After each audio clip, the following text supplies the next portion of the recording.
$49 American. Quality of product is essential to continuing success. Lucky Strike means fine tobacco. So round, so firm, so fully packed, so free and easy on the draw. LSMFT, LSMFT, LSMFT. Right you are. Yes, sir. Lucky Strike means fine tobacco. And in a cigarette, it's the tobacco that counts. Mr. Lawrence Holland Moore of Shelby, North Carolina, who has been an independent tobacco buyer for 28 years, said, Year after year, at auction after auction, I've seen the makers of Lucky Strike buy ripe, sweet tobacco, the kind that makes a really good smoke. I've smoked Lucky's myself for 23 years. Independent tobacco experts like Mr. Moore know that it takes fine tobacco to make a fine smoke. And Lucky Strike means fine tobacco. So for your own real deep-down smoking enjoyment, smoke that smoke of fine tobacco, Lucky Strike. American.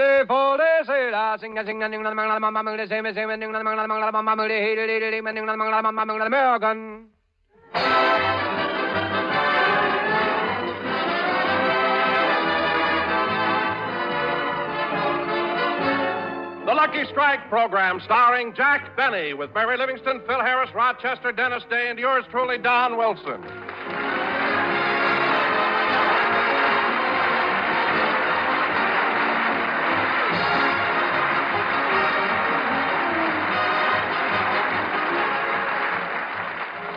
From New York City, that body of land that was purchased from the Indians for $24, we bring you a man who could have gotten it for $22.50.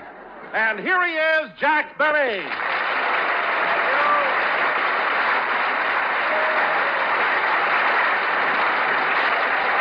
Thank you.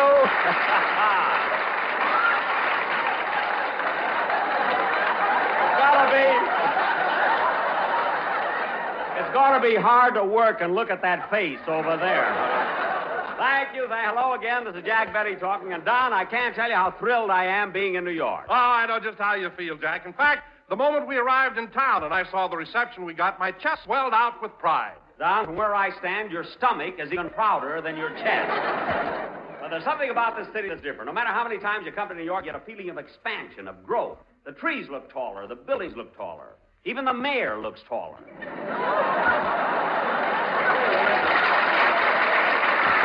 Kidding. It's amazing. Now, wait a minute, Jack. The mayor is taller. What? You mean LaGuardia found out about Adler shoes? No, Jack, no. LaGuardia isn't mayor anymore. New York has a new one now. Oh, really? No, O'Dwyer. Don! Oh, wait a minute.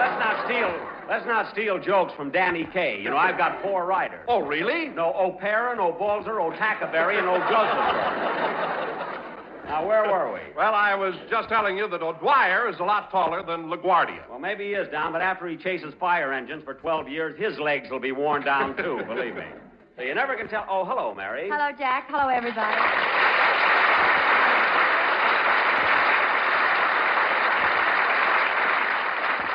Mary, I was just telling Don how thrilled I am being back in New York. Well, I don't blame you, Jack. Yes, sir. There's something about New York that's invigorating. Why, the minute I got off the train at the station, I felt stronger. Is that why you put on a red cap and carried your own bags? I just did that for a laugh. A laugh? Then how come you went back and carried somebody else's bags? When I get a laugh, I'm not letting it go, sister. And anyway, those other bags belong to a very important man. Oh, really? No, Dwyer, and shut up. Say, Mary, have you been having any fun in New York? Uh-huh, but I've been spending most of my time in New Jersey visiting my mother. Oh, yes, your mother. How is the William Bendix of Plainfield? Oh, Mama's fine, but really? Papa's having a lot of trouble getting up the stairs. Why? Mama keeps throwing him down. Sounds a little like Titus Moody in there, that one. I can understand. Anyway, Mary, how's the rest of your folks? I mean, how's your sister Babe? Did she get married yet? No, Jack, and Babe's heartbroken about it. You know, last week she was going to elope with a new boyfriend. And what happened? She couldn't get the ladder up to his window. Oh, that's too bad. Yeah, so she threw him a rope. Oh, that's good. No, he took another look at Babe and hung himself. There's the sister right over there. Oh, that's too bad, huh? No, that's good. Now she's engaged to the Undertaker. Oh, really? No, Shapiro. Now, cut that out!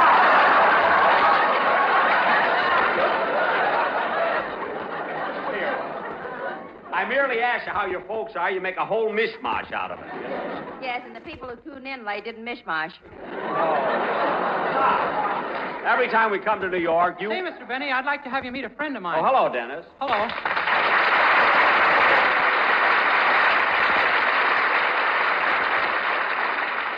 Say, Mr. Benny, I'd like to have you meet a friend of mine. How you feeling, kid? Fine. Say, Mr. Benny, I'd like to have you meet a You having a friend good of mine. time in New York? I sure am. Me and this friend of mine went out all over town, and we had a lot of fun. I showed him how to jump over fire plugs, and he showed me how to hitch rides on the back of trolley cars. I don't know where you pick up. Where is your friend? Right out in the hall. I'll go and get him. Dennis and his friend. Say, Mary. Here he is, Mr. Benny. Isn't he cute? Dennis, they found the other 499 monkeys. Take this one back to the pet shop. Imagine picking up... Quiet. Imagine picking up a monkey for a friend. No wonder he was teaching Dennis how to hitch rides in the back of trolley cars. I fell off twice. What? I couldn't hang by my tail. Dennis, stop being ridiculous. Where'd you meet this monkey? Well, I was walking along, and I saw him standing on the corner waiting for a light to change. Oh, for heaven's sake. Mary, tonight after the show... So I took him by the hand and helped him across the street. All right. Mary, tonight after the show... Then I started to sing, and before I knew it, we had $40 in nickels. $40 a nickel? Jack, stop shaking that monkey. Just trying to take him out of the upper brackets. He is kind of cute. Come here, monkey. Coochie-coochie-goo. Coochie-goo. Oh, look, it jumped up on me. Dennis, quick, get the monkey off Jack's shoulder. No, he's all right. Well, at least move his tail. You look like Jerry Colonna. Jerry Colonna? What's the matter? You crazy or something? Dennis! Stop being silly. Now, take it easy, monkey. Just sit on my shoulder. Hiya, folks. Harris is here. I couldn't get a room, so I slept last night with Grant in his tomb. Laying on me. Make with that New York patty cake. Hey, Jackson, what's that thing you got on your shoulder? Well, it's a monkey, a real live monkey. Come on, get down. Well, what do you know? Where'd you get it, Jackson? It isn't mine. Dennis picked it up last night. Isn't that silly? I don't know. It looks better than what you picked up the night before. Oh, yeah? She was a pretty classy dame. Yeah. Say, were those her legs or were her stockings filled with walnuts? Phil, one more crack like that and you're going back to California. When's the train leaving? I don't know. I'll call Truman and find out.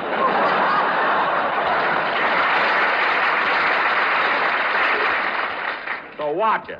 Say, Phil, have you seen any shows since we got to town? Yeah, Libby, I saw Are You With It? Are You With It? That's the show that two of Jack's writers wrote. I saw it 12 times. 12 times? Jack's got the candy concession there.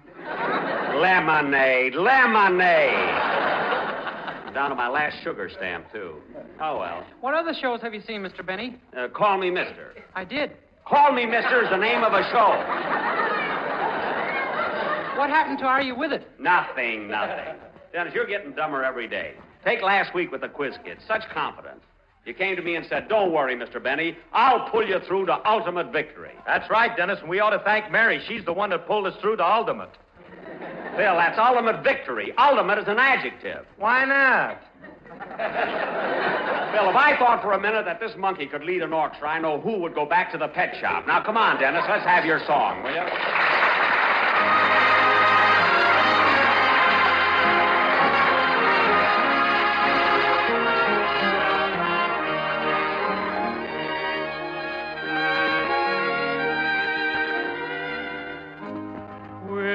Gather lilacs in the spring again and walk together down a shady lane until our hearts have learned to sing again. Home once more,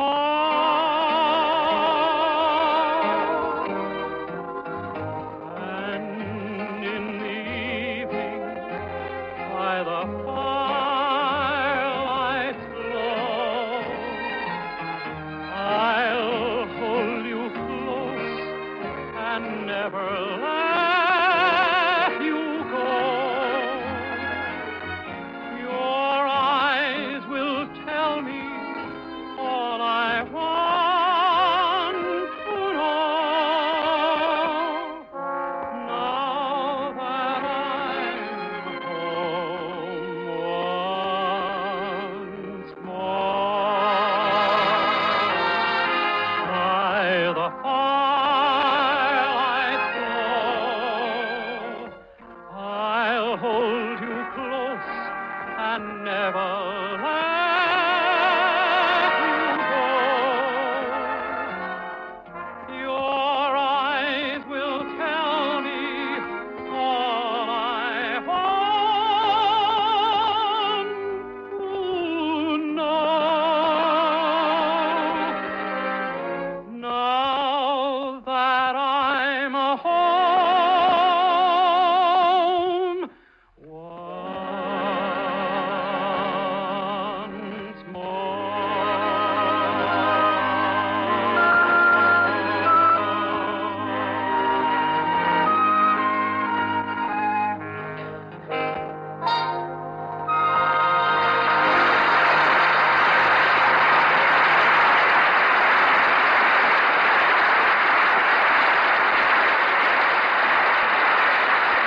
That was We'll Gather Lilacs, sung by Dennis Day, accompanied by Phil Harris's orchestra, which was conducted by Dennis Day's friend who used his tail for a baton. And very good. And now, you're welcome. And now, folks. If my mother knew I was doing this, she'd kill me.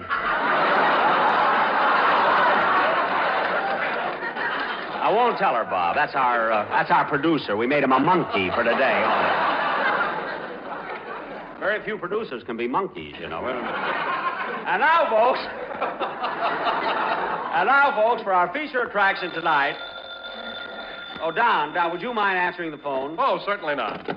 Hello, this is Don Wilson talking for Jack Benny, the star of the Lucky Strike program. LSMFT, LSMFT. Yes, sir, you bet. Don. Lucky Strike means fine tobacco, so round, so firm, so fully packed, so free and easy on the draw. Don, find out what the man wants. Lucky Strikes are made of that fine, that light, that naturally mild tobacco. Don, it might be important. It's a phone For call. real Find deep out down what the smoking enjoyment, smoke that smoke of fine tobacco, Lucky Strike. What? Oh, I'm sorry. You have the wrong number. Don, the next time you answer the phone, ask who it is first. Then, tell them all about Lucky Strikes and everything, And now, folks, we're on the show. Take it, Mary. Here you are, boy. Here's a tip for you. Oh, boy, a glass of lemonade. You'll suffer. You wrote that joke yourself.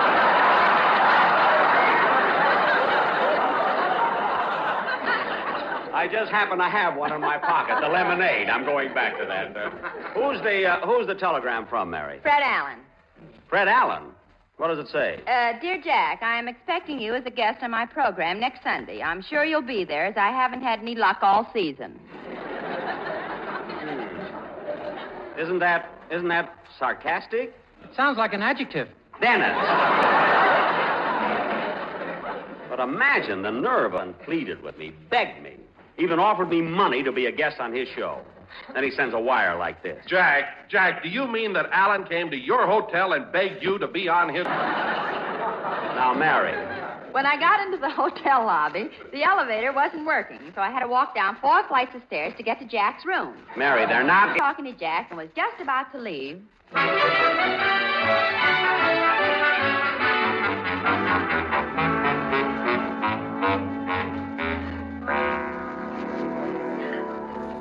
Jack, what'd you want me to come by your room for? Well, we're going home next week, Mary, and I want to take something back for my girlfriend, Gladys Zabisco. What would you suggest? Well, why don't you get her a nice beaver coat? No. That's too expensive. Well, how about a nice sealskin coat? No. That's a little too expensive, too. Why don't you just get her a rowboat and a harpoon and let her do her own shopping? I did that once. She got seasick. I'll tell you what, Mary, just pick out anything you like. You'll know what to get. No jewelry or furs. I know. Goodbye. All right, so long. Be careful going up the stairs. Yeah, I hope Mary picks out something nice. Oh, boss, I filled the tub for you. Thanks, Rochester.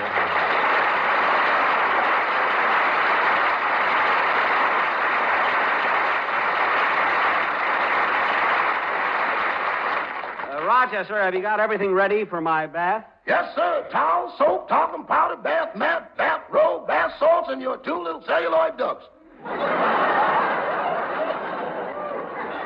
Fine. And Rochester, I didn't think it was a bit funny last Saturday night when you put tacks in the bottom of the bathtub. Those were bath salts. They hadn't disintegrated yet. Disintegrated? That's a verb. Oh. Well, they were sharp as an adjective. Well, I think I'll go in for my bath now. See you later. Doggone, this hotel room sure is a mess. That was some party the boss threw last night. Coca-Cola flew like wine. I've never seen the boss so merry. He slapped his sponsor on the back so hard he swallowed his cigarette. Lucky strike, that is. And when Mr. Benny got up and told that story about the octopus, I thought I wonder who that can be. Come in. Hello, Rochester. Is Mr. Benny in? Well, Mr. Allen.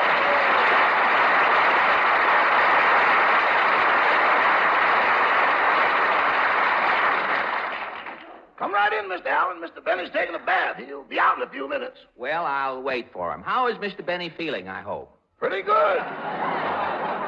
That is, considering the big party he threw last night. Mr. Benny threw a party? Gad, the atomic bomb, and now this. What was Gromiko's reaction, Rochester? Tell me, was the party a success? Yeah, what a soiree. There were sandwiches, music, and dancing. Well, it's a soiree. That's a conjunction, isn't it? Well, it sounds as though everybody had a good time. Yeah, Mr. Benny enjoyed himself so much he said next time he might invite girls. Oh, it was a stag party. Up until 11 o'clock, then the night maids came on. Well, that's Benny, the chambermaid's pin-up boy.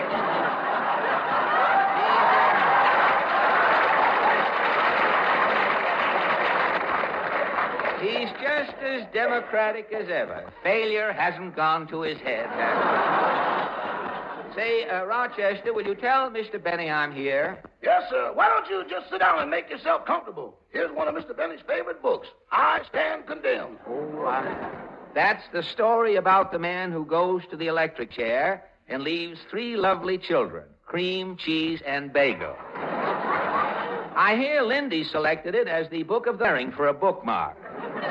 With the quarter size, they give you an anchovy bookmark.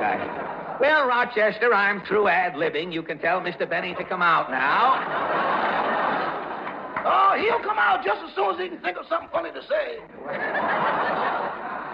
Well, I can't wait that long. Yes, sir. Oh, boss, you've got company. Who is it? You'll be sorry. I'll be out in a minute. Rochester, what are you... Well, Fred Allen. Hello, Jack. I was just taking a bath. Well, that's good, Jack. I think everyone should have a hobby.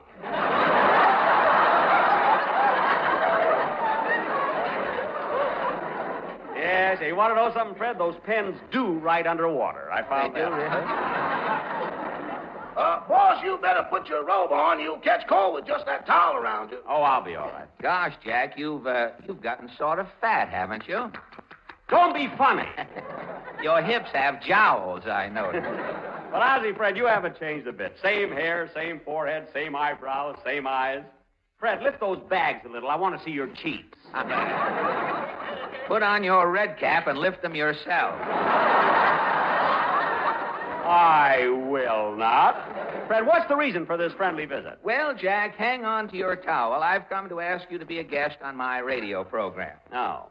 Well, gee, Fred, I'd love to be a guest on your show, but I can't. I already have a date for Wednesday night. For Wednesday night? Yes. For your information, Mr. B, I do my broadcast on Sunday night right after yours. And when the wind is from the opposite direction, I must say I don't mind it at all.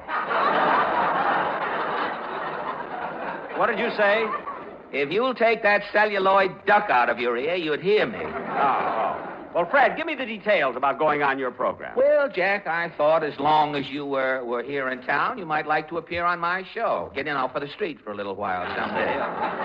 Well, Listen, if you're going to ad-lib, do it on your own show where you need it.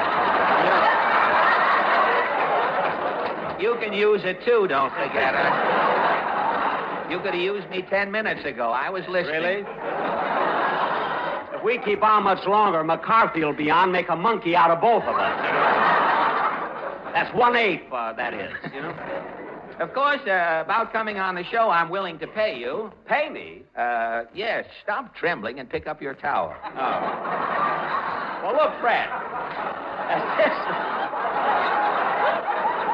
Fred, as long as this is a business proposition, let's discuss it. Sit down. Here, have a cigarette. Thank you. Have a tea bag.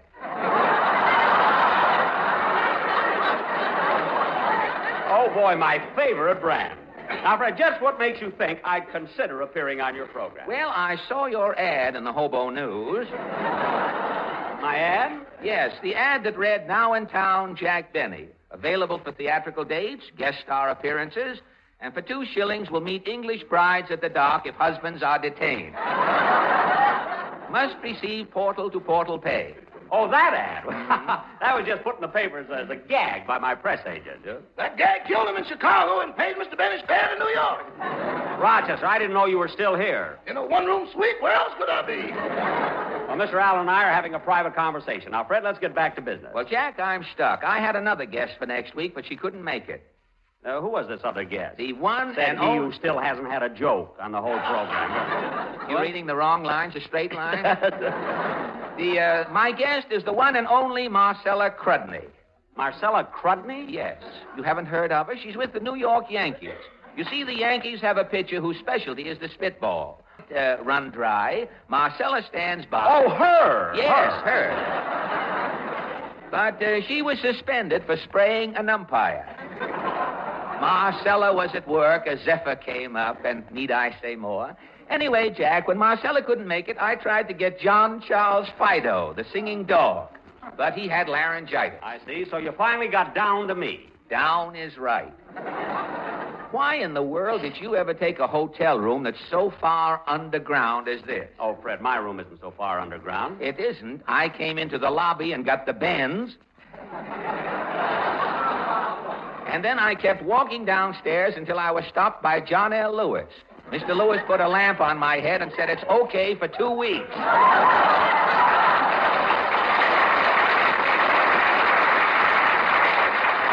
Well, I'm glad he put the lamp on because that's the first bright thing to come from your head in years. That last crack was for Maria Cooper. Did you hear that, Maria? Good. And now, Fred, while we're discussing this, let's have a bite to eat. I'll call room service. Hello, room service, please. Yada-dee-da-dum, da-dee-da-dum, da-dum, da-dee-da-dum. Hello, room service? Please send down 2 Acme Plaza special dinners. Right away, please. Thank you. Now, Fred, look, why can't I appear on your program this Sunday night instead of next? Well, I'm sorry, Jack, but I have my guest star for this week. He's your band leader. You mean Phil Harris, Shoe Fly Pie, and Apple Pan Rowdy? Yes, you see, Jack, around this time of the year, Maestro Al Goodman begins to worry about his options. So I thought I'd bring Harris over tonight and give Mr. Goodman confidence. I see, but I better warn you about rehearsing. Phil. He'll have to memorize his script. You mean Mr. Harris can't read? Only the labels on bottles. When he graduated from school, everybody else got diplomas. He got a sheepskin corkscrew. Well, look, Jack... Don't stop me, I'm rolling. Or I thought I was when we wrote it. Now, go ahead. Rolling? How can a square roll? Lucky for you, there's going to be a knock on the door, or I'd answer that. Thank you. Come in. Well, here's room service with our dinner. What's on the menu tonight? Good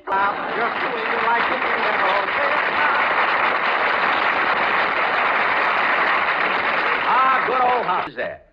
2 hot dogs, please. Purple puppies coming up. Would you like them Senator Claghorn style? Senator Claghorn style? What's that? They keep repeating on you. No, just give them to us plain. How much are they? Well, now, this one is 10 cents, and this one is 8 cents. Well, why is this one only 8 cents? I already took a bite out of it. And why didn't you finish it? Taste it. Never mind. Here's your money. Thank you. Pickle in the middle and the mustard on the bottom.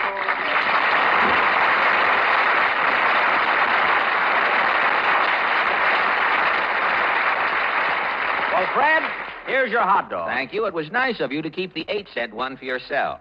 And thanks for the lemonade, too. Well, Jack, I've got to run along now. I'll see you on my program next Sunday. Wait a minute. We haven't discussed money. How much are you going to pay me? Well, now, the average radio actor is $67.50. What? However, you're the star of your own radio program. That would bring it up to $69.75. Now, look. Of course, you're from California, and you're not as well known here in the East.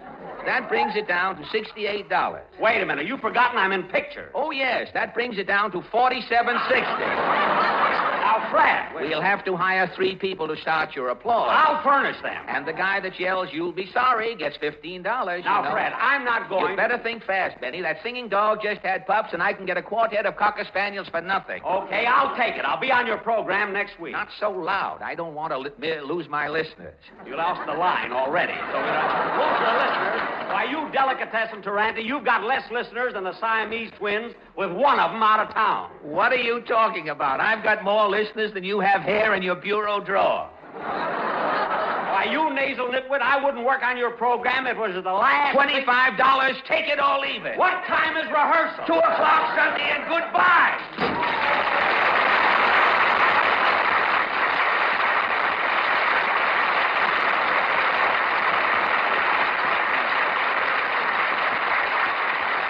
What a cheap guy. Imagine chiseling me down like that if it wasn't... Back in just a minute, but first here is my good friend, F.E. Boone. At 49,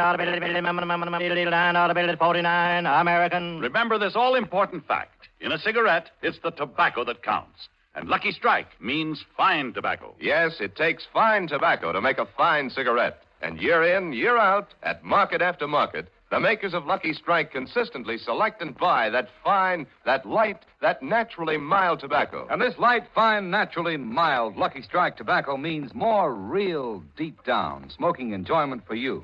Remember, Lucky Strike means fine tobacco. So smoke that smoke of fine tobacco, Lucky Strike. So round, so firm, so fully packed, so free and easy on the draw. The famous tobacco auctioneers heard on tonight's program are Mr. F.E. Boone of Lexington, Kentucky. At 49, American. And Mr. L.A. Speed Riggs of Goldsboro, North Carolina. And this is Basil Rysdale speaking for the makers of Lucky Strike. LSMFT, LSMFT, LSMFT. Common sense will tell you that in a cigarette, it's the tobacco that counts. And Lucky Strike means fine tobacco. So for your own real deep-down smoking enjoyment, smoke that smoke of fine tobacco, Lucky Strike.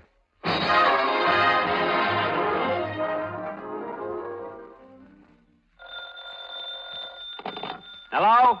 Say, boss, will you need me during the evenings next week? I don't think so. Why? I got a chance to do a little extra work at the Zanzibar nightclub starting Tuesday. Oh, the Zanzibar. You signed that contract, huh? Uh-huh. Did you speak to them like I told you to? Yeah, but I'm sorry, boss. They want me to work alone. Oh. Well, we'll be down to see you. Goodbye. Goodbye. Good night, folks. This is NBC, the National Broadcasting Company.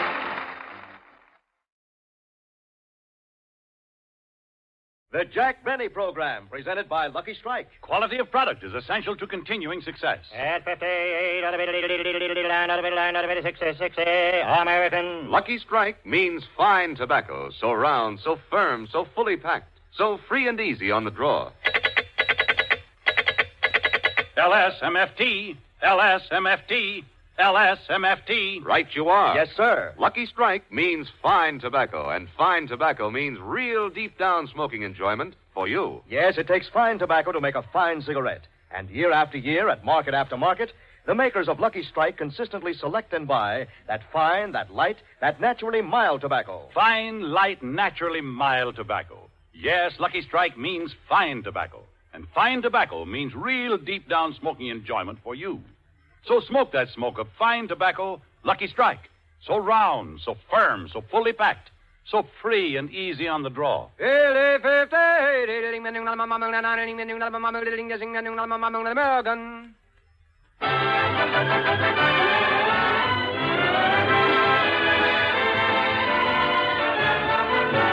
Lucky Strike program, starring Jack Benny, with Mary Livingston, Phil Harris, Rochester, Dennis Day, and yours truly, Don Wilson.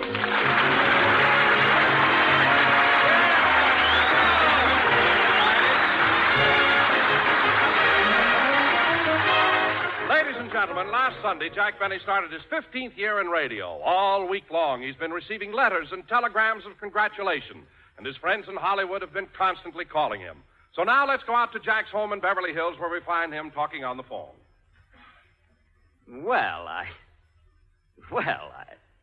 Oh, it wasn't that good. What? Oh, Ingrid. I mean, you're so kind, and coming from you, it's a great compliment. You know, Ingrid, praise is the lifeblood of an actor, so thanks for the transfusion.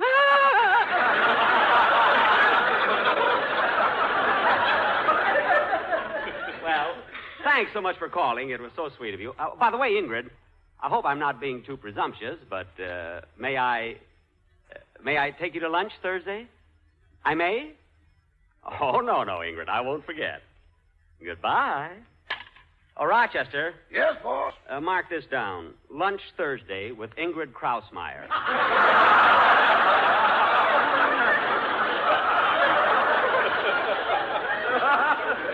At 1 o'clock. Is that Krausmeyer, boss? Yeah, she works at Republic. She's in charge of the saddles.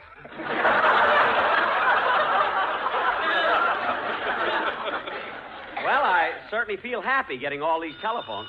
Oh, there it goes again. Oh, well, that's the price of fame. Hello? Yes, this is Mr. Benny. Well, thank you. Thank you very much. Goodbye. Another one of my fans. You know, Rochester, I appreciate people calling me up and telling me how good I was, but it can get a little annoying. You didn't have that trouble with the horn blows at midnight. You can kid all you want to, Rochester, but that picture will go down in history. It sure will. That's the first thing Gromyko ever walked out on. Well, Gromyko walked out on that picture because he doesn't understand English. His interpreter was leading him. All right. And Molotov was right behind him. That's enough. I'm going into the library. Oh, darn it. Sometimes I wonder if it's worth all this. Hello? Yes, this is Mr. Benny. What? I mailed that yesterday. Oh, yeah? Well, you can't disconnect it while I'm talking on it. What? You're up on the pole now? Well, put away those snippers and get down from there. I told you I mailed it. How do you like that? Rochester, do you know there was a man up on the telephone pole? You mean Sam? Oh, you know him? Sure, he goes up there first of every month. Say, Rochester, what time is it? It's about 11:15. Good. The World Series will be on pretty soon. I want to hear it. I'll listen to it in the... Oh, there goes that phone again. You answer it, Rochester. Tell him I'm not at home. Yes, sir. Hello? No, I'm sorry, but Mr. Benny's not at home. Who? Thank you. I'll tell him you called. Who was it, Rochester? It was Ingrid Bergman this time. What? Give me that phone. Hello? Not you, and get down off that pole. Hello? Rochester, why didn't you call me? You told me to say you were out. Just wait till you get a call. But, boss, you told me to say you... Never mind what I told you. You should know if I'll talk to Krausmeyer, I'll talk to Bergman. I'm going into the other room and listen to the World Series. Okay. And, Rochester, early this morning, I put in a long-distance call to New York, so plug the phone in the library. Yes, sir. Gee, I wonder if St. Louis will win the... Well, I'll know pretty soon. I'll answer it, Rochester. Take back your rumba, your samba, your conga, Hello, Jack. Well, hello, Mary. Come on in. You're just in time. I'm going to listen to the World Series. The World Series? Who's playing? Boston against Ingrid Bergman. I mean, Boston and St. Louis. Come on in the library. Say, Jack, did you read the wonderful things the critics said about your opening program? Well, no, Mary. After all, I've been on the air for 15 years, and I feel that when I have a show to do, I just go out and do the best I can, and I don't concern myself with what the critics say. Then why have they got the reviews pasted on your glasses? Those are the lineups for today's game. I want to have them handy.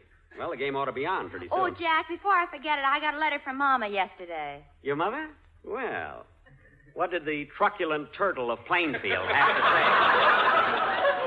She mentioned your first broadcast, and she liked it very much. She did? Your mother?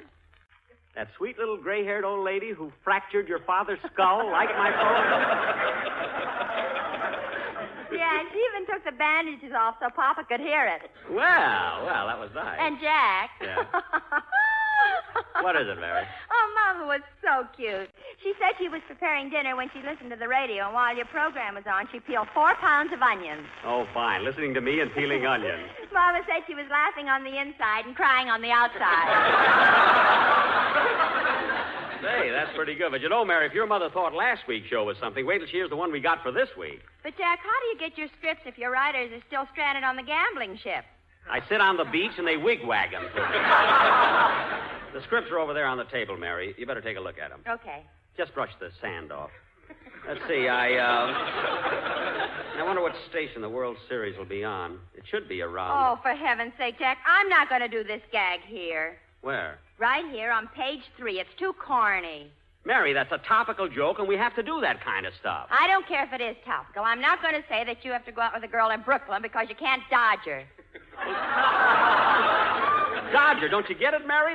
The Brooklyn Dodgers. That's a baseball joke. Well, I'm not going to do it. All right. If you don't want the gag, I'll give it to Dennis. He'll be very happy with it. Dennis is happy if he looks in a mirror and he's there. Look, Mary, I don't want to discuss it now. The game will be on pretty soon. I want to listen to it. Okay. Say, wait a minute, Jack. What's that black crepe on your radio for? Fred Allen comes back on the air today. He does? What time? We light the candles at 5:30. Well, we still got a few minutes before the game. Let's get some music, anyway.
Get the ball game. I wonder who's going to pitch for St. Louis. Look on your glasses and see. Oh, yeah. Well, they have Paulette's schedule, but then you never can tell.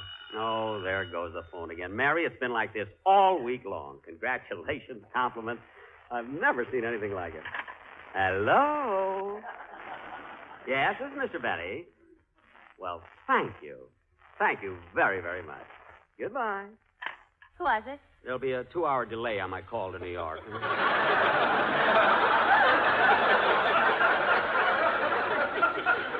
Well, don't let it go to your head. They say that to everybody. Yeah, so the way she said it, I knew she liked my program. Oh, Rochester, do me a favor, will you, please? Yes, boss. Pick up these scripts and put them in my briefcase. I don't want to forget them when I go to the studio. Yes, sir. I'll put them right next to your Christmas card samples. Good. Say, Jack, when I was looking through the script before, I didn't see a commercial. I know, Mary, and I don't know what to do about it. Don Wilson got me to hire that lousy quartet and put them under contract for 8 weeks at $500 a week. For $500, all they did was, Imagine 4 big jerks going, and one bigger jerk paying them. Well, why don't you break their contract? I don't know how. Well, how did Warner Brothers do it to you? They didn't break my contract. They just burned down my dressing room. I'll never forget the look on Jack Warner's face when he found out I wasn't in it at the time.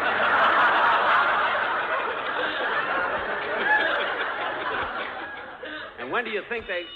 No, there's a phone again. Hello? Yes? Well, thank you. Thanks very much. And you also like me on Dennis Day's program? Well, that's awfully sweet. Goodbye. Who is that? Dennis. He's coming over here any soon. Well, it's almost time for the World Series. I might as well try and... Hey, Jack, look out the window. Here comes Don Wilson with that quartet. Oh, yes. I wonder what they want now. Come in!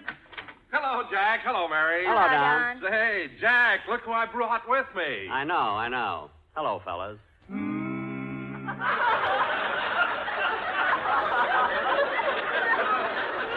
That's what I mean. Don, I'm glad you brought the quartet over. I want to talk to you about them. What's wrong? What's wrong? I'm not going to keep paying $500 a week just to hear them go, during a commercial. Well, Jack, at the end of our show last week, when you kicked me in the stomach, I suspected you weren't quite satisfied. You bet I wasn't satisfied. I'm not going to pay $500 for a quartet for one note. And another... Now, Jack, calm down. I've got the boys over. Now, here's the way we're going to do our commercial today. Look, Don, I don't want these Just fellas... listen to this, Jack. Listen to it. Now, I'm sure you'll like it. Yes, Jack, give him a chance. All right. Now, here's the way we'll do it. Get set, boys. Here we go. LSMFT, LSMFT. Lucky Strike means fine tobacco. Yes, Lucky Strike means fine tobacco. LSMFT, la la la la la, hee hee hee. LSMFT, la la la la la. Go round. Don, that's not what I want. Go free and easy on the draw. That's not what I... LSMFT, la la la la la, hee hee hee. Lucky Strikes are made of that fine, that light, that naturally mild tobacco. Don. So for real deep down smoking enjoyment, it's LSMFT, la la la la la, hee hee hee. LSMFT, la la la la la, hi hi hi. Wait a minute. LSMFT. Wait a minute. Wait a minute.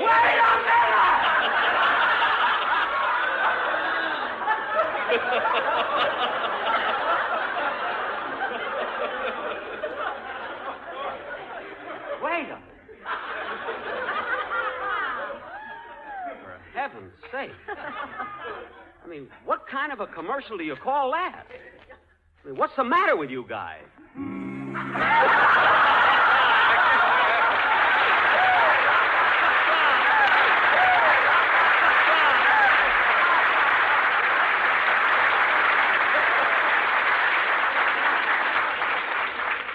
Look, Don, listen to me, will you please?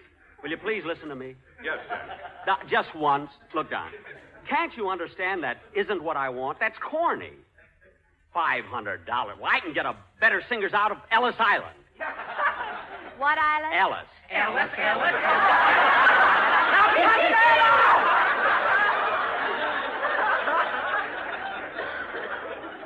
And Mary, you didn't have to trick me into that. Now, listen to me, Wilson. This is all your idea, not mine. And if you think for 1 minute that I'm going to... Hello? Yes? Thank you. Thanks very much. It was so nice of you to tell me. Goodbye. Now, Wilson, if you think for 1 minute that I'm Who going... is that, Jack? It's only an hour delay now. Don, if you think for 1 minute that I'm going to be stuck with this quartet, you're crazy. And to show you I mean what I say, I know how to break their contract. Jack, put down those matches. I can't help it, I'm mad. Oh, boss, if you want to hear the World Series, it'll be on pretty soon. Okay. Thanks, Rochester. The World Series. Jack, do you mind if we stay and listen? I guess not, Don. Now, let's see. I think the game comes over station. Hello? That's the door buzzer. Come in. Oh, hello, Dennis. Hello, everybody. Look, Jack, Dennis brought his father with him. Imagine him coming here in his old greasy overalls. How do you do, Mr. Day? That's my mother. She just came from work. How do you do, Mrs. Day? How do you do? Now, remember, Mother, you promised you wouldn't hit him. Hit me? Yeah, there's something about you that brings out the beast in her. Now, Mrs. Day, I don't know what you have in mind, but I'd like to talk to you some other time. Right now, I want to listen to You listen to me first. All right, and put down that wrench. Now, what is it? Well, Mr. Benny, now that my Dennis is a star on his own show, you must uphold his dignity by giving him more lines, more songs, his own dressing room. And at all times, he must be treated with the utmost respect. Yeah, utmost. Now, look, Mrs. Day. Now, you listen to me. You can run Dennis's life if you want to, but you're not going to run mine. Gee, Mr. Benny, my father wouldn't dare talk to her like that. Your father. What a weakling he must be. Where'd your mother ever get him, anyway? Eastern Columbia, Broadway at night. Gee, they have everything. Now, Mrs. Day, look, I don't want to talk any more about it, and that's settled. All right, if that's the way you feel about it, come on, Dennis, we'll go home. Dennis stays right here. I want to hear the song he's going to do on my program. Very well, but I'm leaving. I'll wait for you outside, Dennis. Goodbye. Gee, she's a character, isn't she? I'll say she is. Now, go ahead, Dennis. I want to hear the song you're going to do. Okay. I have trouble with everybody.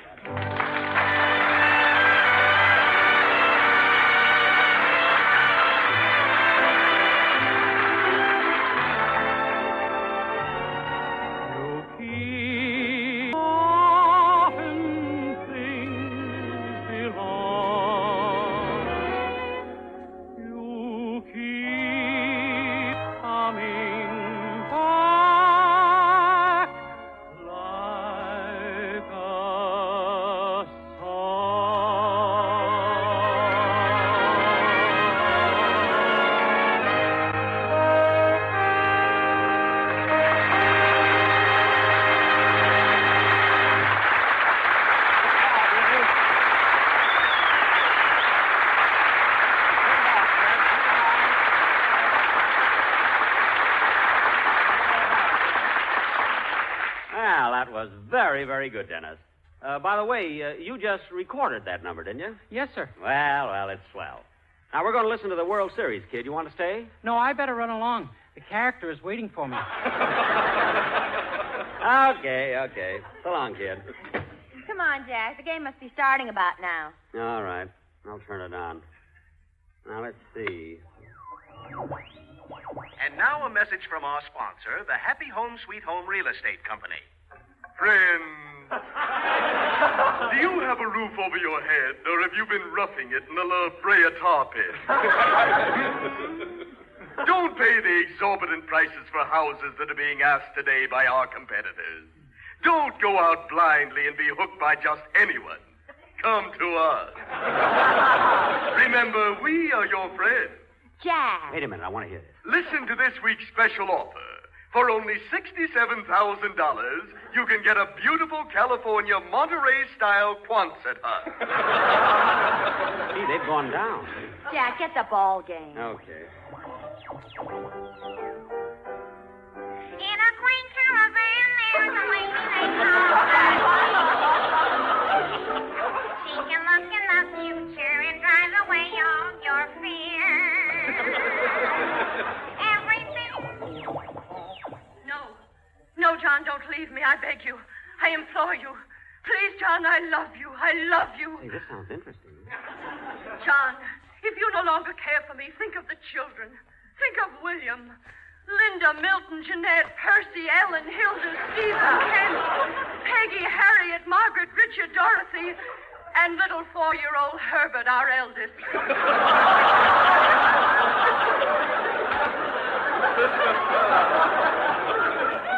Herbert is only 4 years old?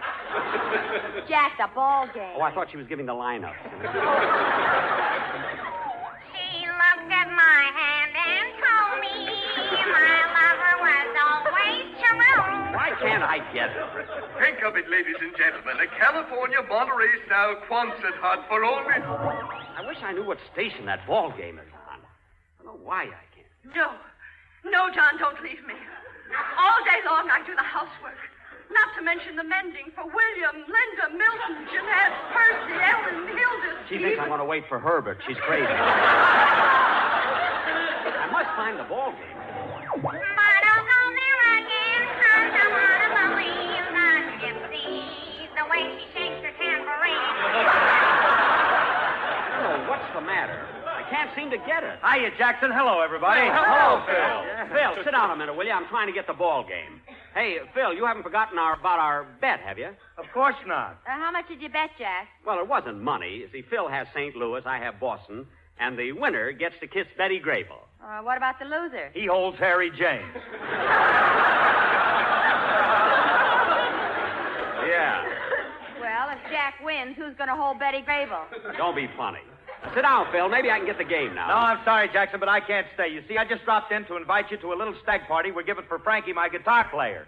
He's getting married. Frankie's getting married? Sure. Well, who's he marrying, Phil? Well, that little girl who plays the harp in my band. Gee, imagine Frankie getting married. I didn't even know they were serious. I know he went out with her once. Well, that's what did it. When he brought her home, her father was standing on the front porch with a clarinet, and Frank thought it was a shotgun.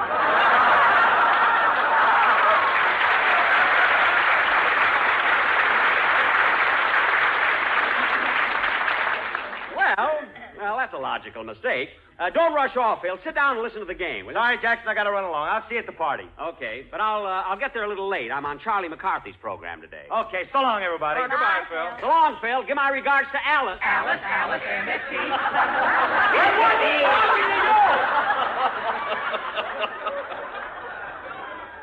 Now be quiet and we'll hear the game.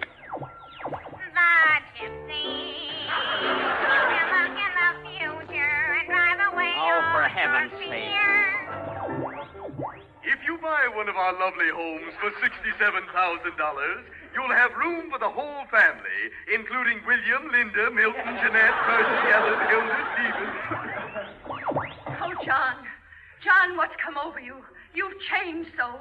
You were never like this until we moved into this California Monterey-style Quonset hut. There's something wrong with this radio. Here we are in the third inning of this very crucial first World Series game. That's it. I got it. A hush falls over the crowd. The count is 2-3, and here comes the pitch. It's a long drive out to left field. Williams is going back. He can't get it. It's a hit, and Greenberg's on third. Greenberg? That was last year's game. Yes, ladies and gentlemen, Greenberg's on third. The bases are now loaded. And coming up to bat is the Gypsy. The Gypsy? Oh, this is all mixed up. I'll read about it in the paper. Never mind.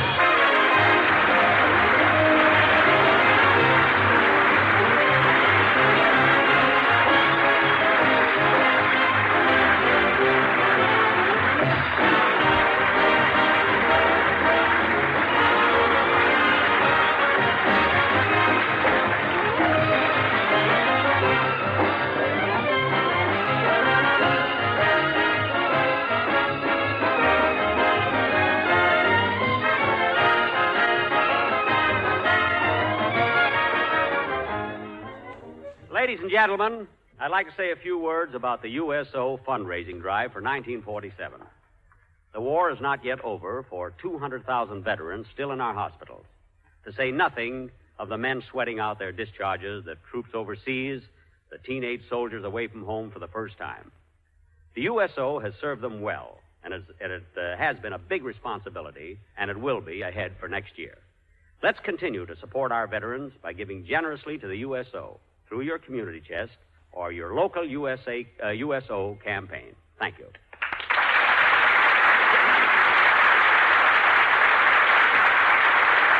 Jack will be back in just a moment, but first, here is my good friend F.E. Boone. At 58, out of it,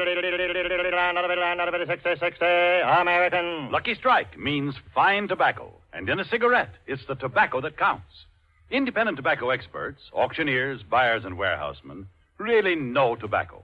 For example, Mr. Herbert T. Highsmith, independent tobacco buyer of Robertsonville, North Carolina, has bought and sold tobacco for 15 years. He said, "Season after season, I've seen the makers of Lucky Strike buy quality tobacco, fine tobacco with real flavor, smooth, ripe, and mild.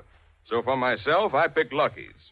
I've smoked them for 15 years. Quote, season after season, I've seen the makers of Lucky Strike buy quality tobacco. Unquote. Yes, year after year, independent tobacco experts like Mr. Highsmith can see the makers of Lucky Strike consistently select and buy that fine, that light, that naturally mild tobacco. Fine, light, naturally mild tobacco. Yes, Lucky Strike means fine tobacco. LSMFT, LSMFT, LSMFT. Yes, Lucky Strike means fine tobacco. So round, so firm, so fully packed, so free and easy on the draw. The famous tobacco auctioneers are on tonight's programmer, Mr. F.E. Boone of Lexington, Kentucky. That's 60, $60, American. Mr. L.A. Speed Riggs of Goldsboro, North Carolina.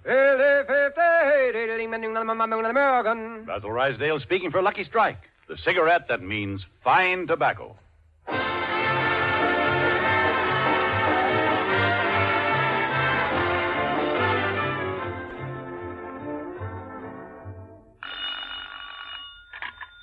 Hello?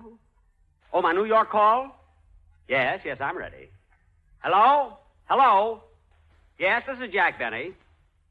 Well, what about my offer? No, I can't do it. I can't do it. $50 is all I... All right, $60. Okay, it's a deal. Goodbye. Jack, who is that? I just bought the Brooklyn Dodgers.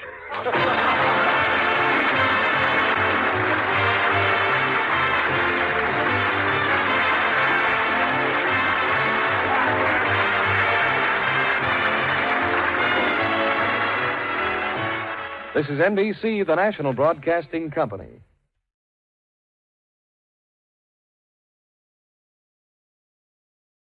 The Jack Benny Program.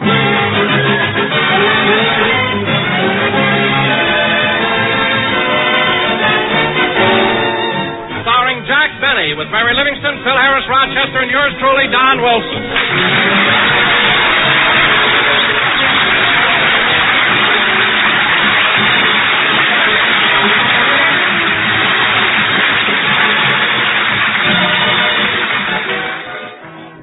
Ladies and gentlemen, today, March 17th, is St. Patrick's Day.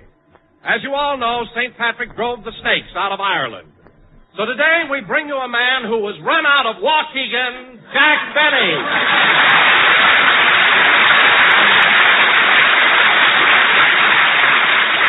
I'm glad you said man there anyway. Thank you. Hello again. This is Jack Benny talking. And, Don, for your information, I wasn't run out of Waukegan. It was merely a request by the city fathers and mine. And being a sharp guy, I took the hint and 2 shirts and left. Well, let's not talk about me. After all, this is St. Patrick's Day. That's why I'm wearing this shamrock in my lapel. Shamrock? Yes. That's a moth that took a bite out of that $12 suit and turned green. Hey, don't be funny. This is a very good suit. Taste it. Feel it. Anyway, why aren't you wearing something green today? I am wearing something green. See? Oh, yes. What is it? It's that gold bracelet you gave me for Christmas. Mary, that's an old joke. All I know is I polish my other bracelets. This one, the gardener takes care of. Well, that's appreciation for. After all, Mary, it wasn't easy to get that bracelet. I spent over 3 hours at that claw machine. And now, ladies and gentlemen... Good. I didn't know it was going to be that good. Hey, Jackson. What? You're talking about St. Patrick's Day. Did I ever tell you the one about that friend of mine who got an Irish car? An Irish car? Yeah, every time you blow the horn, it plays Ireland Must Be Heaven because my motor came from there. Oh, Harris, you're the Barry Fitzgerald of the Bobby Sox. Well, pull out your garters and get out of here, will you? Put on your garters, right? You always try to run Hey, one Jack. bit. What? Jack, since this is St. Patrick's Day, don't you think we ought to do a This little program play is for starting our... out like we had no rehearsals at all. And you want to know something? We didn't.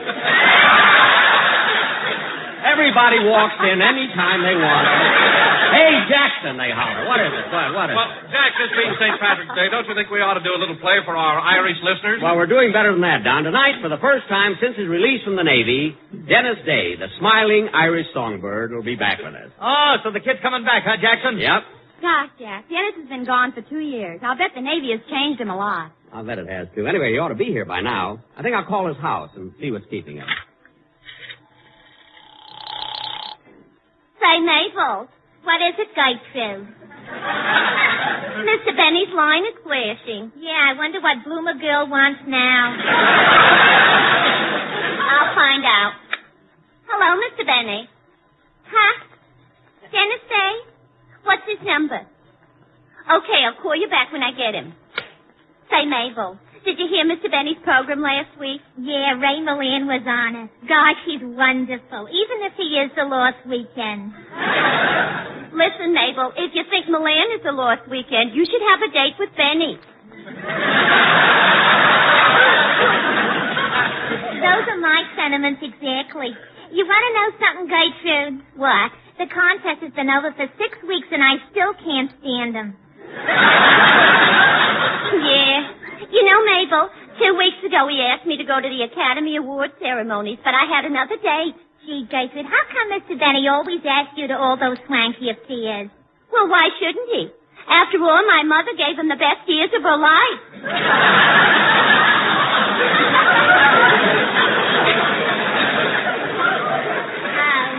You know, I wouldn't mind going out on a date with Mr. Benny, but he's a sneaky type. Sneaky?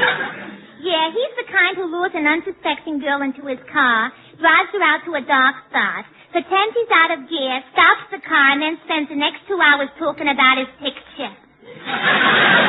It's enough to discourage a person, believe me.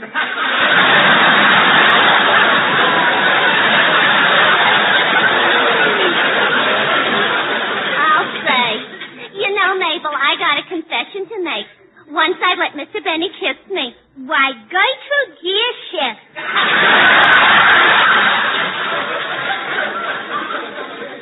Say, tell me, Gertrude, what are his kisses like? Well, it's like when you're blowing bubble gum and the bubble collapses against your face.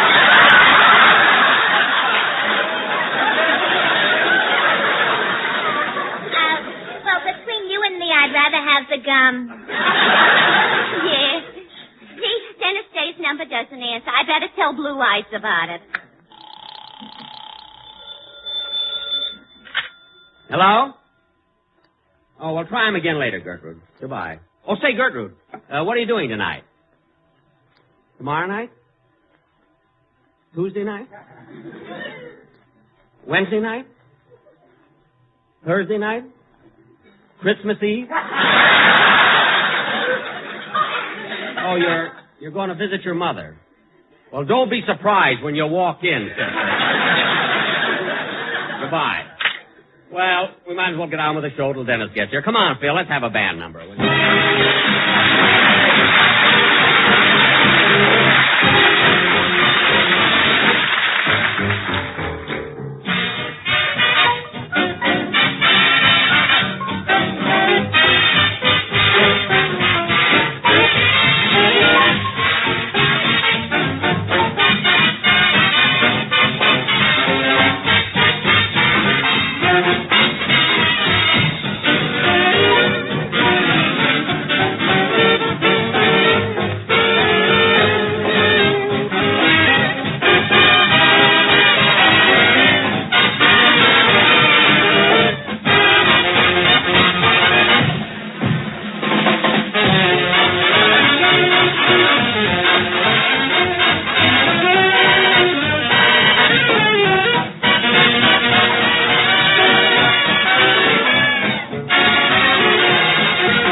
Now played by Phil Harris and his Hour of Harm Orchestra. Hey, Phil, you know, this is St. Patrick's Day. Why didn't you do something for the occasion, something Irish? I did. I put a harp in my band.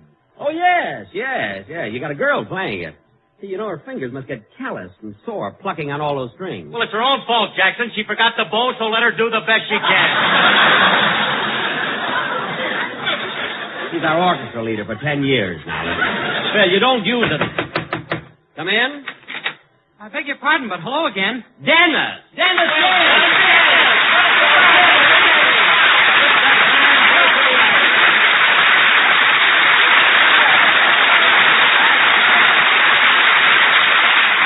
Welcome back, kid. Welcome back. Gee, it's good to see you. Gosh, Mary, doesn't he look wonderful? Oh, he sure does. Oh, boy, I never expected this. Are you going to kiss me too, Miss Livingston? Why, certainly, Dennis. Doggone, Dennis, I can't get over. You look so mature. You've changed so. Well, sure he's changed, Jackson. This kid's been in the Navy for 2 years. He's grown up. Yeah, up. Dennis, tell us about yourself. Did you enjoy your 2 years in the Navy? I sure did, Miss Livingston. The Navy's wonderful. I went all over the South Pacific, and I saw plenty. I imagine you did, kid. Say, I bet you had a lot of fun, too. Say, Dennis, I've been wanting to ask you something. Tell me, kid, how about those waves? That's what made me seasick.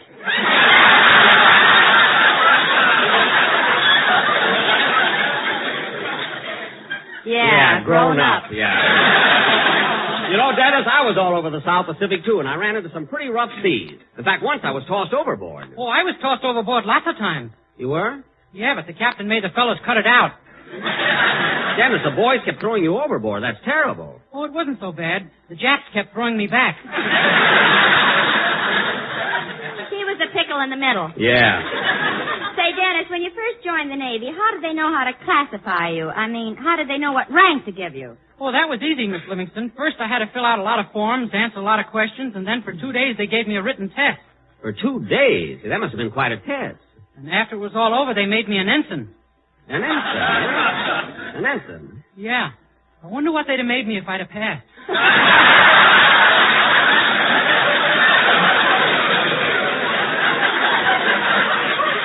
Maybe it's just as well you didn't. We won the war this way. Well, come on, Dennis. We all want to hear a song. What's it going to be? Well, since today is St. Patrick's Day, I thought I'd sing Jenny Bly. That's swell. Go sure. Go right ahead.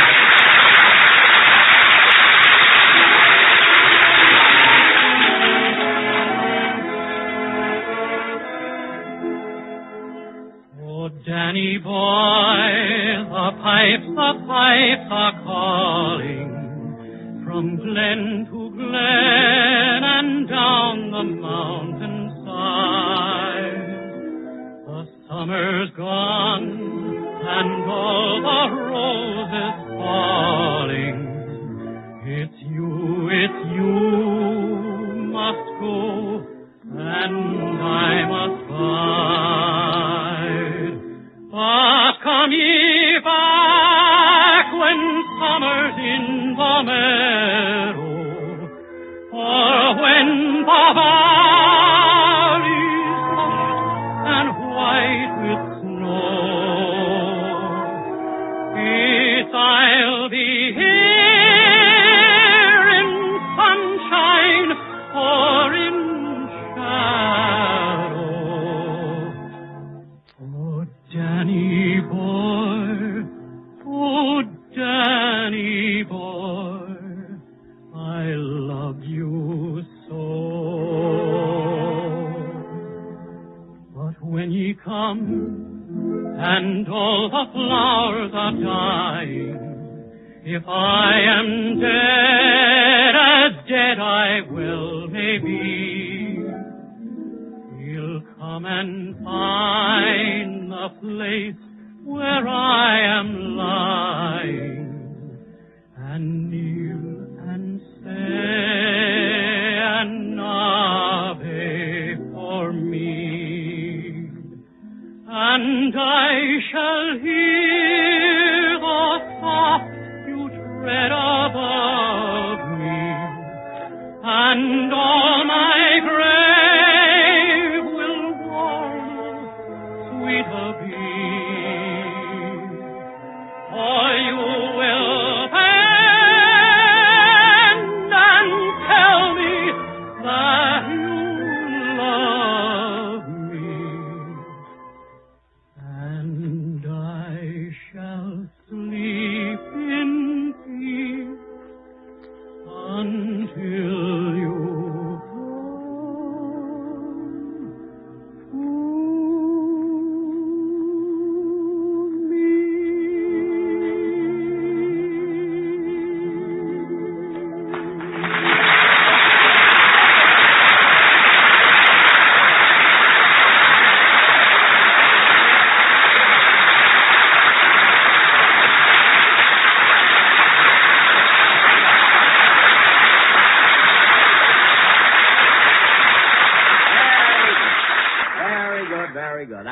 Happy Boys, sung by Dennis Day. And now... Hey, Mr. Benny, I meant to ask you, how's Mr. Allen?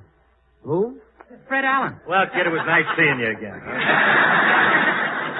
No, Phil. In fact, I'm glad he brought it up. Dennis, I'm happy to tell you that Fred Allen has the same old program, the same old jokes, the same old... Oh, wait a minute, Jack. That's not fair. I've heard all of Fred's programs, and they've been very funny. They have. Mary, I wouldn't mind if his jokes just laid there, but they crawl out of the radio and stain your rug.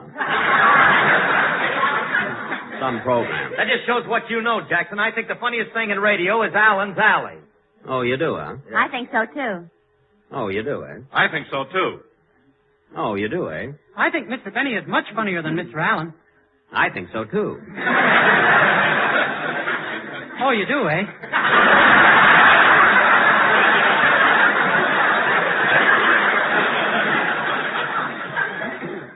Yes, I do. And what's so great about Allen's Alley? Anybody with half an ounce of talent can do that. Oh, yeah? I'd like to see you do it. Well, I'll just show you, sister. Phil, get your band ready while I put this clothespin on my nose so I'll sound like Fred Allen. Now, I'll go down to the alley, and you kids will play the parts of the people that live there. Okay, Phil, music.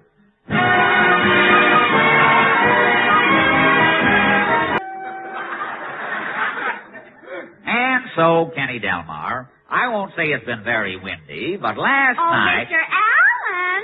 Mr. Allen! Well, if it isn't Cleveland.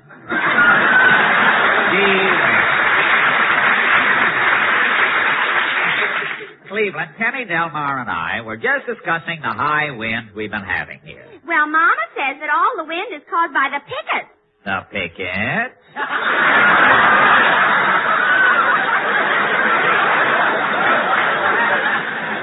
Yes. She says they carry their signs too high and walk too fast. And Mama also says... Just a minute, Cleveland. I have a brother-in-law in the last row who's not quite through laughing.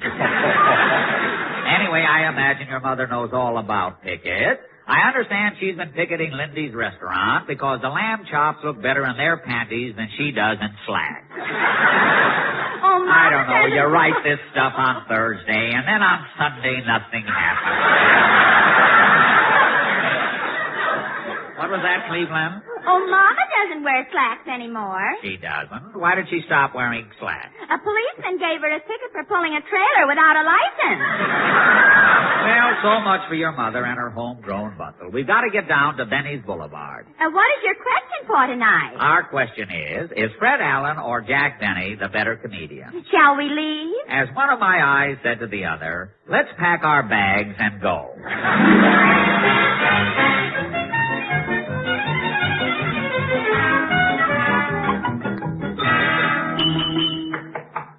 Well, I see Senator Harris is home. There's a 10-gallon hat and a 5-gallon jug on the porch. Let's knock on the bunghole and see what he's got to say. Somebody, I say somebody, knock. Yes, Harris is the name. Senator Harris, that is. I'm from the West. From the West? When I'm east of the Mississippi River, I'm in enemy territory. I hate the East. My favorite actress is Mae West. Look. No man living can make me go see East Lynn. All I right, never go Sam. out of the house on Easter Sunday. Senator. When I bake bread, I won't use yeast. That's yeast. I thought you'd get a rise out of it.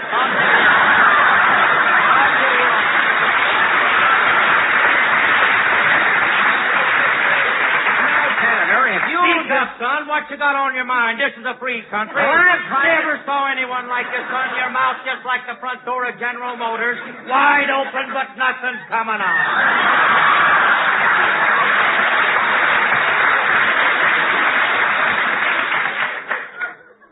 You're tired, eh? Well, Senator, the question tonight is, who is the better comedian, Fred Allen or Jack Benny? I brought it up in the Senate. Now watch this one, son. It's tricky.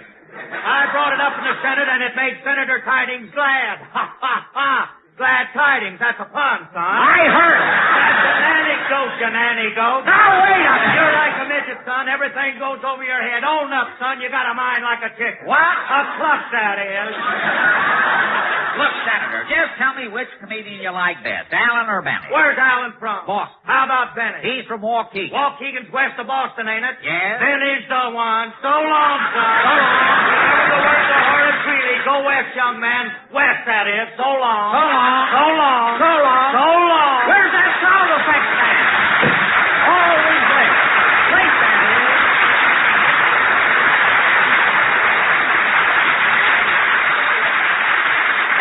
Well, I suppose the senator has gone back to his newspaper. He spends all night reading Westbrook Peckler.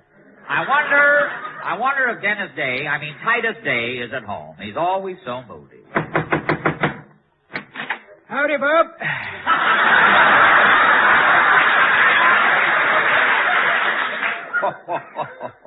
Well, Mr. Day, I see you're at home. Yep, day in and day out, days in. Yeah, I see, but you say your eyes look all red. Been crying, Bob, reading a sad book. What's the title of it? Forever Amber.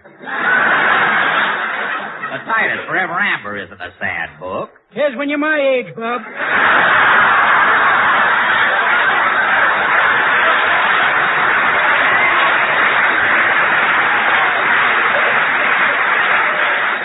Well, I have a very important question to ask you tonight.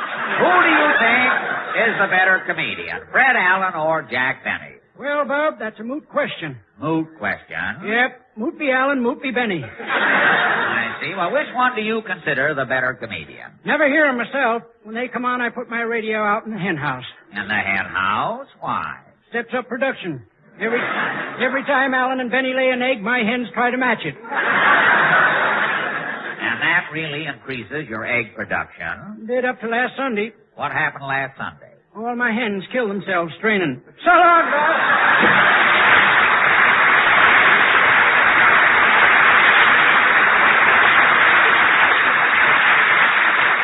Well, I guess Mr. Day has his troubles, just like the city folks. Let's try this next house. Pickle in the middle and the mustard on top. Just the way you like it and the roulette. Ah, Mr. Kitzel. You was expecting maybe Fibber McGee and Molotov? Tell me, Mr. Kitzel, how is the hot dog business? Very good, except for one thing. Mine customers have trouble making up their minds. Making up their minds? To what? Whether they want the pickle in the middle and the mustard on top, or the mustard in the middle and the pickle on top. I can see where that would pose quite a problem. Anyway, what I'm trying to find out tonight is who you think is the better comedian, Fred Allen or Jack Benny. In mine house, that is making arguments. Mine wife, Tulule, is liking Fred Allen. And you? I am liking the great Gilderstein. Oh, the great Gildersleeve. Yes, when Gilderstein is broadcasting, Tulule is leaving the room. I see. When Fred Allen is broadcasting, I am leaving the room. What happens when Jack Benny is broadcasting? The radio is leaving the room. What? Pickle in the middle and the mustard on top, just the way you like them and the roulette.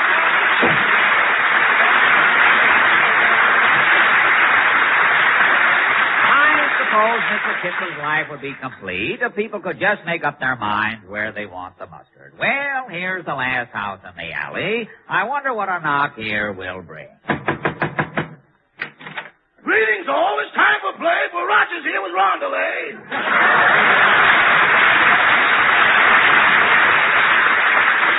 You have more poems for us tonight? Oh, indubitably. Have you heard?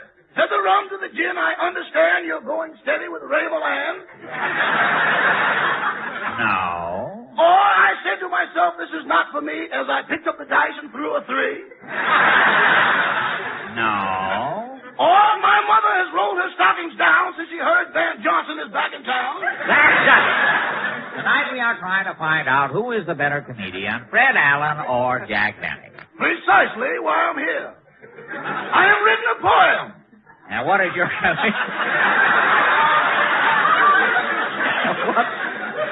what? Wait till I get this on tight. Now, what is your comedian's poem called? Allen or Benny. How does it go?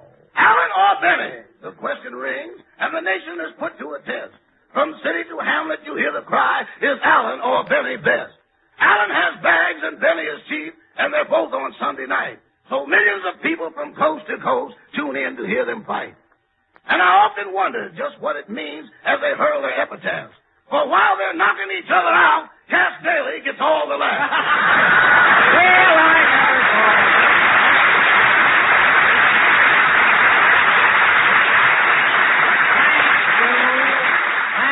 Thank you, Rochester Openshaw. And now Phil Harris and his No Goodman Orchestra will play Onesie Twosie because that's as high as they can count. Take it, boys.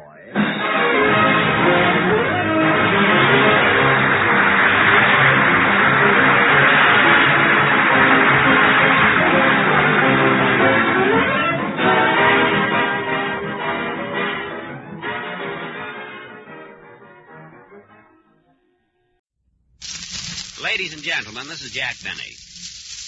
If any of you have visited a hospital anywhere in America recently, you know there's a critical shortage of nurses. At least 65,000 new students must enroll this year if we are to care for our fighting forces and our civilians at home. So please think about it.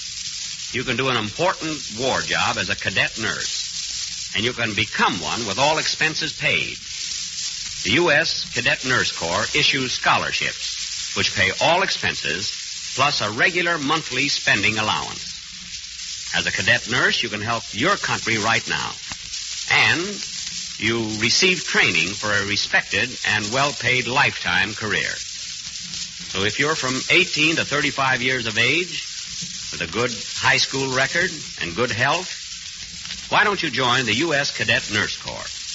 Apply for complete information at your local hospital or write to the U.S. Cadet Nurse Corps, Box 88, New York City. The Grape Nuts and Grape Nuts Flakes program starring Jack Benny with Mary Livingston, Phil Harris, Dennis Day, Rochester, and yours truly, Don Wilson.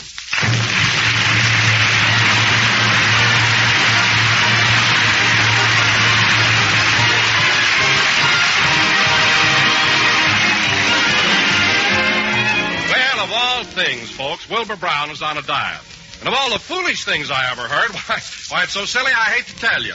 You know what Wilbur does? He goes on a starvation diet for breakfast. Then, of course, eats like a stuffed owl at lunchtime. Doesn't the poor guy know that breakfast is the stoke-up meal, the most important meal of the day? We've been without any food 10 or 12 hours. That's why dietitians tell us we need at least 1/4 of our entire day's nourishment in the morning. And they say we need a whole grain cereal. So make it Grape Nuts Flakes, folks. Delicious? You bet. Crisp, toasty brown, malty rich, and nourishing. Grape Nuts Flakes are a whole grain cereal, cram full of energy-giving whole grain food values. So, friends, don't be a Wilbur. Eat a good breakfast, do a better job. And feature tempting, toasty brown Grape Nuts Flakes. America's most distinctive flake cereal, Grape Nuts Flakes.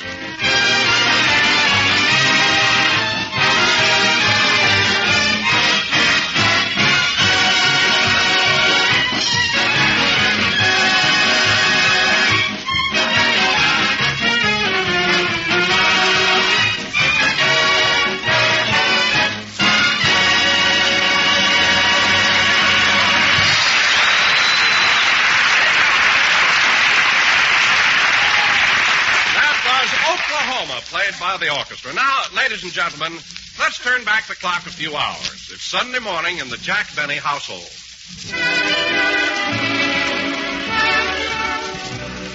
A Sunday, a Monday, and always. I would be in heaven if I could roll a 7. Sunday, Monday, and always. I'd be so happy it would make my poor heart pound to hear those little cubes go round and round and round and round. Oh, Rochester, whoever told you could sing? There was only one man who told me I couldn't. Well, I'd like to meet him. He's dead now. Well, prop up another pillow behind me so I'll be more comfortable. You can bring me my breakfast now. Okay, but this is the silliest thing I ever heard of. There's nothing silly about it. Lots of people have breakfast in bed. I know, boss, but not in the kitchen.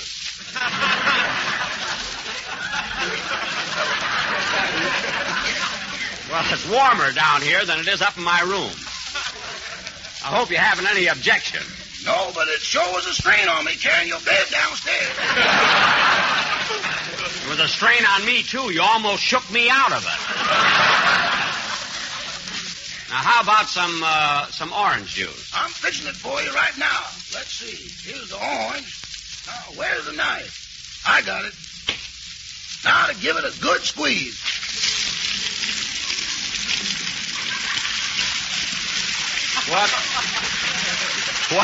What was that? Juice! Juice? Yes, sir. These California oranges don't know their own strength.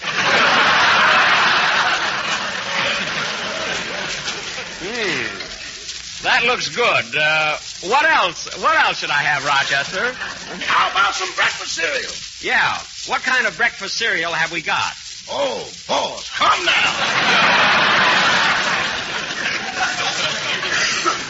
Oh, yes, I'll have the flakies this time.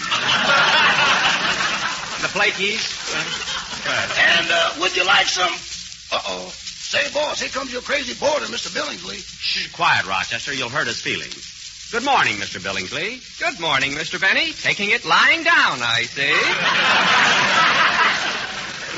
Yes. Breakfast in bed is one luxury I always enjoy. You know, I always used to have my bed in the kitchen, too. In fact, I lived in the kitchen. You did? Why? Oh, it was one of those things. I was married to a cockroach. To a cockroach? Her name was Gwendolyn. We used to argue all the time over who was boss. What was that, Mr. Billingsley? I say we used to argue all the time over who was boss. You and the cockroach? You did? Yes. But one day I put my foot down, and that was the end of it.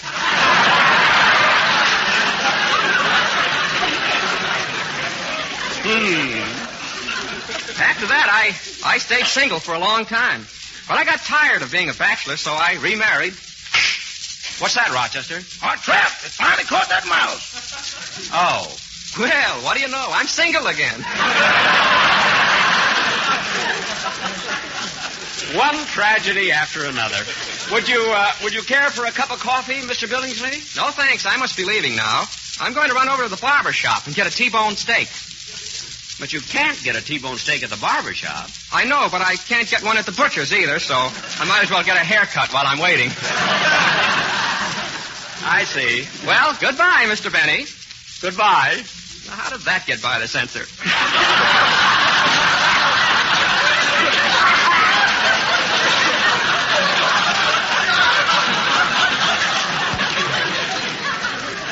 That's what you know, Rochester.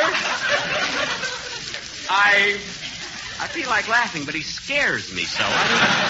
Rochester, I think you're right. He has been acting a little eccentric lately. Well, hand me my robe. I'm going to get up. Okay. Say, boss, you better hurry. We got to pick up your camel at the freight company today. That's right, Rochester. I invited my whole gang over. And remember, don't breathe a word about it. I want the camel to be a big surprise. I'll get it, Rochester. You clean up the dishes. Oh, hello, Mary. Hello, Jack. Well, you told me to come over here. Now, what's the big secret you're going to spring on it? Mary, you'll never guess. It'll be the biggest surprise this town ever had. Don't tell me you were drafted. Don't be silly, Mary. I'm over 38. What are you laughing at? That's what kept you out of the last war. Mary, I'm only a little over 38 now. Go on. You've got a brother that's 50. I know I have. Your twin brother. So what? We had a slow doctor.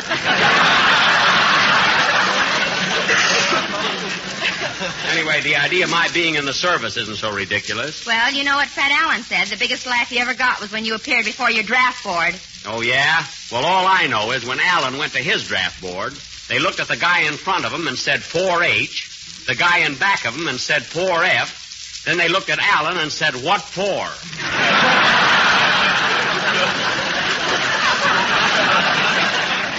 Which, incidentally, is the same thing his father said to the stork. So don't tell me about Allen. All right, Jack. Why, that weakling. He had to take a local anesthetic to get his elk's tooth cleaned. So don't tell me about Allen. All right, Jack, I won't. He had to go to Charles Atlas for 6 months to get enough muscles to hiccup. So don't tell me about Allen. All right, Jack, all right. And you're lucky I can't think of anything else. Jack, will you please forget about Allen and tell me what the surprise is? Mary, I'm not going to tell you. You'll have to wait here till it comes. Meanwhile, I'm going upstairs and get dressed. Okay, I want to use the phone anyway. I forgot to tell Butterfly what to prepare for dinner. Go ahead. I'll be down in a minute. This is the operator. Number, please. Give me Crestview 52717. Just a minute. Does Mr. Benny know you're using his phone? Well, of course he knows. Oh, yeah? Well, what's the password?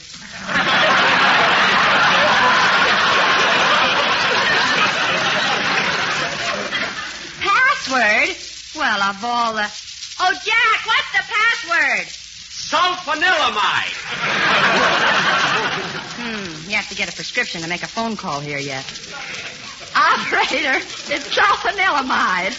Okay, I'll get your number.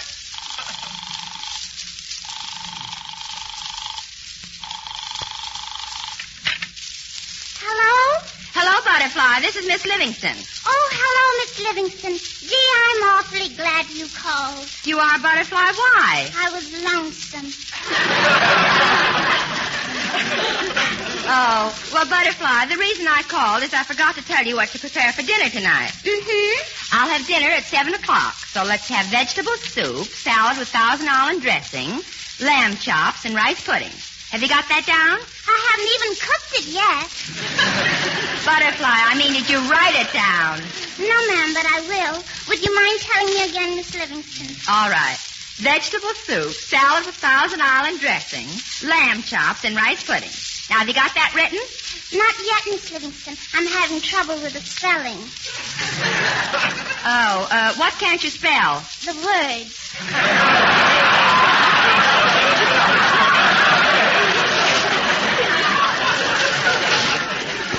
Well, never mind, Butterfly. I'll come home early and help you out. Thank you.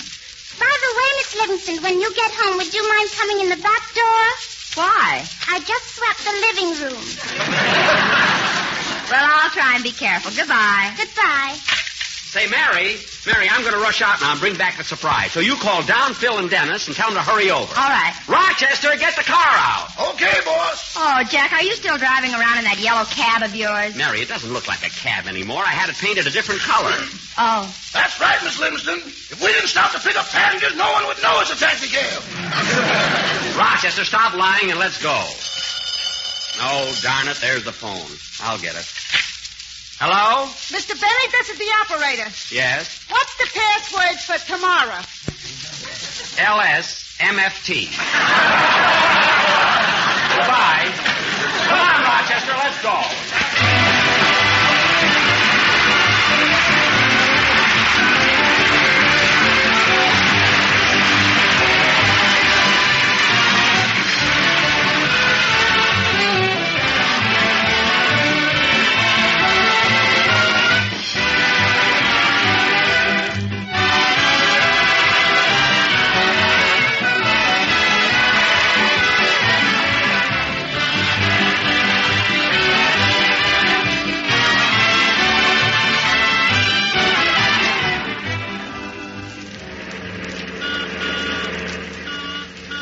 You better hurry, Rochester. I want to get to the freight office before it closes. Okay. And when we get the camel, I want you to be nice to her. Boss, I don't want to have anything to do with those wild animals.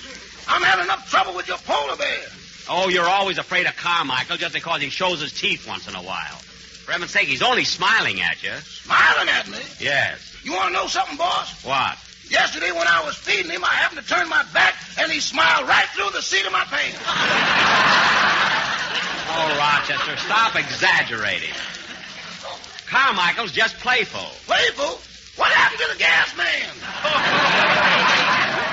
What are you talking about? It was 2 years ago. Well, we haven't had a gas bill since. All right, Rochester, drop it. Anyway, here we are at the freight office. Oh, boy. Won't the gang be surprised when I come home with the camel? I guess we'll have to go over to that other window. Where? Over there, where the man's on the phone. I'm sorry, but we don't make deliveries. You'll have to call for it yourself. I'll be with you in a minute, sir. No, I can't break the rule. You'll have to call for it yourself. Goodbye. Can you imagine a guy like that sending a mountain goat all the way from Denver? A mountain goat, huh? Yeah. What a crackpot he must be. Well... But there's nothing. You know what I got waiting here for some nitwit? What? It's...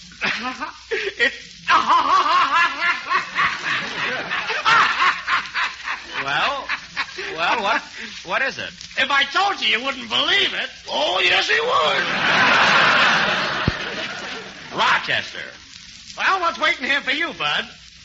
Well, what is it? Well. Oh! Well, what about it? They have them for pets in North Africa. Now, you have got my camel here, haven't you? You don't think I got these windows open because I love the great outdoors, do you? Never mind that. Bring her out. You'll have to go get her yourself, mister. Every time I go near that crazy animal, she spits at me. Your own fault. Camels only spit at people they don't like. Come on, Rochester. We'll go get her. Oh, there she is, Rochester. There's a camel. Isn't she cute? Oh, you sweet thing. We're going to be pals, aren't we? We're going to...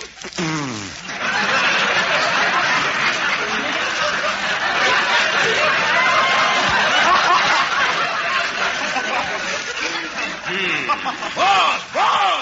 There was nothing, Rochester. She just threw me a kiss. Well, I got some of it on me.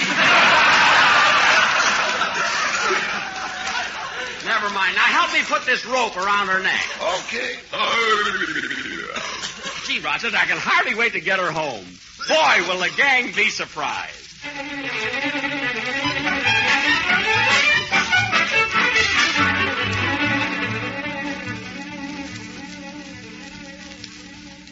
Gosh, I wonder what's keeping Jack so long. I'm getting kind of anxious to know what the surprise is. Me too. What do you think it is, Phil? I don't know. Maybe he broke down and finally decided to give us Christmas presents. Oh, I don't think so. I told Jack it's better to give than to receive, but he didn't hear the first part of it. No, I guess it isn't that. Oh, I know what. What? Maybe he broke down and finally decided to give us Christmas presents, huh? Dennis, I just said that. You did? Yeah. Copycat. Oh. Say, I'll bet I know what the surprise is. No, Don. No, Don. No, I don't see why not. Don, please. Well, gee, Mary, why couldn't the surprise be a violin? Maybe a real Stradivarius. Oh, for a minute I thought you were going to say grape nuts flakes. So did I. I didn't. Why, of course not. Now, what kind of a surprise would Grape Nuts Flakes be? There's nothing unusual about people coming home with Grape Nuts Flakes, and why shouldn't they? They're moldy, rich, sweet as a nut, and are a whole grain cereal. Mr. Wilson is right. It could be a violin. And not only that, they're a Basic 7 food. Violins? No, Grape Nuts Flakes. And they're a thrifty buy in the big 12-ounce economy-size package. That could be a small violin. Yeah, we'll just have to wait till Jackson gets back. Say, Dennis, while we're waiting, how about giving us a little entertainment? Okay, take a card. I don't mean card tricks. Oh, this isn't a trick. This card I want you to take is from my singing teacher. He's looking for more business. Oh, well, we'll talk about that later. Yeah, let's have that song, kid.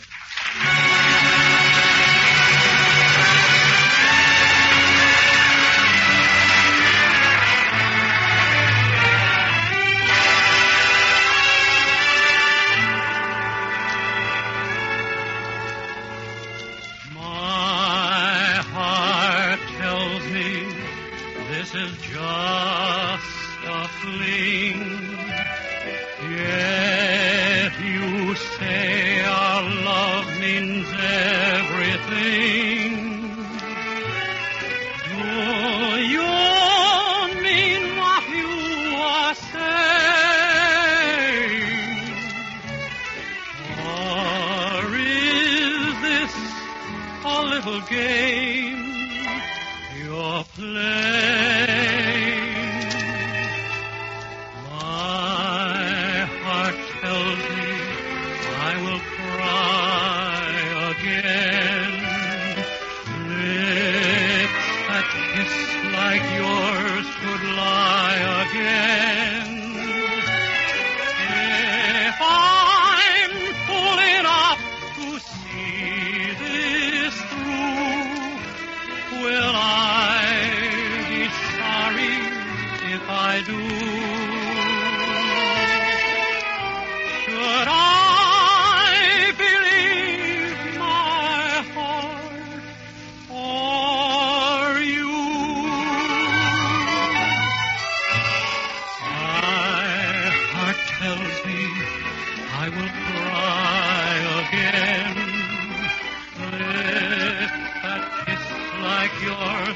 fly again. If I'm full enough to see this through, will I be sorry if I do? Should I believe my heart or you?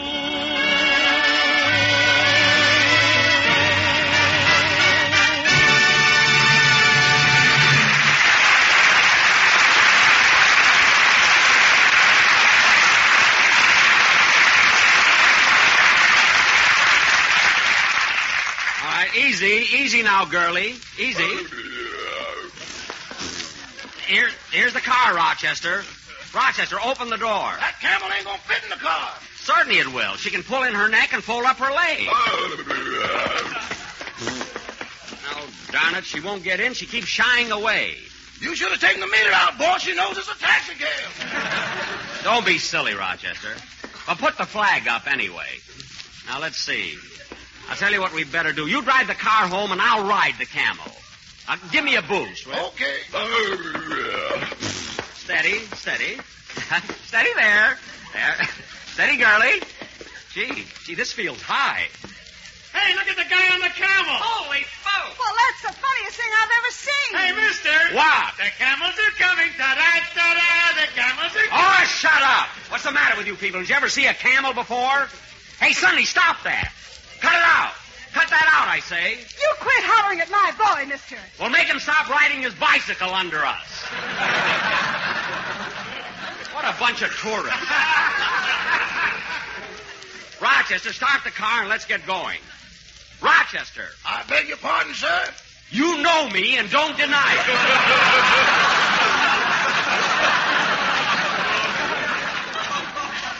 Now, let's get started. My goodness, look in the middle of the street, a lumpy giraffe.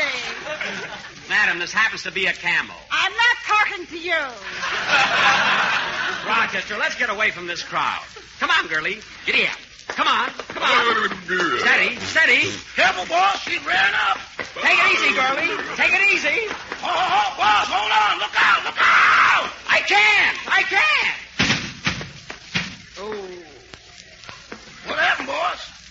What happened? I fell off. That's what happened. Rochester, the camel's running away. Grab the rope. I did, but it broke. Oh, doggone it. There she goes down the street. Don't worry, boss. There's a red light. She'll have to stop. Don't be silly. Well, I better call up the house and tell the gang not to wait. Darn it, and I wanted to surprise them with the camel. Oh, well. Rochester, you try to catch her. I'm going over to that drugstore and phone. Hey, Mary, I can't hang around here any longer. I got to get home before the broadcast and bring Alice my radio script. Oh, does she rehearse it with you? No, she explains it to me. Well, I can do that, Phil. Hey, that must be Jack with his surprise. Yeah, maybe that's why he's ringing the bell. I'll open the door. Oh. Hello. Hello, is Jack Benny here? Well, no. Well, gee, I can't understand it. I'm his girlfriend, Gladys Obisco, and he wanted me to come over to the house for a surprise. Oh, do you hear that, fellas? So you're the surprise. Gee, am I? Say, Mary, maybe they're engaged. Come on in, Gladys. Thank you. Well, so you're the surprise. Oh, Miss Obisco. Yeah. Dennis. I'm only trying to be a wolf. Hey, Mary, it looks like that Jack and his girlfriend got their signals crossed, huh? Yeah, I wonder where... Oh, excuse me, Gladys. I'll be right back. Hello? Hello, Mary. This is Jack. I've got some bad news about my surprise. I know. I've seen her. What? Your surprise is here. At my house by herself? Well, what's so wonderful about that? Well, I knew she had a tag around her neck, but I didn't know she could read. Jack, stop being so funny. And I think it was rude of you not to come with her. Mary, I was bringing her home, but the rope broke and she got away. The rope broke? Yes, the last time I saw her, she was running down the street waving her tail at people. What? What? Oh, Mary, look, she must be thirsty by now. Would you mind giving her a drink of water? Of course not. Now, look, you'll find a pail on the back porch. Just fill it up with water and set it on the floor in front of her. On the floor? Yes, she'll get down on her knees and drink it. Jack, you know what you're talking about? Of course, she was trained that way. And Mary, look, she has a special diet, so don't give her anything to eat till I get home. I don't want anything to happen because I got a good offer for her from the zoo. Jack, I think you're nuts. Oh, yeah, I know she looks kind of dirty now, but when I get home, I'm going to give her a bath. Jack, if she heard you say that, she'd slap your face. Slap my face? Mary, what are you talking about? Your girlfriend, Gladys Abisco, she's here. Well, what of her? Isn't she your surprise? Of course not. The surprise is my camo. Your camel? Yes, you remember. It's the one that I said I was going to... Boss! But, Jack, I have to hang up the phone now, Mary. Rochester's calling me. What is it, Rochester? I found a camel. Good. Where'd you find her? In the next booth. Well, get her out of there. We gotta wait, boss. She put in the call to Egypt, and there'll be a 3-hour delay on the call. Rochester, stop making up such silly things. Okay. Now tell me, where is she? She's over at the counter having a cherry Coke. Well, that's different. Let's go get her and go home.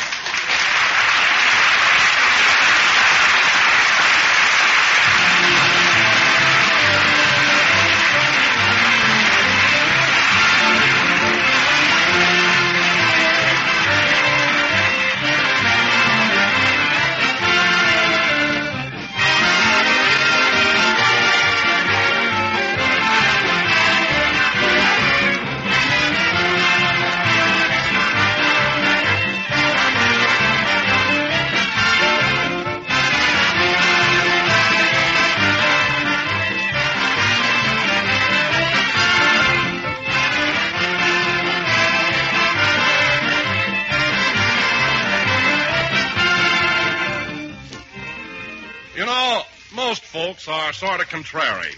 Why, if a law was passed, no more breakfast, everybody'd holler for breakfast. But as it is, far, far too many people are skimping the most important meal of the day. And you can't expect to do a man-sized job on a canary bird breakfast. Eat a good breakfast, do a better job. And feature those two leading favorites, Grape Nuts and Grape Nuts Flakes. If you've enjoyed the distinctive malty-rich goodness of these two delicious cereals, you know why they're favorites. Because theirs is the luscious flavor of sun-ripened wheat and malted barley, expertly blended. Grape Nuts, crisp, crunchy kernels. Grape Nuts Flakes, delicate, toasty brown flakes. Both bring you a swell-tasting breakfast treat and a big extra plus. The extra plus of all-around whole-grain nourishment. One type of nourishment recommended as a breakfast must by nutrition experts. Yep, they're as good for you as they're grand to eat. So feature Grape Nuts and Grape Nuts Flakes on your breakfast table every morning. Well, folks, we'll be with you next Sunday night at the same time, broadcasting from the Marine Air Station at El Toro, California. Good night, everybody.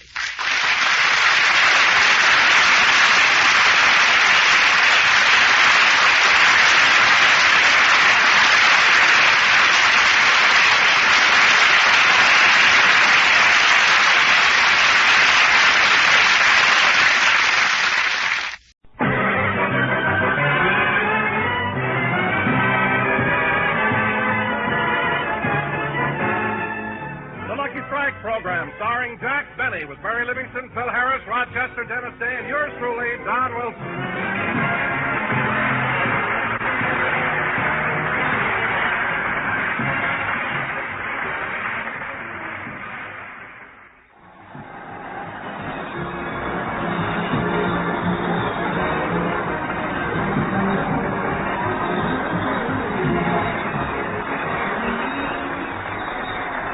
And now, ladies and gentlemen, from the Naval Training Center in San Diego, we bring you a man who was so proud of his career in the Navy, he had an anchor tattooed on the sleeve of his underwear, Jack Benny!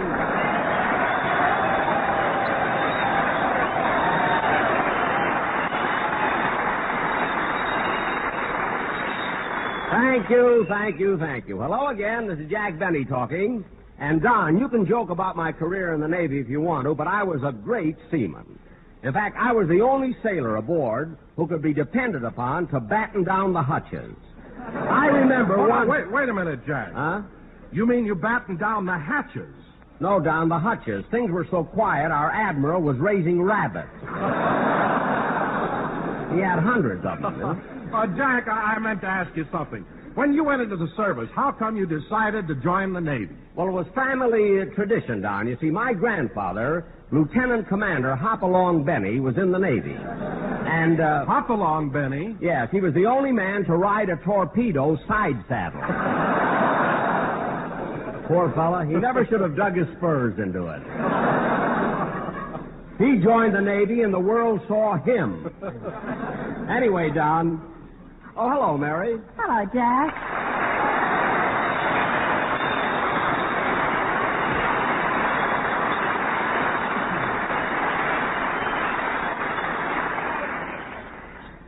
Oh, boy.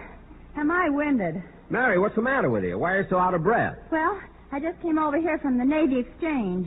The Navy Exchange? Well, that's just a short walk from here. I know, but it's a fast run with 150 sailors chasing it. I mean, don't be silly, Mary. Sailors don't chase after girls.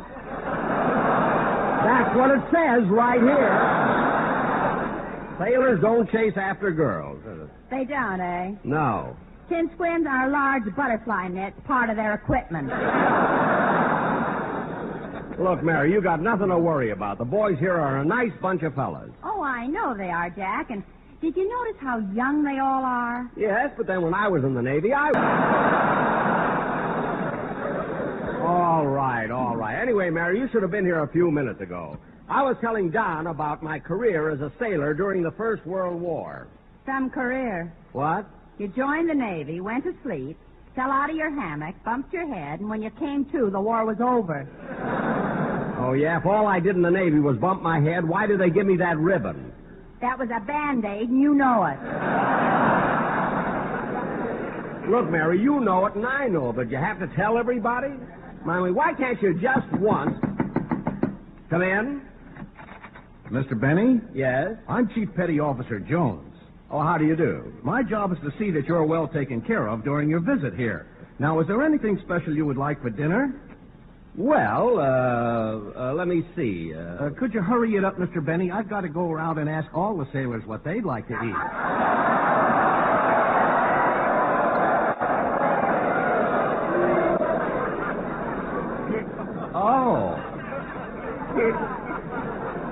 Oh, I see. Well, what do the boys stationed here usually have? Oh, some of them order crepe Suzettes. Uh-huh. And others prefer filet mignon sauté with a wine sauce. I see. And then there are those who are partial to baked pheasant under glass. Gee, is that the kind of food the enlisted men in the Navy get? No, but as long as we're on the air, let's do a little recruiting. Oh, yes. Well, goodbye now. Goodbye. You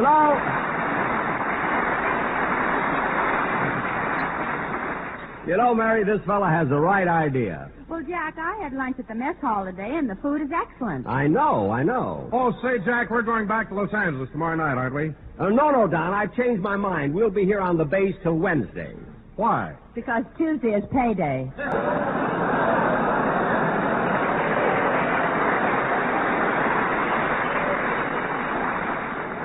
Well, look, what's the sailor's payday got to do with Jack? He's got a jukebox and a keg of draft beer in the back of his car. Mary. He flips the light place over and it says Benny's Canteen. Well, you're a fine one to talk. You're getting 10 cents a dance. So don't be so... Oh, hello, Dennis. Hello, Mr. Benny. Hello, everybody.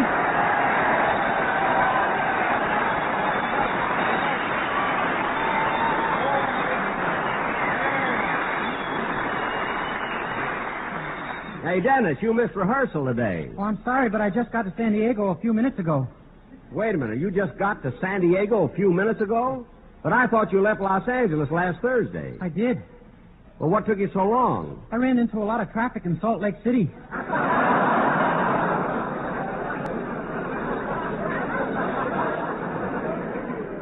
Salt Lake City? Dennis, why in the world would you go from Los Angeles... Mary, take my advice. Don't ask her. Just drop the subject. But, Jack, maybe he had very important business in Salt Lake City. Huh? Or maybe a relative was sick or something. Yeah, I never thought of that. Dennis, when you were coming down to San Diego, why did you come by way of Salt Lake City? I wanted to avoid the traffic lights in Laguna Beach. Mary, you made me ask them. You made me ask them. Dennis, you better sing your song. I'll say you better. Avoid the traffic lights in Laguna Beach. That's the silliest thing I've ever heard.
I hear a rhapsody sung by Dennis Day. And, Dennis, I want to tell you that regardless of the silly things you do, I must say you have one of the finest voices in radio.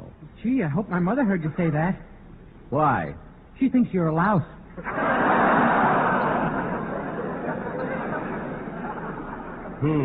Anyway, Mr. Benny, I don't care what my mother says. I like you. Well, thanks. And now, fellas... You've always been okay with me. Well, thanks, kid, thanks. And now, fellas... You know, Mr. Benny, sometimes I wish you were my father. You do? So does my father. Look, kid, I only try to tell you had a nice voice. I don't want a whole routine out of you. You know, you can't say... All right, fellas, you can stand up and cheer. This show will roll now, because Harris is here.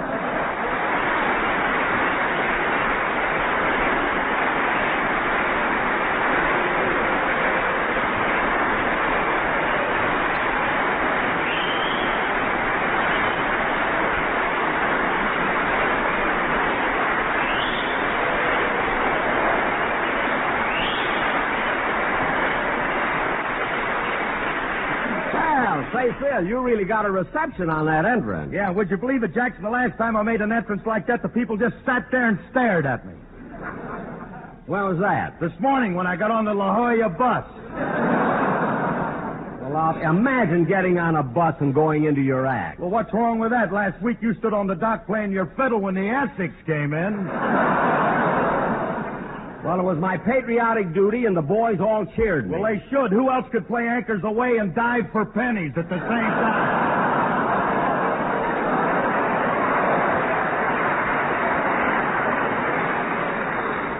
Oh, Phil, stop exaggerating. He's not exaggerating. I saw you swinging around in the water. Then why didn't you speak to me? With those bifocals, I thought you were a halibut. Halibut. What's your language? Oh, be quiet.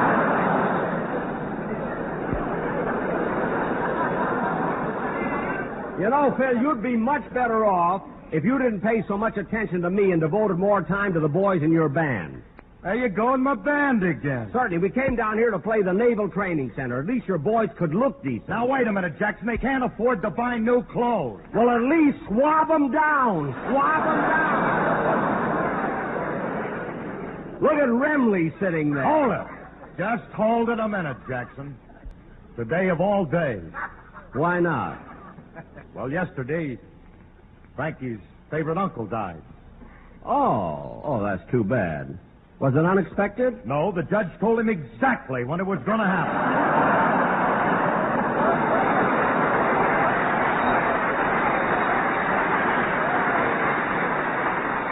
Look, Phil, I don't want to have any more nonsense. We have a very important sketch to do tonight, and I want to get started with it. Don, will you announce our play?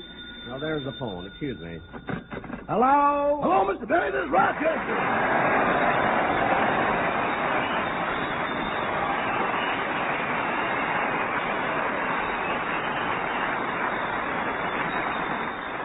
Oh, hello, Rochester. What did you call me for? Well, I'm over here in your room at the El Cortez Hotel, and I think you're in trouble with the manager. Mr. Stillings, why? What happened? He got a little upset when he found out you rented your other twin bed.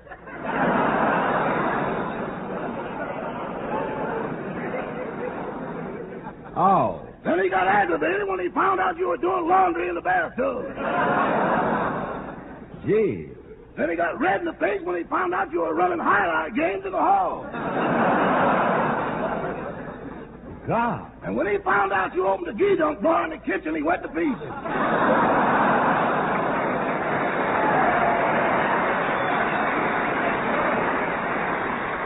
Oh, that's awful. How are things in my living room? Not so good. One of your barbers just quit. Oh, we'll have one of my writers take over his chair. Yes, sir. Goodbye. Goodbye. Oh, say, boss. Now what? Don't hang up yet. Why? I just looked at your radar screen. What about it? Get your fiddle ready. There's another ship coming in. Thanks, Rochester. Goodbye. Goodbye.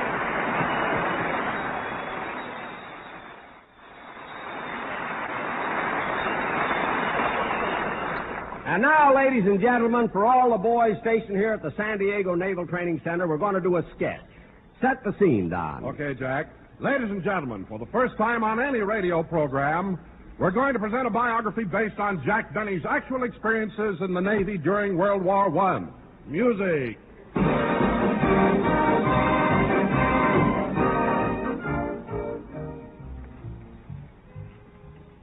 In the year 1917, I enlisted in the Navy.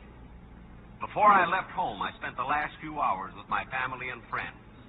Then I went next door to say goodbye to my sweetheart. This only took me 10 seconds. I wasn't a sailor yet.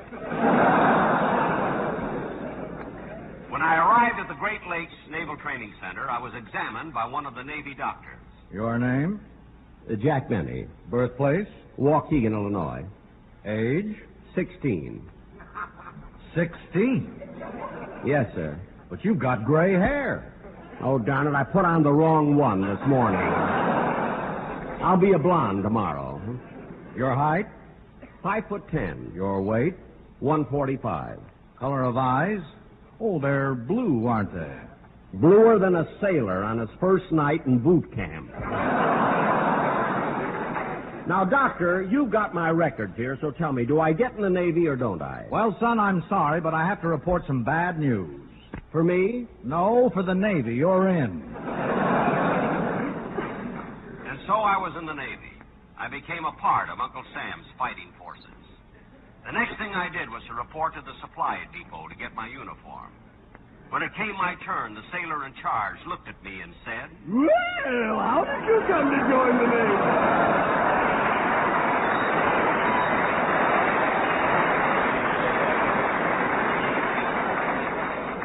What did you say? I said, how did you come to join the Navy? Well, I've always been the adventurous type. I love to travel. I love travel, romance, foreign countries. And then I saw one of those signs saying, join the Navy and see the world. Isn't that a coincidence? That's the reason I joined the Navy 18 years ago. And have you visited any distant lands? Yes, twice I've been to Tijuana. Well, lucky you. Now, here's your uniform. Hey, just a second. You don't know my measurements. I take size 34, please. Really?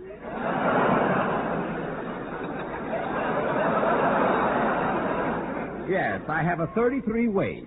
Uh-huh. 29 pants leg. Uh-huh. And 32 and a half sleeve length on the jacket. I'm glad you told me. Would you like your uniform in any... Yes. Would you happen to have something in blue?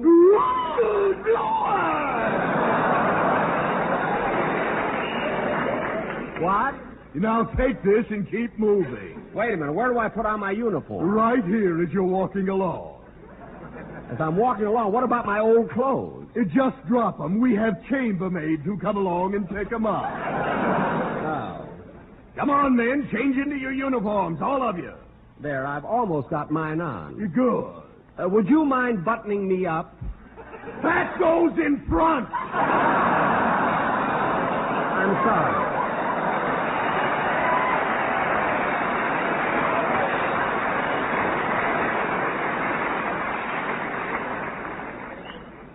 They had given me a uniform and transferred me to the San Diego Naval Training Center. After putting in 6 long, hard weeks in boot camp, I was given my first leave. I was tired and run down and wanted a rest. So I went to Sherman's. I went there with my friend, Curly Harris. Oh, bartender. Yeah? I'll have a lemonade. A lemonade? Yes. I'll have a tequila. Say, Curly, that's a Mexican drink, isn't it? Yeah.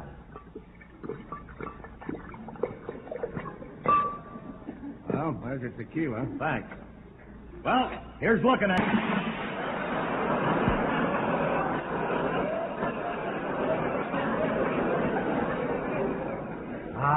Smooth all the way down. After 2 hours at Sherman's, I stepped over Curly and went back to the base. On my way back, I got lost. Realizing I needed help, I looked around till I finally found an ensign. I walked over to the ensign and said, Excuse me, sir, but how far is it to the San Diego Naval Training Center? I don't know.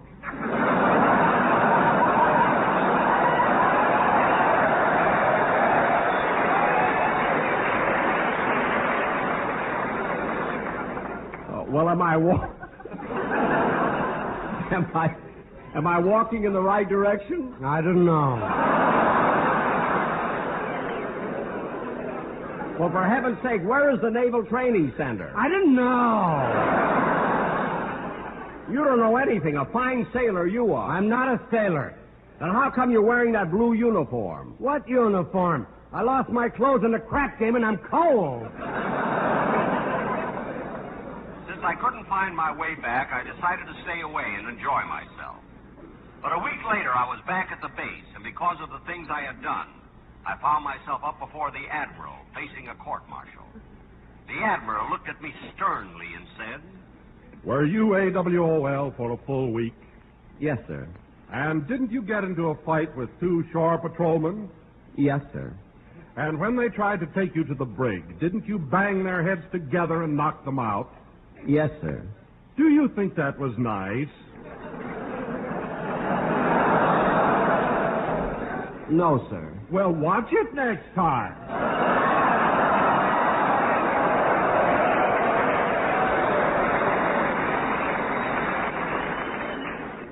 The Admiral let me go with no more punishment than a stern look.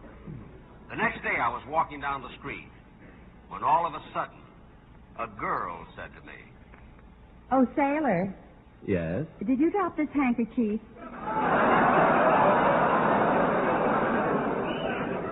It worked. I now had a girlfriend. We went together steadily for 6 months. Then one night I said to her, Honey, Yes, Max. pucker up. I'm going to kiss you. Okay. There. Have you ever been kissed like that before? Yes, I have a mother.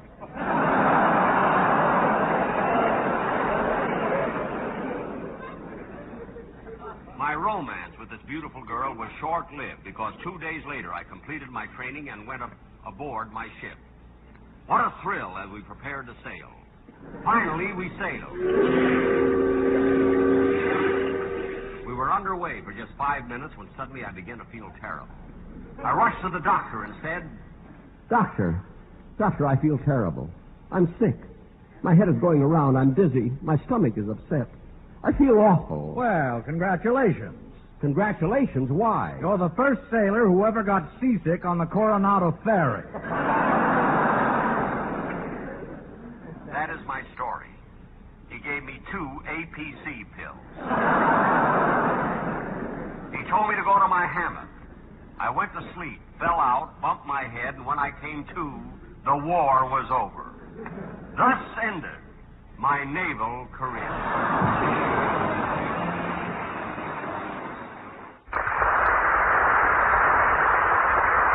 The Jack Benny program is written by Sam Perrin, Milt Josephsberg, George Balzer, John Tackerberry, and produced and transcribed by Hilliard Mark.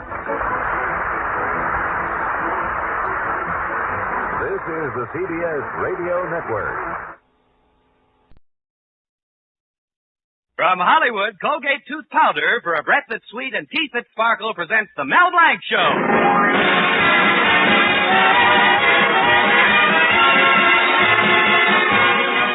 Colgate Tooth Powder for a breath that's sweet and teeth that sparkle brings you the Mel Blanc Show with Mary Jane Croft, Earl Roth, T. Benederet, Leora Thatcher, Zookie, and Victor Miller and his orchestra. You've heard Mel Blanc as the happy postman. Hello, Mrs. Burns. Here's your mail. Well, goodbye, Mrs. Burns. Remember, keep smiling. You've heard him as the famous train caller. Train leaving on track 5 for Anaheim, Azusa, and Cucamonga. You've heard him as the lovable character Zookie. Well, in the fix-it shop, I'm the president. I'm the vice president. I'm the treasurer. I sweep out the place. You've heard him as the famous Warner Brothers cartoon character Bugs Bunny. What's up, guy? Now hear him as the star in his own show. Hello, Mel Blanc's Fix-It Shop. You bend it, we mend it.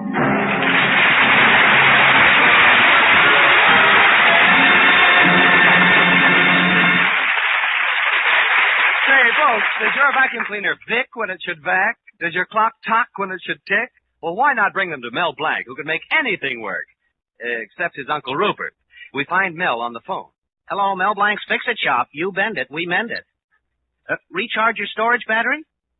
Oh, the battery in your hothouse for the plants. Oh, I won't forget. I'm making a note of it right now. Put amps in plants. Yeah, goodbye. Say, nephew, I hope you haven't forgotten we're all going to the county fair tomorrow. Gosh, no, Uncle Rupert. Why, Zookie here is starting to dress up for it already. Suki, where did you get that high, stiff collar? It's 8 inches high if it's an inch. Yes, my lad. It can't possibly be comfortable. Oh, it's actually comfortable, comfortable, all right. You see, it doesn't bother me a bit. But every time I hiccup, my head disappears. Oh, for the love of heaven. Look, Uncle, here comes Betty. Take Suki in the back of the shop and get that thing off his neck, huh? Yes, come on, Zookie, come on. Hello, Betty. Oh, Mel, I'm so excited about the county fair tomorrow, aren't you? Yeah. Gee, I hope we have as much fun as we did last year. Hey, remember the Tunnel of Love? Uh-huh. Betty, this time let's get seats together. Silly. But, Mel, tomorrow I think I may have a surprise for you. Surprise? Yes, what would you say if I won the cake baking contest at the fair? Well, honey, I'd say, gosh. Oh, I'm sure I can win. I'm using Mother's prize-winning recipe. I want to show you what a good cook I am. You know, I think sometimes girls pay too much attention to their looks. After all, men prefer girls who can cook, too. Oh, I don't know. I've heard fellas say, boy, has she got a shape. But I never heard them say, boy, has she got recipes.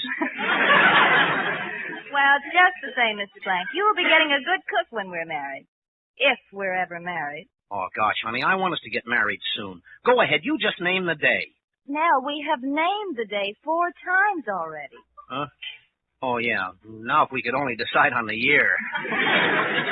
Oh, honestly, darling, you should become more serious about your business. Now, remember, be businesslike. Hello, Mel Blanc's Fix-It Shop. You bend it, we mend it. Who? Oh, the Y. Oh, it's the Y, honey. Hello? Yeah? Do I know how to get to the Y? Sure. I was there last week with a friend. And we had a swim and a rub-down together. Wait. Look. Hey, please, I only meant... What's the matter, darling? It's the YWCA. Oh. Yeah, I'll be right over. Thank you. Goodbye. What a businessman. What they want? Well, they want me to fix an oven. I'll go over and land all their fix-it business. Just for you. That's the way I like to hear you talk. I'll go down there and really sell myself. They won't be able to say no to me about anything. Remember, darling, it's the YWCA. Huh? Oh, well, almost anything.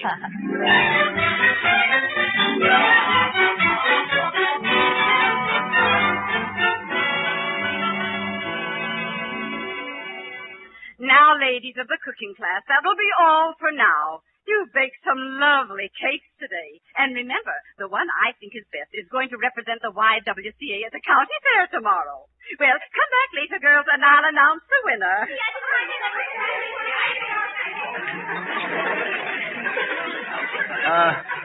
I beg your pardon, ma'am. Goodness, a man! Thank you. I'm Mel Blanc. What can I do for you, young man? I'm Stanhope, the cooking teacher. Oh, how do you do, Mrs. Stanhope? Miss Stanhope. Oh, I'm sorry. You're sorry. Well, if you'll show me the oven, I'll get right to work. I told the secretary I'd start right in. This is odd. Very odd. Oh, I do a lot of odd jobs. I'll take this up with the membership committee. Well, there's your stove right there. Thanks. And you'll find all the ingredients for baking a cake. Me? Bake a cake?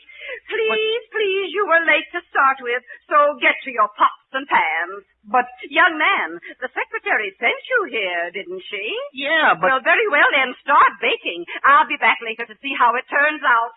Extremely odd. Unheard of. Hey, just a minute. Gosh, what does she want me to do? Bake a cake to prove I can fix an oven? What a silly way to run a place. Boy, am I glad I joined the YMCA. What do I know about cooking? Well, here goes. For you, Betty.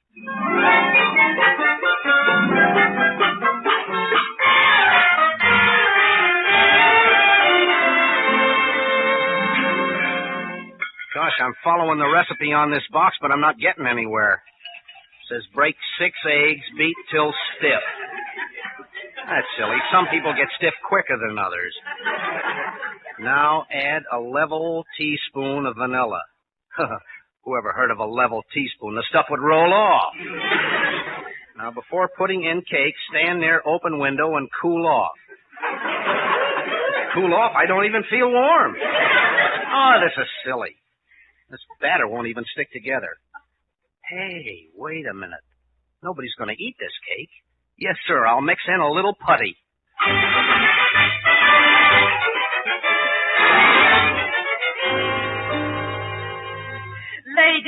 Ladies, come here to Mr. Blank's stove. This marble cake is a work of art. Why, it looks just as though it was modeled out of clay. However did you do it? Oh, I just stuck a few things together. Now do I get the job? You certainly do. Swell. Even though it's a bitter blow to all of us girls, a man is going to represent the YWCA at the county fair. You and your beautiful cake. Oh, thanks. Betty'll be... What? Yes, that's right. Oh, but you can't. You don't know what I put into it. Now, your recipe is your own precious secret. Oh, this is silly. I don't know how to cook. No false modesty, Mr. Blank. But I tell you, Not a word now. I'll see you at the fair.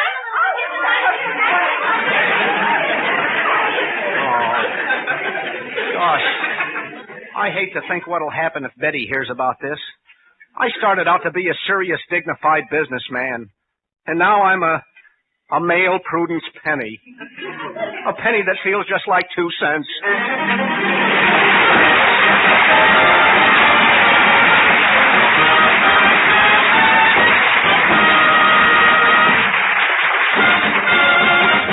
Use Colgate tooth powder, keep smiling just right. Use it each morning and use it each night. Don't take a chance with your romance. Use Colgate tooth powder. When two is company, take it from me, a breath of trouble is very NG. Yes, indeed. That little breath of trouble, unpleasing breath, may ruin your romance, even jeopardize your job. Yet anyone can be the victim of unpleasing breath, even you. Just do this. Brush your teeth night and morning and before every date with Colgate Tooth Powder. For Colgate Tooth Powder cleans your breath as it cleans your teeth. Yes, scientific tests have definitely proved that in 7 cases out of 10, Colgate Tooth Powder instantly stops unpleasing breath that originates in the mouth. What's more, no dentifrice at any price cleans your teeth more quickly and thoroughly than Colgate Tooth Powder. Remember to buy it first thing. And remember the name Colgate Tooth Powder with the accent on powder. Don't take a chance with your romance. Use Colgate Tooth Powder.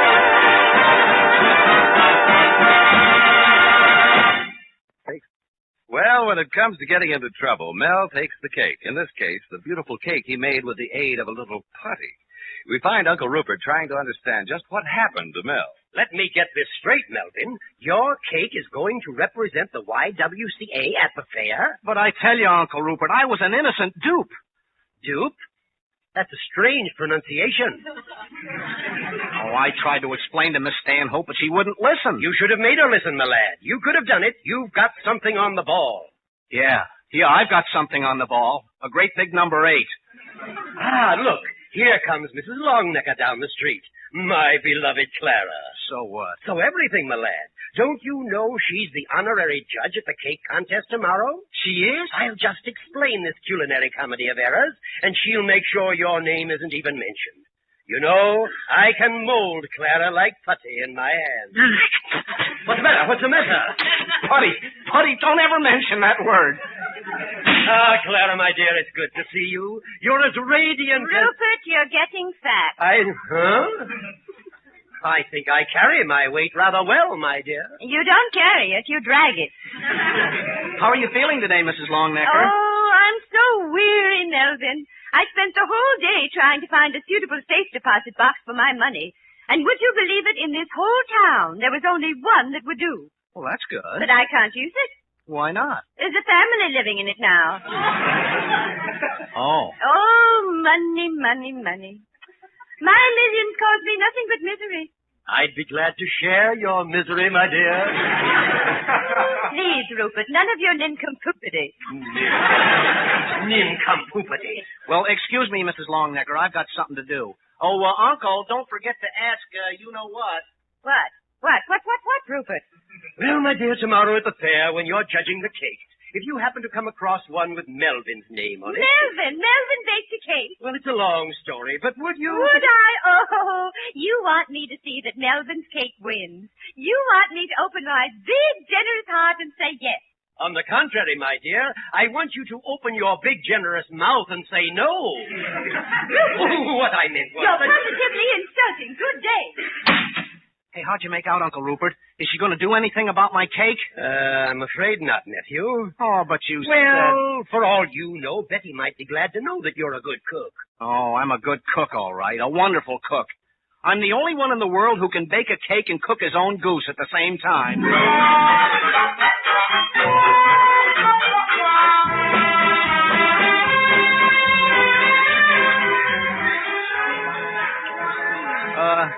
Betty, what would happen, well, just suppose, for instance, a man won the cake contest today. A man? Oh, don't be ridiculous, darling. No man would enter a cake contest at the fair. Oh, he wouldn't, huh? What's the matter with you, darling? You seem so nervous. Look, honey, I know I make a lot of mistakes, but I keep trying to improve myself because I love you. I know. Oh, Melvin, may I see you a moment? Oh, pardon me, Betty. I'll see what Uncle Rupert wants. Nephew, your worries are over. Your old uncle is going to take care of that confounded cake. Now, look, it's almost time for the contest. Do anything. Have you seen Zookie around? No, but there's Dr. Crab, the dog doctor. Maybe he has. I'll see you later. Dr. Crab, that dried-up dog doctor. Oh, well. Oh, Christopher, have you seen Zookie? Zookie? No, Rupert, I haven't.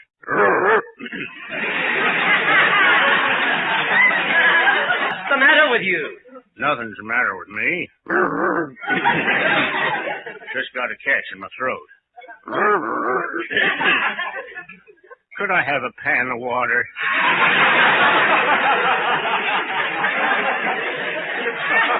Christopher, you're even getting to sound like a dog.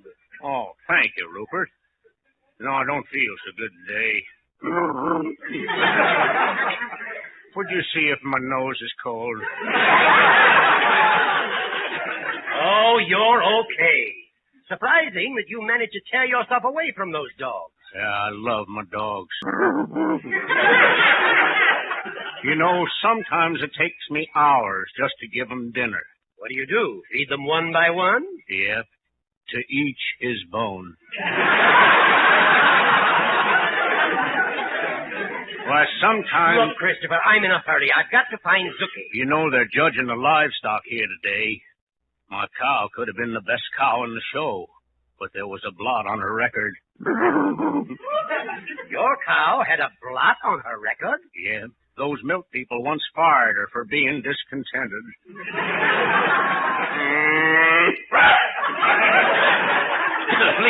Please, go away. Go away. All right, Rupert. But remember, a cow has the kind of shape that gives us many laughs. Her thighs are bad, her ankles worse. But she sure has pretty calves. Bye.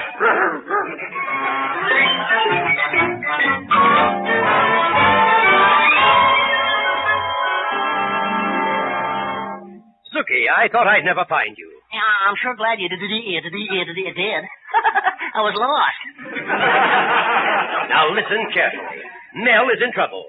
One of us has to sneak into that tent where the cakes are. It will be, yeah. One of us has to eat up Mel's cake, every last crumb of it. Yeah. One of us has to take the chance of being caught and thrown out. No. But Zookie, it's for Mel. Oh. Why didn't you say so?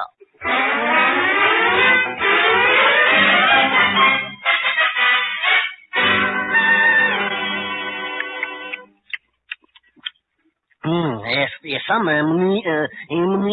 marble cake. They're very tasty. I think I just swallowed one of the marbles. This just hits the spot. I wish it didn't hit so hard. Zookie! Huh? Oh, Mrs. Longnecker. What are you doing? Don't tell me you're eating Melvin's cake. Okay. I won't tell you. Put that cake down. I am, as fast as I can. Oh, do you know what you've done? That was the YWCA entry in the contest. I'm going to take you to the fair officials at once. I'm going to take you there if I have to carry you. Well, I'm all through. Gosh. I'll have to be carried.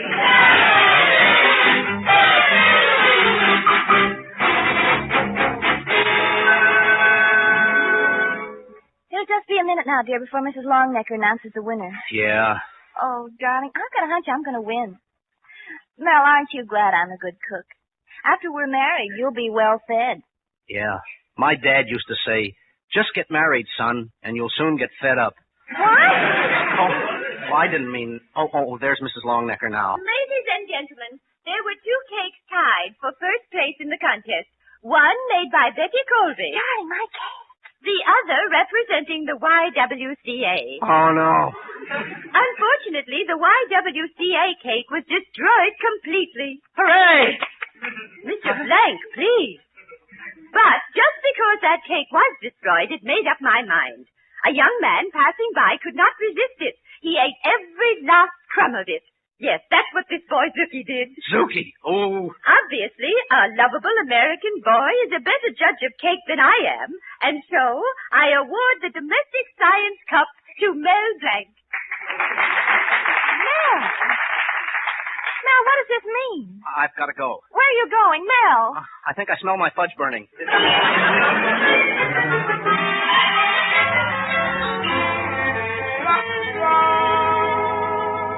Mel Blank, come out from under that counter. Oh, I was just looking for Zookie. Well, you won't find him there. Oh, but you don't understand. I'm worried about him. Anything might have happened to him, Betty. Why don't you worry about what happened to me? I was never so embarrassed. Oh, I know, honey. Gosh, I'm sorry. That catty Muriel Graves wanted to know if I still loved you, even with your dishpan hands. Oh. Mr. Thurston, president of your lodge, stopped me and... Yeah, I know. He's going to transfer me to the ladies' auxiliary. Well, here's the cup you won, with your own little hand. Well, go on, read the inscription. Well, okay. Oh, no. Go on, read it. Go on. To the kitchen queen, who's sure to make some man an ideal wife. And I have to be engaged to Miss Kitchen Queen of 1946. Oh, gee. And you were going down to the YWCA to get their business. I got the business. Well, won't you let me explain? I went to the YWCA to fix an oven, but Miss Stanhope made me bake a cake. The only reason my cake looked like anything at all is because I put putty in it to make it stand up. Oh, Mel, putty. Oh, darling. Well, it's no laughing matter. Zuki ate it. For all I know, the poor kid may be in the hospital right now. Oh, no wonder you were so worried about Zuki. Hey, did somebody call me? Oh, Zuki, are you all right? Hey, maybe we ought to call a doctor, huh? Oh, yeah, Zuki, how do you feel? Oh, I feel fine. I feel great. I was singing all the way home. Singing? Yeah, cement mixer, putty.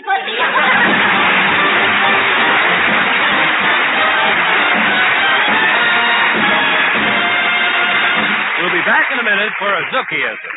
What's a Zookieism? Well, wait and see. Use Colgate tooth powder, keep smiling just right. Use it each morning and use it each night. Don't take a chance with your romance. Use Colgate tooth powder. Young man, have you wondered why opportunity stays away from your door? Perhaps a little breath of trouble, unpleasing breath, has caught up with you. It's best to be on your guard. So do this. Brush your teeth night and morning and before every date with Colgate tooth powder. For Colgate tooth powder cleans your breath as it cleans your teeth. Yes, scientific tests have definitely proved that in 7 cases out of 10, Colgate tooth powder instantly stops unpleasing breath that originates in the mouth. What's more, no dentifrice at any price cleans your teeth more quickly and thoroughly than Colgate tooth powder. Remember to buy it first thing. And remember the name Colgate tooth powder with the accent on powder. Don't take a chance with your romance. Use Colgate tooth powder. Well, Zuki, we had quite a mix-up at the fair today. I'd like to feel you profited by it. Yes, my lad. It should have taught you what people should do to stay out of trouble.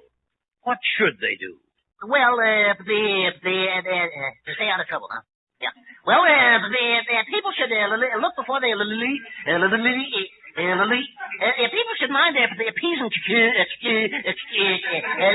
People should let them eat cake.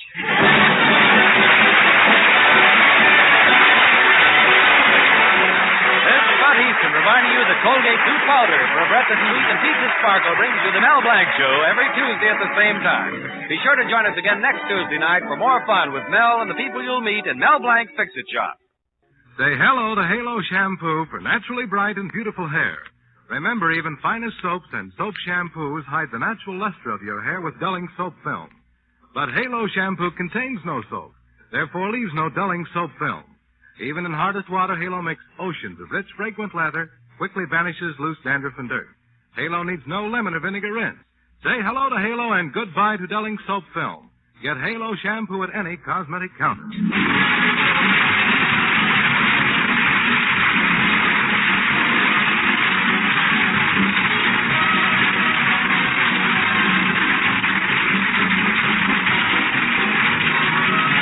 The Mel Blanc Show was written by David Victor and Herb Little, Jr. and was produced and directed by Joe Rhines. This is CBS, the Columbia Broadcasting System.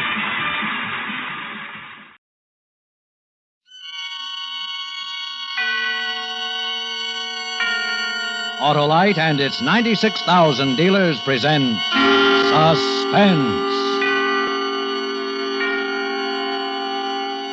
Tonight, Autolite brings you Christmas for Carol, a suspense play starring Mr. Dennis Day.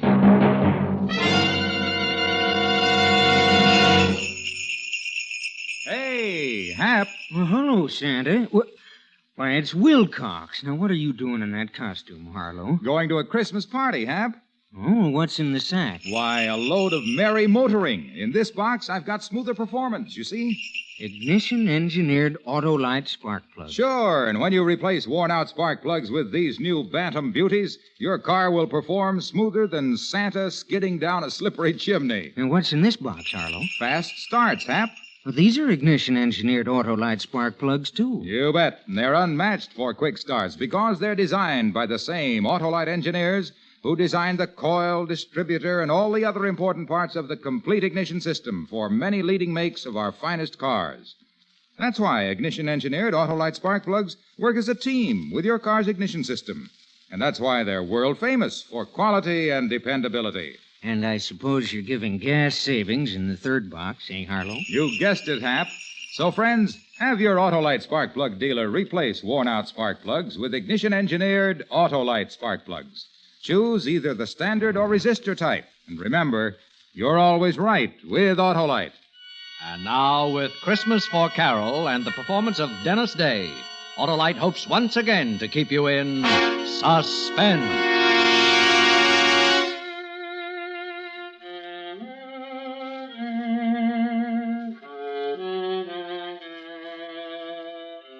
It was dark and silent. The window in the house glinted a little from the Christmas tree lights. Rocky didn't move. He just stood there in the alley, but I wanted to run. Fast, get away and put it behind me. Just a second. We got the money, Rocky. What are we hanging around for? Come on, let's get out of here. I said we wait for the old couple to get back. What for? Why take chances now? We got some money. How do we know it's all of it? Maybe they split it and put it in two places. We'll wait here and watch for them when they come in. They'll tip it. It was $8,000. That's what he withdrew. You asked for this, kid. Now do as you're told. We wait.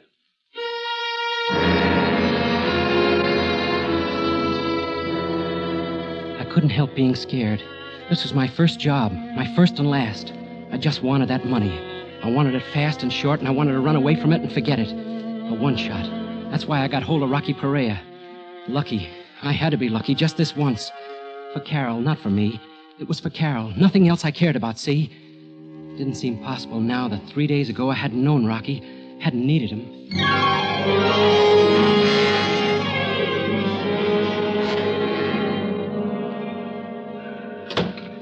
What is it, Doctor? How about the baby? Your wife must remain in bed. Serious? No, not serious, but she's got to stay flat on her back. A nurse. You should have a nurse with her all the time. Oh, but it's 2 months away, Doctor. It's just a question of keeping her relaxed and quiet, not letting her do any work around the house, lift things, or even walk. Okay, Doctor. And she'll be all right? There's one other thing. She was quite worried when I told her about the nurse. I got the feeling she's well afraid to have the baby. Afraid? Not for herself. I can't put my finger on it, but it's having a detrimental effect on her condition, and I know what it is, Doctor. Money. Oh, I see. Well, it might not be easy finding a nurse. Only 4 days till Christmas. I'll get one, Doctor. Thanks. I'll call you this evening. Yeah. Thanks again, Doctor.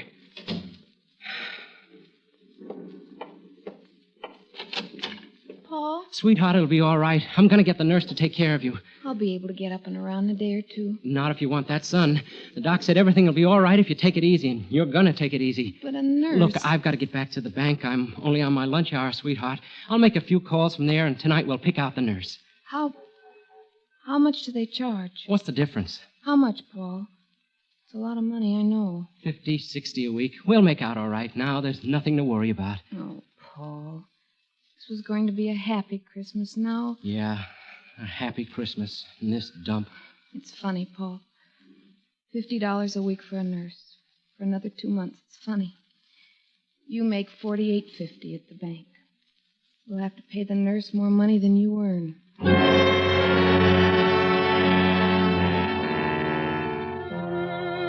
Yeah, more money than I earn. You know how it is being a bank teller? Feeling, seeing, handling money, taking in money, paying it out. When I went back to work, I was seeing it for the first time with something more than a detached feeling. Thinking, I need this money, I need this money, I need this money. How I need this money. For Carol and the baby. It was almost 3 o'clock when Eddie the bookie came in. Hi, Paul. Haha, good day yesterday. And big action in a few days. Santa Anita opens. Yeah, people like to throw their money away. They throw it, I catch it. Eddie, could I see you later? You ready to make a deal? I want to talk to you. What time you through? 5 o'clock. Meet you outside at 5 o'clock.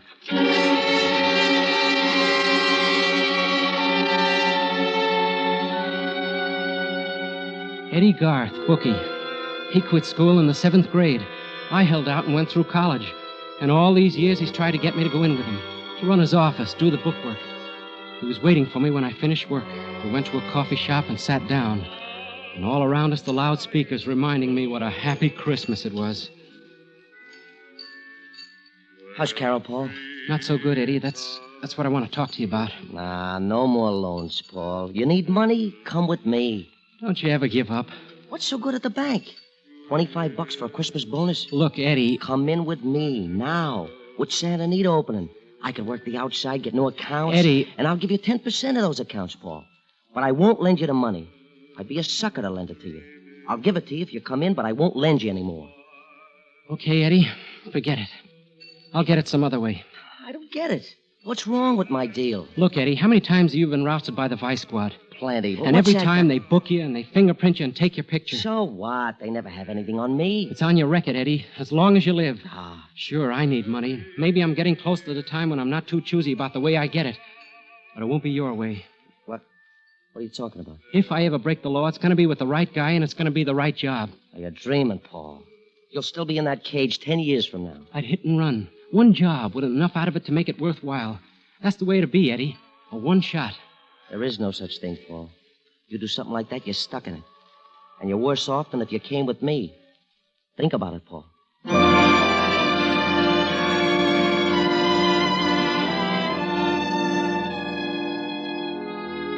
Go home then and fix dinner for Carol, all the time thinking of the money and Carol and the baby and debts. The worry eating at me and thinking about what I'd said to Eddie. Then the next morning, old man Forbes made a withdrawal. The first he'd ever made. Hiya, son. What? Oh, hello, Mr. Forbes. I'm going to miss you, son. Seems like we're good friends after all these years. Miss me? Take a look at the slip. That's a lot of money. 12 years hard work. That's what that money means. But you're taking it all out? Yeah, and I quit my job today. Quit your job? Ada and me, we've been waiting a long time for this Christmas. We're moving out of the city. Oh? We've had our eye on a little farm. Now we can buy it. Even got the papers drawn up. Then you're leaving right away? About a week. But Ada don't know yet. I'm going to surprise her. Kind of a Christmas present. But it's not safe to keep so much cash on you, especially I got a perfect place to hide it, son. No one would think to look there. Besides, I figure I've worked too hard and too long to lose it now. Oh, no, son, it wouldn't happen. Wouldn't seem right somehow.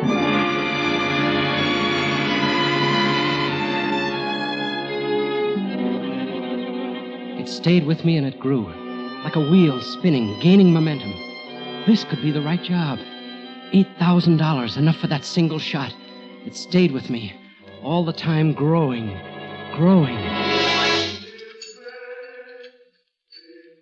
Yeah, lunch is on me, Paul.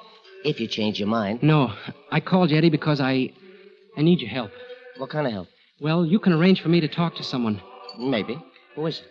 Rocky Perea. Rocky Perea? Are you kidding? You picked yourself the right guy, all right. The cops don't even know what he looks like. They never mugged him or printed him. Yes, Eddie, that's right. You're crazy, I tell you. 1 million people want to talk to Rocky Perea, including the cops. No, Paul, I can't touch it. You can, Eddie, if you wanted to bad enough. Please, Eddie. All right. I'll see what I can do. Maybe I do know someone. And, Eddie, it's got to be soon. You know you'll be taking a chance. It better be good. It is, Eddie. Good enough to take the chance for.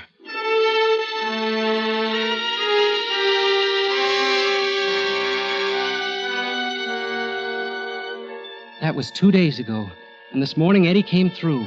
A certain friend, Rocky's only outside contact, told him to keep an eye on a house on Hoover Street. Eddie gave me all the dope, what Rocky looked like, how he'd act, what to expect. And early this evening, I told Carol I was going out for a while, that I'd borrow the money from Eddie, and that we wouldn't have to worry about paying it back for a while. That's what I told her, but that wasn't the answer. The answer was at the house on Hoover with Rocky Perea.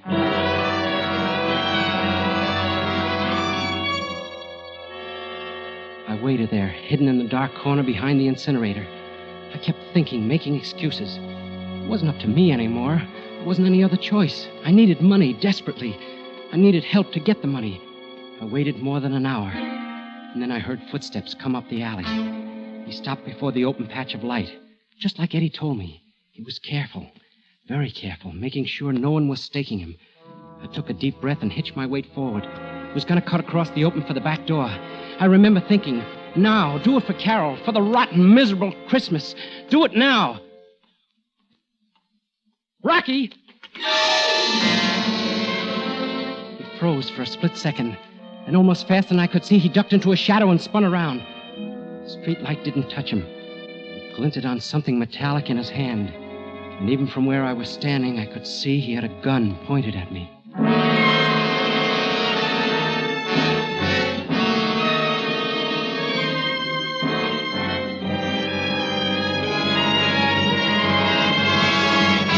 Autolite is bringing you Mr. Dennis Day in Christmas for Carol. Tonight's production in radio's outstanding theater of thrills, Suspense.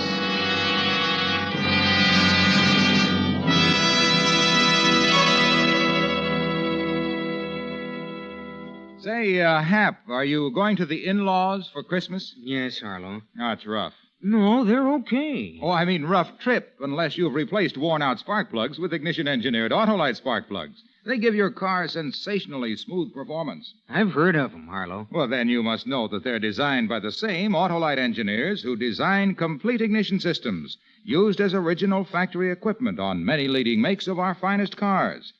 That's why ignition-engineered Autolite spark plugs work perfectly with your car's complete ignition system. The folks really treat us right. You mean the Autolite spark plug dealers, eh, Hap?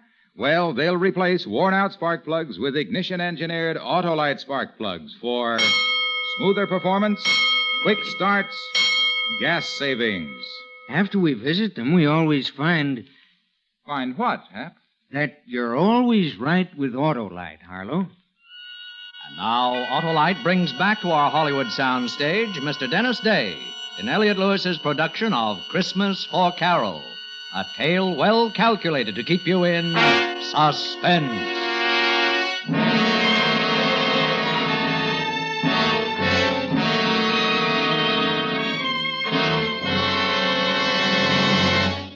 Rocky, don't shoot. It was a good thing I'd said it. His gun was aiming front and center. He crouched there looking at me, his eyes flat and hard, then his voice deep and tight and deadly. Who are you? I'm not a cop, Rocky. Come close so I can see you better. Sure, Rocky. I just want to talk to you. You call me Rocky.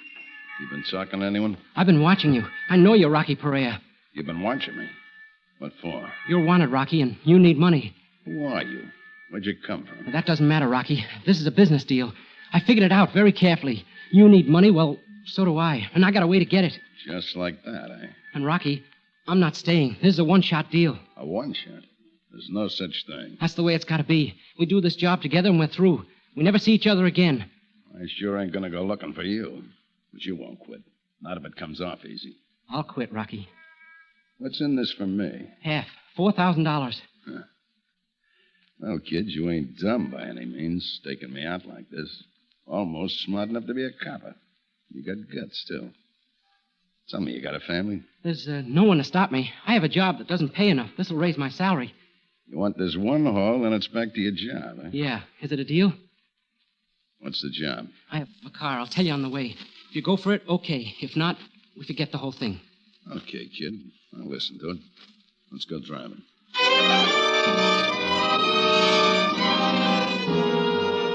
I told him what I'd planned and why I needed him, and he agreed to come with me. We drove to the Forbes' house. It was a small and old house, just big enough for the two of them. I drove down to the corner and parked, and we started back. Lucky there's no one on the street. Let's go up the alley. Yeah, Rocky. There's the back door. Look, no lights. They're not home. Oh, that makes it a cinch. Okay, go on, take it. It's your baby. Rocky, I'll have to break a window. Yeah. You want me to hold your hand? I'll wrap my jacket around my fist. That'll keep the noise down. Why don't you write me a book? Okay, I'm going.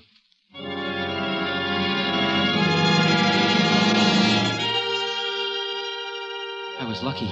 The side of the house was hidden from the street by a big tree, and there was light to see with from the Christmas tree in the living room. I wrapped the jacket around my knuckles, and with a short, sharp jab, broke through the window. It sounded like a cannon. The street being so quiet before, I was scared it would rouse the whole neighborhood. I scrambled up the sill and dropped into the living room. I was pretty clumsy. I pulled out drawers, looked behind pictures, under cushions. I went in the kitchen and poked around the cabinets. I looked in the cookie jar, and I found a rolled-up wad of bills.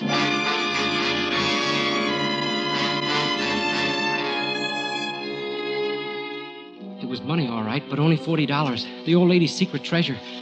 I put it back and went into the living room again. Looking around, nervous, I stumbled on the Christmas tree and knocked it over. And then I remembered what the old man had said. A Christmas present for his wife. And I knew it was somewhere on that tree.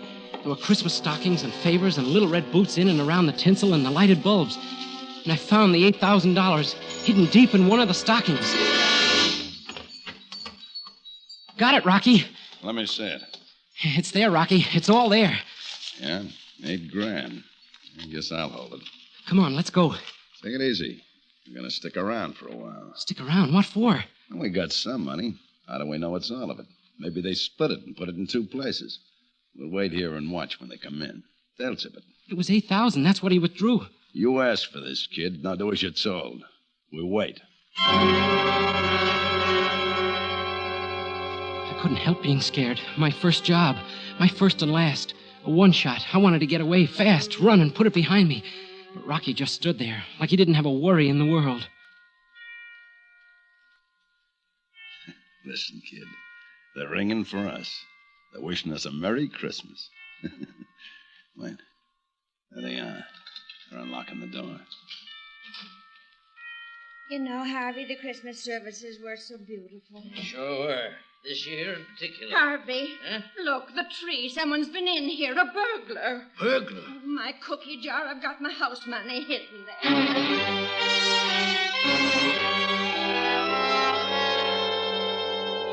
The old lady ran to the kitchen, but Forbes knew where to look, and he knew it was gone.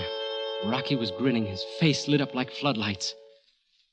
Let's go, Rocky. We've seen enough. No, hold on a minute. It's all here, Harvey. I wonder what he was after. Ada, it's gone. All the money. All what money? $8,000. I took it all out of the bank. Ada, I quit my job. It was going to be a surprise.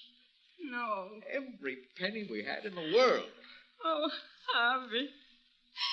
All that money. No, it'll be all right, Ada. Oh, 12 years you worked so we could have something. Well, I can keep on working, Ada. I'll do it all over again. Oh, you can't work anymore. The doctor. Oh, what's a person to believe? You work so hard and we do without things for 12 long years, and for what? In 1 minute, some good-for-nothing hoodlum takes it all away from us.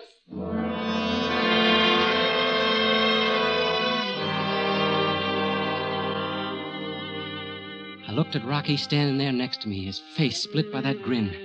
It was funny to him, something to laugh about, to gloat over. That's why he'd stayed. Suddenly I knew I couldn't go through with it. Me, the guy who needed the money so bad, the guy with the bright one-shot idea. Quite a show, eh, kid? Come on, let's go. He moved off a few steps, but I just stood there, knowing what I was going to do. Come on, I said. Let's go. Knowing what I was going to do. No, Rocky, we're not going. Huh? I said we're not going, and neither is the money. What's that? Don't, Rocky. I've got a gun, too. What's got into you? I'm going to give that money back, Rocky. I can't stomach this. Give it back. You're crazy. No, Rocky, I just didn't see deep enough. Old people like this. This was your idea. I ain't responsible for it. I know, Rocky, but I can make it right. Suppose I don't give you the money.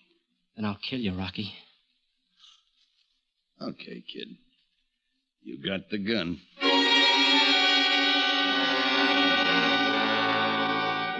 He gave me the money, all the hate showing in his eyes. I turned, started for the house. I gave him my back for a target, but he didn't use it. I knocked on the door. Yeah?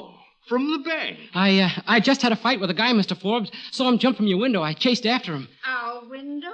You saw him? Yes, ma'am. I was walking past. I kind of figured he'd just finished robbing you. Well, did you catch him? Well, I couldn't hold on to him. He broke away, but not before I got this. Why, Harvey, the money. Yes. Paul, bless you. Oh, forget it. I'm only sorry I couldn't hold him. You say you fought with this burglar? Yes, he broke away before...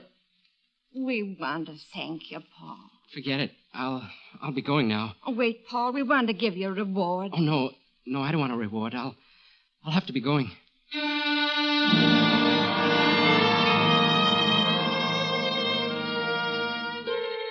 I stopped there on the porch for a minute, afraid to go back to Rocky. Suddenly terribly afraid of what he'd do to me. The old couple was still talking, loud, like old people do. Yes, it all happened so fast. I'll always wonder about that boy. What made him bring the money back? He's honest, Ada. I know him from the bank. Oh, fiddlesticks, Harvey. He didn't fight with anyone. What do you mean, Ada? Well, his clothes, why, the whole story he told us.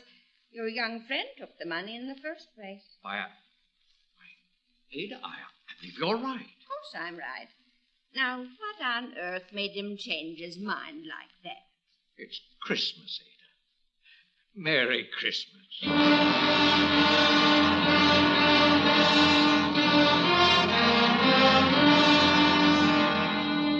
She'd known.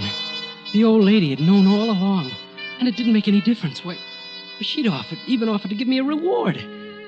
Suddenly I felt something strange, like being clean inside. Like being able to see something that wasn't there before. And the tightness, the fear eased a little. Now, let's go, kid. The car. Rocky. You did what you wanted.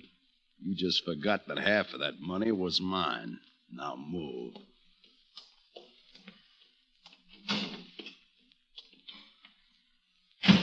Get it moving.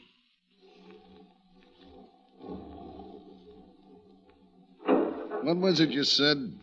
You need me, Rocky. You're hot. Rocky, I made a mistake. I want to team up with you, Rocky. You need money.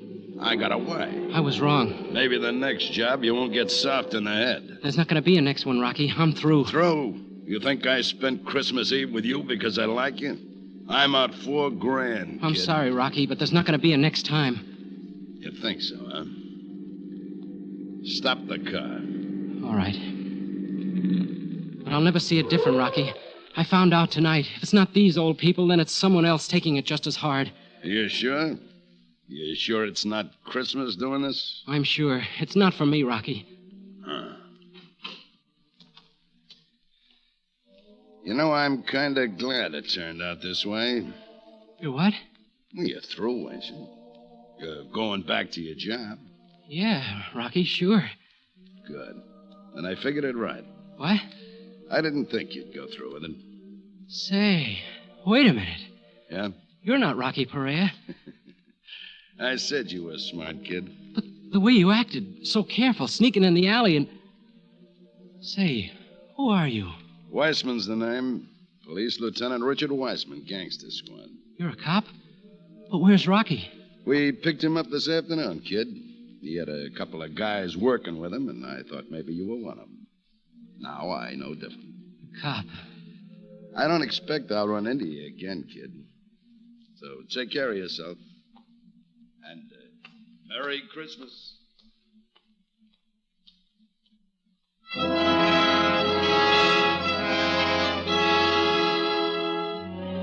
Lucky. All the breaks. But I was no better off than this morning. There was still money, 2 months paying the nurse. There was still the worry for Carol. Oh, Mr. Shane, we've been expecting you.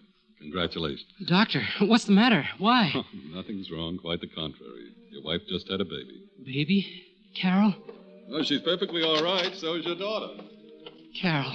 Oh, Carol, darling. Are you all right? Hello, sweetheart. I'm fine. Carol, is... We won't have to borrow the money now, Paul.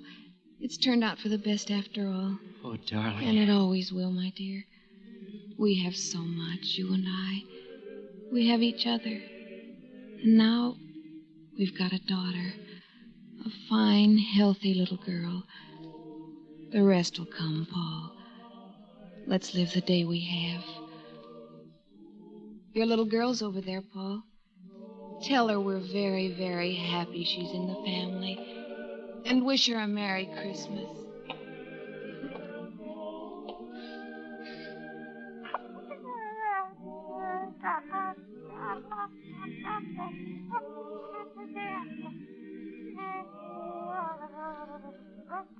The first Noel, the angel did say, was to certain poor shepherds in fields as they lay, in fields where they lay keeping their sheep on a cold winter's night that was so deep.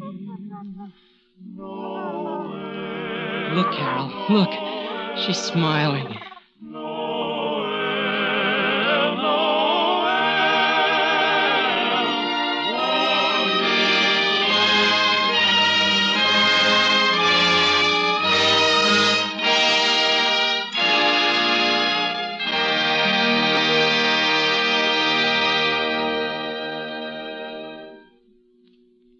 Suspense, presented by Autolite.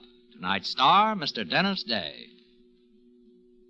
Santa visits girls and boys after they've been good, but Autolite keeps cars and trucks performing as they should. Right you are, Hap, because Autolite makes more than 400 products for cars, trucks, planes, and boats in 28 plants coast to coast. These include complete electrical systems used as original equipment on many leading makes of America's finest cars. Electric windshield wipers, starting motors, voltage regulators, coils, distributors, wire and cable, generators. All engineered to fit together perfectly, work together perfectly because they're a perfect team. So, friends, don't accept electrical parts supposed to be as good. Ask for and insist on original factory parts at your neighborhood service station, car dealer, garage, or repair shop. And because all Autolite parts are original factory parts, you can be sure you're right, because you're always right with Autolite.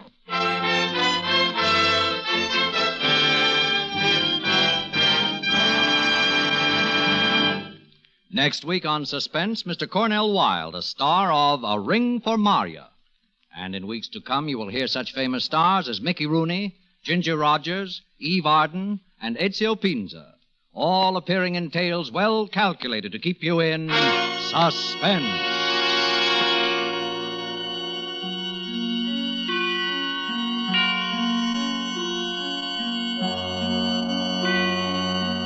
Suspense is produced and directed by Elliott Lewis, with music composed by Lucien Moraweck and conducted by Lud Bluskin.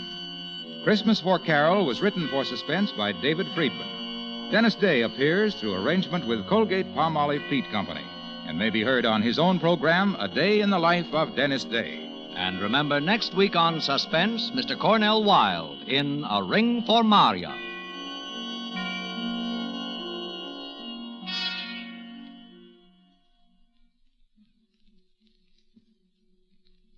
This is Harlow Wilcox again. On behalf of Autolite, its 96,000 dealers, and the cast of Suspense, I extend to all of our listeners best wishes for a Merry Christmas. Good night. This is CBS, the Columbia Broadcasting System.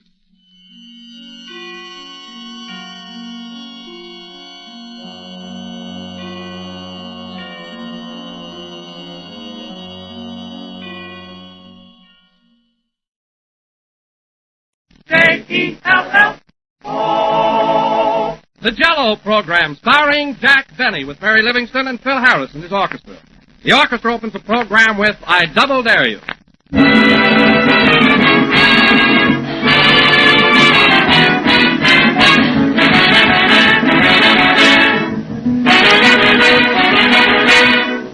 There's a play that recently opened in New York City called Hooray for What?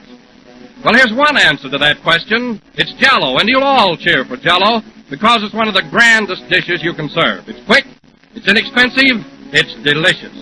And you can vary it in all sorts of ways to keep your menus different and interesting.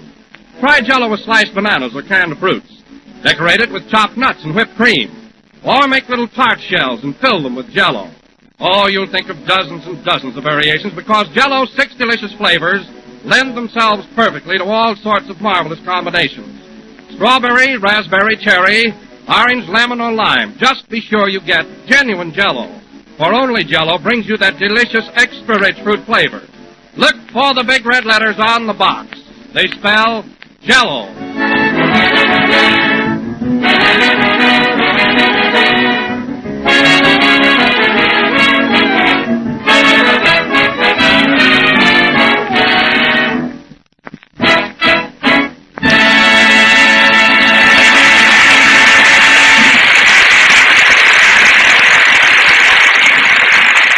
That was I Double Dare You, played by the orchestra. Now, ladies and gentlemen, we bring you that human dynamo, that bundle of energy who is always bubbling over with pep and vitality, Jack Benny.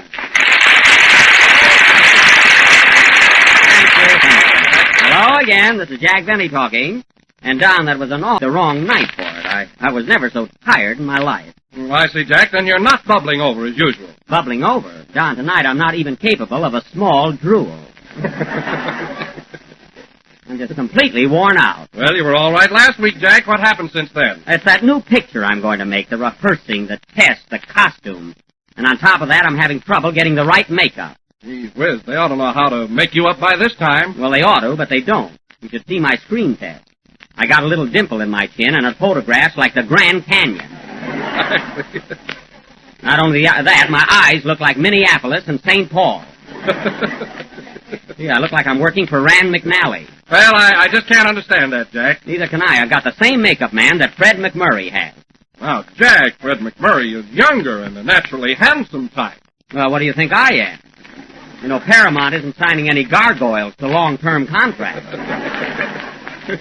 You know that. Well, then maybe it is the fault of the makeup man. I don't know, but you know what burns me up, Don? He dashes into McMurray's dressing room, puts a little powder on his face, and Fred is all set. Oh. Then when he comes over to make me up, he takes off his coat, opens his bag, and pulls out a blueprint.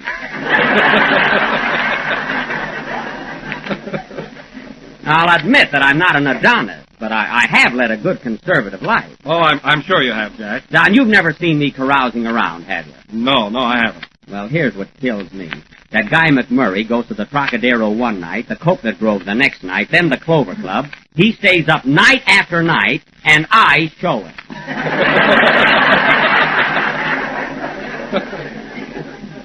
Anyway, I'll be glad when I get started on my picture and it's over with. Who's going to be your leading lady, Jack? Oh, hello, Mary. I didn't see you. What did you say? I said, who's going to be your leading lady? I told you last week. It's Francisca Gall, that new Viennese star. You remember I went over to her house to rehearse last Sunday night. Oh, yes, I remember. She invited Phil Harris, too. Yes, Curly Locks had to come along. Phil spent the whole evening teaching her how to do the Big Apple, and I sat there like a worm. Every time I make a picture, Phil falls in love with my leading lady. Why don't you play opposite Rex, the Wonder Horse? Thanks, Mary. I'd look fine with a horse on my lap. What part would I play, a jockey? No, a milk wagon. Oh, quiet. And don't give me any more suggestions. Well, here comes Cupid's little ambassador now. Hello, Jack, old boy. How's the Waukegan wallflower? Fine, thank you. How's my kinky-headed leech? Oh, just dandy. I never felt better in your life. Well, stay out of my life. You certainly fixed up my rehearsal last Sunday night. I was there to work with Miss Gall, and you stand around distracting her attention. Well, I was just trying to be sociable. And then you had to suggest that I go out and buy some ice cream. What about it? Well, the least you could have done was eat it when I brought it back. Go on, I didn't want any ice cream. Oh, you didn't? Then what did you send me? Oh, I get it. You wanted to be alone with Miss Gall. I see. I thought there was something fishy about that ice cream. What flavor was it, Barracuda? I can't figure out how I could have been so gullible. Oh, hello, Kenny. Hello, Jack. What's eating you? Termites. I got a wooden head. Kenny, I always thought that you were dumb, but I'm really a sap. For plain, ordinary stupidity, I've got you back off the map. Oh, I don't know about that. Now listen, Kenny, I've got a date with a girl. Phil comes along. They want some ice cream, and I go out for it. Top that. All right. I had a date with a girl. Another fellow came along. Nobody wanted ice cream, and I still went out for it. Stop that. Well. Get this. I had a date with a fellow once. His girlfriend came along and hit me in the face with a banana split. I don't think that's so funny. Well, I laughed. Yeah, and the banana split. Why, Kenny, that's a nifty. Yeah, I wish I could think of one like that every week. Well, go ahead and sing before you have a brainstorm. Banana split. Wasn't that awful, Mary? Yeah, it's a good thing he can sing. Yeah.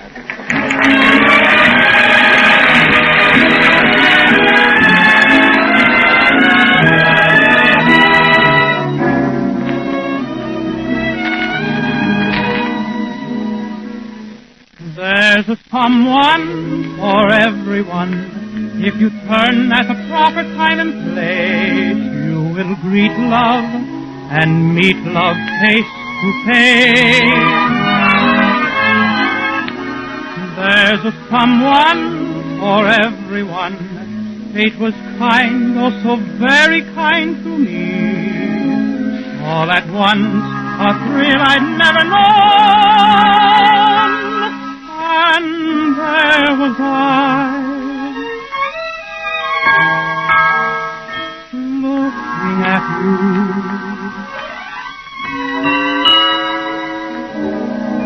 Sweet someone, I can't resist you. Sweet someone, oh, I've missed you. Where have you been all these nights, all these days? Where was that smile that is driving me crazy? Sweet someone, I'm glad I found you. I'm building my world around you. For heaven sent you and meant you to be a sweet, adorable someone for no one but me.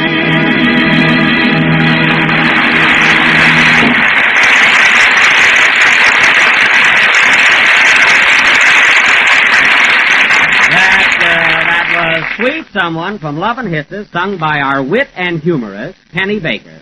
And now, ladies and gentlemen, what are you laughing at? Nice banana. Banana split. And now, ladies and gentlemen, go away, Kenny. As we announced last Sunday, tonight we are going to present the outstanding achievement of the Benny Guild. Our own dramatic version of Samuel Goldwyn's screen triumph, The Hurricane, or I'm Forever Blowing Bubbles. For the benefit of those who haven't seen the picture, the locale of our play is the little island of Manakura in the South Sea, which is just halfway between Tahiti and Bismarck, North Dakota. I will play the part of Governor DeLotte, as mean a man as ever ate a popsicle at a hanging. Mary Livingston will play the part of Germaine, my wife. I will not. You will, too. Now, Don Wilson will be the captain, and Phil Harris will be the doctor. Why can't I be Phil's wife? Because he hasn't got a wife. Now, Kenny will be... Then why can't I be Don's wife? Look, Don hasn't got a wife either. He's just got a boat. Well, why can't I be Don's boat? Mary, you're going to be my wife. If it'll make you any happier, I'll put a sail on you.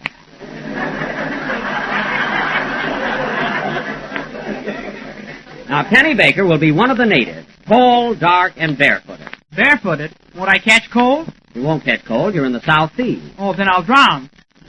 Look, Penny, you're on an island. How can you drown on an island? Don't worry, I'll find a way. I hope so. Anyway, you're a native, and that settles it. Now, in our version of this play... A native yet. Now, in our version of this play, we will endeavor to give you a vivid portrayal of how it feels to be hit on the head with a hurricane. Now, this play will go on... pardon me, folks. Hello? Hiya, Buck! Well, Andy. Hey, we expected you up here tonight. I thought you were going to be in our play. I was going to, but Ma saw the picture and thought I was too delicate for it. Oh, does she know we're going to do Hurricane tonight? I think so, Buck. She put the radio down in the cyclone cellar. Well, I'm sorry you're not going to be with us tonight, Andy. I had a swell part for you. You did? Yes, sir. You were going to be one of the natives, and there's a real hula dancer in love with you. Is she pretty? Andy, she's gorgeous. Well, wait a minute. What's that, Pa? What? What are you laughing at, Andy? Pa wants to know if she's got a friend. Oh, is your pa home? Yeah, he's here hopping around on a broom. What's he doing, sweeping the floor? No, he's been drinking again and he thinks he's Mother Goose. Well, Andy, I'm sorry you're not coming over, but be sure and listen in, huh? I sure will. So long, Buck. So long. Well, it's too bad Andy can't be with us. Is everything all set, fellas? Yep, let's go. Okay, so now, folks, while Phil is playing the next number, we will get on an imaginary boat and sail away to the South Sea. Hit it, Phil.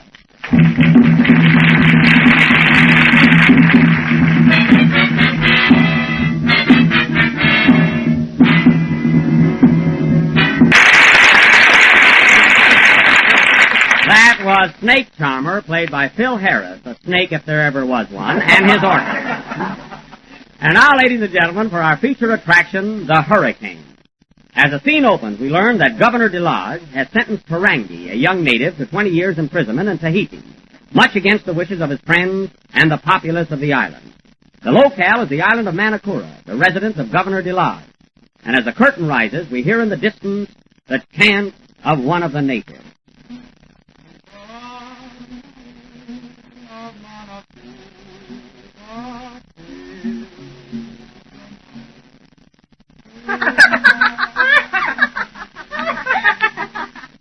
Ah, how happy and carefree the natives are on this island. How peaceful is this paradise, lost in the middle of a vast ocean. Yes, Captain, you're right, but there's only one thing wrong. I know what you mean, Doctor. We're governed by the meanest, cruelest tyrant in all the South Seas. Governor DeLodge. That's me, folks. He's hard, he's stubborn, he's merciless. Yes, he's just a tropical meanie. You're right, Doctor. I wish he'd get sick so I could give him the wrong medicine. To him, the law is everything. Nothing else matters. Here comes the governor now. Look unhappy. Good evening, Governor. Good evening, Governor. Grr. That settles that. Governor, we're here to see you about... Silence, gentlemen. You came here again to ask me to pardon that native boy, Tarangi. You're wasting your breath. I sent him to prison in Tahiti, 600 miles away, and there he must stay. But, Your Excellency, it was such a trivial offense. Bah! The captain is right. Why such a severe penalty? Because it's the law.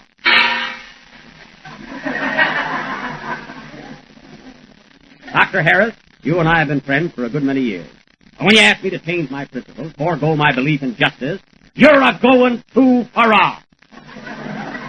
But, Governor, that boy Tarangi is the most popular native on the island. He sure is, Govey. Govey? Why, the girls here would rather have a smile from him than a kiss from Robert Taylor. How do you know? I've been having trouble, too. Well, I'm sorry, gentlemen, but I refuse to pardon Tarangi, and that's final. But why, Govey? Yes, why? Because it's the law.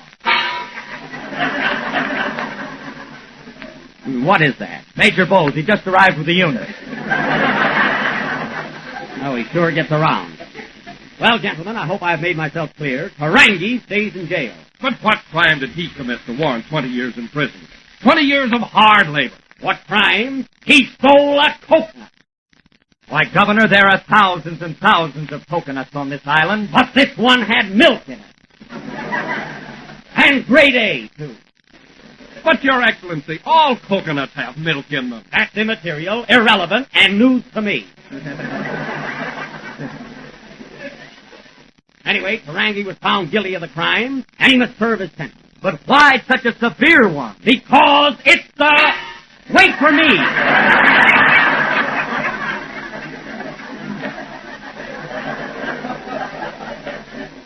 Anyway, I'm boss around here. Come in. Hello. Ah, my good wife. Ah, my no-good husband. What have you got in that basket, darling? Coconut. Coconut? Where did you get them? Don't worry, I bought 'em. Well, I'm glad to hear that. But I stole the money out of your pants. Oh, pardon me, gentlemen. Good evening, Madame Delage. Good evening, Captain Wilson. Good evening, Madame Delage. Hello, Toots. Germaine, remember, you are addressing a physician, Dr. Harris. A fine doctor. Yesterday he tried to take my temperature with a clarinet. A clarinet? Yeah, he said I had a bad case of Benny Goodman. Is that your diagnosis, Dr. Harris? Yeah, ma'am. Well, gentlemen, I believe our business is finished. Madame Delage, we've been trying to persuade the governor to pardon Ferengi. After all, it was such a minor offense. Crime is crime. When a man steals, he goes to jail. Unless it's second base. Ferengi must be punished. But, dear, why 20 years in prison? Because it's delightful. It's delicious. It's lovely. It's the law. And I don't want to hear another word about it. What's that? It's the natives. They're all worked up about Ferengi. They're in a bad mood, Your Excellency. Yes, I warn you, they're going to make trouble. Oh, so they're after me, eh? Bah, I'm not afraid. Look, one of them's coming this way. Yes, it's Ferengi's brother. All right, show him in. Oh, so it's you, Penny Lua. What do you want this time? Anna, Pupi, Kapua, Boka, Tarangi. Tarangi, Yuki, Zuba, Lua. Zuba, Lua, Kunakika, Karango. Watch your language, son.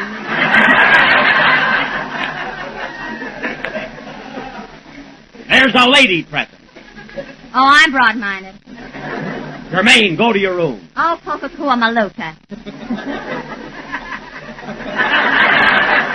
Germaine, do you know what you're saying? No, and neither do you. Now listen to me, Penny Lua. Hola, you got Tarangi. Tarangi, Papula, Kapua, Mola, Kopi, Tila. And that's Cuba Gula. Go sit on a Takalua. A fine native. You better be careful, Gubby. They're not going to take it on the chin forever. As long as I'm governor of these islands, the law will be upheld. I've made up my mind about Ferengi. Nothing can swerve me. Nothing can move me. Wait till that hurricane comes along.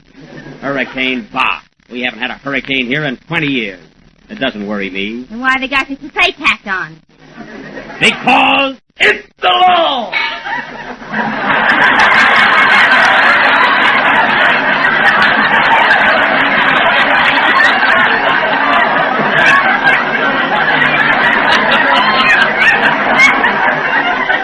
Cut it out. Well, gentlemen, if you'll excuse me now, I'll retire. I've had a very busy day. Will I be seeing you tomorrow, Captain Wilson? No, I think not, Governor. I'm sailing with the tide. I have a jello cargo for Pango Pango. Well, good luck, all. Goodbye, all. Seems to be something very peculiar in the air tonight. An eerie feeling. Have you noticed it, Doctor? Yes, and I don't like it. I remember 20 years ago when this same peculiar wind... Ah, quiet. What's that again? The natives. They're sending a message of warning. They know when there's a hurricane brewing. Ah. And look at the birds heading south. They're flying away. Well, let them fly. Yeah, we'll show them something in a few minutes. Why? You two make me sick. I'm going to bed. Gee, I'm scared. Why, it's nothing but a little wind. We've had wind before. Good night, darling. I'll see you in the morning. Look for me over Pomona. A little breeze isn't going to scare me. Fasten those shutters. What shutters? Those are my ears. Well, fasten them. Okay, throw me a bobby pin. Governor, Your Excellency, Ferengi has escaped from prison. Ferengi escaped? Yes, and he's right here on this island. Well, I'm going to get him, and he's got to go back. I'm going out to find Ferengi, and when I do... Answer the phone, Germaine. Hello? Yes? Governor Ferengi. Ferengi? Give me that phone. Hello, Ferengi. Hello, stranger.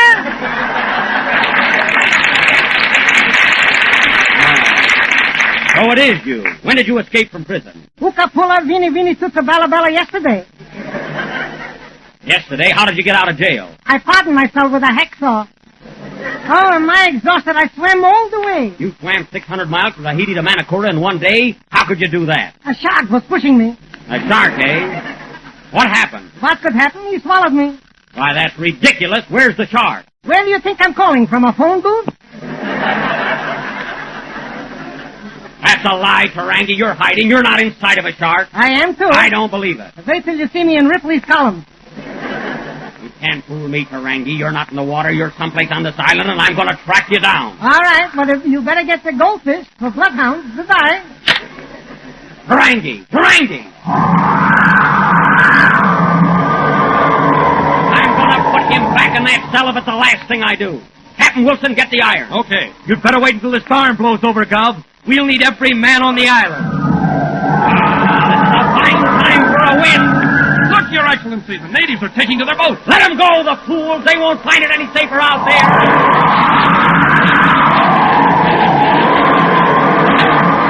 Come on, let's go. Not in this storm. Listen to that wind.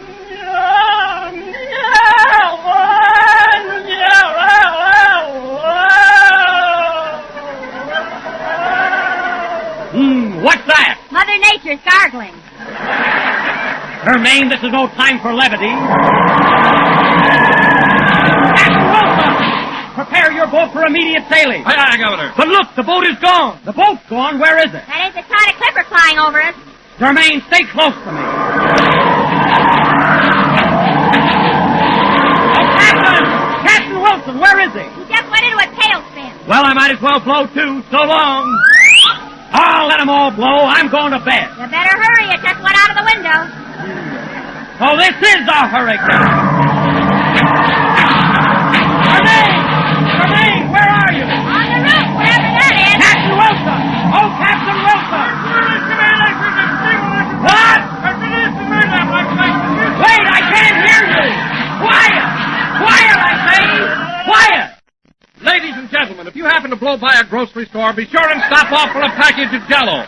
Try all its 6 delicious flavors: strawberry, raspberry, cherry, orange, lemon, and lime. Are you through, Wilson? Yes. Then let's go.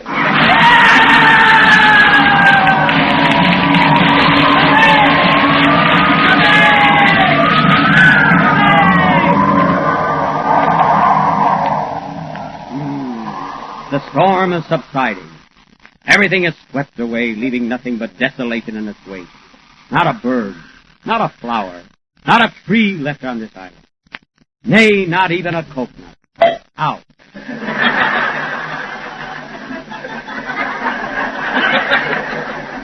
Well, just one, anyway. Ah, my poor little wife. Where is she? Germaine. Germaine. At last she's gone too. Good heavens, what a storm. What a wind. Come in. Governor Dolores? Yes? Would you like to buy an electric fan? Get out of here! How did he get on this island?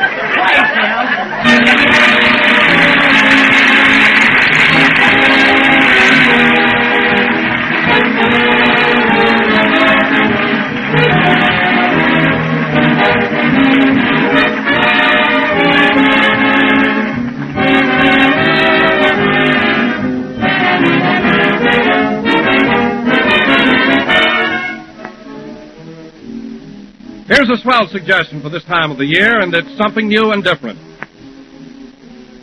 It's orange Jell-O salad, a delicious new way to get a touch of sunshine into your winter menus. It's easy to make, and it's inexpensive, too. Dissolve 1 package of orange Jell-O, chill until slightly thickened, and then fold in 2 oranges cut up into sections, 1 cup of diced celery, and a teaspoon of vinegar. Chill until firm. Orange Jell-O salad is lovely to look at with its clear golden beauty, and it's grand to eat, with oranges and crisp celery making a new and unusual combination. So try this attractive new salad tomorrow. Just be sure to use genuine Jell-O, for Jell-O brings you that luscious, extra-rich fruit flavor. So remember, whether it's for salads or desserts, always ask your grocer for Jell-O.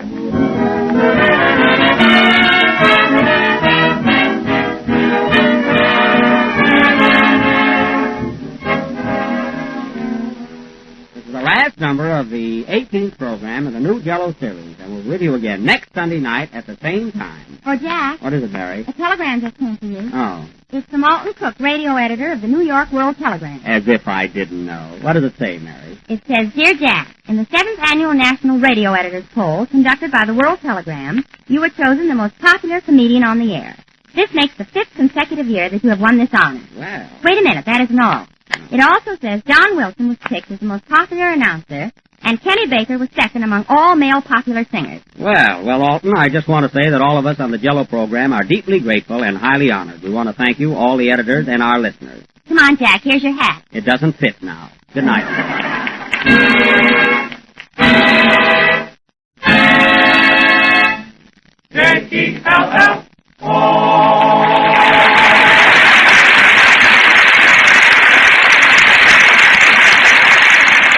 Kenny Baker appears on the Jello program through courtesy of Mervyn LeRoy Productions.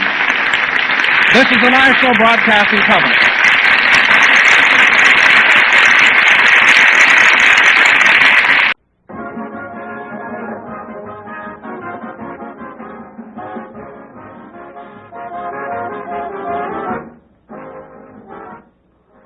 Do you know the reason why Jell-O today tastes richer, more thrillingly good than it ever has before?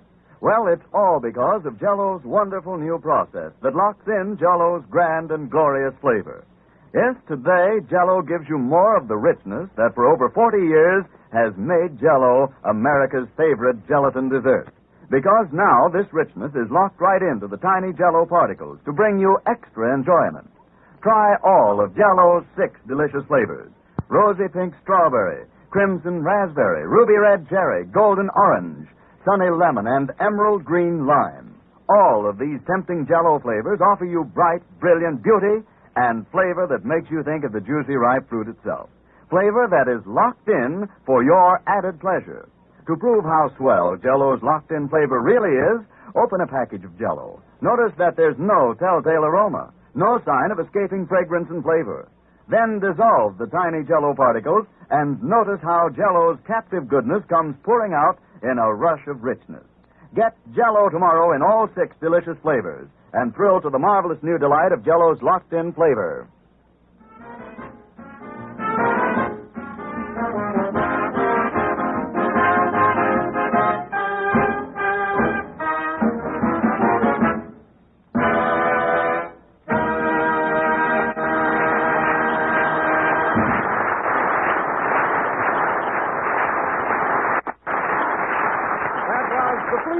Played by the orchestra. Now, ladies and gentlemen, we turn back the clock and take you to the drugstore across the street from the NBC building here in Hollywood. The time is exactly 15 minutes before this broadcast. Take it away, drugstore.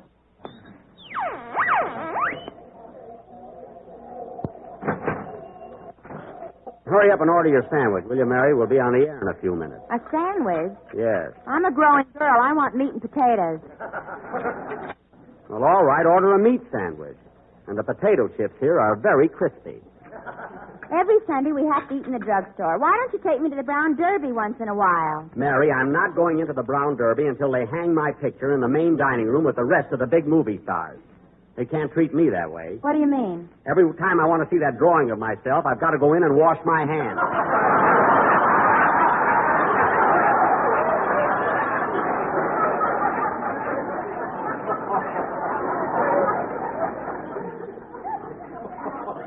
Well, it's not right.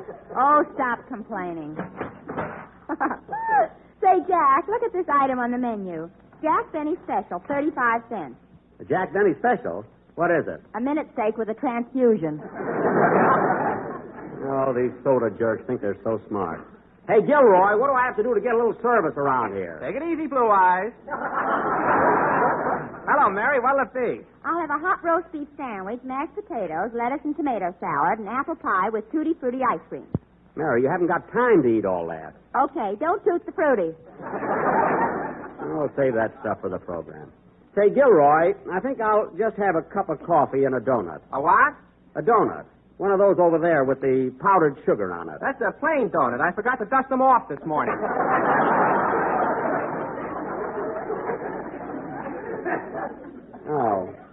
Oh, well, then never mind. Maybe I'll just have a cup of... Oh, hello, Phil. Hi, Jackson. Hello, Mary. Hello. Hey, Jack, get a load of Phil's slacks. They button on the side. Oh, yeah. Well, I'll be darned. I put on a pair of Alice's. Oh, my goodness. Why don't you open your eyes when you get up in the morning? They're open, Jackson, but they don't work till noon. No. What'll it be, Twitch? Well, right, Jack. Give me a Phil Harris special. Okay. 1 ham omelet. Put a wave in it. Put a wave in it. The most egotistical thing I ever heard. Here's your order, Mary. Thanks.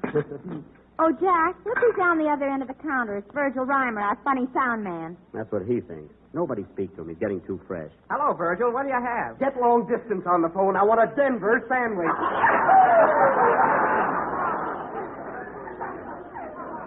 Oh, he's so clever. Say, Virgil, you sure got a lot of laughs at Camp Hine last Sunday. You were the funniest thing on the Benny program. Yeah, and imagine what I could do if old Poison Puss didn't hold me down. Poison Puss. That's a fine way to talk about our sponsor. He means you. I know who he means. Wise guy. No kidding, Virg. You're terrific. Do you get many fan letters? I'll say. Remember that little poodle that used to run out and bring in my mail? Yeah? Well, I got a St. Bernard now. That's positively the worst joke I ever heard. I thought it was kind of cute. Me too. Yeah? You know, Virgil, I thought you had a lot of fun working for Benny. Fun? That old slave driver does everything but chase us across the ice. Well, that's the last straw. Now, listen here, Virgil. Oh, hello, Mr. Legree. Where's your whip? Never mind the wisecracks. You get over to NBC and set up our props for the program. Now, scram. See what I told you, Gil? All right, get going, get going. Hey, Virg, should I slip my malted Mickey? You stay out of there. Hey, where's my omelet? Here you are, Twitch. You want something to drink with it? No, thanks. I'm on the wagon. He never heard of coffee in the morning. Hurry up with mine, will you? Say, Mr. Benny, I just got on the weighing machine, and how much do you think... Oh, hello, Dennis. Hello. Say, Mr. Benny, I just got on the weighing machine, and how much do you think... How you feeling, kid? All right, I guess. Good, good. I thought I had fallen arches for a while, but I wasn't pulling my socks up.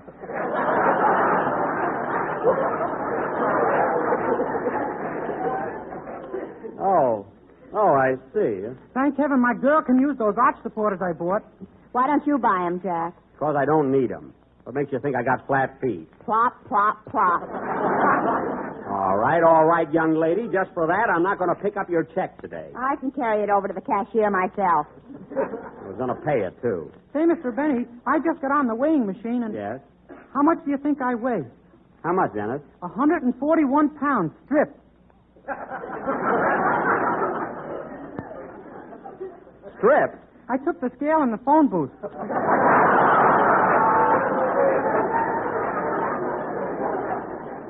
Oh. Well, you better watch yourself, young man. Huh? And you know what else, Mr. Benny? When I put a penny in the machine, I got one of those little cards with my fortune on it. Oh, your fortune, eh? What did it say, kid? You're lucky you can sing. Well, there's a machine that knows its business. Hey, Gilroy, where's my coffee? Did you send to Brazil for it? Si, senora. Smart Alex.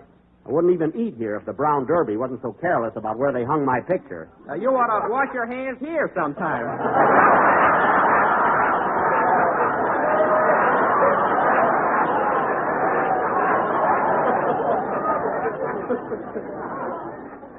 Well, I'll be darned. Hey, kids, you better snap into it. We're on the air in a few minutes. Okay, Don. See you later, Jackson. I'm going to run ahead and find out what my boys are going to play today.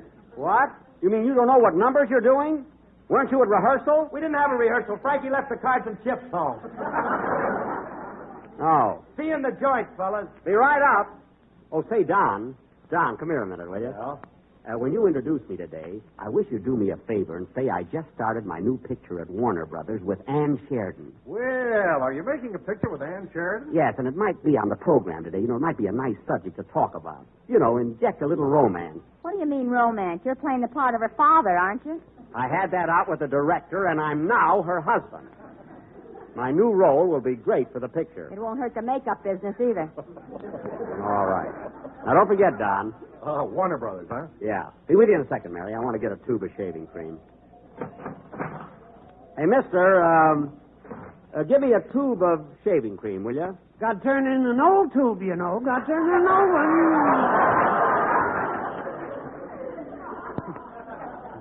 Look, I haven't got an old tube. Now, hurry, will you? Government regulations. But look. I don't make the laws, you know. Now, look. Come on, Jack. We'll be late for the program. I'm coming. Now, look, mister, forget the shaving cream. Just give me a cigar. Gotta have an old one, you know. Never mind. Forget the whole thing. Come on, Mary, let's go.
The Jersey Bounce, played by the orchestra.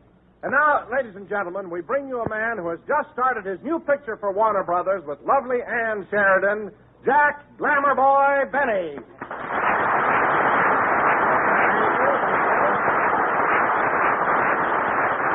Thank you. Hello again. This is Jack Benny, your glamour boy, like Don said.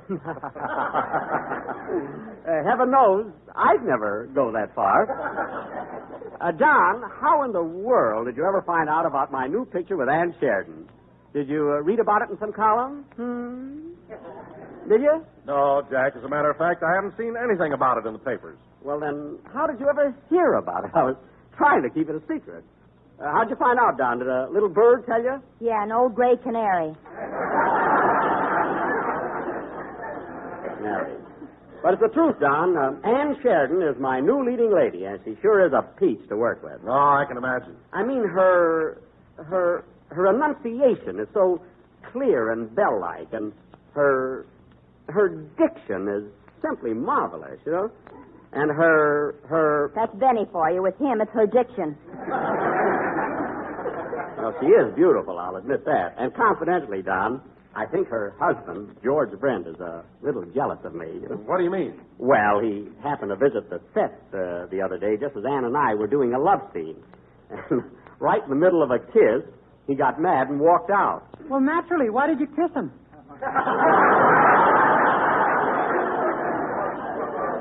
I didn't kiss him. I kissed Miss Sheridan. Pay attention, will you?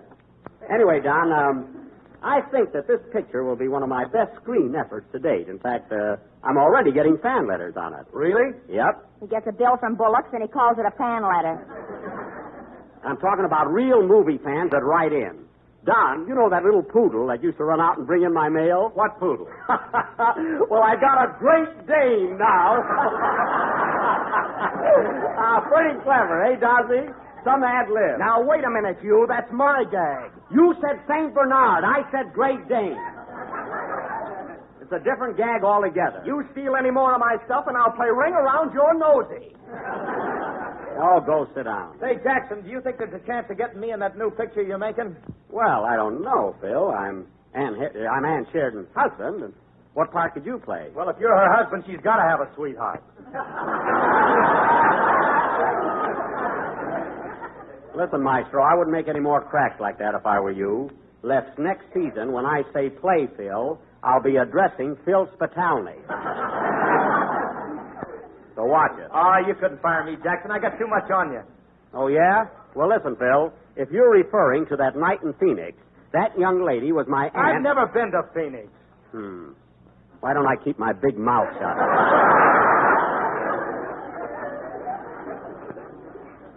Anyway, Phil, don't think I can't get along without you. Hey, Mr. Benny. Oh, hello, Dennis. You met me in the drugstore, remember? Oh, yes. Say, Mr. Benny, can I come out to the studio and watch you work on your picture someday? Why, certainly, Dennis. Anytime you feel like it. That's swell. And say, while I'm out there, would you mind introducing me to a certain somebody? As if I didn't know, huh?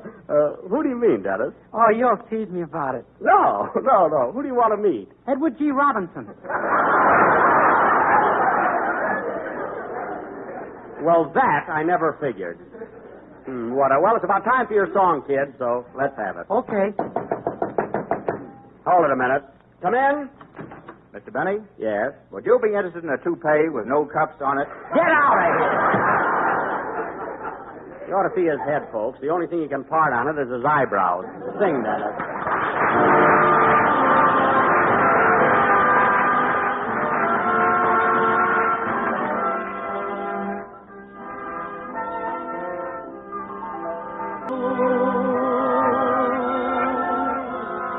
When my life is through and the angels ask me to return,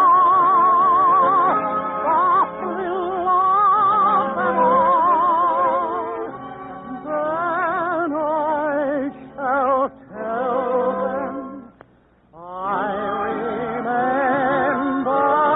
you. Then I shall tell them I remember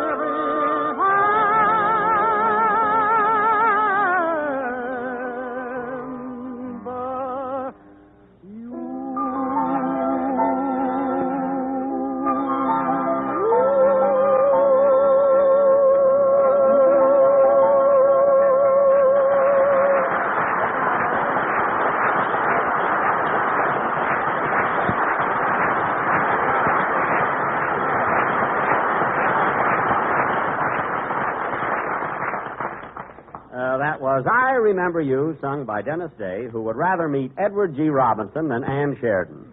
And now, folks... I only wanted to meet Robinson so he would introduce me to Miss Sheridan. Well, why go to all that trouble? I could introduce you to Ann. Well, I wanted to meet her for nothing.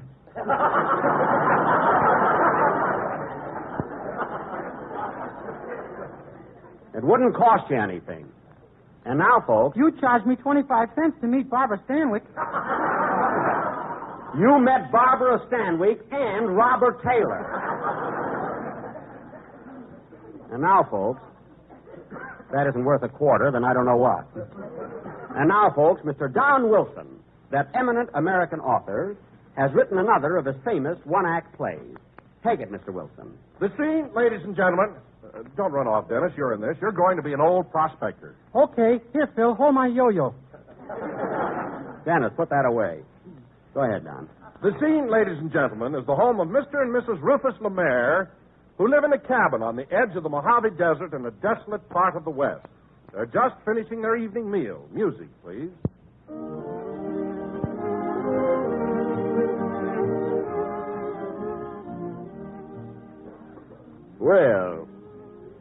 Well, Sari, I thought our supper tonight was fine. There's nothing like barbecued coyote. Not only that, I got a fur coat out of it. Yep, and that Jell-O we had for dessert was mighty tempting. Where did you get it? I walked 85 miles to our neighborhood grocer. Well, it sure was worth it. Say, Ruth, I seen a newspaper in town, and guess what? What? It says that men ain't going to wear cuffs on their pants anymore. Ain't, eh? Say, I wonder if I got cuffs on my pants. Why don't you take off your boots sometime and find out? One of these days, I'm a-going to. I wonder who that is. Come in. Hello, stranger. Who are you? I'm a prospector. And for 3 weeks now, I've been lost in the desert without food or drink. I'm starving, I tell you, starving. Be calm, old-timer. Sit down. Okay, hold my yo-yo.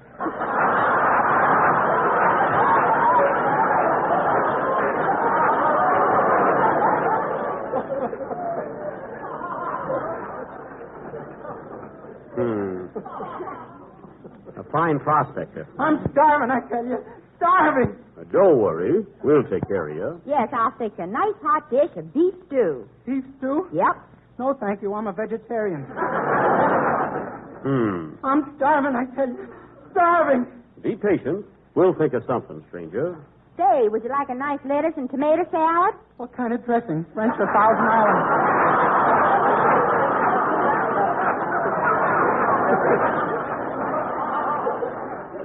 Thousand Island. No, thank you. I'm starving, I tell you. Starving. Well, you gotta eat something. Isn't there anything you'd like? Yes. Have you got some tempting and delicious Jell-O? Jell-O? I'm sorry, partner. We had some, but we ate every bit of it. I'm going to make it again tomorrow, though. Okay, I'll be back. So long. So long, stranger. I'm starving, I tell you. Starving, starving. Ah, folks, what other product can command such loyalty?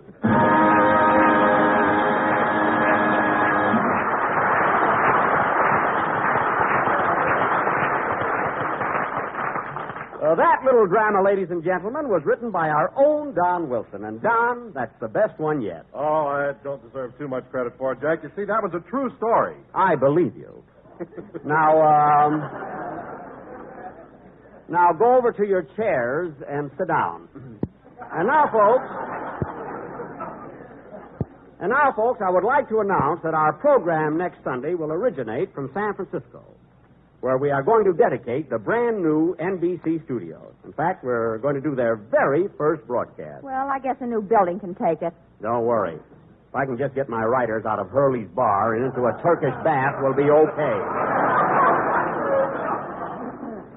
Now, kids, I gave all of you your railroad tickets, so I better check them over to see if everything's all right.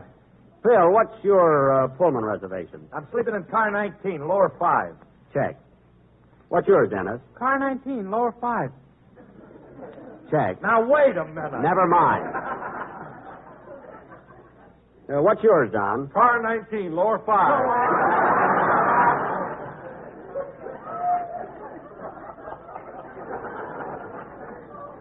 Check.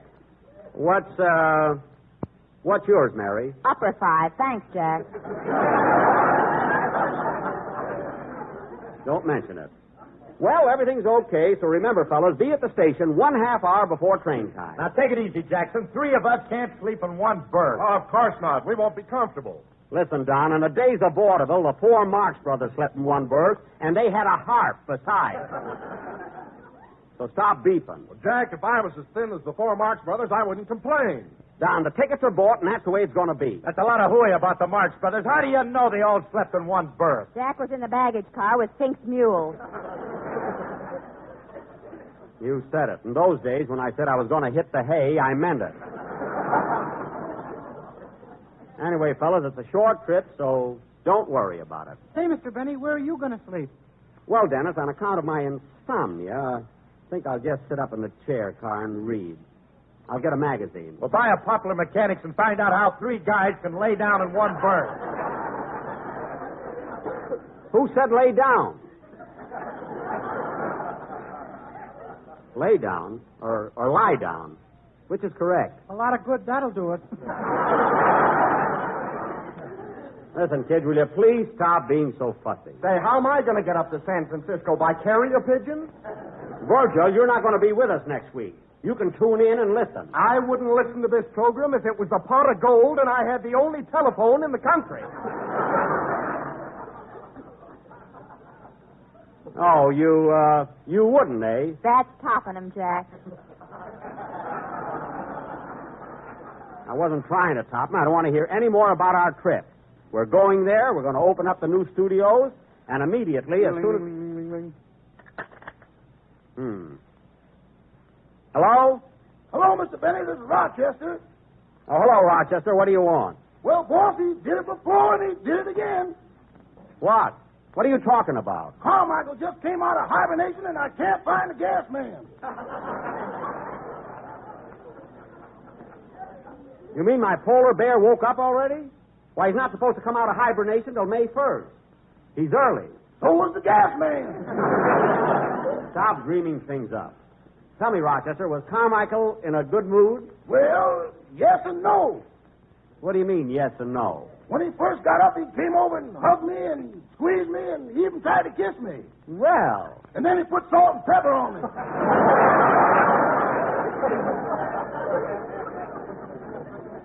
Oh, that cute little rascal. I bet he's the spin of the rail. Uh-huh. You better give him something to eat, Rochester. A lot of nourishing food. Uh-huh. What that bear needs is something fattening. I know one hunk of fudge you ain't gonna get.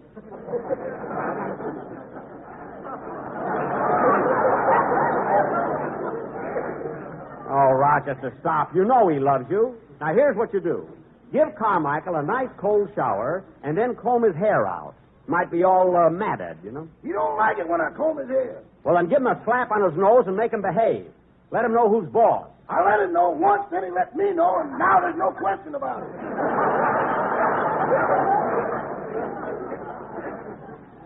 Well, all right, Rochester. Just leave him alone. When I come home, I'll take care of everything. Goodbye. Goodbye. Oh, say, boy. Now what? I'm going up to San Francisco with you, ain't I?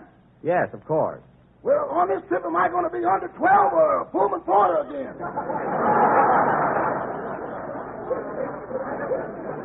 You're getting a ticket. Now, goodbye. Darn that Carmichael. Every year, the gas company wants to take my meter out. Oh, well, play, Phil.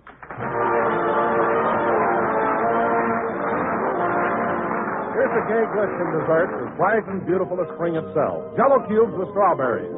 It's an enticing treat that will lend a grand touch of color and flavor to any meal you serve it with. Our folks will enjoy it. And just listen to how easy it is to make. Simply dissolve one package of orange Jello in a pint of hot water. Next, turn into a shallow pan and chill until firm. Cut the Jello into cubes and then arrange them in sherbet glasses with sweetened sliced strawberries, using quick frozen strawberries if you wish. Serve either plain or with cream. What a dessert. So rich and inviting to look at, so gloriously good. Make the family this wonderful combination of sweet, juicy red strawberries and clear, golden cubes of orange Jello. Get several packages of orange Jello tomorrow. But be sure when you do to get genuine Jello, because Jello's flavor is locked in for you.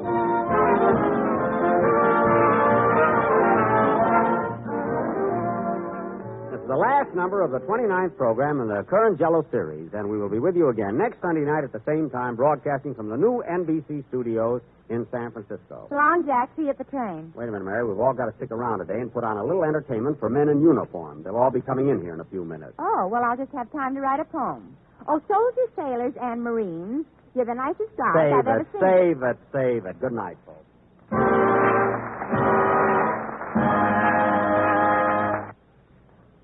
Friends, the same folks who make Jell-O make another wonderful dessert, Jell-O pudding. 3 luscious puddings that you make with milk. Try Jell-O chocolate pudding, a smoother, mellower pudding you never tasted. And what a world of rich, homemade goodness it has. A grand chocolate flavor developed especially for Jell-O puddings by the famous Walter Baker chocolate people. So tomorrow, when you order Jell-O, ask for all 3 Jell-O puddings, chocolate, vanilla, and butterscotch. They're just like Grandma's, only more so. J-E-L-L-O. The Jell-O program, starring Jack Benny with Mary Livingston and Phil Harris and his orchestra. The orchestra opens the program with Cry, Baby, Cry.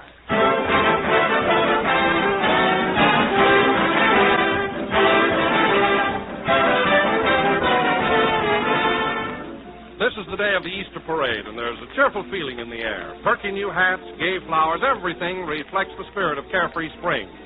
It's a day of color, and if you serve Jell-O for your Easter dessert, you were right in the spirit of things. For a shimmering mold of bright, clear Jell-O is mighty gay and cheerful. The glowing reds of strawberry, raspberry, or cherry Jell-O, shiny orange, golden lemon, or sea green lime, you have a regular rainbow to choose from. And no matter which flavor you select, you're sure of a masterpiece. For Jell-O tastes as good as it looks. It's crammed with delicious, extra-rich fruit flavor, the flavor from fresh, ripe fruit. It's put there by a special process. It's sealed right in so it can't get out. It's caught and held for you to enjoy the minute you taste a shimmering spoonful. A delight to the eye and a thrill to the taste. That's Jell-O. But be absolutely sure you do get genuine Jell-O with that extra-rich fruit flavor. Look for the big red letters on the box. They spell Jell-O.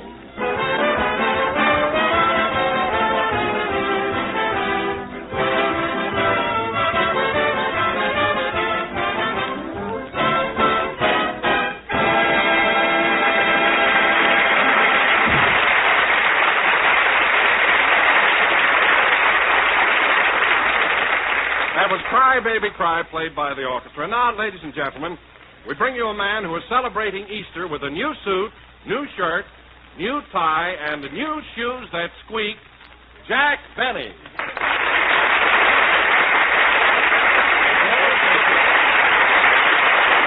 That's good. Hello again. This is Jack Benny, who was also looking for a new announcer. And listen, Don, it was nice of you to mention my Easter outfit, but it so happens that my shoes do not squeak. They might chirp a little because they're happy. But they do not squeak. Why, Jack, I heard you when you came into the studio. You sounded like a rusty beer sign in the wind. Now, Don, every new shoe has a little something to say, but I repeat, mine do not squeak. All right, then, just walk around the microphone and see what happens. Okay, Smarty.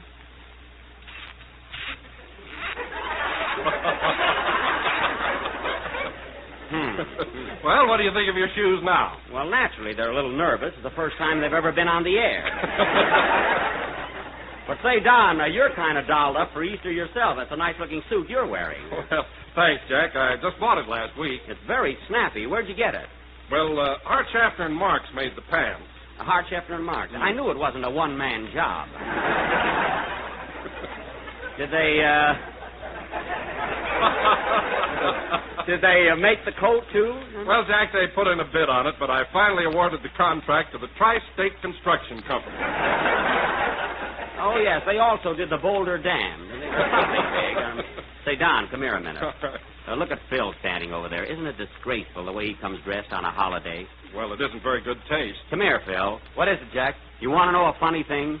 Here I bother to get all dressed up for Easter with a new suit and shoes and spend hours fixing myself up. And you come to the studio with slacks, an old sport coat, and no necktie. Yeah, and you want to know another funny thing? What? I still look better than you do.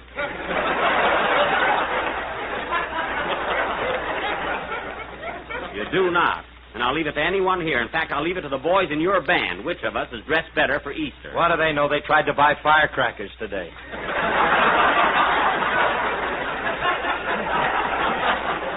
Well, that's a nice organization you've got. Don't tell me they all thought today was the 4th of July. No, the drummer held out for St. Patrick's Day. Oh.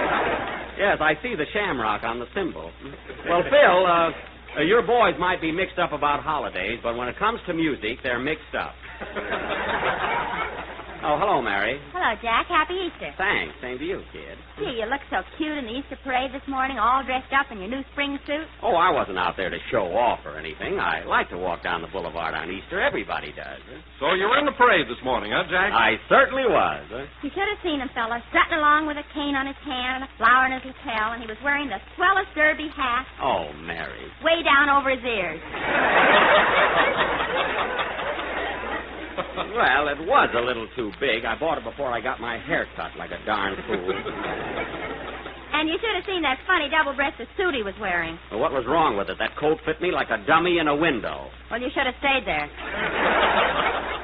Well, after all, Mary, I don't have to spend a fortune for a little Easter outfit. You're right, Jack. Yeah. Tell him what happened on the boulevard this morning. Never mind that. What was it, Mary? Well, Jack was strutting along in his new suit, proud as a peacock. I was just walking. Go ahead, Mary. Well... Oh, you're silly. Well, he was walking along, and all of a sudden, a man behind him sneezed. He sneezed, eh? And then what happened? Jack's coat shrunk 4 inches.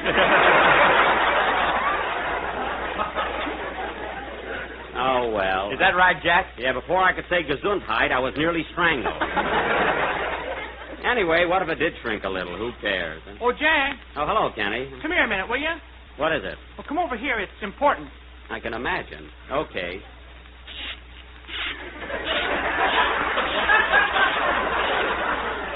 Oh, darn these shoes. Huh? Hey, what's that noise? A squeak at Oxford. All right. Now, what is it, Kenny? Well, I did something last week, and I don't know whether I ought to tell you. Well, you called me over here, didn't you? Well, if I tell you, will you promise you won't fire me for it? Yes, I promise. What did you do? Well, I listened to Fred Allen Wednesday night. Oh, you mean the guy that wears flour sack scandies? Well, Kenny, I don't care who you listen to. I heard Fred Allen, too, Jack, and the way he ran you down, you ought to do something about it. Well, I'll admit he is a bit of a nuisance, but what can I do? Why don't you have him bumped off? Bumped off? You know, take him for a drive.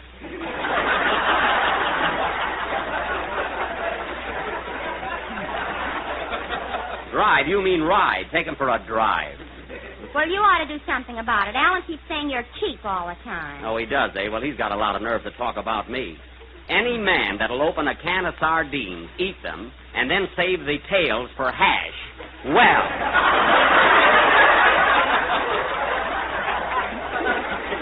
Glad I didn't blow that line, too. Don't tell me about that guy. Yeah, and another thing. He said your toupee didn't fit. Now, that's a big lie because I don't even wear one.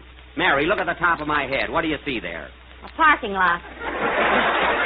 Well, let's forget my head and Alan and everything else. Go ahead and sing your song, Kenny. Okay. Oh, Jack, wait a minute. I just thought of something awful. What's that? Here it is, Easter, and I forgot to write a poem. Well, Mary, what will people think? Now, you go ahead and write one while Kenny sings, and work hard on it. Oh, her and her old poems. Oh, yeah, you and your old songs. Well, my songs are better than your poems. Now, children! Sing, Kenny. Oh, me and my new shoes. I'm sorry I tore off that guarantee.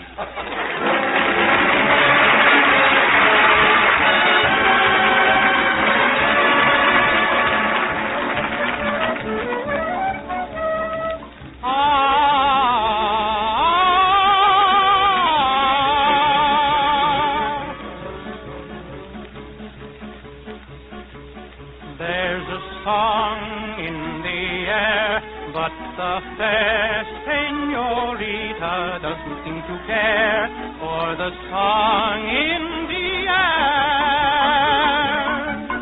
So I'll sing to the mule if you're sure she won't think that I am just a fool serenading a mule.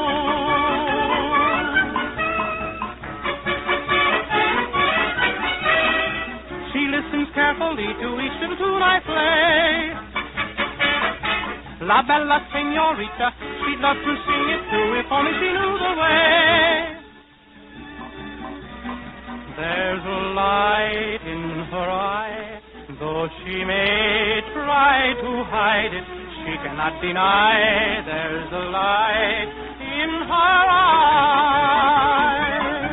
Oh, the charm of her smile, so beguiled Don Diego that he rode a mile for the charm of her smile.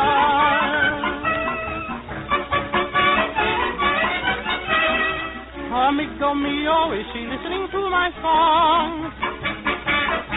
La bella senorita, she'd love to sing it too if only she knew the way. But try as she may, in her voice there's a flaw, and all that a lady can say is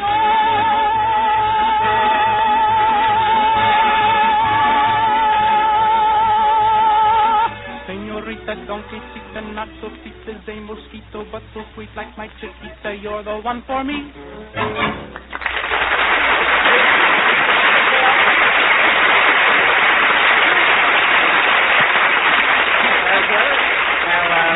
Donkey Serenade from the Firefly, sung by Kenny Baker. Donkey Serenade. It's kind of a silly title, isn't it, Kenny? Silly? Sure. After all, who would serenade a donkey? A jackass, Jack. Well, hey, that's right, come to think of it. Hey, Mary, are you coming along with your poem? I need one more verse. I'll be through in a minute. Well, hurry it up. We haven't got anything to do here. Oh, we haven't, eh? Well, ladies and gentlemen, while you're waiting for Miss Livingston's poem, why don't you skip out in your kitchen and prepare a dish of Jell-O? It's tempting, easy to make, and comes in 6 delicious flavors. I'm all finished, Don. Well, I'm not. Strawberry, raspberry, cherry, orange, lemon, and lime. Look for the big red letters on the box. Oh, Happy Easter, Happy Easter. You are Well, wait a minute, Mary. Wait a minute. Take it easy. Now, what's the name of your poem? Easter Greetings by Mary O. Livingston. Now, what's the O for? Oh, Happy Easter, Happy Easter. You are with us once again. With your Easter eggs so tempting, summer candy, summer hens. Well, that makes sense. Yeah. Boys and girls all dressed up pretty parade the streets in every city and all show off their Easter stuff, even though it's on the cuff. Now, that's a little too personal, I think, Mary. I like to smell your Easter lilies. Your hot cross buns I love to tackle. Oh. Your rabbits all lay eggs, they say. But, gee, I never heard one cackle. Tackle. Now, that's just loony. Say, Jack, did Longfellow work with a stooge? No. Then keep still.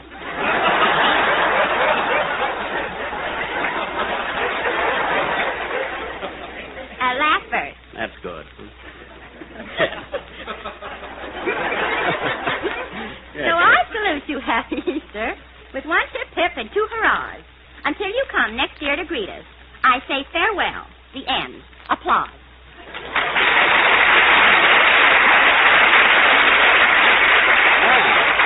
You got a nice hand there, Mary, but you asked for it. Do you think that's ethical? No, but it's yours. Oh, well, you got something there. There's nothing like going after it yourself. Say, Jack. Yes, Phil? What are we stalling for? When are we going to do something interesting? Well, Phil, we're doing the best we can. If it's dull here, why don't you pick up your orchestra and go home? That's what I say. Thanks, Kenny, and mind your own business. He always comes to at the wrong time. No, Phil, we don't have to do a play every Sunday night. What is it, the stock company?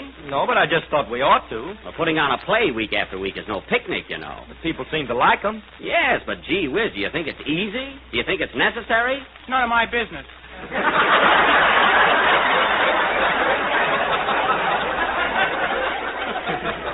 I'm talking to Phil. Kenneth. Anyway, fellas, I'll tell you what I plan to do, and it's a surprise. We're going to cut the program short tonight, and I'm going to treat you all to the Al.G. Barnes Sells Floto Circus. Now, what do you think of that? Yes, sir. Now, remember, fellas, it's my treat. A man gave me 5 passes for tonight's show. Passes? How'd you get them? Well, I've got a friend with the circus, and besides, I let him put posters up all over my new house. You know? I won't be moving in for quite a while, you know. Say, Jack, I happened to drive by your new house last night. Coming along fine, isn't it? Yeah, and did you notice all those circus posters with lions and snakes and zebras all over them? Yes, sir. I threw my jug right out the window.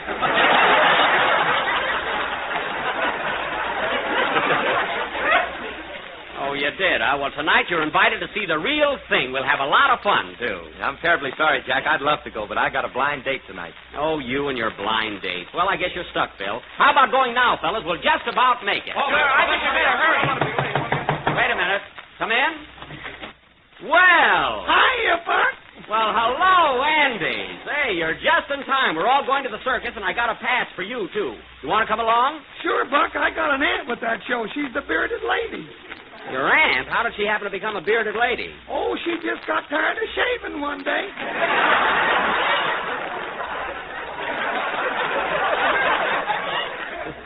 Oh, well, come on, let's go. Oh, by the way, Andy, I meant to ask you, did your pa buy that airplane you were telling me about? Oh, sure. He's been flying around in it all week. Already? Say, he's learning fast, isn't he? Yeah, too fast. Yesterday he was practicing a loop-the-loop and he fell out. Oh, that's terrible. Yeah, lucky thing he had on a parachute. Well, I'll say it was lucky. Too bad he forgot to open it. What? My goodness, he fell right down to the ground, eh? Gee, he must have hit it pretty hard. I'll say he did. He swallowed his chewing tobacco. Well, I'm glad it was nothing more serious. Come on, Jack, let's go. All right, wait, let's see if I've got the passes. Yeah, we're all set. Come on, fellas. All right. Hey, Phil, take care of the show from now on. Okay. Well, fellas, let's play the next number and go home. What do we play? Oh, anything. Squeaky shoes won't know the difference. You ready, boys? Wait a minute, hold everything. Come in.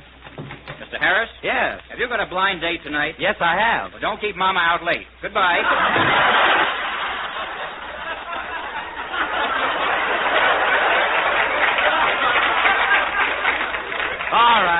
All right, boys. Play slow. I'm in no hurry.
there's a big crowd, so everybody stick close to me. We've got a little time to kill before the big show goes on.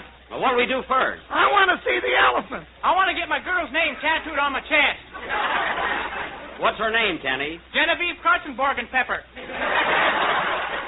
You better get another girl or a bigger chest. It's a fine name. Where's the fat lady? I'd like to see her. She'd like to see you, too.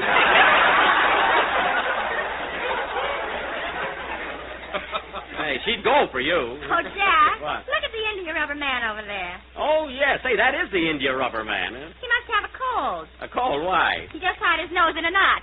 Say, I must try that sometime. It'll save handkerchiefs. Hey, fellas, get a load of the wild man of Borneo. Look at him there in that cage. He's a tough-looking mug. Let's go over and talk to him. Goo, goo, goo, goo.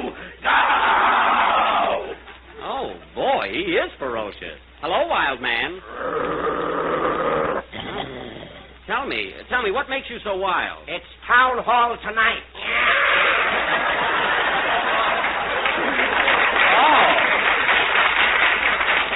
Well, I can understand that. Balloons. Get them out there blowing up. Balloons. Oh, Jack, buy me a balloon. Yeah, I want one, too. That pretty pink one. Say, that is pretty. Do you want a balloon, Kenny? Nah, that's for children. I want a Tom Collins. Kenny, you don't even know what a Tom Collins is. I do, too. It's a hard-boiled lemonade. All right, stop showing off. Hello, Mr. Benny. Why, Rochester. I thought you was at NBC Broadcasting. Yeah, and I thought you were home where you should be, working. Well, here we are at the circus. Well, now that you're here, you can stay, but don't let it happen again. Yes, sir. Say, boss, Well? are you in the mood for a little conference in the field of finance?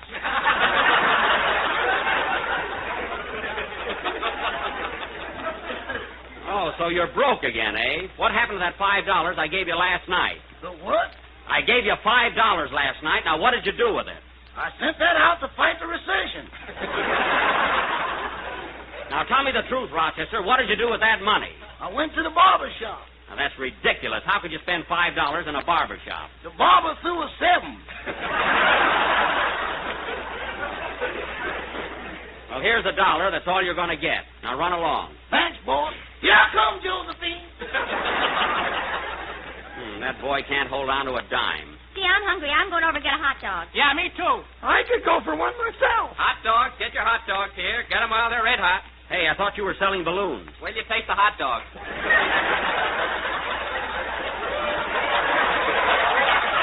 Oh, I see. Well, we don't want any. Hey, Jack, look. They're lining up the freaks for the sideshow. Right this way, ladies and gentlemen. Our sideshow's about to begin. We have with us the greatest and most stupendous aggregation of freaks and curiosities this world has ever seen. Come on, fellas. Let's get a load of this. And now, right over here on my right, we have Elmer, the living skeleton. Why, this man is so thin we can't weigh him. He's blowing off the scale. A living skeleton. I'll bet he weighs 150 pounds. Go on, your shoes squeak. How does he know? Now, over here on my left, we have Mademoiselle Lulu, the greatest snake charmer that ever made a cobra say uncle. Well, hello, Lulu. Hello, Andy. Why, Andy, do you know the snake charmer? Sure, I used to know her when she played with worms. Oh, way back when, eh? And right over here, we have one of the greatest novelties on the face of the globe. Sailor Smith, the tattooed man. Pictures from head to toe. Tattooed man. Why, there's hardly a mark on his body. We sent him to the laundry and shut up. Shut up yourself, you old windbag. And right over here, ladies and gentlemen, we have a new attraction. The man with the pin head. Where? I'm looking at you. Oh. Why don't you keep quiet, Jack? The nerve of that guy saying I had a head like a pin. Yeah, how could he tell with your hat on? Wise guy. And now, folks, last but not least, for the real sensation of the evening, we have with us none other than that famous Oriental dancer, Princess Zaza, direct from Cairo, Egypt. Start to dance there. She shakes and she quivers. Oh, boy, that's my dish. Kenny. Right inside, folks. Princess Zaza goes on immediately. Come on, fellas, let's go in. Yeah. See you later, you little cut-up. Wait a minute, Jack. We haven't time to go in here. The big show starts right away. Yeah, we got to go over there, darn it. Have you got your passes, Jack? Here they are. I've got to exchange them at the box office.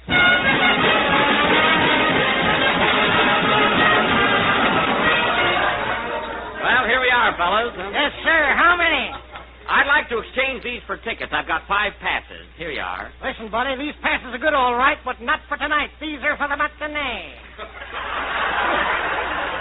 Matinee. The man that gave them to me said they were for tonight. I can't help what he said. These are for the matinee. Matinee or no matinee? It's a fine howdy. I'm going right home and rip those posters off my house. Go ahead. We're leaving town tonight anyway. Well, this is the dirtiest trick that I've Move along, buddy. We're holding up the line there. Well, I've never heard of such a rotten thing in all my life. Oh, Jack, why haggle about it? Why don't you buy tickets? Sure, Buck. A couple of dollars won't Now, break listen, fellas, it's not the money, it's the principle of the thing. Oh, come on, Jack, come on. If you feel that way about it, I'll buy the ticket. Oh, no, Don. You can take us out to supper later. But we're going to get into this circus for nothing. Now, follow me. Hey, the main entrance is over that way. I know what I'm doing. They're not going to put anything over on me. Come on around to the back. Now, quiet, everybody. I'll show those guys. Now, look nonchalant, fellas. I know what's coming. Now, wait. Here's a good place.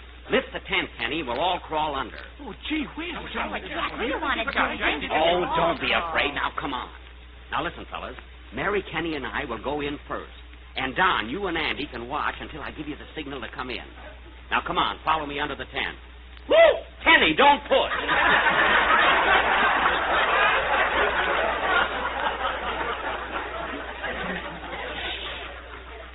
Now, quiet, everybody. Gee, this is like going to the circus with Harry Lauder. All right, here we are, up on your feet. Well, here we are on the inside. What's wrong with this? Hey, Jack, look at these bars over here. What are they for? That's a cage, Kenny. There are lions on the other side. Oh, yeah? Turn around, Jack. Oh, for goodness sake! Oh, come on! Kenny, wait for me! Jack! Go away! Calling Frank Box! Calling Frank Box!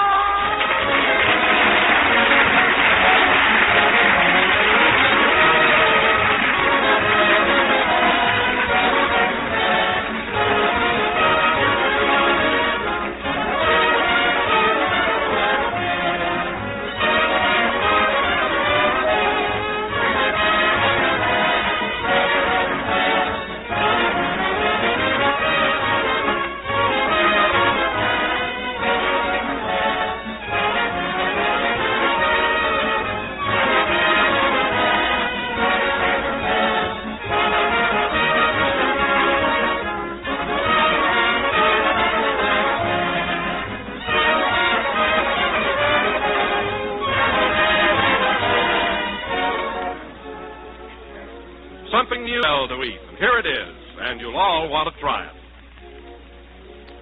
It's called golden apricot pie, the most unusual dessert you've served in a long time. Made with delicious orange jello combined with apricots, and it's easy to make, and here's what you do. First, dissolve 1 package of orange jello in hot water and chill until thickened. Then combine half a pound of cooked dried apricots with a 1/4 cup of sugar. Fold the apricots into the thickened jello and turn into a cold baked pie shell. Chill until firm, cover with whipped cream, and give your family a brand new treat. For golden apricot pie is really swell. Fragrant, fruit-rich orange jello molded with apricots under a blanket of fluffy whipped cream. A beautiful combination to look at, a delicious one to taste. Just be sure to make your apricot pie with genuine jello, for only jello brings you jello's extra rich fruit flavor.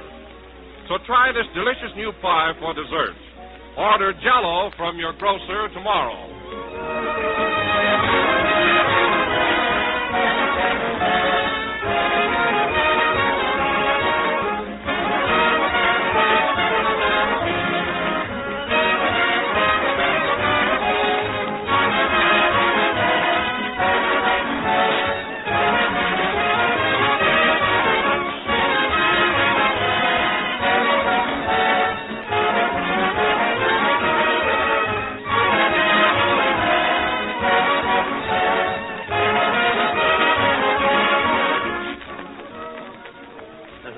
Number of the 29th program of the new Jello series. I'll be with you again next Sunday night at the same time. Well, folks, I'm all out of breath, but I got away from that lion. And now, ladies and gentlemen, I would like to announce that next Sunday night we are going to present the highlight of our entire season. We are going to offer our version of Walt Disney's greatest film success, Snow White and the Seven Dwarfs. So be sure and listen in. Say, Jack, have you seen the picture yet? No, Mary, but I'm going to see it tonight. I've got passes. Do you want to come along? No, I'm not going to sneak under the Carthay Circle. Good night, folks.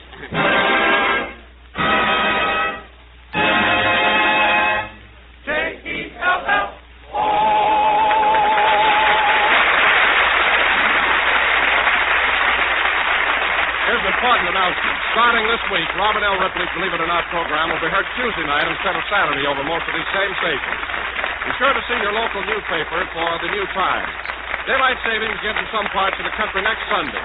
This will bring a change in time for the Jello program on some of these stations. Consult your local newspaper for schedule of your station. Kenny Baker appears on the Jello program through courtesy of Mervyn LeRoy Productions. This is the National Broadcasting Company.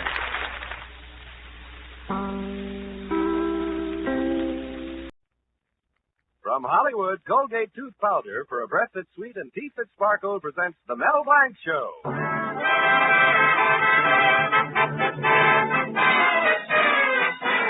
My lawnmower needs sharpening. I've got to take it to Mel Blanc's Fix-It Shop.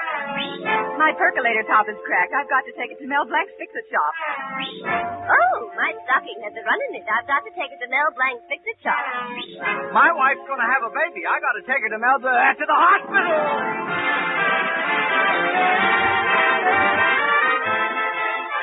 Colgate Tooth Powder for a breath that's sweet and teeth that sparkle brings you The Mel Blanc Show with Mary Jane Croft, Earl Ross, Joe Kern, Zookie, Victor Miller and his orchestra, and as the star in his own Fix-It shop, Mel Blanc.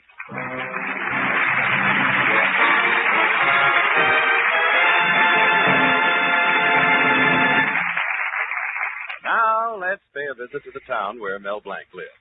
It's like most towns in the United States, except for one thing. It's got Mel Blanc, and that's what makes it a lot different. Well, let's drop in on Mel Blanc in his Fix-It shop. It's a bright, sunny away on something.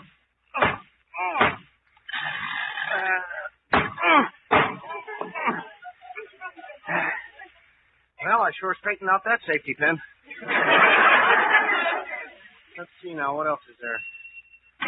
Well, good morning, Melvin. Oh, good morning, Mr. Cushing. Mel, how come you didn't show up at our last zebra meeting? Well, to tell you the truth, Mr. Cushing, I'm not very interested in the benevolent order of loyal zebras. Well, why not? After all, aren't you exalted ruler of the lower level? Exalted ruler of the lower level. All it means is I'm in charge of sweeping out the cellar. It's okay for you. You're the mighty, supreme, mightiest, exalted ruler, potentate monarch, senior grade. All right. At our next meeting, I'll see about changing your title. Oh, incidentally, we've got a new password. Yeah? What is it? Ugga, ugga, boo, boo, ugga. Ugga, boo, ugga? Well, what happened to the old one? Hi, mocha, si, hungary, heebie-jeebie, alligator, cookie. Well, you know that new member we got, that 75-year-old Mr. Simpson? Yeah? Well, he tried to say it and developed lower plate wobble. Oh, too bad. I like the old one. I could say it faster than any other zebra. Oh, what do you got in this white box, Mr. Cushing? In here? Oh, I've got Sally in here. Oh, isn't it kind of stuffy for her? No. No, Sally's the name of my fishing rod and reel. Yeah. Oh, gosh, I never heard of a man calling a fishing rod and reel Sally. Well, you should hear what I call her when she lets a big one get away. Looks like the reel is a little fouled up. Yes, well, that's why I brought her here, Mel. I want you to fix her up. You see, some of the boys at my real estate office have arranged a fishing trip at Lake Minnewasahaha. Oh, I'm Okasai Hungry, heebie-jeebie, alligator, cookie for... Oh, I'm sorry. I thought you were giving me the password. Well, we've got to be very secretive about it because we've told our wives we're going on a business trip. Now, if they find out we're playing hooky, well, you've seen my wife, Mrs. Cushing. Gosh, yes, I wouldn't want that to happen to me. What? Well, I mean, if she finds out about the fishing trip, she'd be awfully mad, and I wouldn't want that to happen. Yes, well, that's the idea. Now, another thing, Mel. I want you to go out to the lake and go over Mary Lou. Who's Mary Lou? Sally's sister? Oh, no. She's the trimmest little motorboat that ever took to water. I want you to check her from stem to stern. Aye, sir. Yes, sir. Well, that's fine. And remember, Mel, don't tell a soul. And if you do a good job, perhaps you'll be made exalted ruler of the upper region. Well, I don't like cleaning up the attic either. But don't worry about the fishing trip. I won't tell a soul. That's good. You do a good job, and I'll use my influence to make you a big zebra. Gosh, thanks. Oh, by the way, when do you want Sally? I mean the fishing rod. Well, bring it to the corner of Market and Maple at 6 tonight. I don't want you coming to the office or the house.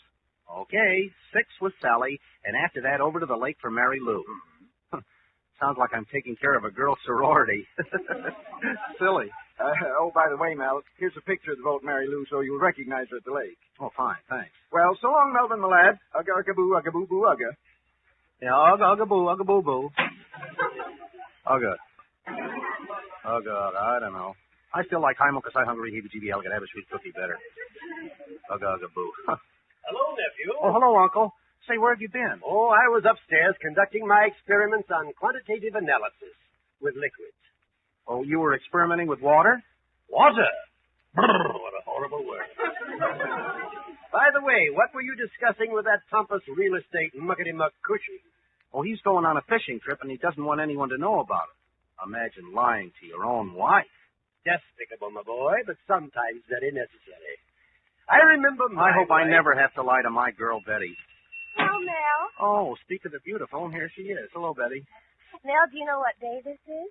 Yeah, Tuesday the 8th of October, and you sound like you're catching cold. That's right.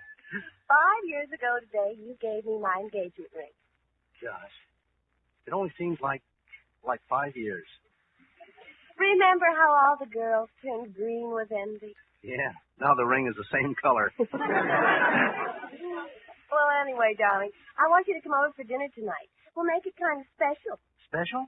Yes, Father has promised to treat you like a human being. Gee, that will be kind of special. I'll be glad to come. Oh, but. Well, what, dear? Well, you see, I have an important job to do, and it may take me all evening. Oh, Mel, and I was planning such a lovely dinner. Fish. Fish? Oh, well, that's nice, but, well, you see, this is a big job, and I promised Well, I guess business should come first. Well, I'm terribly sorry, honey. What? I will, honey. Okay, bye, dear. Bye. Oh, darn it. What is it, nephew? Oh, Betty wanted me to come over tonight, but I can't. Well, at least it'll make her father feel good. My lad, you shouldn't kowtow to Betty's father. I don't kowtow. I mean kowtow to him. As a matter of fact, I'm going over there tonight. And if he says one harsh word to me, you know what I'll do? What? I'll listen.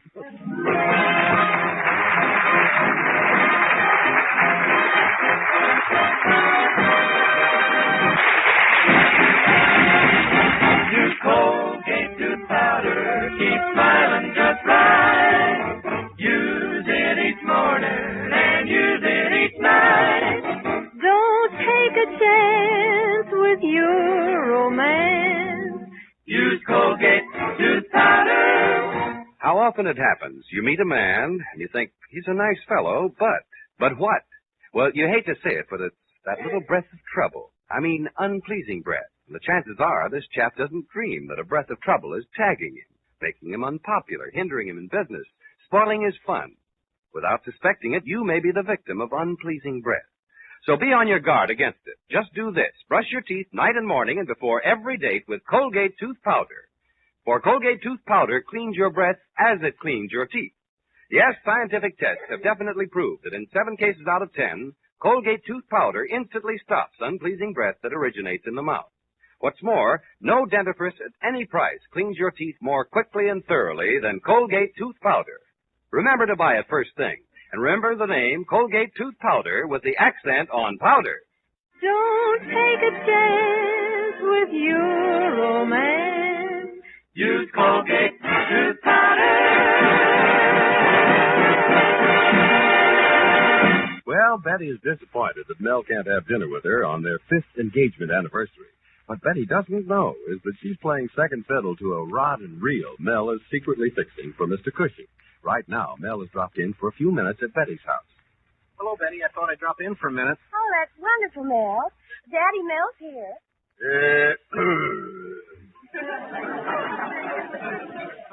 What did you say, Mr. Colby?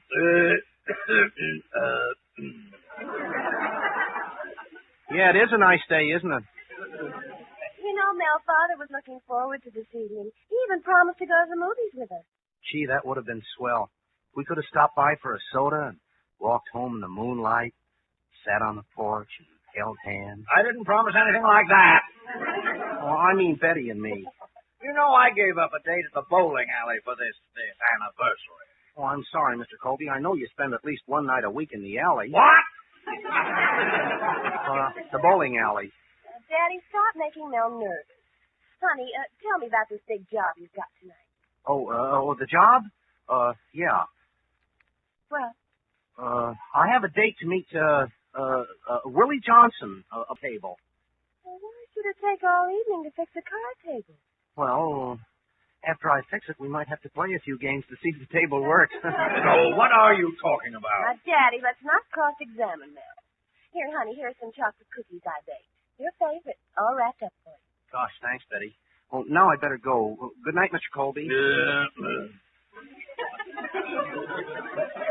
What'd you say, Mr. Colby?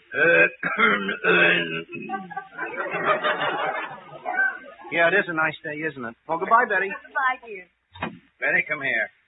Did I hear Mel say he was going to see Willie Johnson? Yes, why? That's funny. I met Mrs. Johnson at the market today, and she said her son Willie is in New York and is going to stay there. Yes, but Mel said... I'll answer that. Hello? Oh, hello, Mel. Your uncle told me I'd find you at Betty's house. Now, just answer yes or no, because I don't know. Okay. Well, now, listen. About our date, we have to change our plans. My wife gummed up the works. Very interesting. I mean, yeah. Now, listen. My girl will pick you up on the corner of Market and Maple. And don't forget to bring Sally. Sally? I mean, yes. Anything else? No. Ugga-boo, ugga-boo-boo, ugga. Goodbye. So that's the way things are. Where was it, Father? Boy, was I right about that innocent-looking boyfriend of yours. Come on. Well, where are we going? Market and Maple. If what I think is true, somebody's going to get an ugga-ugga-boo over his head.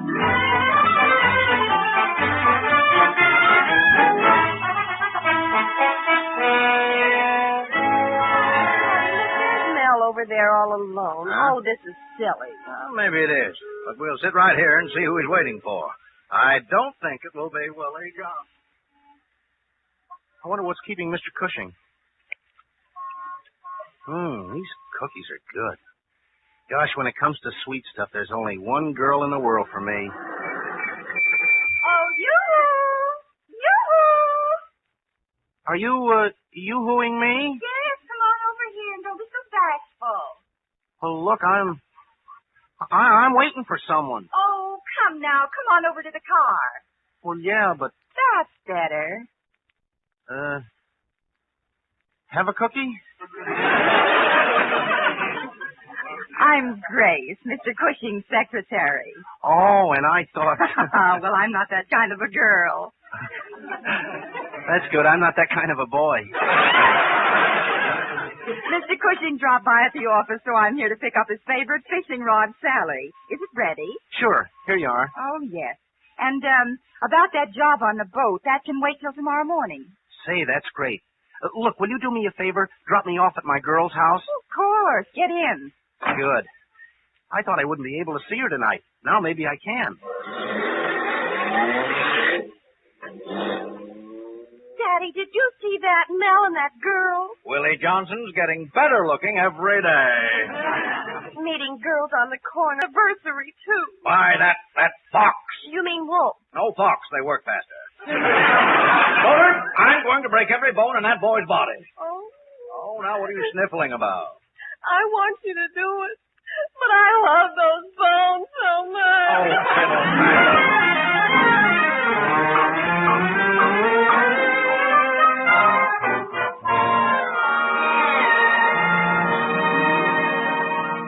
Gosh, I feel like a heel lying to Betty last night. I promised Mr. Cushing to keep it a secret. Melvin, my boy. Huh? Zookie wants to know if you need him today. Zookie? Say, that's it. That's what I'm going to do. What, nephew? I'm going to send Zookie out to Lake Minnewasahaha to fix that boat. Yes, sir, and I'm going to spend all day with Betty. After all, Zookie knows engines inside out. Yes, and it's a pity he leaves them that way.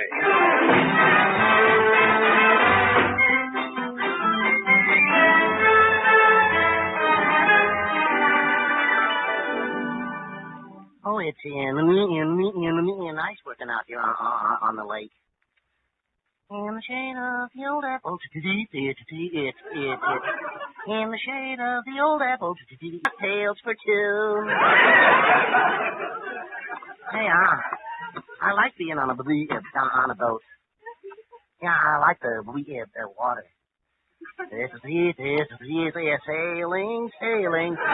over the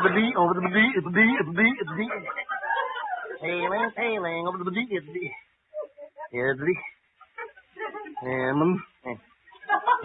my stomach feels funny. Well, Duffy. Hello. How are you getting on with that engine? I didn't expect Mel to send an assistant. Oh, it's okay, Mr. Cushing. Listen, I'll erase the motor. 120 horsepower. 80 horsepower. It's 20 horsepower. One jackass. Now hurry along. Hurry along. I want the Mary Lou to be right on the beam when the other boys get there. Oh, sure. I dream of Jeannie with a light beat. I dream of Jeannie with a light beat. And may all your Christmases be white.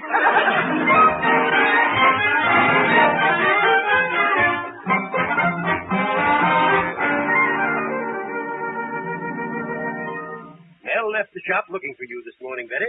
Oh, he did, Uncle Rufus? Maybe that's him now. Did you answer it? Yeah, all right. Hello, Mel Blanc, fix the shop. Oh, Betty, this is Yes. What is it, Zookie? How'd you know it was me? Hey, will you tell Mel that I did what he told me, and everything's all right now with Mary Lou? Mary Lou? Oh, she was ready to blow a gasket when I got here. but now I got her purring like a kitten. Rookie, are you sure you know? Oh, yes. Just the same, Mel better come out and see Mary Lou the first chance he gets. Oh, goodbye. Rookie. Betty, my dear, what is it? First Sally, now Mary Lou. How many girls has he got? Oh, Betty, there must be some mistake. And I came here hoping I was wrong about him. Well, I never want to see him again. Never. And you can tell him that, Uncle Rufus. Nell playing around with the women? Why, I'd never have thought it of him. Who does he think he is? Me? Where the devil is that lad, anyway? Uh-oh. Here comes Dr. Crab, the dog doctor. Hello, Christopher. How's the good dog doctor today? Consultant veterinarian, if you don't mind. What's the matter with you? Keep telling you there's nothing the matter with me. Got a catch in my throat. Please, could I have a pan of water? Look, Christopher, we're having all sorts of trouble. I'm trying to locate Mel. Oh, I ran across Mel in the park while I was walking my little terrier. You saw Mel? Where was he going? You know I'm worried about that little terrier. She came down with the shingles. How could she have gotten them shingles? Maybe she had a priority.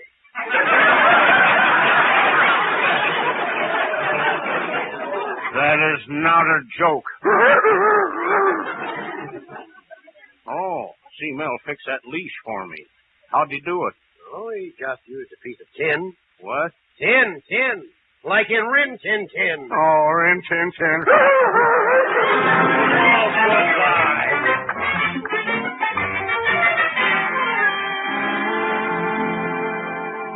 Uncle Rupert, what are you talking about? What girls? I don't know, my lad, but you'd better get over to Betty's house right away. Girls. I don't know anything about girls. Well, I can't have a man-to-man talk with you now. Oh, but you know I don't have anything to do with girls. Except for Betty. I love her. So I don't think of her as a girl. Nephew, I'd better take you aside and have a man-to-man talk with you right now. Oh, how did I get into a mess like this? The best thing for you to do, my lad, is pour your heart out to Betty. Tell her the only sin you've committed was that of being a man. I refuse to tell her any such lie. I mean... Mel, Betty, what's the matter? as angry as I am for what you've done, I had to come down here. You know that silver-handled cane you gave my father for his birthday? Yes, and he never even used it. Well, he's going to use it now. He's coming down here to beat you up with it. Oh, you realize how much that cane cost? Oh, Betty, this is ridiculous. Is it ridiculous with Sally and Mary Lou? Oh, I haven't gone out with girls. Sally is a fishing rod and Mary Lou is a boat. Oh, Mel, if you think I believe that, you must take me for an idiot. Yes. I mean, no. Oh, look, if you don't believe me, ask the boat. I mean, ask Mr. Cushing. It's his Sally. I mean, it's Mary Lou's fishing reel. Then here's that picture of the Mary Lou. Oh, the picture. That's wonderful. Uncle, you saved my life. Look, Betty, this will explain everything. This picture was taken when Mr. Cushing caught the biggest trout of the season. Huh? Yeah, that's Sally in his hand, the fishing rod. And you see the name on the boat? Mary Lou. What? Oh, that's what it does say. Oh, Mel. Daddy and I thought... Oh, Daddy. Mel Blank. Mr. Colby. Mr. Colby, why are you staring at me like that? I'm looking for a spot that has the most bone. Well, stop looking at my head. Young man, when I get through with you, you're going to be the most horrible-looking mess anybody ever saw. That's nothing. You always say I look like that anyway. What? Come here, my boy. I'm not going to hurt you. No. Oh, you missed me. Oh, Mr. Cushing, am I glad to see you. What's going on here? Somebody being initiated? Oh, boy, am I glad you came. Quick, tell Mr. Colby about Mary Lou and Sally before he kills me. Well, I don't know what all the trouble's about, but Sally is my fishing rod and Mary Lou is my boat, which I asked Mel to fix for me. And a very fine job he did, too. Well, I'll be... Oh, Mel, why didn't you say so? Well, I couldn't tell you. I promised Mr. Cushing to keep it a secret. That's what caused this whole trouble. Oh, well, as a matter of fact, Mel, we didn't have to be secretive about the whole thing all along. What? No. It seems the trip was something the fellows arranged as a surprise party for me, and my wife was in on it all the time. She was? Yes. Mel, why are you staring at me like that? Mel, put down that cane. Mel, remember, I'm a zebra. Oh, go.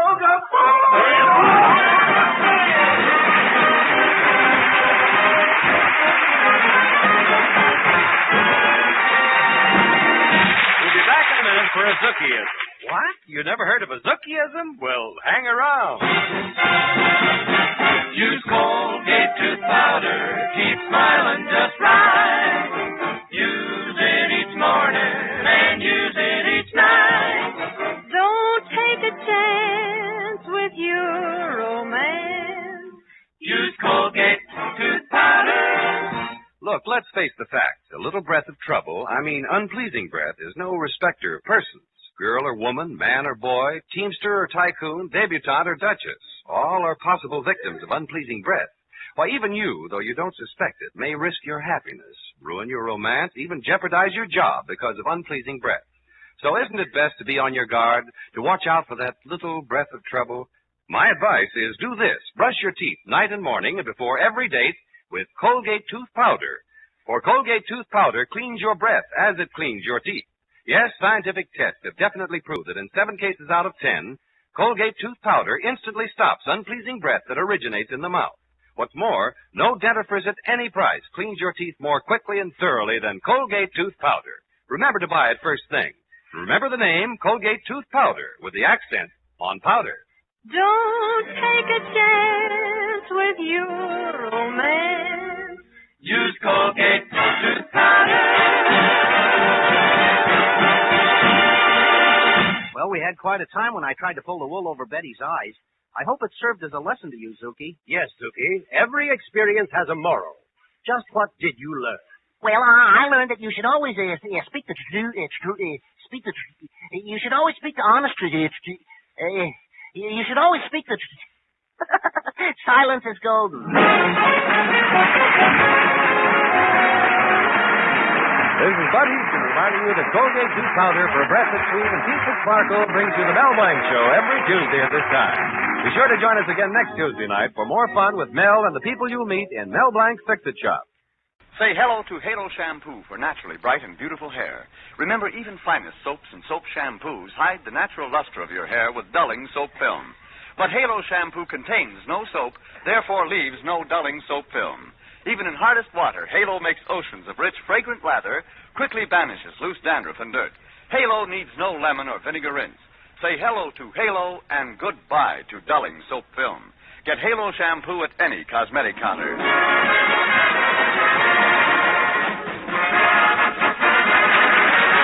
Remember, now, this is CBS, the Columbia Broadcasting System.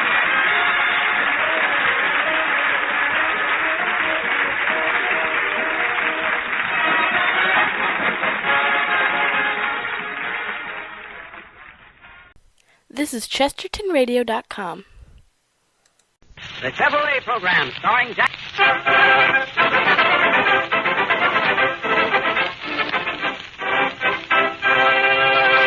Charlie's Home.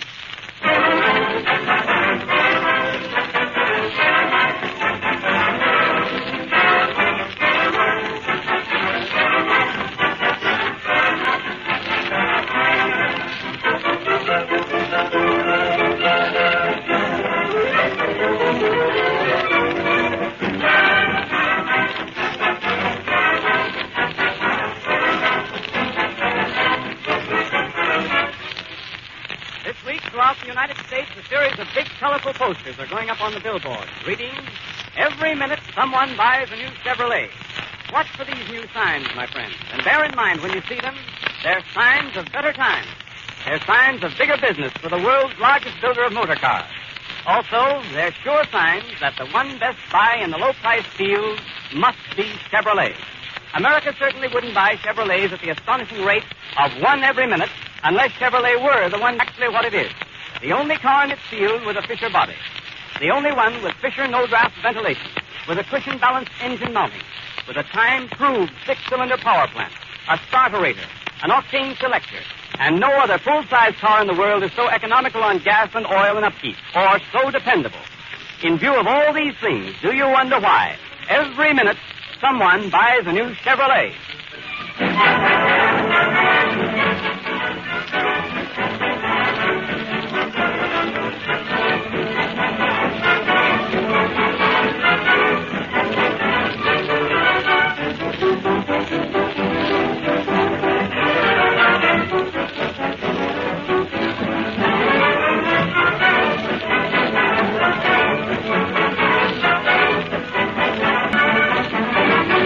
And now, Jack Benny.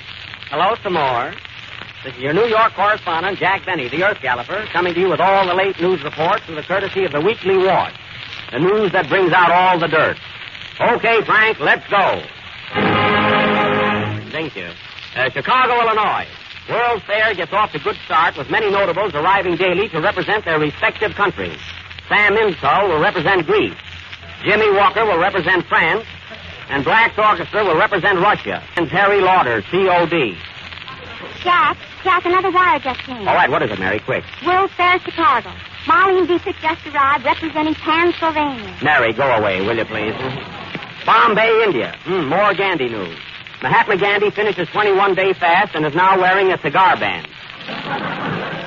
When last seen, he was mistaken for a Panatella. Babylon, Long Island. Man and wife discovered here with 16 children. Stork found dead on stoop. Overworked, you know. Special cable dispatch. Frank Buck and Jimmy Walker will sail for America shortly. Buck will bring them back alive, and Walker will bring them to Scotland. Glasgow, Scotland. Harry Lauder also sailing for America. Local citizens give him big blowout by putting tack in his rear tire. Pretty good for Scotland. And now, folks, we have also added a want ad column to our paper as we cannot exist on circulation alone. So take down these addresses if you are interested. Traveling salesman wanted. Must be familiar with traveling, salesmanship, farmers, and farmers' daughters. Address Box 482, this paper. Wanted, 30 chorus girls. Apply Minsky Theater, New York. Wanted, 3 more chorus girls. Apply to Melton, Black, and Benny. Got you in on this, Frankie. For sale, baby grand piano by lady with electric attachment.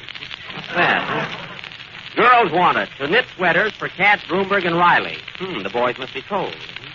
Woman 55 will trade a Pekingese dog and a canary for slightly used husband. Realizes mistake. Address RFD 4, Pump Handle, Ohio. Female help wanted. Good secretary. If good looking, don't have to be so good. Jack, can I read one now? Go ahead, Mary. Wanted. Good master of ceremony for Chevrolet program. Graham. Wanted. Howard Claney to say something about Chevrolet. Oh, yes. You'll find that Chevrolet saves you on oil, gas, Play, Frank. Don't wait for this. Play. Don't wait. Play, Frank.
That was My Darling from the Vanities, played by Frank Black and his orchestra. And now, ladies and gentlemen,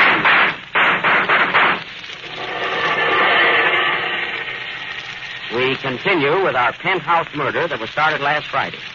You all remember our terrible murder mystery last week? Well, it's terrible this week, too. Who killed Mr. X? You remember, folks? Mr. X was killed in his penthouse a week ago tonight between 8 o'clock and the bathroom.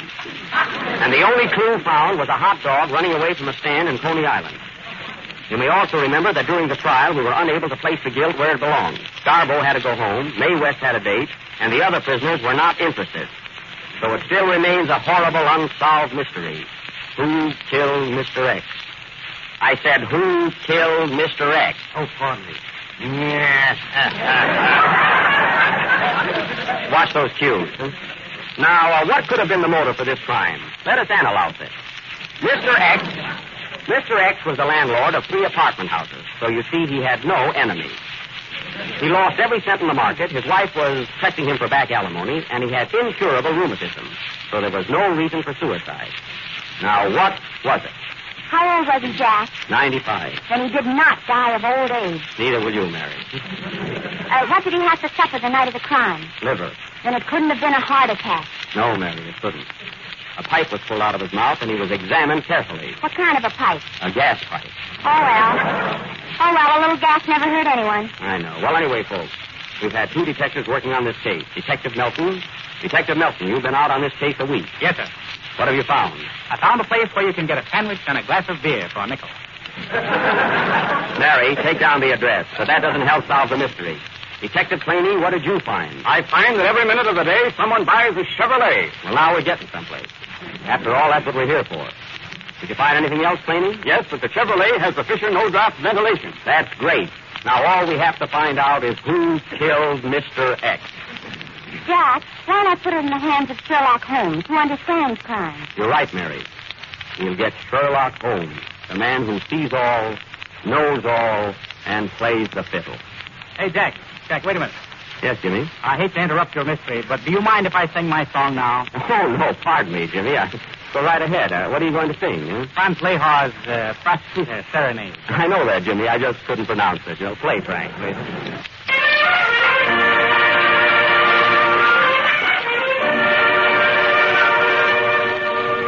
In the silence of the night, when the moon is shining bright, and the world at last is fast asleep, every creature goes to rest in his cozy little nest, just his very own, alone to keep.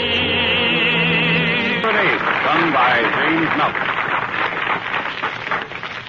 And now, ladies and gentlemen, we will continue with our mystery and take you to the residence of Sherlock Holmes.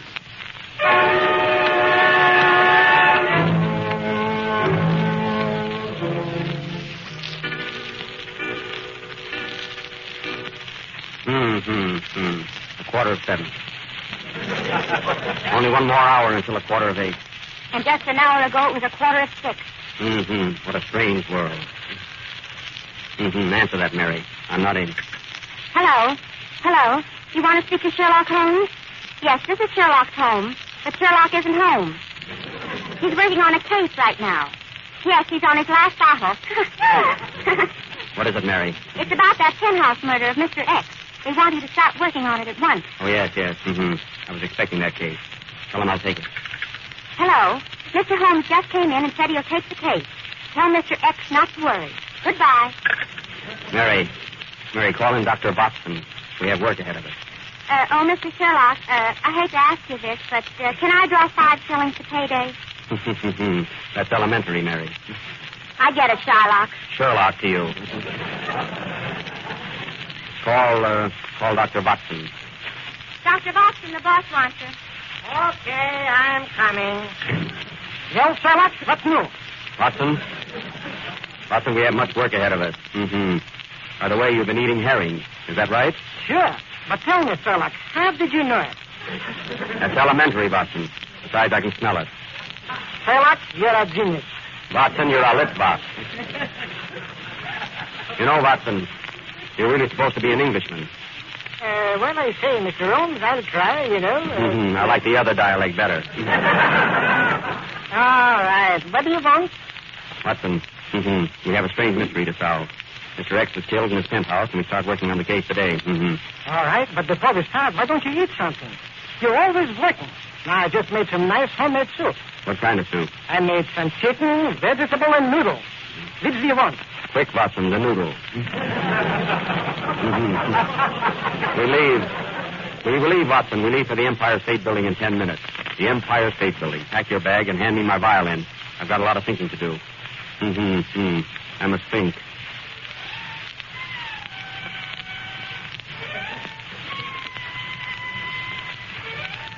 They laughed when he picked up his violin, but when he started to play, they screamed. Quiet, Mary. Quiet. I must think. Come, Watson. A thought just struck me. We must get to the Empire State Building in a jiffy. Why in a jiffy? My Chevrolet will get us there just as sweet. And much safer. At times, Watson, you show signs of intelligence. You have just heard what these two famous detectives have said about the Chevrolet. It is quick, safe, and dependable. That's elementary, Claney, and get out of my study. Come, Watson, we must hurry. And by midnight, we will find the murderer of Mr. X. Sherlock, you're uncanny. Watson, you're nuts. Come, let us away.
You have just heard Playing with the Devil. And now we take you to the lobby of the Empire State Building where we meet Sherlock Holmes and Dr. Watson.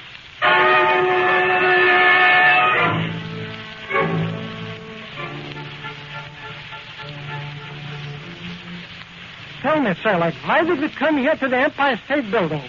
What has this got to do with the murder of Mr. Hex? Watson, I'm surprised at you. While playing the violin, I made the following deduction. Mr. X was killed by some gorilla here in New York. Do you follow me? A gorilla was seen climbing up the Empire State Building with a girl in the palm of his hand. And is at present on the tower. How do you know? I saw the picture. Now, if he could climb up a building the size of the Empire State, why couldn't he have climbed up that penthouse and killed Mr. X? You mean the gorilla is King Kong? Of course. Who else is covered with hair like that? George Bernard Shaw. Well, he didn't do it. Well, here's the elevator. What floor, Captain? We want to go to the tower. That's the 102nd floor, boss. Yes, I know that. When will we arrive? Sunday night, sir. You know, Sherlock, that elevator boy looks very suspicious and very friendly, too. I think so. What's your name, son? My name's Jim Milton, sir. Oh, sure, Jimmy. He's our tenor, Watson. Say, Jimmy, I hate to ask you this, but did you kill Mr. X? No, sir, Captain. I didn't kill him. I was a lady killer. Quick, Watson, the needle. Ow! And cut out those jokes. Well, we have 2 days in this elevator. 2 days. I must keep my mind occupied. Hand me my saxophone.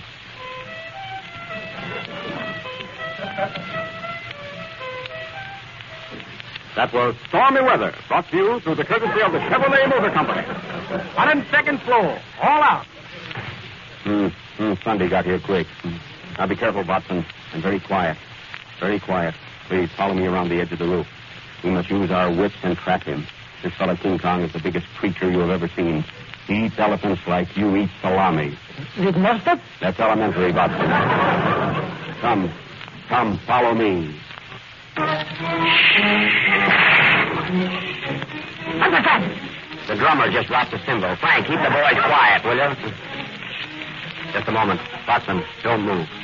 It's so dark up here.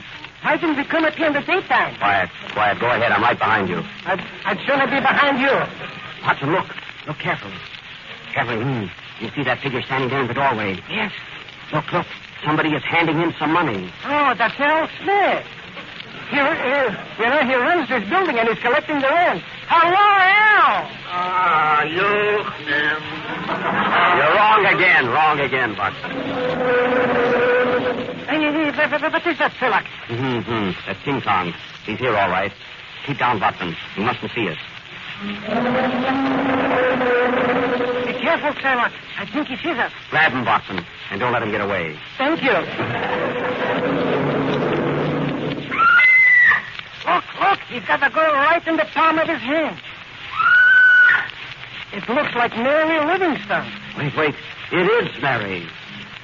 Mary, what are you doing there with King Kong? There's something in his eyes that makes me realize he got me in the palm of his hand. The thrill of his surrender. Mary, we must rescue Mary from that brute. I'm not afraid of him. Hey, King Kong. What's the idea of climbing buildings and carrying women with you? Well, a duel's a sport, and I just love the fresh air. Is that King Kong? I'll get him. Wait, Watson. It may be a trick. Now, look here, Kong. You've been climbing buildings, dragging people out of their beds and murdering them. Did you climb up to the penthouse on Park Avenue and kill Mr. X? No. You lie. You did murder Mr. X. Why, you're big enough to eat him alive. Well, I did have eggs for breakfast this morning. Then you admit that you killed him. No. Take him away, Watson. Goodbye, Mary. I'm sorry. I can't play with you anymore. Goodbye, Paul and Harry. Come up again sometime. Well, it didn't take us long to get him, did it, Watson? Yeah. Who's that? It's me, the voice of the shadow. What do you want? You think you've got the murderer, Well, King Kong did not kill Mr. X. Then who did? Mr. X was killed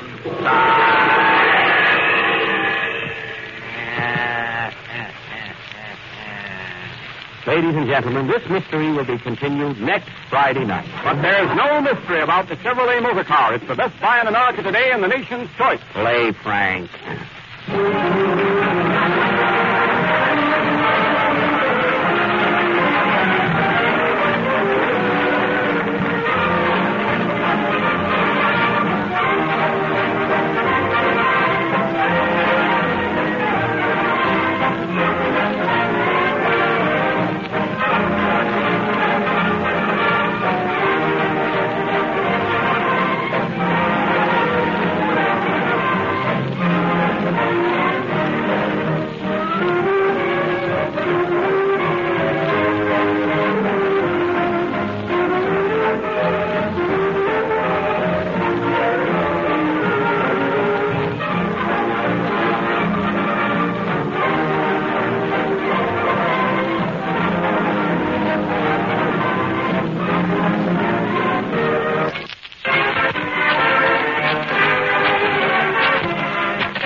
Hear the figures, 445 FOB Factory, always think, my friends, of Chevrolet, of the new Chevrolet Standard 6, the car that made $445 famous, of the smart, fast-stepping Chevrolet that gave a new meaning to 445 by giving so many wonderful new features for that wonderful low price. A Fisher body, a big, comfortable interior, Fisher no-draft ventilation, safety plate windshield glass, an octane selector, a low-to-the-road chassis that rides smoothly and steadily, and a six-cylinder valve and head engine that's not only one of the snappiest on the road, but listen to this. Some Chevrolet Standard 6 owners report gasoline mileages as high as 26 miles to the gallon, and nearly all of them are getting between 18 and 24, depending on how they drive.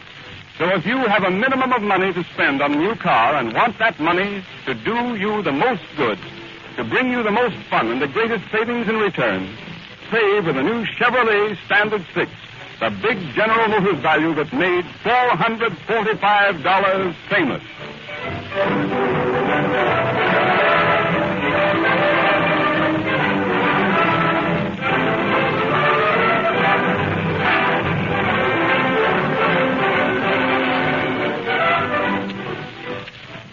Well, folks, this concludes our program for tonight. Be sure and listen in next Friday. Try and figure out for yourself who killed Mr. X.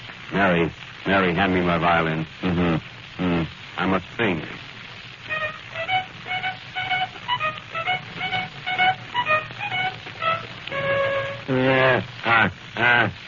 Good night, folks. Good night.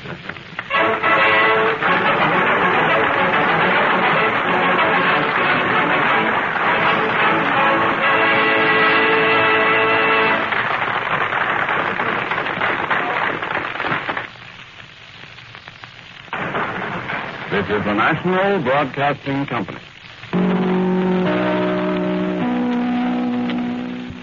WEOF, New York. This is Chesterton Radio, your home for podcasts of works by G.K. Chesterton, plus drama, comedy, mystery, science fiction, big bands, and much more. The soundtrack to your Chesterton day at chestertonradio.com.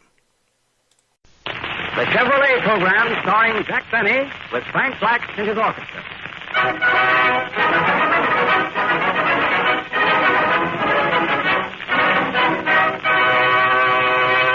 Frank Black opens the program with Roll Up the Carpet.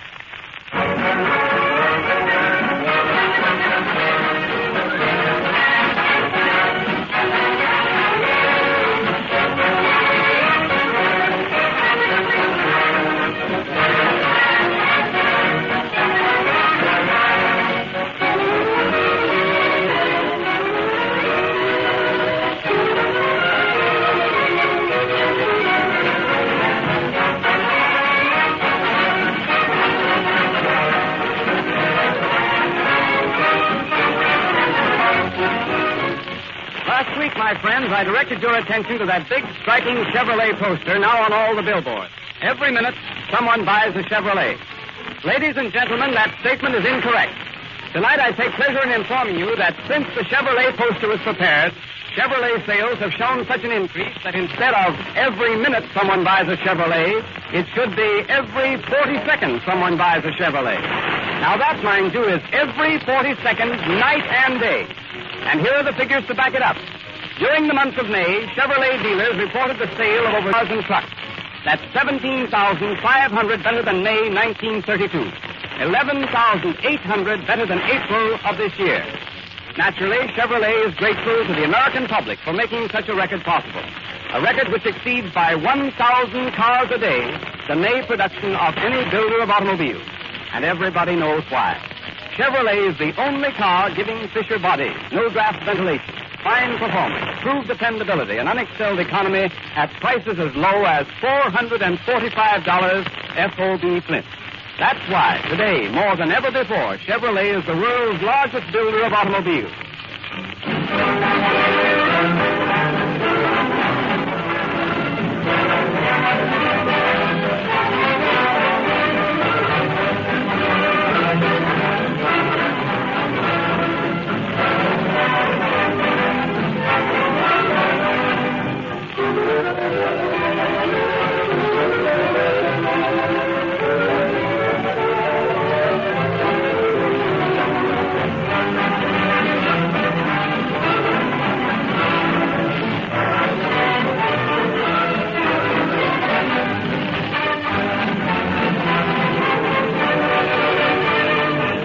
And now, Jack Benny. Hello again. This is Jack Benny, the Earth Galloper, coming to you with all the late news events, and tonight we have a big surprise for you. We are going to give you a full description of the smelling bear fight which was not broadcast last night. We have here our own film of this famous fight held at the Yankee Stadium, where the New York... Run the film, Hank. The preliminaries are over, and Smelling and Bear are now in the center of the ring, taking their instructions. 60,000 people and only 30 vacant seats. Primo Carnera walks in, and the 30 seats are filled. Carnera sits down, and 2,000 people behind him get up and go home. Ah, what a crowd. Here goes the bell for the first round. Smelling and Bear walk to the center of the ring. Bear looks confident, and Smelling looks German. They are fiddling around for a minute, and there they go. Bear starts off with a hard right to Smelling's jaw, and Bear counters with a hard right to Smelling's jaw. Ah, what's this? Smelling sends a hard pin to Bear's right. Bear swings a wild right to Smelling's jaw, and Bear comes back with a wild right to Smelling's jaw. Smelling's jaw seems surprised as it didn't even know that Bear was in town. They are both mixing in the center of the ring as the round ends.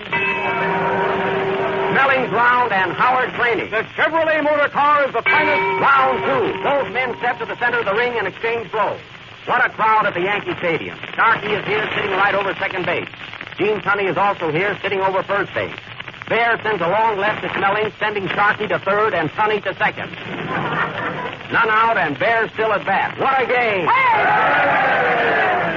In the The outfield, we see Lefty Grove warming up for Germany, and Smelling still catching. As the bell rings, Ruth and Gehrig are seen walking through the dugout. And Howard Brady. The Chevrolet motor car is the most economical car in the world. Round 3. At the start of this round, Bear makes a mad rush at Smelling, but Smelling tosses a right to his nose, and Bear starts singing California, Here I Come. He sees Jimmy Melton become self-conscious and lands a right to Smelling's temple. What a blow! Watch out, Bear. 4 feet lower would have been a foul.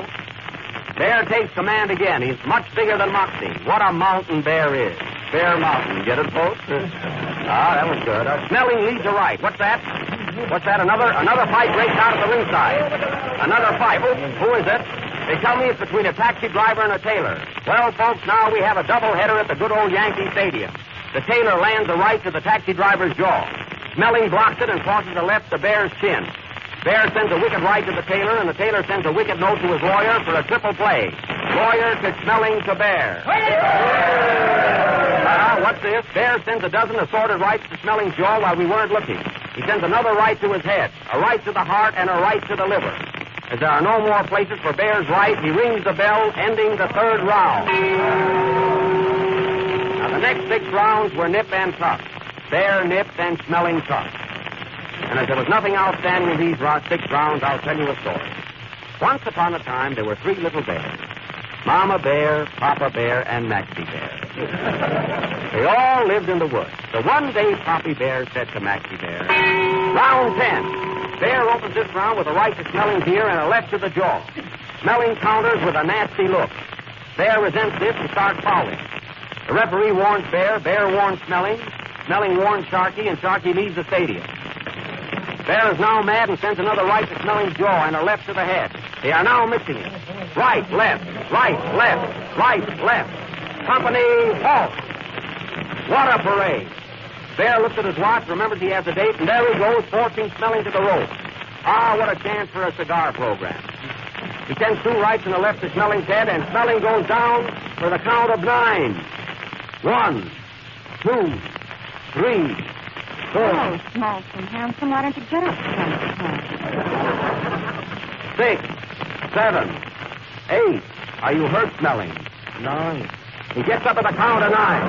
But it's too weak to carry on, and the referee steps in and announces Max Bear the winner, which is a surprise to everyone.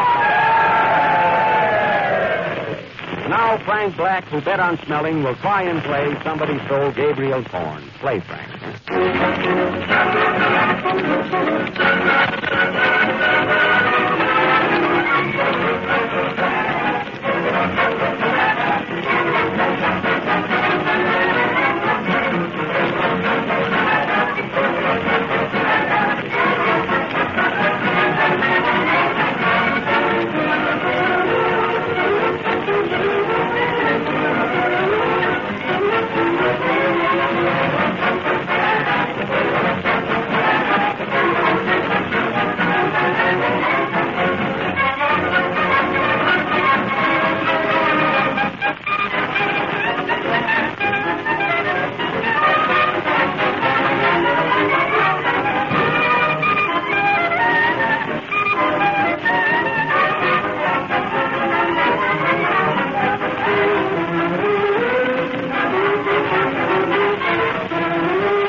Of our misery, or mystery.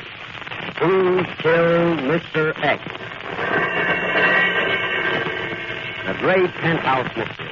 Now, for the benefit of our new listeners, let me give you a brief synopsis of what happened. Mr. X was found dead in his penthouse. He was discovered hanging in midair from a chandelier, dangling from a long rope. Mary, did you find out where the rope came from? Yes, Jack. It was on a garble with shoelaces. Get it?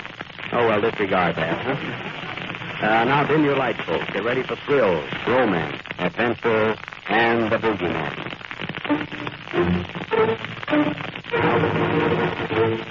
Not yet, Frank. Besides, we're not feeling anything. This is a mystery.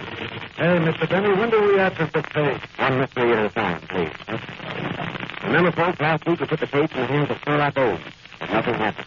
And if we paid Sherlock in advance, we will have to give him another chance. And those of you who have given Chevrolet a chance will admit there is no mystery attached to it. That was Hawkshaw plainly, folks. It was always on the trail of a plum. You'll have to pardon me while I put on my makeup now. I'm Sherlock Holmes, you know. Now, while we are preparing for this scene, James Nelson will sing Our Sweet Mystery of Life. It has nothing to do with our mystery, so.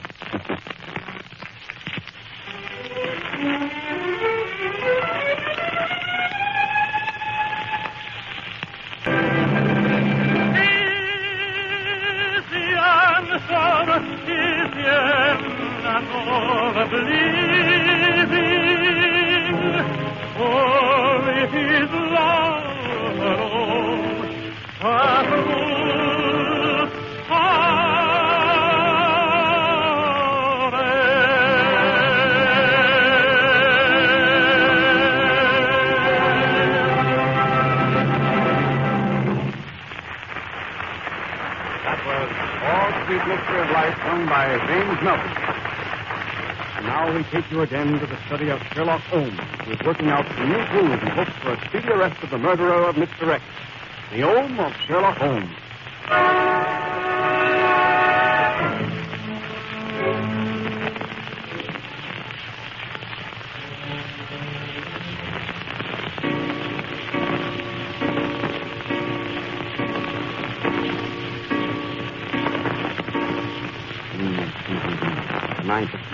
And the murder is still unsolved. That seems to be the trouble, Sherlock. I never saw you act like this before. Very mysterious case. Very mysterious, Watson. Very mysterious. Watson, I must think. Bring me my piano. The finance company took it away this morning. Then give me my violin. It's no use.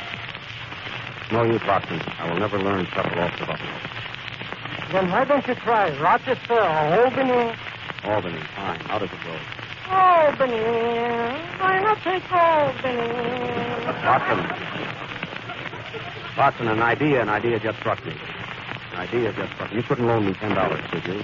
Yes. I felt it. Was there anybody here to see me today? Yes, 3 fellows. What's their names? Sir Arthur, Cohen, and Doyle. Very good, Watson. You better let me get a laugh or you won't be on the program next week. That's elementary, Sherlock. Hello. This is Owens in Boston, Incorporated. You want to speak to Mr. Owens? Wait, I'll connect you with the bathtub. I'm not taking a bath, Mary. Well, you should be. Here, it's for you. Who is it? Mr. X, he wants to know how you're doing with his case. Give me that phone. Mr. X? Yes, we'll find the man who murdered you. Just keep your shirt on. Yes, you'll get a report. What's the address? All right. Goodbye. Go down the address, Mary. Box 32, Evergreen Cemetery. See, he lives right next door to my great-grandfather. Mary, see who it is. Be on your toes, Boston. Who do you wish to see, sir? Mr. Holmes, I've got some news for you. Let him in. Well, young man, what can I do for you? I have a clue to the murder of Mr. X. You have a clue, eh? Who are you? I'm a stool pigeon. Oh, a stool pigeon, eh? Sit down. Mary, get him a stool. Here you are. Get him, Mr. Pigeon. Mary, lock the door. Close the window and pull down the blinds. Now tell me, who do you think killed Mr. X? Well, give me $5 and all I know. For $5, eh? Mary, have you... Certainly not. Watson. No. How much do you want to sell all? $5. Here's 50 cents. Just give me a rough idea. Well, you're a new customer. I'll take it. Now, what's your clue to the murder of Mr. X? Well, I saw a fellow flying over the penthouse less than a week ago. He looked very suspicious. He was flying over 200 miles an hour, and he didn't stop until he got to Oslo, Norway. Oslo, Norway. Yes, and when he turned around and saw me looking, he left quickly for Moscow. Yes. Go on. And as soon as I got to Moscow, he left for Siberia. How did you keep up with him? Don't tell anybody. Mary, a Chevrolet. It was a Chevrolet, folks, the most dependable car in the low-price field. Now, Mr. Fisher, your face looks very familiar. What did you do before you became a school teacher?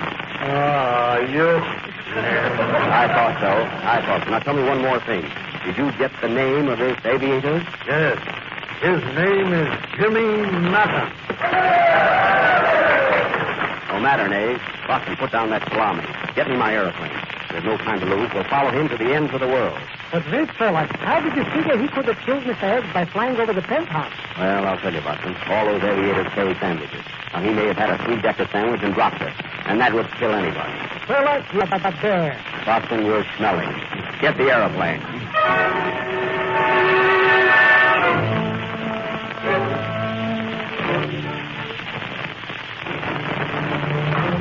Sherlock, all we got is a tri-motor plane. What's a tri-motor plane, Jack? Plane with 4 motors. Boston, spin the propeller.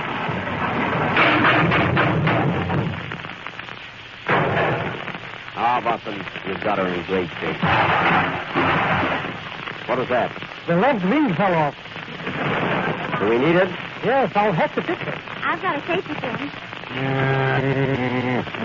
Not yet. That's in the next scene. I'm only rehearsing. Oh, come on, let's go. Get in, Watson. Are you coming along, Mary? Are we going up in the air? Yes. Oh, wait till I get my air gun. Never mind, Dad. Get in. All right, get ready. Be careful, Mary. Be careful while you get ready.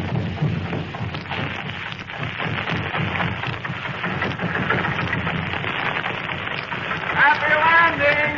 I doubt it!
Still on the trail of the murderer of Mr. X.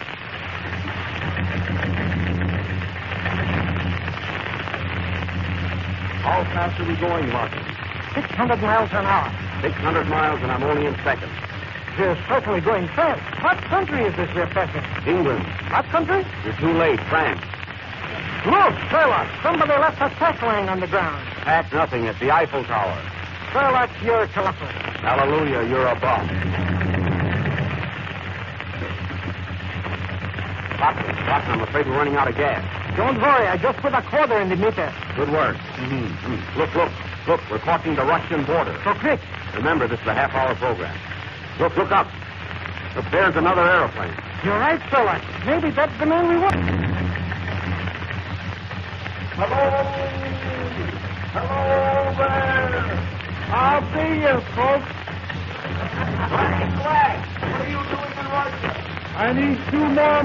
for my orchestra. Hello, Frank. See you when we get back. Are you all right, Mary? Back there? Yes, Shirley. Gee, this is certainly a wonderful night for flying. Look how bright the moon is. Hello, round and shiny. Why don't you come down sometime?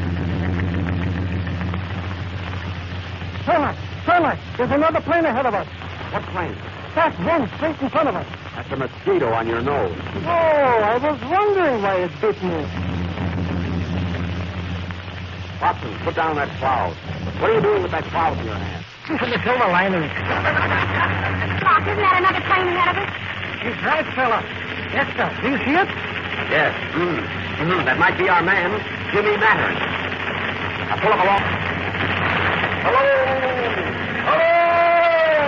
Are you Jimmy Mattern? No, I'm Jimmy Melton. Well, that's fair enough. Did you kill Mr. X? No, you asked me that last week. Pardon me.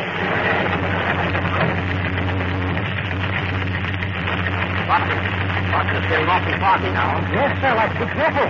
I'm afraid to go further. I think we better turn back. Don't bother. It's foggy on this side, too. There's a storm coming up, and the fog is getting worse. You're right, Watson. I can't see 5 feet ahead of me. Who killed Mr. X? Never mind X. I've got my own trouble. Oh, what was that? The other wing dropped off. You see, folks, this couldn't happen in the Chevrolet, as it is safe, dependable, and does everything but fly. We're in terrible danger. Watson, I can't control the stick. Oh, there goes the propeller. How are we on gas? The tank is dry. Well, good night, folks.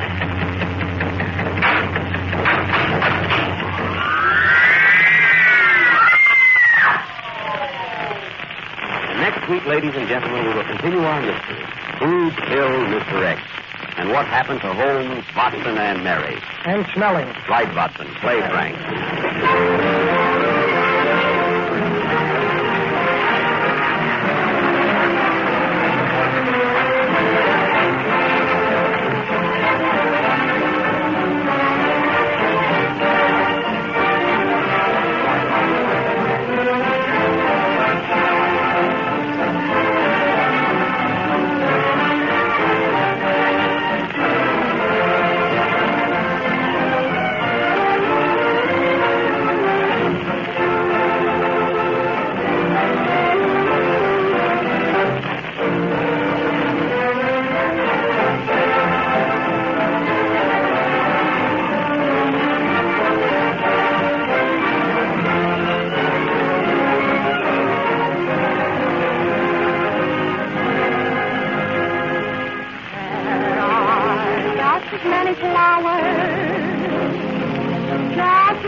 Progress Exposition. Ladies and gentlemen, it's off to a grand and glorious start. Everybody's excited about it, talking about it. planning and figuring how and when to go. And nearly every person who's been to Chicago comes back with the same enthusiastic story. Chevrolet has stolen the whole show. That perfectly amazing World's Fair factory of Chevrolets, in which cars are built right before your eyes, is a fascinating sight. It's the highest of all the high spots in 3 miles and a half of thrills. Now, here's a tip, my friends, on how to get to the World's Fair, the easiest way, the coolest way, and by far the cheapest way. Drive in a Chevrolet, America's most economical car. You can travel all day long, and based on average gasoline costs throughout the country, 4 people in a Chevrolet can cover over 200 miles for less than 40 cents apiece. Yes, you'll not only have a cooler, more restful, more enjoyable trip in a Chevrolet, but you'll have more money left to spend at the fair when you get there. On to Chicago, America. On to the World's Fair, the most economical way. In that big, thrifty, dependable 6, Chevrolet.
That was Mary singing It's Great to Be Alive.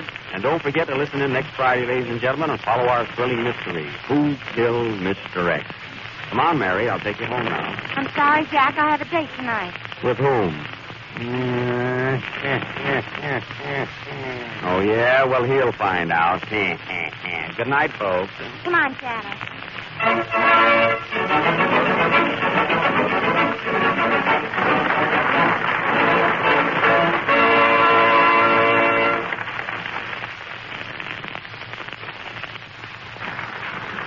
In the Park is from The Gold Diggers of 1933, and It's Great to Be Alive is from Strike Me Pink. This is the National Broadcasting Company. WEAS, New York. This is Chesterton Radio, the true, good, and beautiful at chestertonradio.com. The Chevrolet program starring Jack Benny and Frank Black's orchestra.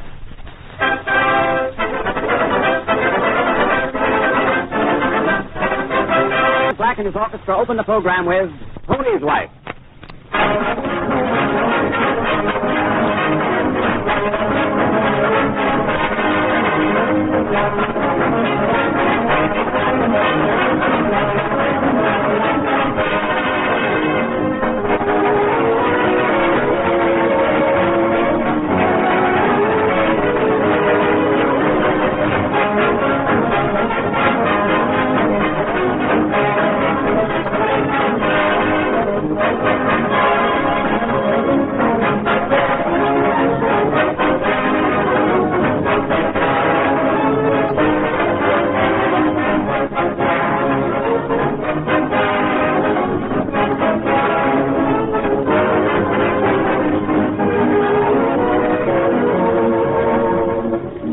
Have you heard the latest, my friends? The newest good news from Chevrolet.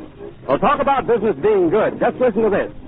Instead of sales going down, as car sales usually do at the end of the spring selling season, Chevrolet sales are still going up and up, way ahead of the same period in May, way ahead of the sales a year ago. Over 20,000 Chevrolets were delivered at retail the first 10 days of June. This is the first time since 1927 that sales in June have exceeded those in May.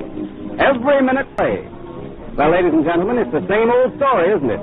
You just can't keep the best car from leading, especially when that car has a Fisher hardwood and steel body, Fisher no-draft ventilation, a starterator, synchro mesh, freewheeling, the most economical engine in a low-priced car, and especially when it sells for as little as $445 FOB factory.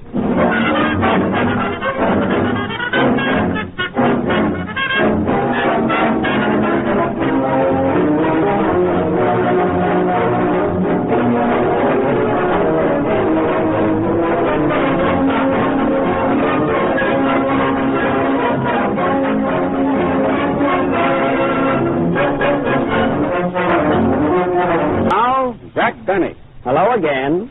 This is Jack Benny, the Earth Galloper, coming to you with all the late news events through the courtesy of, now get this, folks, through the courtesy of I Bought Her a Sandwich, So She Ate It Press.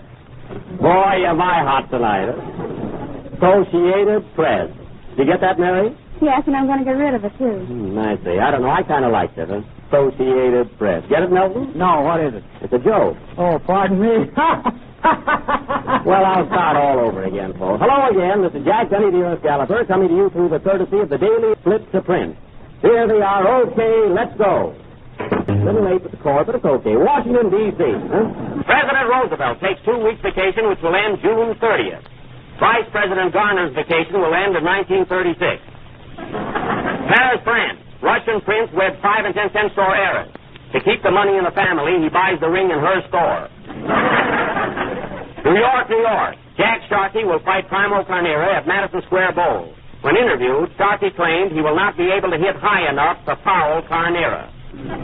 Mountain Lake, New Jersey. Carnera training here with King Kong. During brief workout, one of Carnera's legs was found in Scranton, Pennsylvania. Cincinnati, Ohio. Man finds alcohol in 3.2 beer and is given key to the city.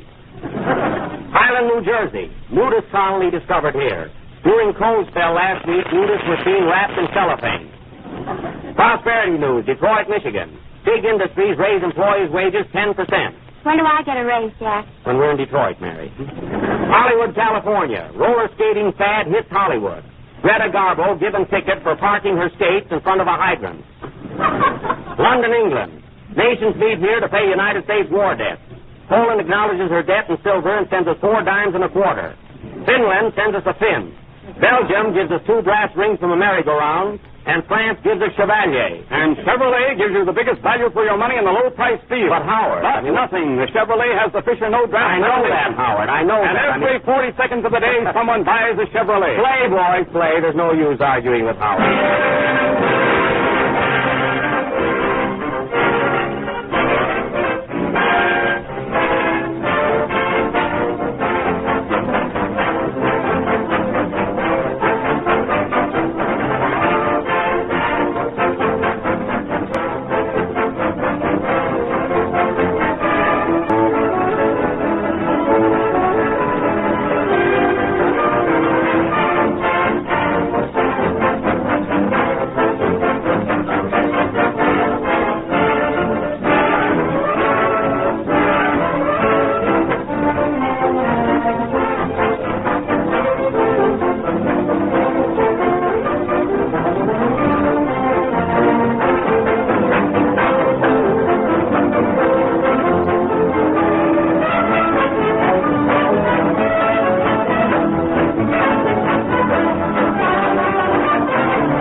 Darling, I wish Frank would make those orchestra boys shave.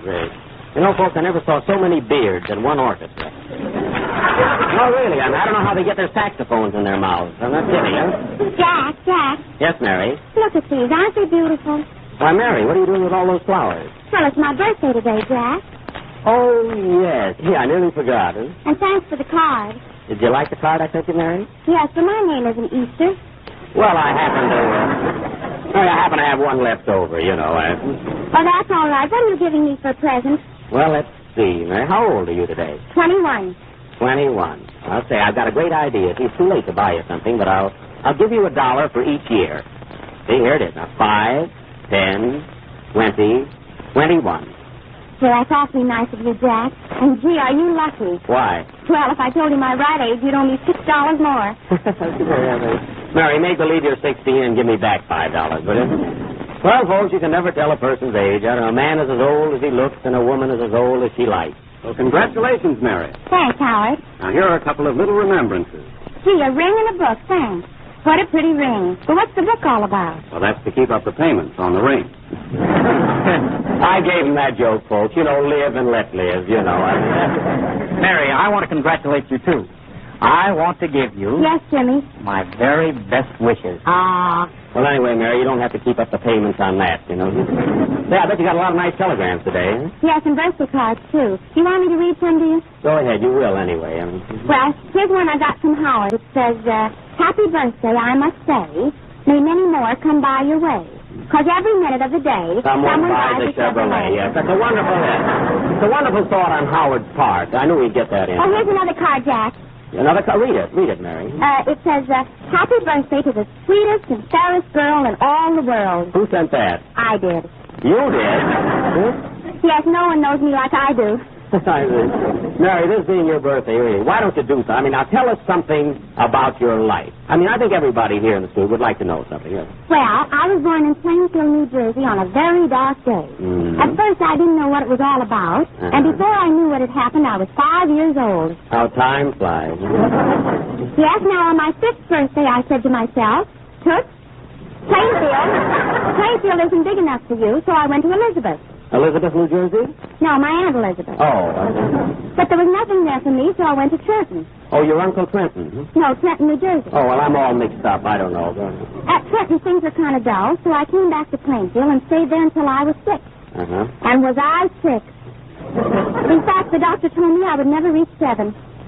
How time flies. Mm-hmm. But 7 o'clock came, and then 8, and I ate and ate and ate until I was 9. Until you were 9, I see. And then what happened, huh? Then 10 came along, and we started our program.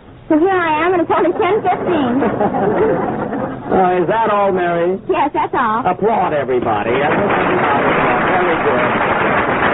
That is very. And now James Melton will sing Roses of Picardy. By the way, Jimmy, when did you first start to sing? Well, I was born in Georgia, and when I was 5 years old, I said to myself, Tut, this state is too small for you. So I came to New York and took singing lessons. Well, that's interesting, really, that is. Huh? Yes, I know. Well, tell me, Jack, when did you first become a master of ceremony? Well, Jimmy, when I was 5 years old, I said to myself, Tootsie, I said, Toots, this world is too small for you. Why don't you get out of it? I will, Jimmy. Give me time, will you, for heaven's sake?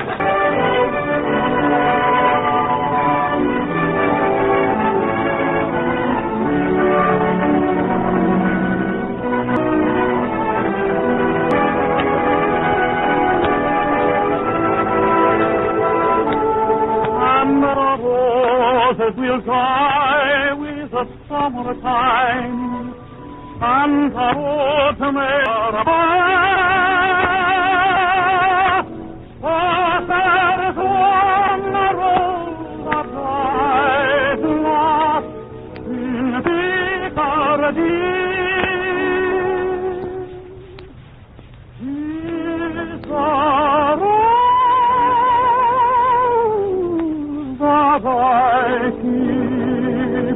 In my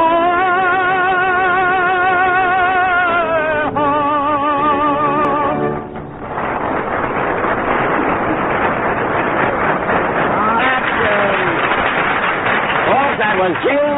band singing Roses of Picardy, dedicated to the American Legion who will meet at their greatest of conventions in Chicago on October 2nd. Hooray! Don't worry, folks. Don't worry about all this noise. It's just a little banquet we're having here tonight. You know, this is our last program until the fall, and we're all celebrating. What a crowd. What gowns, what wraps, and what sacks. Everybody's here. They're all in evening clothes. What celebrities? How do you do, Miss Garbo? Want to be alone. Don't worry, you will be. Now, look at Clark Gable. How are you, Clark? Fine, Jack. I want to congratulate you on going off the air tonight. I'll pass that up. I see. We're going to have a lot of music and entertainment tonight, Clark. Will you listen? I'm all ears. That was Clark Gable, folks. Clark Gable. Sit right here. Just throw that bundle down that you have in your arms. What bundle? That's Joan Crawford. Oh, pardon me. I'm sorry. And who's this? Hey, wait a minute. What's your name, sir? Marlene Dietrich. Oh, Marlene. Well, welcome you. I thought that was good. That was awfully good. What merriment, huh? Oh, waiter. Waiter, I'm Jack Benny. Oh, pardon me. Here they keep coming. Jack Pearl, Eddie Cantor, Chevalier, Ben Burney, Phil Baker, Bert Lahr. Mary, set the table and serve the food as soon as possible, yeah? Jack, we have no tablecloth. No tablecloth? No. What are we going to do? Oh, here comes Mahatma Gandhi. We're saved. Take your coat, Mahatma? Yes. Mary, here's your tablecloth. Where am I going to sit? Behind that screen. You're fasting anyway, you know. Say, Howard, look at all those cars parked out in front of this building. And they're all Chevrolet. You said it. Little music, boys. Come on, let's liven up the party. Serve the soup, garçon. Oi, oi. Oi, oi. You mean oui, oui. Some French waiter we got here. Play, boys. Come on, play. Let's get the party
into the food. How are you doing, Miss Garbo? Fine.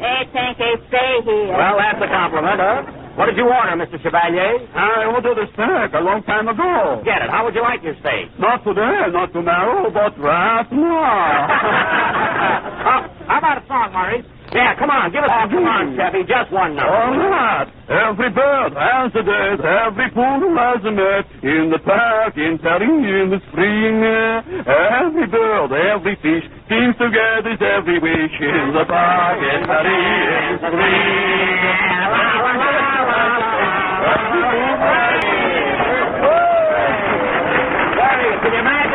Can you imagine, folks, every minute of the day someone falls for Chevalier. Oh, Jack! What is a joke? this is going to kill you. Gee, I wish Ray were here. He's dying. No, Kitty, go ahead. Tell her. Let's get her to tell the joke. A man walks into a barber shop to get a shave. Yeah, Jack, yeah. You'll fall down the I imagine I will, yeah. A man walks into a barber shop to get a shave. Oh! How Ed Wynn has changed. Well, anyway, when the barber got through shaving him, he said to his customer, is that a red tie you're wearing? And the customer said, no. So the barber said, well, then I must have cut your throat. I know you wouldn't get it. Oh, Mr. Vinny. What will I serve now? We have no beer shop. Well, then just serve the bread, you know. Anyway, I think we ought to have a little entertainment. What do you say? Let's hear from Mary Livingstone. That's right, a few words from Mary. Come on, Mary, say something. What do you think? Come on, Mary, will you? Mary Livingstone. Just make a little speech, you know. Well, I was born in Plainfield, New Jersey on a very dark day. When I was 5 years old, I said to myself, from that great artist sitting right here at this table, Freddie Allen. Hooray, get Freddie Allen. Come on, what do you got to say, Freddie? Hello, folks. All I want to say is that I'm enjoying the banquet here tonight very much. There's only a one-course dinner. Then all I have at night is coffee anyway. But if you have no coffee, we're all even. Say, Freddie, didn't Walter Winslow show up tonight? Sure, there he is, sitting over there in the corner. Well, let's hear from that great psychic, a man that gives you past performances of lovers the same as you get on horses. The one and only Walter Winslow. Okay, Walter. Okay, America, let's go, fast. There's no truth to report that Dickie Moore is that way about lollipops.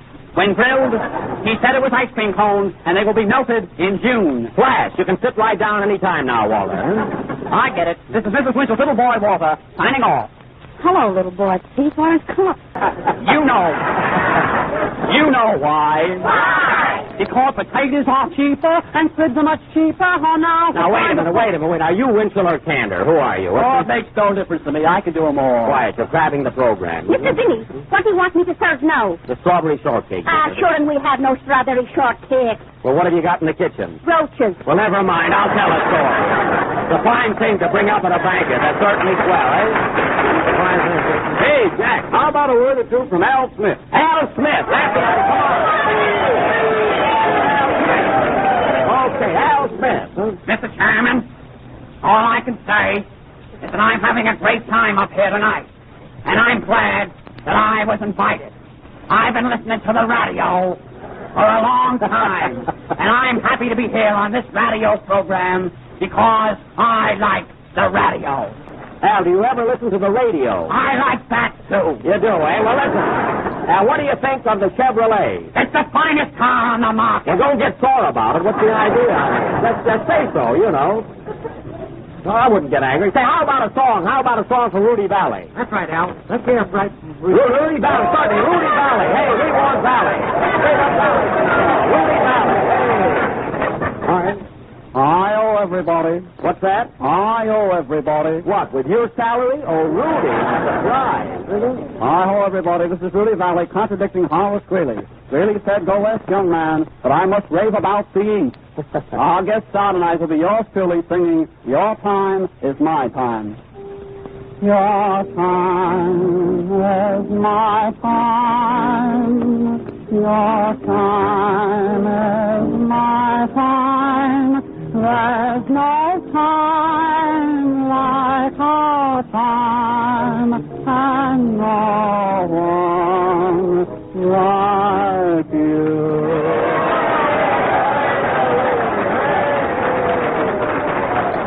Good boy, Rudy. Good work. Hey, Jack, I'm afraid we'll have to stop the banquet. It's 10:25. All right, Howard, let's turn out the guests and go to bed. But before we go, I want everybody to meet these celebrities. Ladies and gentlemen, of the radio audience, I would like to introduce to you Mr. Johnny Woods, a young man who imitated all these different stars. Give him a nice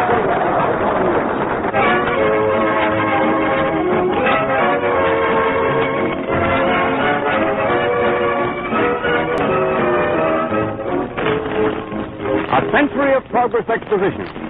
Ladies and gentlemen, it's off to a grand and glorious start. Everybody's excited about it, talking about it, planning and figuring how and when to go. And nearly every person who's been to Chicago comes back with the same enthusiasm has stolen the whole show. That perfectly amazing World's Fair factory of Chevrolets, in which cars are built right before your eyes, is a fascinating sight. It's the highest of all the high spots in 3 miles and a half of thrills. Now, here's a tip, my friends, on how to get to the World's Fair, the easiest way, the coolest way, and by far the cheapest way. Drive in a Chevrolet, America's most economical car. You can travel all day long, tossed throughout the country. 4 people in a Chevrolet can cover over 200 miles for less than 40 cents apiece. Yes, you'll not only have a cooler, more day, but you'll have more money left to spend at the fair when you get there. On to Chicago, America. On to the World's Fair, the most economical way. In that big, thrifty, dependable 6, Chevrolet.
That was Mary singing It's Great to Be Alive. And don't forget to listen in next Friday, ladies and gentlemen, and follow our thrilling mystery, Who Killed Mr. X?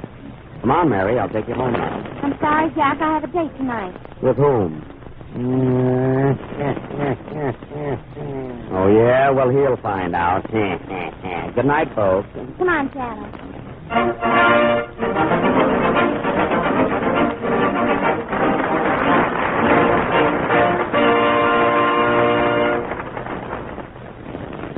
In the Park is from The Gold Diggers of 1933, and It's Great to Be Alive is from Strike Me Pink.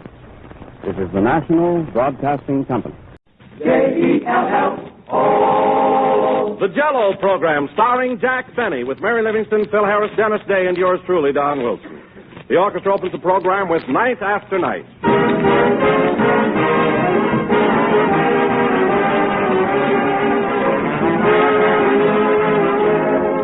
Everything from soup to Jell-O. And that, ladies and gentlemen, is the best way I know to describe a really complete meal. For Jell-O adds to any table that grand final touch of pleasure and perfection. Its rich, glowing color is a tempting invitation to pick up that spoon and start right in on this swell, inviting dessert. And just to taste it is to know the ultimate in good things to eat. Yes, there's nothing more attractive than a bright, shimmering mold of delicious Jell-O. And there's certainly nothing more delightful than Jell-O's rare, distinctive flavor, as enticing and refreshing as the juicy, ripe fruit itself. So, friends, make the next meal really top-notch Jell-O dessert, made with any of Jell-O's 6 delicious flavors. Ask your grocer for several packages of Jell-O tomorrow. And when you buy, look for those big red letters on the box. They spell Jell-O, and Jell-O spells a treat.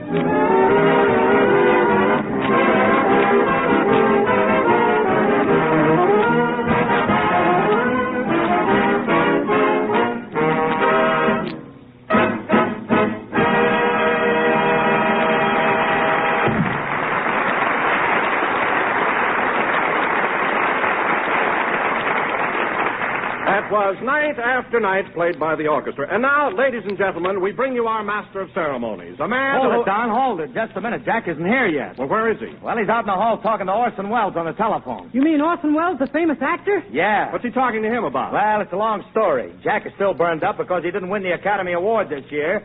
So from now on, he's going in for heavy dramatic stuff.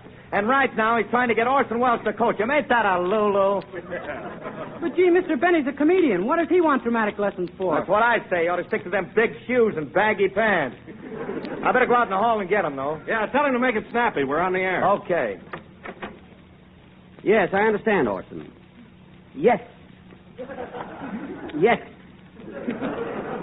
Quite. Oh, but definitely. Very well, Orson. I shall be expecting you within the hour. Hey, Jackson, we're waiting for you. I'll be there in a minute, Phil, old boy. By the way, Orson, shall I send my car for you, or will you take a cab? Oh, very well. I shall be looking forward to your visit. Thanks very much. Goodbye. Well, that's that. Hey, kind of putting on the dog there, wasn't you? Phil, don't say wasn't you. Hurts my ears. Well, get a load of him. He talks to Orson Welles for 2 minutes, and my English ain't good enough for him. And don't say ain't. Heaven. Oh, stop with that highbrow stuff. What are you trying to do? Make me feel subconscious? That's self-conscious. And listen, Phil, when Orson Welles gets here, will you do me a favor and talk just with your hands? I'll tell him you've got laryngitis or something. Come on, let's go inside. Yes, let's join the others. Pip, pip.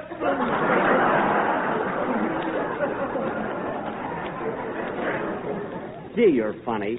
You know, Phil, it's amazing that you haven't got your own program. Well, I may have one of these days. I often dream about my own show. Oh, you do?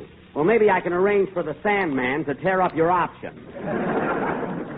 Come on, subconscious. Oh, hello, Dennis. Hello, Mr. Benny. Hello, Don. Sorry I'm late. Oh, that's all right, Jack. Shall I go ahead now with your introduction? No, don't bother. Let it go tonight. Well, no build-up for the star, huh? It isn't necessary, Phil. I think I'm fair. Everybody knows you, Mr. Benny. Why, your name is famous from coast to coast. Well, thanks, Dennis. That kid will work next year.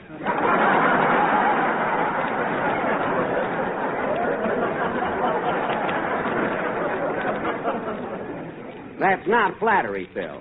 I've been in show business for a long time, and naturally, my name has become more or less familiar. Well, let me tell you something, Jackson. When I go out on the road with my band, I hit a lot of towns where they've never even heard of you. No kidding. That's a fact. Well, Phil, in the kind of towns you play, you can get 8 to 1 that shoes are a passing fancy.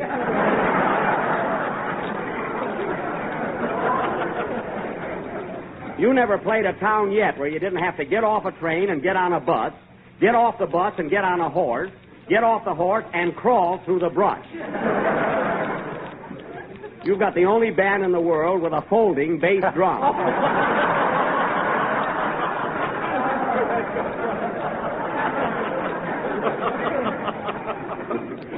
Say, Don. Yes, Jack? I meant to tell you, I just spoke to Orson Welles on the phone. He's coming over in a little while. Well, Phil mentioned something about it. He said that you wanted Mr. Welles to coach you in dramatics. Yes, and he has consented to help me out. Gee, Mr. Benny, you're a swell actor now. You don't need any coaching. Yes, I do, Dennis. That's right. Don't change your mind so fast. You know, Don, I've been doing pictures, and, I don't know, comedy is all right in a way, but I've decided to go in for deeper things. Now, Dennis. Yes, please?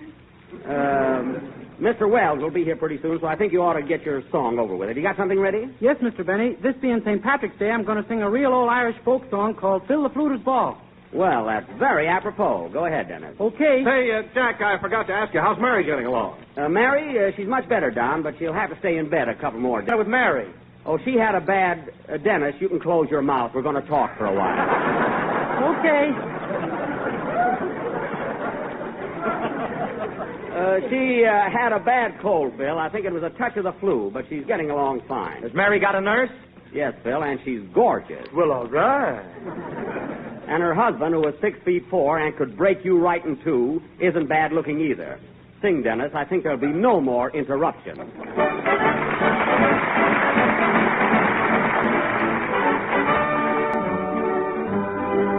Have you heard of Bill the Fluter of the town of Ballymuck? The times were going hard with him, in fact the man was broke. So he just went out and noticed to his neighbors one and all as how he liked their company that evening at a ball. And when writing out he was careful to suggest to them, if they found a hat of his convenient to the door, the more they put in, whenever he requested them, the better would the music be for dancing on the floor. With the toot of the flute and the twiddle of the fiddle, oh, hopping in the middle like a heron on the griddle, oh, down, hands around, crossing to the wall, oh, hadn't we the gaiety at Bill the Fluter's ball. Then little Mickey Mulligan got up to show them how, and then the widow Cafferty stepped out and makes her bow. I could dance you off your legs, says she, as sure as you were born. You'll only make the piper play if our hair was in the corn. So Phil plays up to the best of his ability. The lady and the gentleman begin to do their share. Say, fat and mix, it's you that has agility. Because Mrs. Cafferty, you're leaping like a hare. With the toot of the flute and the twiddle of the fiddle-o. Hopping in the middle like a heron on the griddle-o. Up, down, hands around, crossing to the wall. Oh, hadn't we the gaiety at Bill the Fruiter's ball? Then Bill Pat, I think it's nearly time to see for passing round the hat. So Patty passed the hat around and looking mighty cute. Says you've got to pay the piper when he tutors on the flute. Then all joined in with the greatest joviality, covering the buckle and the shuffle and the cut. Jigs were danced of the very finest quality, but the widow beat the company at handle in the foot. With the tool like a heron on the griddle, oh, up, down, hands around, crossing to the wall. Oh, hadn't we the gaiety at Bill the Fruiter's ball? You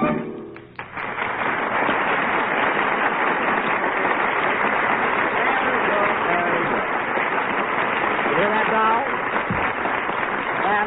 That was Phil the Fluter's Ball, sung by Dennis Day, a real Irishman. You know, Dennis, it's a funny thing, but you're the only Irishman I ever met that I can lick. Don't be too sure about that, buddy.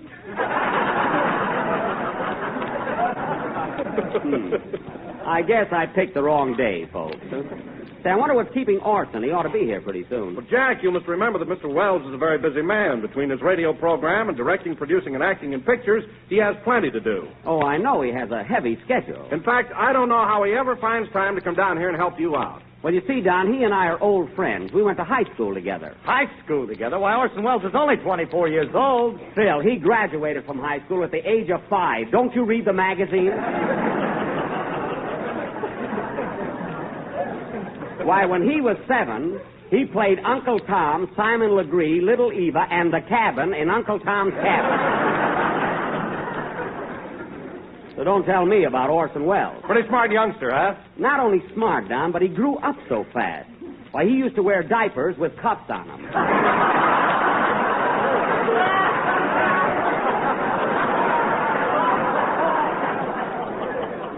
Oh, what a kid. Huh? So he's going to coach you, eh, Mr. Benny? Yes, Dennis, in dramatic art. And I'll tell you one thing, fellas. With his technique and my feeling for the finer things, who knows what results I can attain? Who knows where I can go? If Mary was here, she'd have a suggestion. No doubt. But I'm quite serious, Phil. Anyway, when Orson gets here... Oh, gosh, that must be him. Come in. Pardon me, has Mr. Wells arrived yet? No, not yet. I'm his secretary, Miss Wentworth. If you don't mind, I'll wait for him. Oh, no. Come right in. Thank you. Oh, Mr. Harris, will you please show Miss Wentworth to a chair? Sure, park the chassis here, babe. Phil, make yourself comfortable, Miss Wentworth. Now, as I was saying, fellas, when Mr. Wells gets here, I don't want any heckling. Just behave yourselves while we're rehearsing. Well, what do you intend doing tonight, Jack? Goodbye, Mr. Chips? Oh, no, Don. We're going to work up to that gradually. First, he's going to teach me dramatic delivery and enunciation and how to breathe. Isn't that right, Miss Wentworth? I can hear you breathing way over here. I mean correctly. You know, fellas, there's a way of breathing when you read lines that... Pardon me. Hello? Mr. Wells? Oh, he hasn't arrived yet, but I'll have him call you. Goodbye.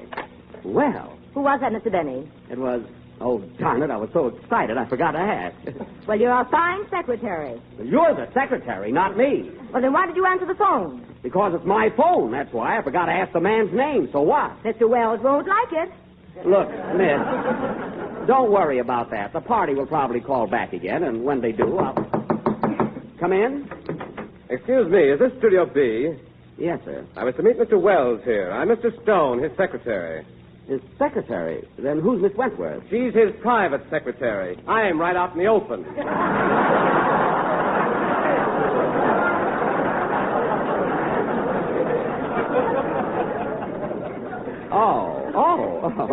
Well, come right in. Mr. Wells should be here any moment. Thank you. How do you do, Miss Wentworth? Good evening, Mr. Stone. Gee, that Orson's a pretty busy guy, ain't he? Phil, I warned you about saying ain't. Oh, that's right. He's a pretty busy guy, am he not? Just let it go, Phil. Now, Don, I wish that Mr. you Stone, and here's Dennis... a script the Theater Guild sent from New York. Thank you. And by the way, there was a phone call from Mr. Wells, but Mr. Benny failed to get the name. Oh, that's terrible. Well, I said I was excited, and I made a mistake. I'm sorry. Mr. Wells won't like it. Nuts to Mr. Wells.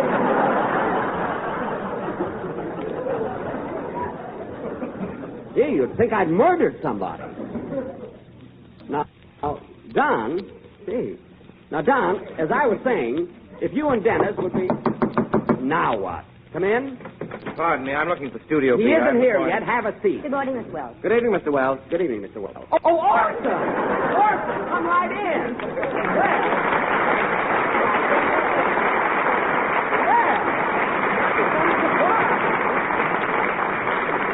Well, I sure didn't know you there for a second. Mr. Stone, did Gabriel send in those sketches, the costumes, the picture? We'll be needing them soon, you know. Yes, Mr. Wells. I received that script from the Theater Guild. Good. Let me see it. Here you are, sir. Looks like a very interesting play. Well. However, to finish the second act, we need polishing. Gee. Oh, Orson, before we get started, I'd like to have you meet some of the members. Miss Wentworth, did you cable Mr. Miller about the American rights to his new production, the one that opened last week in London? Yes, I did, Mr. Wells. And by the way, just before you arrived, a phone call came for you. But Mr. Benny didn't get the name. Stool pigeon. I was excited, Orson. That's all right, Jack, but watch those things in the future.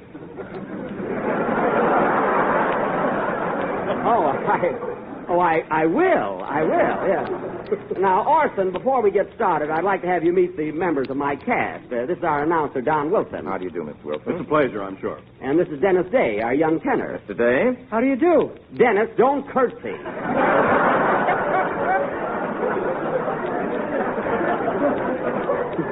He's so polite. And, yes, this is our orchestra leader, Phil Harris. Good evening, Mr. Harris. Hi, Orson. Still scaring people?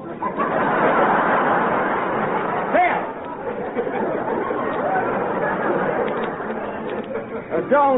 Don't pay any attention to him, Orson. He's always like that. Oh, I don't mind. He's rather amusing in his own barbaric way. Barbaric, that's very good. By the way, Jack, where's Miss Livingston? Oh, Mary's home in bed, Orson. She has a rather heavy cold. Oh, that's too bad. Has she got a nurse? I checked on that, Bob. No soap.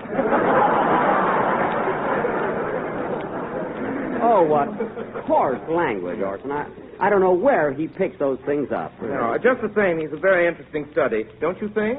Oh, yes. Yes, I think, yes. Now, Orson, I think we ought to get started with my rehearsal. Did you have anything in mind for the first lesson? The first lesson, let's see. Benny. Oh, yes. You see, Jack, the reason you haven't gone as far dramatically as you feel you should is because you've been selecting the wrong vehicles.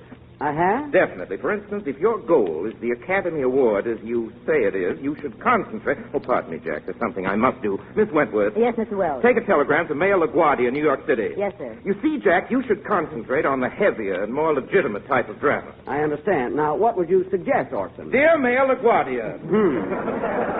Received your telegram, and if I'm in New York on the 29th, we'll be only too happy to attend the banquet. Well. However, we'll let you know in plenty of time if I ain't coming. Hey! Why, Orson, you said eight! Oh, Orson. I'm surprised. Well, Jack, the use of the word ain't is sometimes permissible. You see, in this instance, by using ain't, I saved a word in a telegram. Oh. That's all, Miss Wentworth. Yes, sir. Now, Jack, where were we? Well, you were about to suggest a proper vehicle for me. Oh, yes. Now, the type of play that would offer you the greatest scope for emotional histrionics would be a literary classic, something like The Hunchback of Notre Dame. The Hunchback of Notre Dame? You mean Charles Lawton's part? Exactly. Well, gee, that would be swell. Mr. Christian, come here!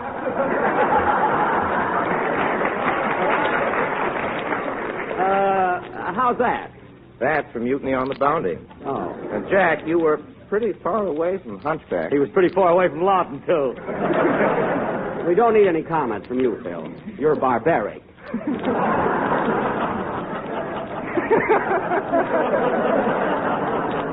Well, Orson, if The Hunchback is a play you feel I ought to do, let's try it out. I'm your obedient servant. Shall we get started? Yes. Mr. Stone, did you bring the script of The Hunchback with you? Here it is, Mr. Good. Now, Jack, here's a scene that we can start out with, which I think will give... Pardon me, Orson. Come in. Excuse me, is Mr. Wells here? Why, yes, he is. It's your tailor, Mr. Wells. Oh, come in, Max. You might as well measure me right now. Okay, Mr. Wells. Mark this down, Sam. Right. Now, Jack, I think we can take this scene where the King of France meets the gypsy dancing girl, Esmeralda. Now, let's glance at it a minute. Next, 15 and a half. 15 and a half. Chest, 42. 42. Waist, 36. 36. Leg, 29. 29. Come on, Sam. Goodbye, Mr. Wells.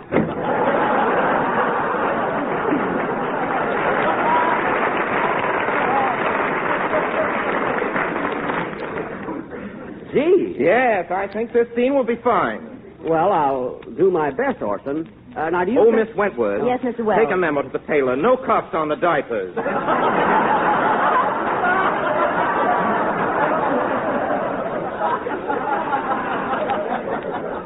Now, Orson, as I was saying, do you think I ought to give my own interpretation of the Hunchback, or should I mimic Charles Lawton? In other words... Oh, darn it, excuse me. Hello? What? What? London? London, England? I think that's me, Jack. Gee, London. Hello? Oh, hello, Miller. So nice of you to call. Yes. Yes, I've heard splendid comment on your London production. I'd like very much to do it. Gee, all the way from London. I understand, Miller, but the Theater Guild has sent me a script which I may have to do first. Gee whiz, I know. Yes. Phil, you better play something. This may take all day. Yes. My goodness, what a busy man. Here's the point, Miller. I'm committed to the Guild till May 30th. However, if you could arrange to hold the American rights...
Woodpecker song played by Phil Harris and his orchestra, accompanied by Orson Welles on the telephone. And Phil, I'm very glad to see. Phil, I'm very glad to see that you're not a hypocrite. What do you mean, hypocrite? I mean, your music was the same as always. You didn't play good just because we have a distinguished visitor. Well, Orson, shall we get started with the Hunchback of Notre Dame? I'm raring to go. Oh, wait just a minute, Jack. Mr. Wells, I have an important message to deliver right now, and I wish you'd listen to it and give me your frank opinion. I'd be glad to, Mr. Wilson. Don, Orson is here to help me. Well, this will just take a second, Jack. Oh. Ladies and gentlemen, next time you're in the mood for attempting an appetizing dessert, go to your neighborhood grocer and ask him for a package of Jell-O. You will find it's not only economical and easy to make, but comes in 6 delicious flavors. So be sure to insist on genuine Jell-O and look for the big red letters on the box. Wow. How was that, Mr. Wells? Very good, very good. But I wish there was some place you could bring elephants in there. Elephants? What an imagination, huh? Well, let's get to me now, eh, Orson? All right, Jack. I see you're ready to play the Hunchback. What did you do, stuff a pillow up your back? No, that's my knapsack. I'm going to a scout meeting later.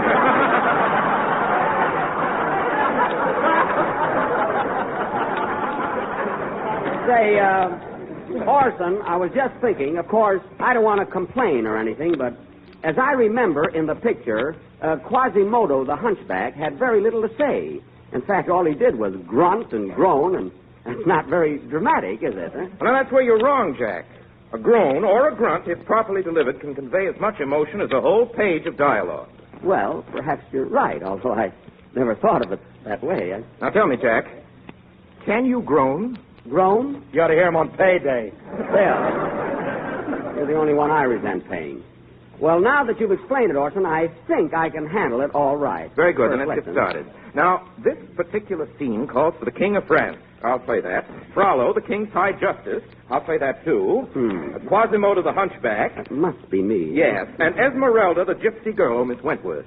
Would you care to help us out, please? Delighted, Mr. Wells. Now, Orson, I noticed in the script here that Quasimodo rings the bells in the tower of Notre Dame. Do you want me to ring them? No, I'll handle the bells. Oh. Incidentally, Jack, Yeah. at the finish of this particular scene, you have a very dramatic speech where you tell Esmeralda not to be afraid of you. It's really the high spot of the play. Oh, well, I'll sure try and get it right, Orson. All right, then let's proceed. We open first with Esmeralda and Frollo. Now, quiet, everybody. Quiet, everybody. Mr. Wells is about to rehearse. You have the first line, Miss Wentworth. Yes, sir. Let me go. Don't touch me.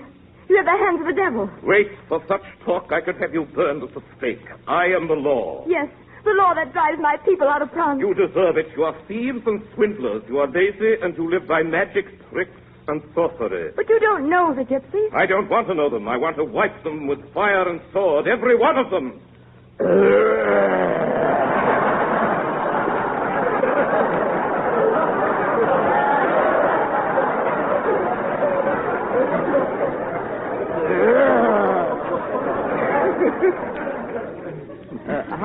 How was that, Orson?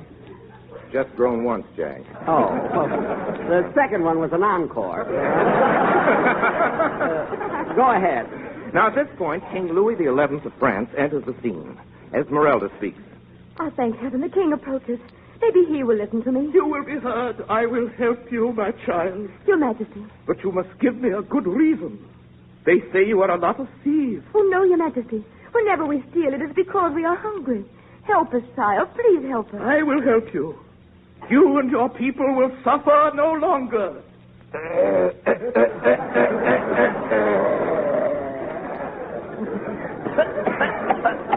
My child, and tell them that their king will see that they have food and shelter, and that in the future they shall be unmolested.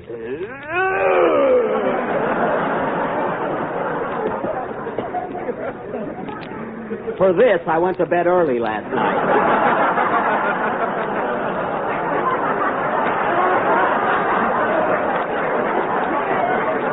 Now, look, Orson. Yes. Orson, look. Orson, I don't know what's wrong. But I don't feel those groans. You ain't breathing right. Jack, don't say ain't. It's bad English. Well, for heaven's sake, you said That it. was in a telegram. Oh, well, Miss Wentworth, take a wire to Mr. Wells. Dear Orson, I ain't breathing right. And another thing, Orson, when do I get to that long speech of mine? It's right here at the top of the next page. Esmeralda speaks again. Continue, Miss Wentworth. Oh, thank you, Your Majesty. My people will always be grateful. Rest easy, my child. And now, goodbye. Goodbye, sire. Oh, wait, Your Majesty. Who is this ugly, misshapen creature that is staring at me? I'm frightened. That's your cue, Jack. Oh, yeah. It is I, Quasimodo. Do not be terrified of me. I am not a man and not a beast. Yet I am human, too. I have a heart, and it warms to others. Hey, wait a minute, Orson. You're drowning out my boy. Well, the script calls for bells. I don't care. You don't have to ring them that loud, do you? I'm sorry. Try your speech again. Oh, Stop. Mr. Stone. Will you ring the bells this time? I want to watch Mr. Benny. Yes, sir. Go ahead, Jack. It is I, Quasimodo. Do not be terrified of me. I am not a man and not a beast, but more look down upon Hello? the leader. Yes, he's here. Yes, you, I Mr. am Wells, human, you're too. calling. Thank you. I have a heart and it warms to Hello, others. Harrington. But people drive me off as though I were the When do you evil think I one get those because my proofs of the soul book? is imprisoned in an Now, ugly see here, body. you promised that It 2 weeks reaches, ago. the more painfully to all that is beautiful. That is why I look at you. You are very beautiful. And when you pray for me inside, why don't you pray? Now for crying out loud.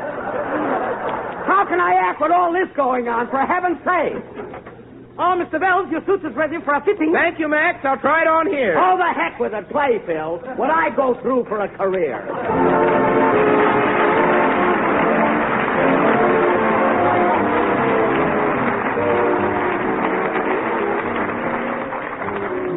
Folks, if you're looking for a swell dessert to serve for Easter dinner next Sunday, look no farther. Because here it is, the whole answer in a pastry shell, Jell-O Easter tarts, each one heaped to the brim with clear golden orange Jell-O and several sections of tender, juicy oranges. Yes, believe me, it's a glorious treat, and just as simple as it is satisfying. To make it, all you do is dissolve 1 package of orange Jell-O in 1 pint of hot water. Chill until slightly thickened. Divide 3 medium oranges into sections, drain them, and arrange in 8 baked tart shells. Fill the shells with Jell-O, chill, and then, if desired, garnish with whipped cream before serving. The result, ladies and gentlemen, is a truly marvelous dessert. So plan now to highlight next Sunday's dinner with one of the most delicious and intriguing treats you've ever tasted. Jell-O Easter Tarts, a grand combination of plump, juicy oranges and rich, brilliant orange Jell-O.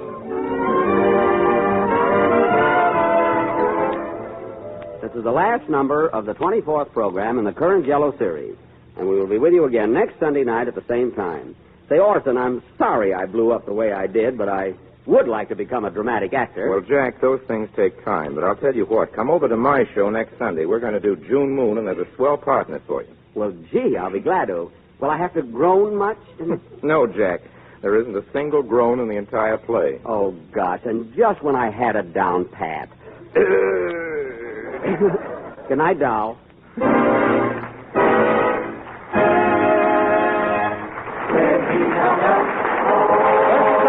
Broadcasting Company.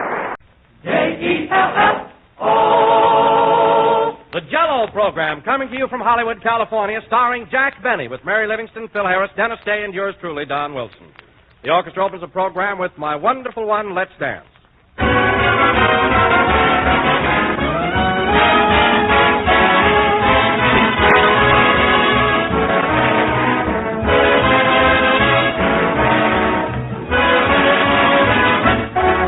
Here's a dessert, ladies and gentlemen, that's just as gay as a morning in May. Yes, you're right. It's Jell-O. Rich, radiant Jell-O, a brilliant dessert that brightens up the table like a bowl of gay spring flowers. Jell-O is truly a delight to the eye and an inspiration to every appetite. Even the simplest meals take on a special attraction, become a real feast of flavor when there's a big dish of shimmering Jell-O for dessert. No matter which one of Jell-O's 6 glowing colors you choose, you'll have a dessert that looks like a million. And no matter which one of Jell-O's 6 delicious flavors you select, you're in for a lot of swell, satisfying refreshment. Jell-O is simply full of extra rich flavor, as tempting as the juicy, ripe fruit itself. So enjoy some real soon. Ask your grocer tomorrow for Jell-O, and be sure to look for the big red letters on the box. They spell Jell-O, and Jell-O spells a treat.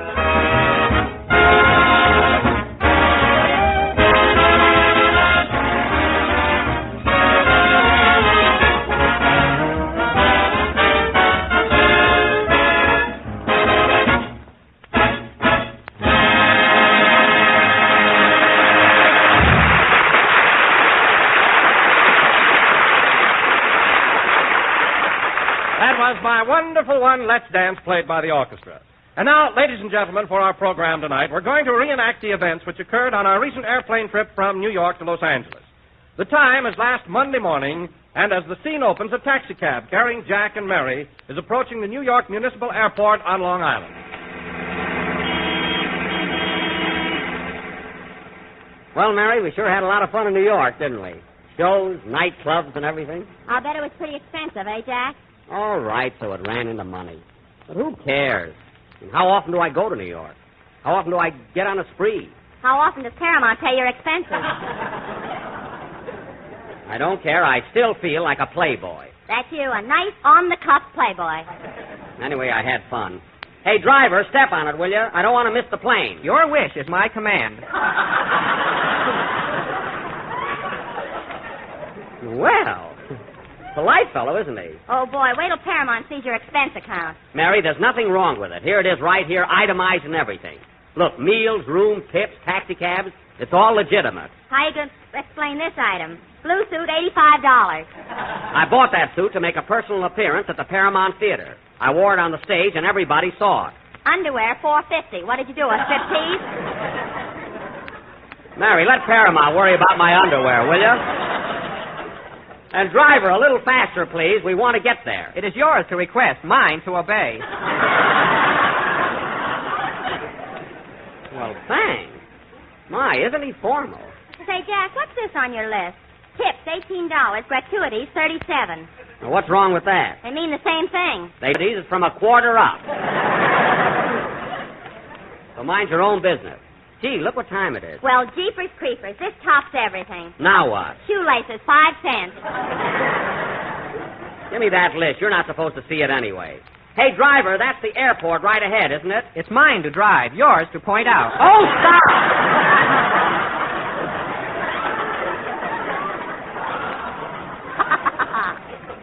Yep, that's the airport, all right. Wow, look at all those planes. Yeah. Just think, 18 hours of a modern airplane winging its way through the clouds is a veritable eighth wonder of the world. Unquote. I read the folder, too. Well, it's very impressive. Well, here we are. I hope the rest of the gang are here. How much do I owe you, driver? That'll be $2. $2. Here you are. And, oh, yes, here's a tip for you. Couldn't you make that a gratuity?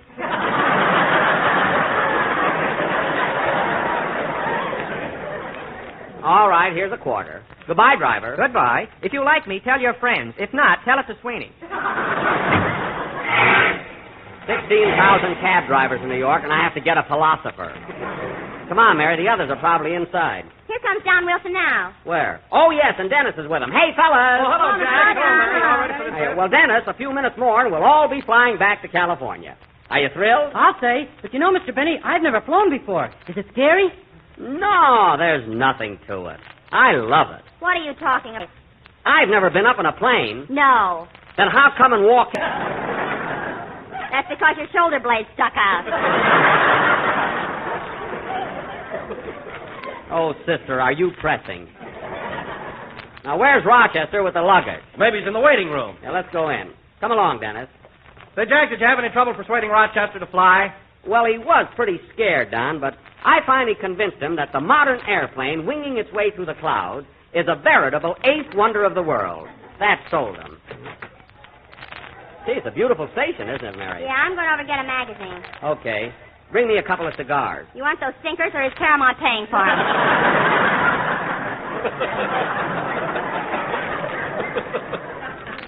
Never mind. Get good ones. Attention, please. TWA Flight 9, the Sky Chief to Los Angeles, now loading at gate number 10. All aboard, please. You hear that? They're loading the plane, and Rochester isn't even here yet. You don't have to worry about Phil Harris. There he is over there. Oh, yeah. And look at that beautiful girl with him. Yeah. That's for me. Dennis, come back here. Well, I'll go over and get Phil. Be right back, fellas. Well, we'll be shoving off pretty soon, honey. Gosh, I hate to leave you. Gee, Philby, I'll be so lonesome without you. Sure had a lot of fun these last couple of weeks, huh, Sugar? It's been heavenly. Oh, hello, Phil. I didn't see you. Hiya, Jackson. You all set to leave? Yep. And, well, who's this gorgeous creature? Oh, pardon me. Jackson, I'd like you to meet Miss... Oh, fine. Some romance. What is your name, honey? Minnie Jerkfinkle.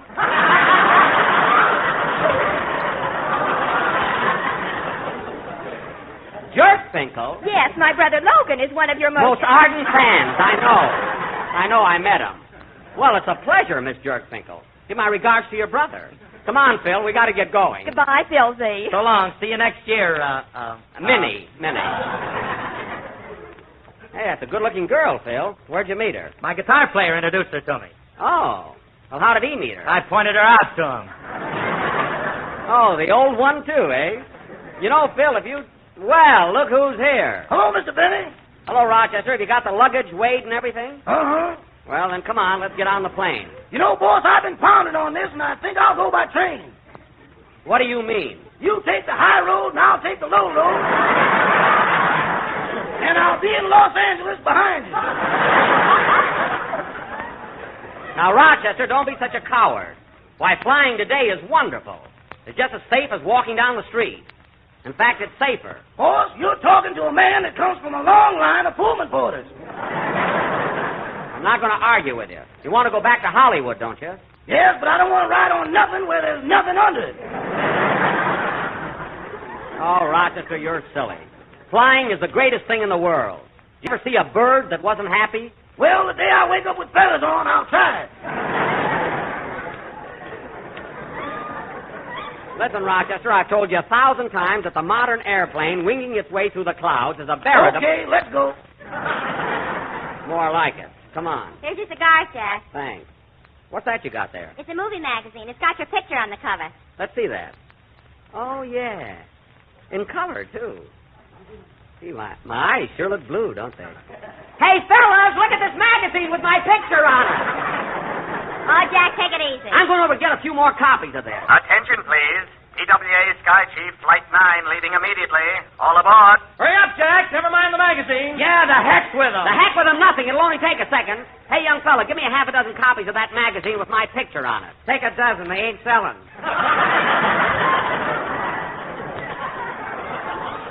All right, give me all of them. Here's your money. Come on, Jack. The plane's ready to leave. I'm coming. Here, Rochester, take these magazines. Are you sure you want me to go with you, boss? Yes, get going. Okay. Doggone, if this plane is the eighth wonder, I'm the ninth for getting on it. And stop talking to yourself. Come on, Jack. We're coming. We're coming.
Isn't this marvelous up here? Hey, Mary, see the airport way down there? Yeah, it sure looks small, doesn't it? Yep. How do you feel, Dennis? Oh, boy, this is fun. It sure is. Hey, Rochester, look at the airport way, way down there. Describe it to me. I ain't looking. What a baby. Jack, we're flying over the East River now. Look at the skyline of New York below us. Oh, yeah. Isn't that thrilling? Rochester, look at that skyline. Boss, please.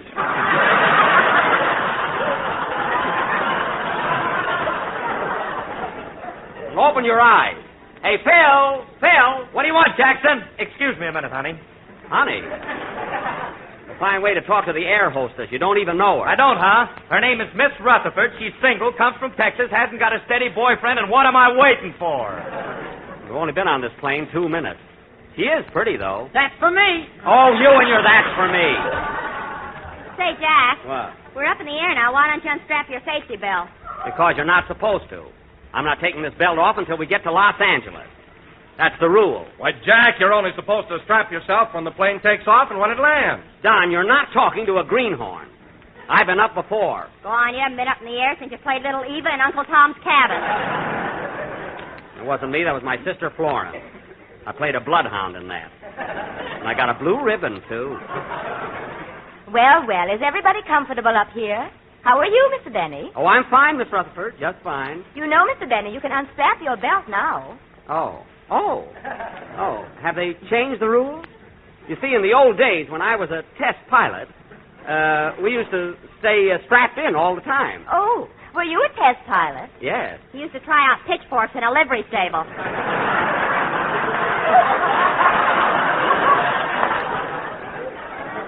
Mary, will you stop dreaming things up? Oh, Miss Rutherford, my ears have been buzzing a little bit. Is that on account of the altitude? Yes, that's caused by air pressure on the eardrums. Now just swallow real hard and you'll be all right. Oh, okay.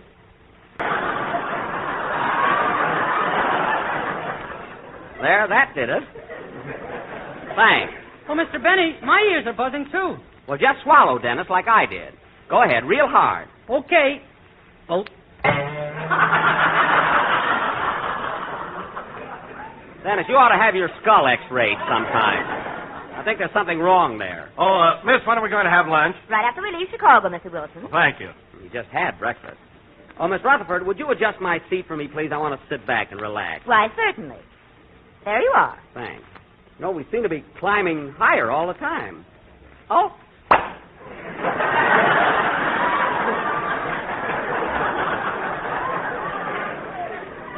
There I go again. Me too. I wonder what does that.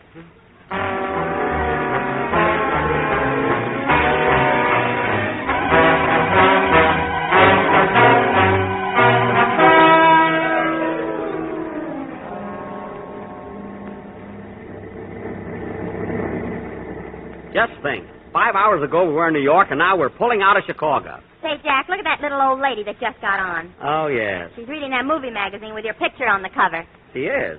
Well, pardon me, madam. You know, that's my picture there on the cover. Eh? I said that's my picture on the cover. They sure touched it up, didn't they? Well, a little, but I think it's a good likeness. Hey, Rochester, you feel better now? Oh, I feel fine, boss. Good. How about playing a game of casino? I left the cards at home.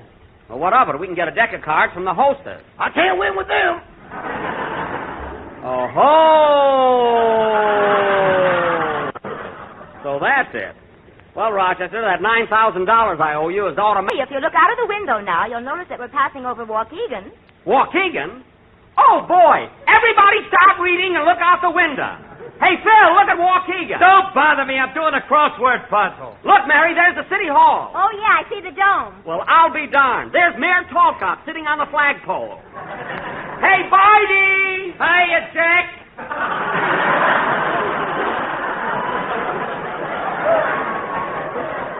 Gee, he must have known I was going to pass through. Do you recognize everything, Mr. Benny? Sure, there's the Waukegan Hotel. There's Genesee Street. And there's my father's clothing store. And there's your father out on the sidewalk wrestling with a customer. He is not. He waits until they get in the store. What's all the rumpus, young man? We just passed over my hometown, Waukegan. I was born there. Eh? I said I was born there. They sure touched it up, didn't they? Oh, forget it. Gee, that was a thrill. Hey, Jackson. What? What's a three-letter word meaning opposite of woman? Man. M-A-N. Oh, yeah.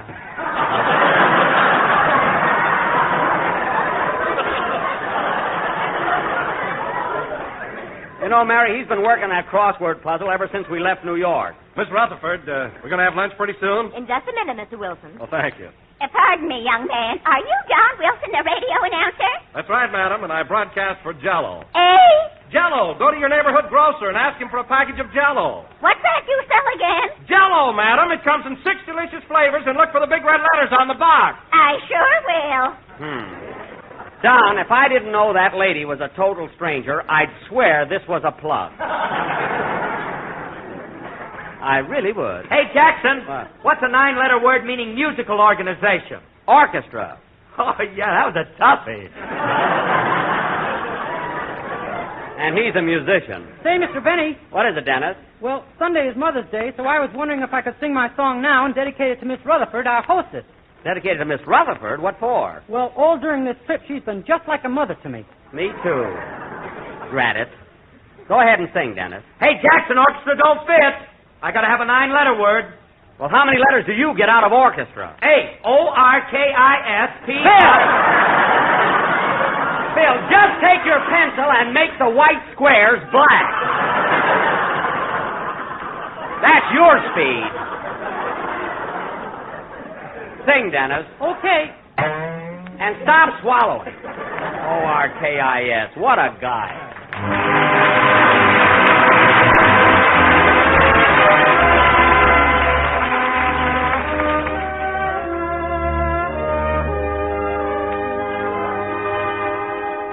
Sometimes in the hush of the evening hour, when shadows creep from the west, I think of the twilight songs you sang and the boy you loved to. A wee little boy with troubled head that long, long ago was thine. I wonder if sometime you long for that boy. Oh, little mother of mine.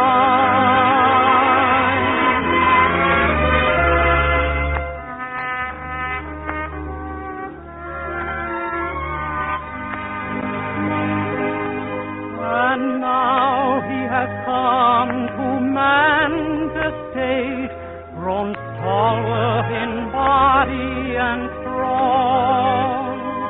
You'd hardly know that he was a lad you loved with your slumber song. Ye have altered the form and the life, but the heart is unchanged by time, and still he is only your boy as of old. Oh, little mother of mine, oh, little mother of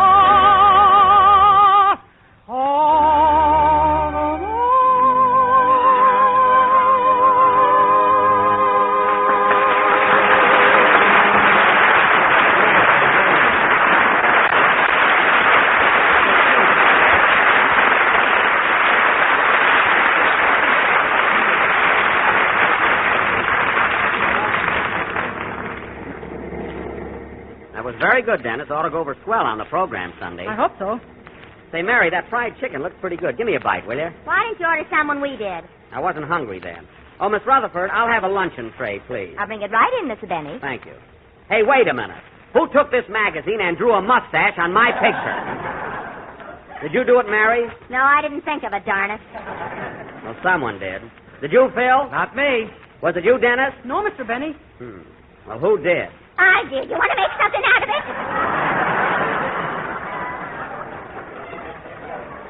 Well, I don't think that's very nice, madam. Hey, Rochester, get an eraser. Get an eraser and remove this mustache from my picture. Okay, boss. Should I uncross your eyes, too? Yes, and fix up that tooth she blacked out. Now, go ahead. Why can't Mr. Harris do this and I'll do the puzzle? I don't care who does it, but get it done. By the way, Rochester, how do you like flying now? Just fine. You know, boss, I think I'll buy an airplane when I get to California. You better wait till your yacht is paid for. You're the down-payingest man I ever saw.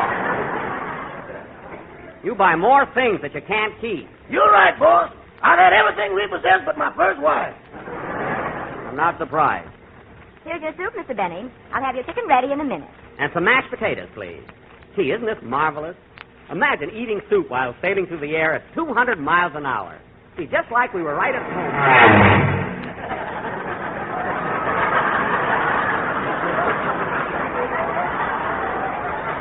Who pushed me?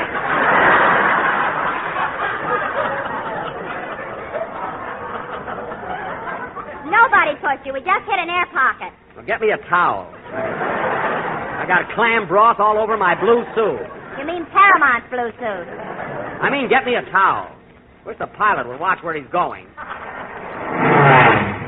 Now cut that out!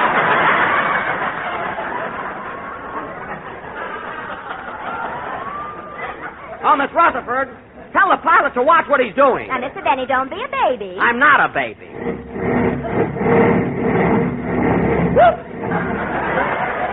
Now we're pitching. Oh, boy, this is fun. Fun? Gosh, I'm getting sore. Are you dizzy, young man? No, I'm all right.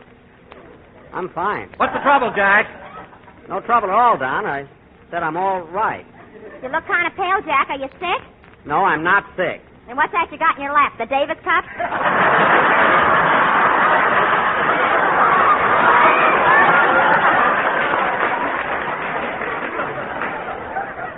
Mary, this is no time to joke.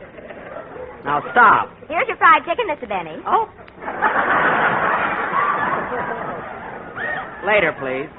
Open that air vent a little more there, Rochester. And put down my chicken. I'll be all right in a few minutes. Okay, boss. I'm sorry. Take the chicken, Rochester.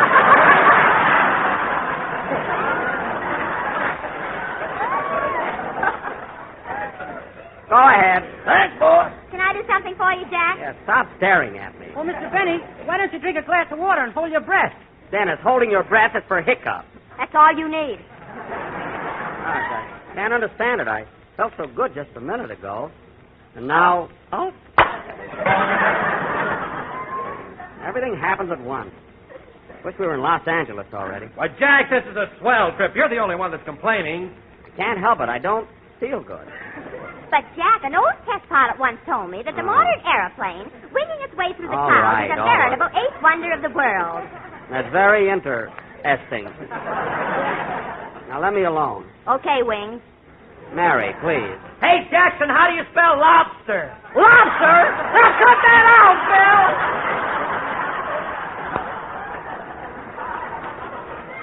The heck with your puzzle. How do you feel now, Mr. Benny? Not so good, Miss Rutherford. Well, I'll sit right by you and hold your hand. Gee, thanks. You know, you're awfully sweet to me. Now, just relax, Mr. Benny, and I'll stroke your forehead. Ah. Look at the big movie star. Let me alone, Mary. See, Miss Rutherford, your hand is so soothing and so cool. So cool.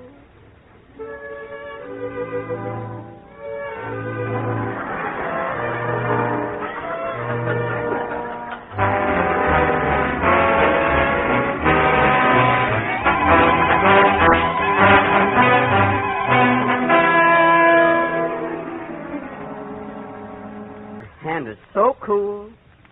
So cool. Thanks, boy. Rochester!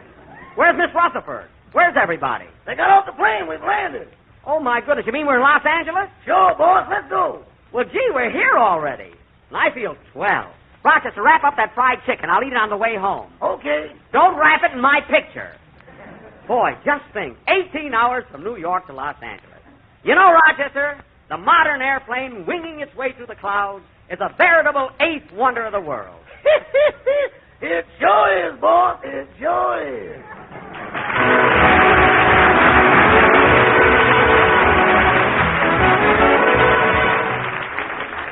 And now, let me tell you about one quick, easy way to answer that day-after-day question of what shall we have for dessert. Now, here's the whole trick.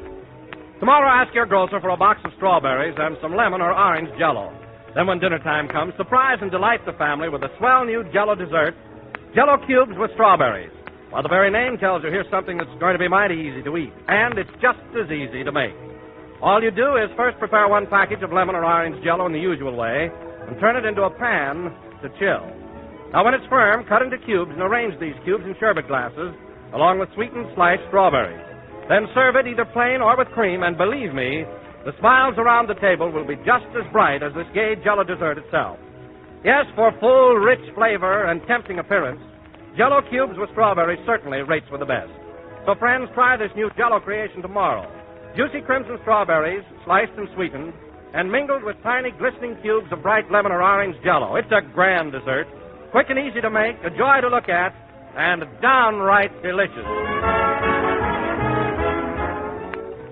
This is the last number of the 32nd program in the current Jell-O series, and we will be with you again next Sunday night at the same time, broadcasting from Hollywood, California. Before saying goodnight, I want to wish a happy Mother's Day to mothers everywhere. Oh, Mary, did you send your mother a wire? Yes, I sent her a wire, some flowers, a box of candy, and a check. How much was the check? You'll find out. Good night, folks. Be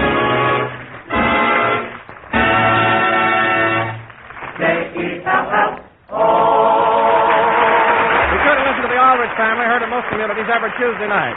Consult your local newspaper or movie or radio guide magazine for the day and exact time of the Aldrich Family. This is the National Broadcasting Company.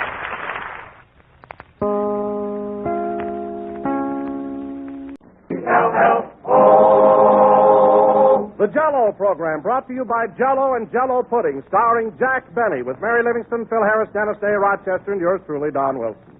The orchestra opens the program with Lovely Little Lady.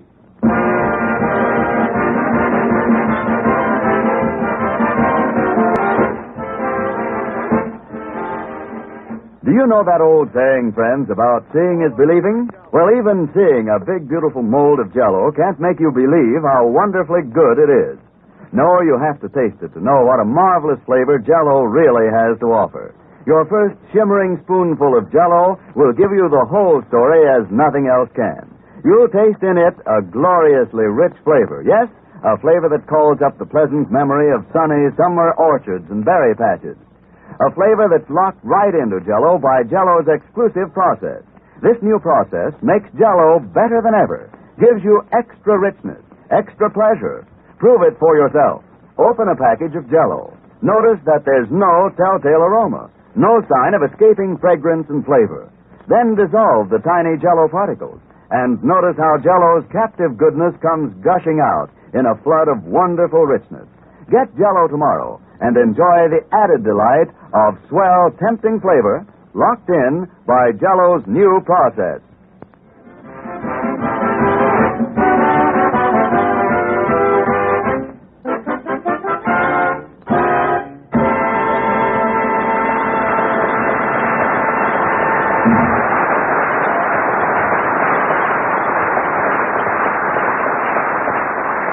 Was Lovely Little Lady, played by the orchestra. And now, ladies and gentlemen, we bring you a man who was the sensation of the Easter parade this morning when his suspenders gave way at Sunset and La Brea, Jack Benny.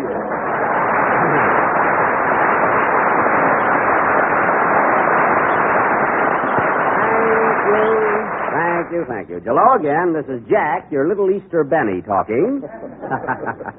And Don, how did you ever find out about that accident I had on Sunset Boulevard this morning? Were you around there? No, but I heard all about it, Jack. It must have been very embarrassing, all dressed up for the Easter parade and your suspenders break. Well, Don, I didn't mind so much when my pants fell down, but my laundry didn't come back, and I had on those bloomers I wore in Charlie's Aunt. I felt like a darn fool, you know. Yeah, I can imagine. You must have looked awful standing there in all that lace and those ruffles. No, Don. Apparently, I was rather attractive. In fact, I heard a little boy ask his mother if I was Scarlett O'Hara. Of course, I had to admit that I wasn't. Incidentally, Don, speaking of Easter, I'm surprised that you're not wearing a new suit today. Huh? Well, I ordered one, Jack, but you know how big I am. Yeah? Well, to make a long story short, I was turned down by the War Production Board. Oh, well, I don't blame them, Don. I can see 5 sailors sleeping in hammocks made from your vest alone. And incidentally, that shirt you're wearing is the only Army tent I ever saw with a soft collar. But don't worry about it, Don. The thing's swell, for Pete's sake. Well, what's the matter, Jack? Get a load of Harris over there. You'd never know it was Easter Sunday the way that guy's dressed. Hiya, Jackson. How's the old wreck today? Oh, fine. As a matter of fact, I just polished the Maxwell this morning. Bill means you. I know who he means. Always has to come in with a wisecrack. You said it. Hey, Jackson, did you hear about that big Turkish bath downtown that's going to close up? Close up? Why? They ain't got no rubber. That's a Lulu.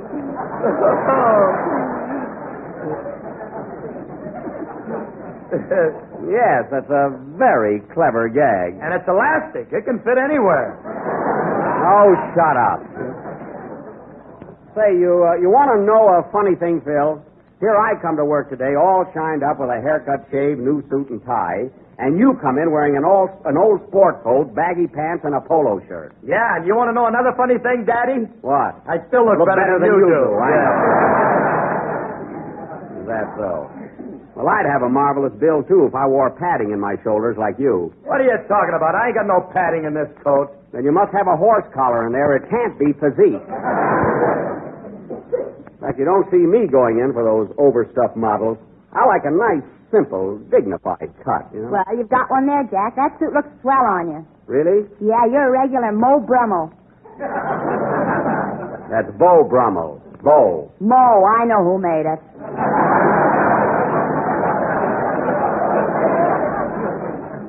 All right. If you want to know something, Mo Brummel and Sons have a very exclusive tailoring establishment. They don't take everybody, sister. They don't, eh? No. Then why have they got 4 guys out on the sidewalk with meat hooks?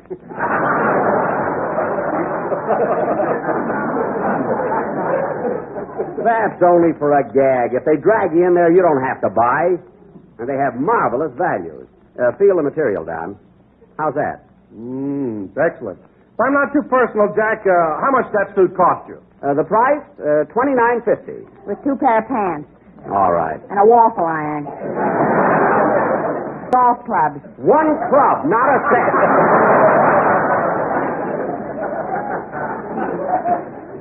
A little mashy niblick, and she makes it a bag full.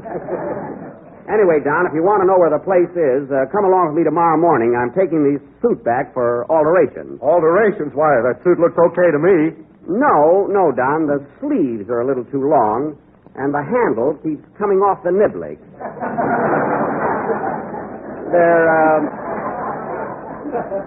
They're good tailors, though. They'll fix it. Oh, Jack, did you tell Phil about the terrible accident you had this morning? What was terrible about it? I went walking down the street, my suspenders broke, my pants went to half-mast, and I was standing there in a pair of bloomers. Wow, and I had to miss it. Boy, I'd give $10 to see that. $10. Well, get your money out, Jazzbo, and down they'll come.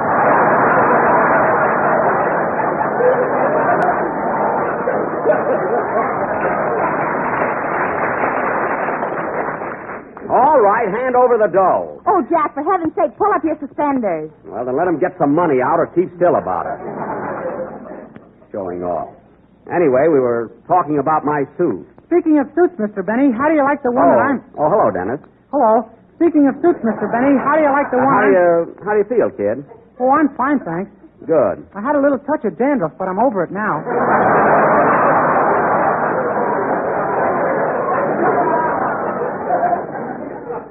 Good. Speaking of suits, Mr. Benny. Yes? How do you like the one I'm wearing? Well, it's all right, Dennis, but I don't think it fits you as well as it should.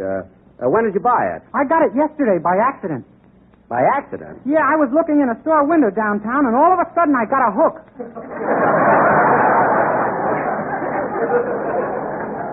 Oh, you bought the suit at Brummel. Well, Dennis, when you get a new outfit, you're not supposed to stuff a lot of things in your pockets. Look at the way your right pocket is bulging. That's the waffle iron. I can't get it out.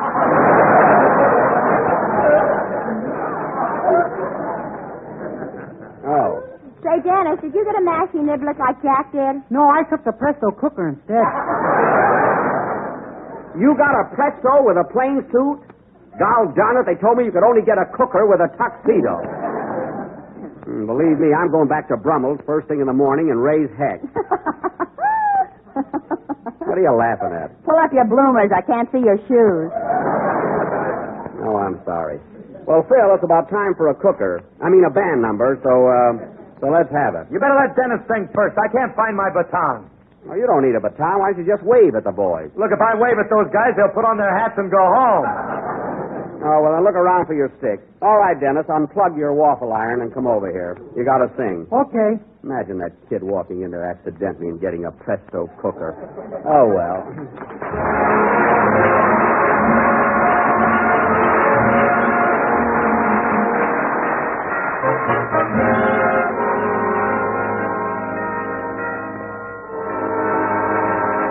I'd like to tell you, if I may, a simple story of undying love. How it will finish, I can't say. So let us all pretend we know the end.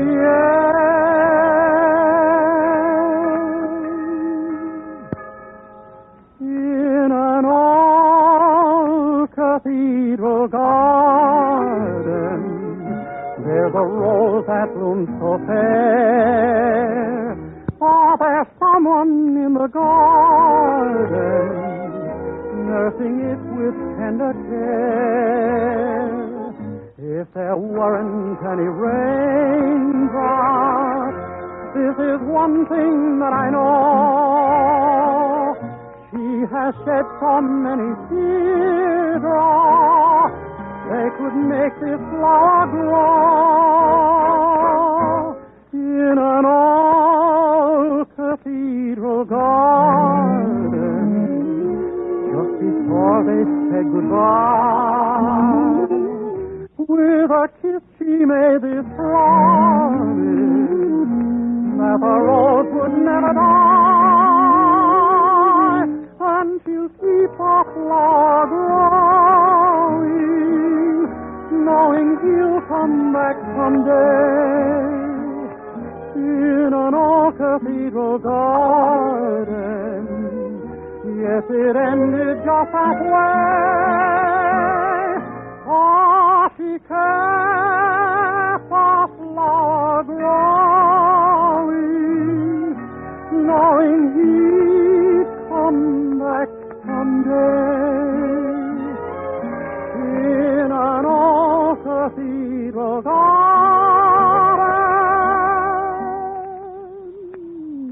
It ended just halfway.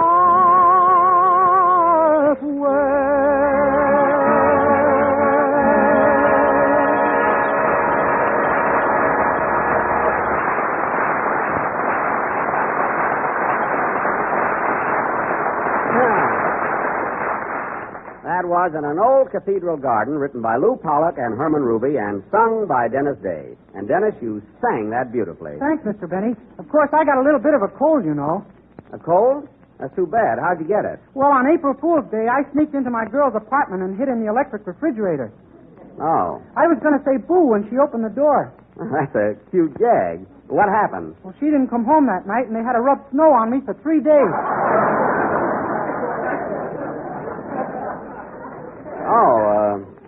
Oh, that's terrible. Get ready, Don. I'll tell you what to do for your cold, Dennis. When you get home tonight, try some menthol on your chest.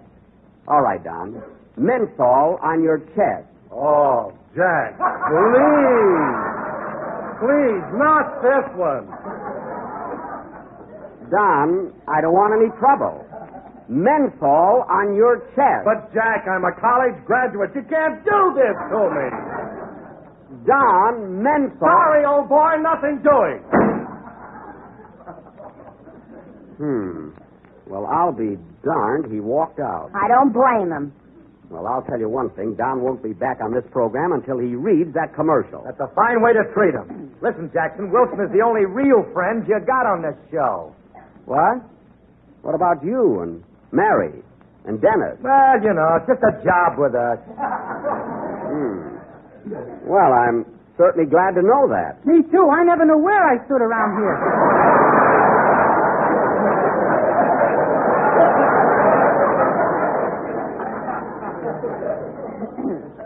Never mind. We'll discuss that later. And now, ladies and gentlemen, while Mr. Wilson is out in the hall sulking, I'd like to announce that for our feature attraction next week, we are going to... I can't understand why my gang doesn't love me. I'm good-natured. I'm easy to get along with. I pay well. I beg your pardon? Well, I am easy to get along with. Our feature attraction next week will be a... Excuse me. Come in. Yes? I got a special delivery here from Mary Livingston. Oh. Here I am. Give it to me. Nope, got to sign for it, you know. Got to sign for it.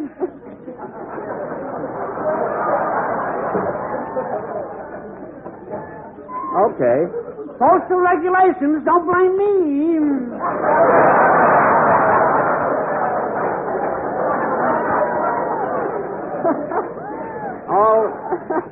All right, she's signing. She's signing. I don't make the laws, you know.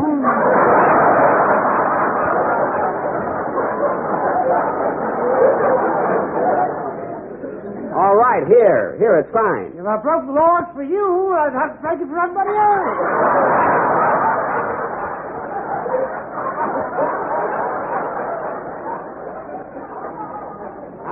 I'm not asking you to break any laws. So long, postal regulations. So long.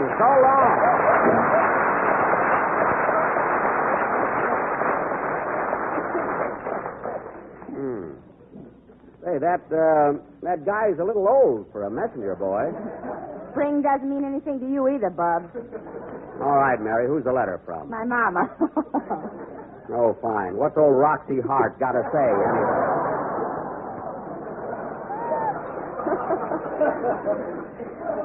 Listen to this. My darling daughter, Mary, just received your long letter with check enclosed. We'll read it as soon as I return from the bank. He's a mercenary old buzzard.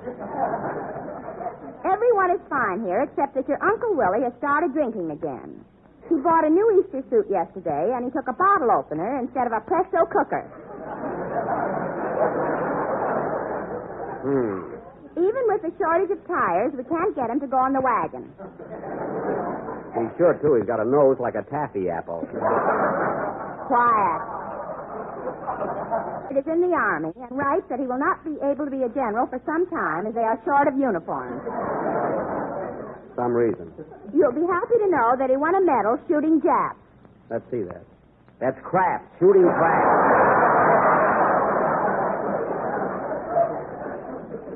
He won the medal in a dice game. Go ahead. I cannot tell you where Hillard is stationed, as it is a military secret. However, this morning I received a big box from him with a kangaroo in it.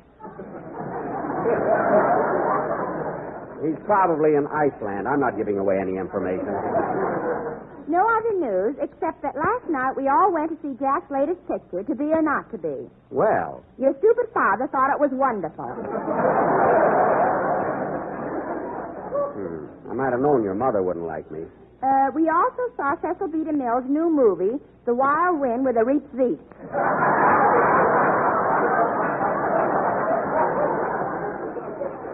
That's Reap the Wild Wind. Boy, is she pressing. Must close now, as your sister Babe wants to use the fountain pen to make up her eyebrows.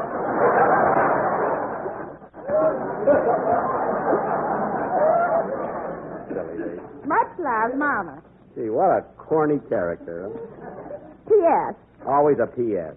If you read this letter to Jack, leave out the part where I ran down his picture. He's so hammy, he's liable to kill himself. There's one woman that gets my goat. Mary, when you answer your mother, tell her if she didn't like me in my picture, I'll be glad to refund the 30 cents it cost her to see it. Oh, she probably sneaked in. She wouldn't pay to see you.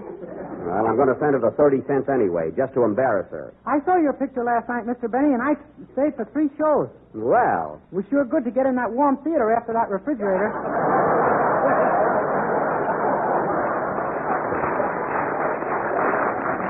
Well, let me tell you something, Dennis. Anytime you want to... Well, so Mr. Wilson has returned. All right, Don, menthol on your chest. Oh, all right. Ladies and gentlemen, the next time you... No, I will not be a big fat stooge. Well, he can stay out in the hall all night if he wants to. I can be just as stubborn as he can. Okay, Phil, let's have a band number. Sorry, Jackson, I ain't found my baton yet. Well, lead with your curling iron. I know it's standard equipment. Come on, let's have a number. Don Wilson thinks he's going to get paid for tonight. He's crazy.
Easter Parade, played by Phil Harris and his orchestra. There you are. You see, Phil, you didn't need a baton at all. Your hands did the trick. Yeah, it was great. You know, Jackson, that's the way to lead a band. Certainly. Now I'm like Stokowski, or Toscanini, or Spumoni. Well, I knew if you talked long enough, you'd hit the jerk pot.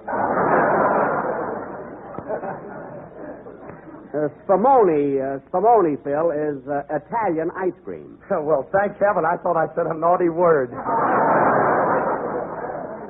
No, you're in the clear. Unless...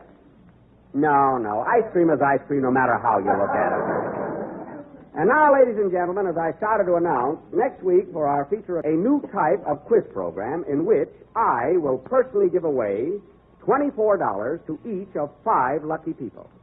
In other words, I, Jack Benny, will give away a total of $120. This will be known as the Miracle Hour. No. It's a regular quiz show. You mean like Phil Baker's program, Take It or Leave It? Yes, except that instead of Take It or Leave It, my program will be called Try and Get It. Remember the title, ladies and gentlemen, Try and Get It. Say, Dennis, would you like to be a contestant next week and try for the $24? I'd like to, but if I win, you'll twist my wrist.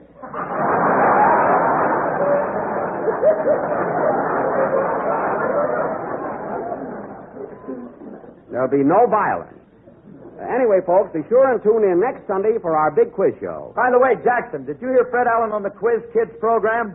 On the Quiz Kids? Yes, I heard him, and I'm glad you brought it up. Now, if you remember, Phil, Fred Allen was the quiz master. That is, he asked the questions. But when I was on the Quiz Kids program, I sat right there with the kids and had to answer the questions. There's a difference. Wait a minute. What questions did you answer? There's a big difference there. Believe me. I said, what questions did you answer?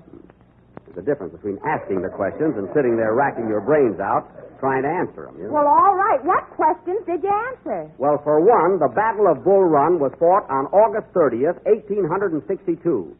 I had that date exactly right. Well, sure. You got a bullet in your leg to remember it by.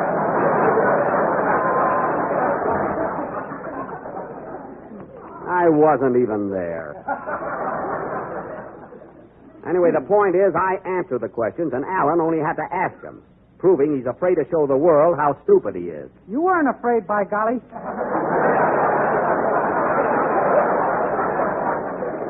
Darn right up. Dennis.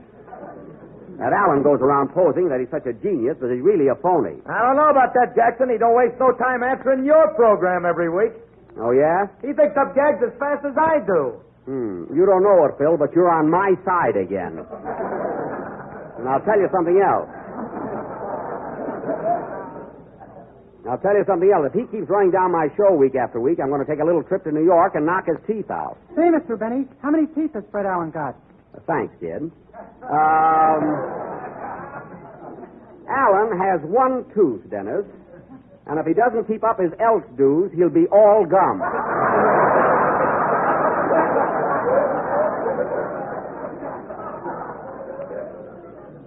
He hasn't eaten anything with gristle in it for over 30 years.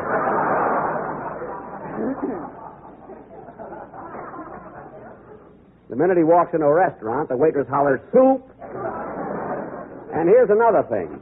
Every time... Here's Don Wilson again. Oh, yes. All right, Don. Menthol on your...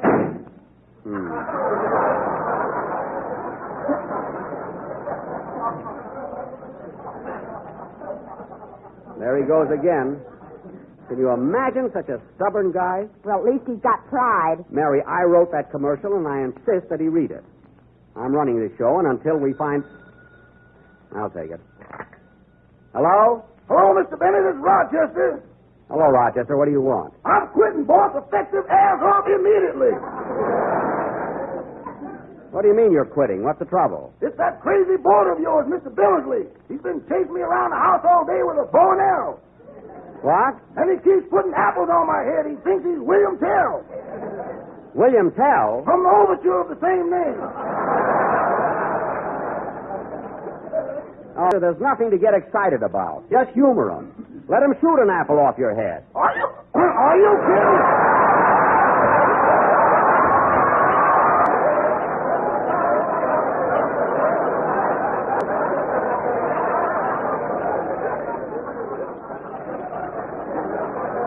But, Rochester, he won't hit your head. Apple. Uh-huh. You see, You see, Mr. Billingsley thinks he's Swiss, like William Tell. And the Swiss are very good shots. Did you ever see any of that cheese they send over here?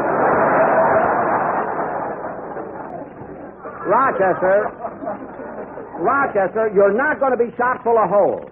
Mr. Billingsley is very good with a bow and arrow. Uh-huh. You know that bullseye he's got painted on the garage door? Times out of 5. Well, until it's 5 out of 5, don't fire, because I ain't ready Gridley. Oh, what a scaredy cat. Rochester, when I get home, I'll let Mr. Billingsley do that trick with me and show you up. I'm going to prove you're a coward. Don't bother. I'll take an oath on it. Rochester, don't get hysterical. Mr. Billingsley just likes to have fun.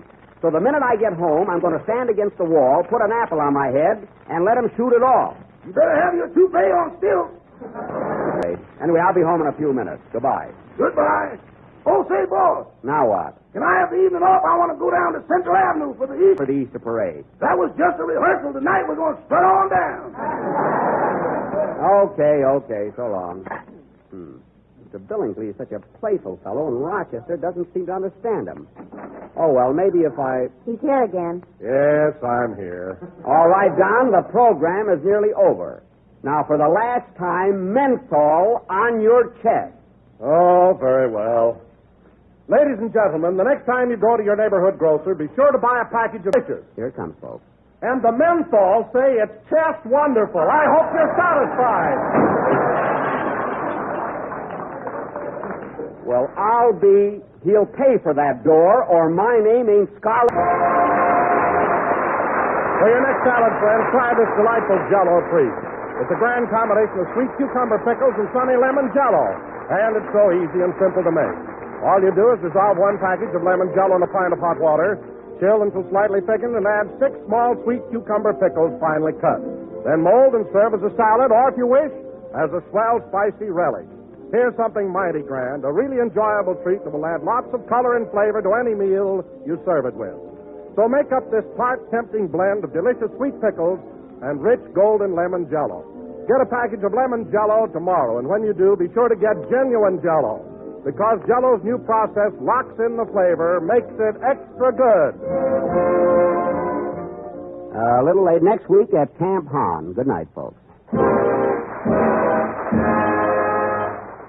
No, Mary, I've made up my mind. I am not going into that studio and broadcast tonight. Oh, Jack, let's not stand out here in the hall arguing. Everybody's looking at us. Let them look. If you think I can do a show tonight after making a monkey out of myself on that Quiz Kids program, you're crazy. That was Wednesday. People have forgotten all about it. Oh, they have, eh? And besides, you're a comedian. You're not supposed to have any brains. Oh, you're just trying to make me feel good. There I was with those little kids, and I couldn't answer one question. And me, 34 years old.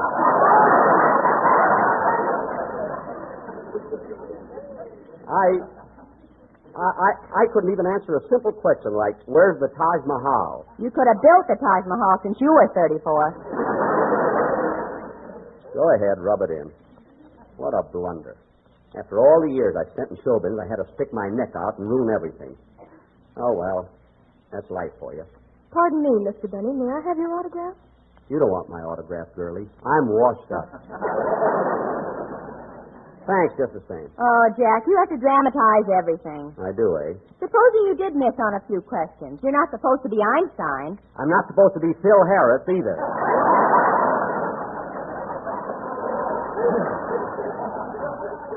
My goodness. My cousin Boo Boo would have been as good as I was on that program, and all he knows is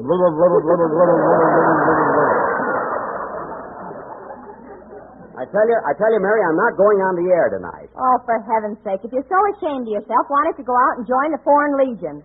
You might think that's a gag, Mary, but the Foreign Legion isn't such a bad idea. Can't get over it. Imagine not getting that one question about the Taj Mahal. I knew the answer, but I opened my mouth and nothing came out. Not only that, a fly came in.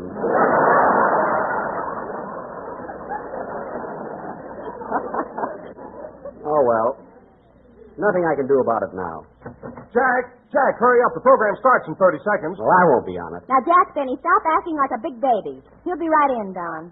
Mary, I'm not going... Stop pulling me. Mary, let go my arm. Come on, Jack. Remember, you're a trooper. A what? Oh, yes, that's right. Once a trooper, always a trooper.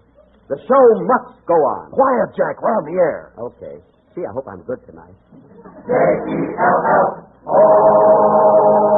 The Jell-O program starring Jack Benny with Mary Livingston, Phil Harris, Dennis Day, and yours truly, Don Wilson. The orchestra opens the program with the Vine Street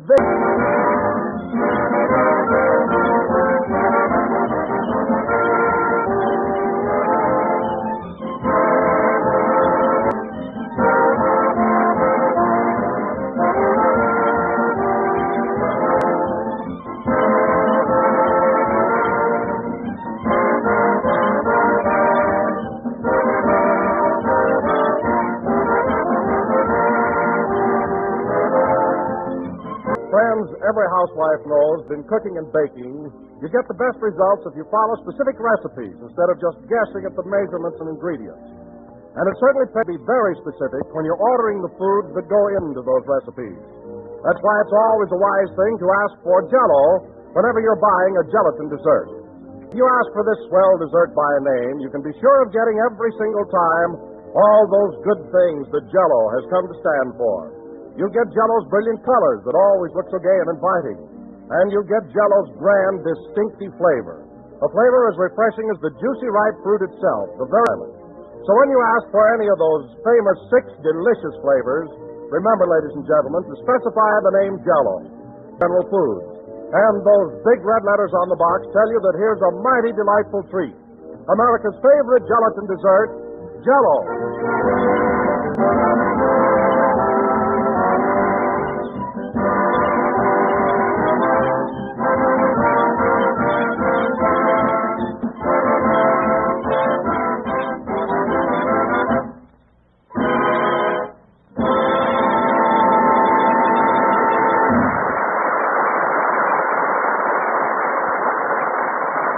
The Vine Street Vigil, played by the orchestra.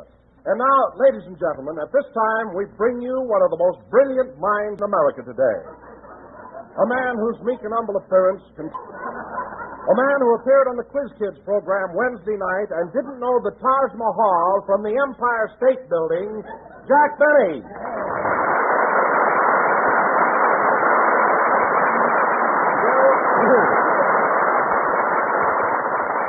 Thank you.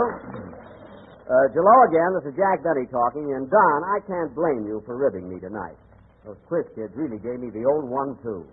I was never so humiliated in my life. Well, I wouldn't take it so hard. After all, Jack, it's nothing to be ashamed of. Oh, it isn't, eh? Well, let me tell you something, Don. Everybody's snubbing me. I met Barney Dean on the street the other day, and he wouldn't even speak to me. Barney Dean? Who's he? Just throw a cigar away in front of the Regent Hotel. You'll find out. I can't understand it. We've always been such good friends. Well, that's the way it goes. But I'm not complaining, Don. I had it coming to me after that showing I made Wednesday night. I can take it, though. You can take it? Yeah. Morning. Oh, for heaven's sake, I was hanging up a little laundry. I fell off the ladder and got tangled in the clothesline. That's all. Then explain that note you left. Farewell, cruel world. Oh, that must have fallen out of my scrapbook. That's a note I wrote one time when Clara Bow wouldn't go out with me. She got mad because my garter got caught in her wristwatch during a Charleston contest.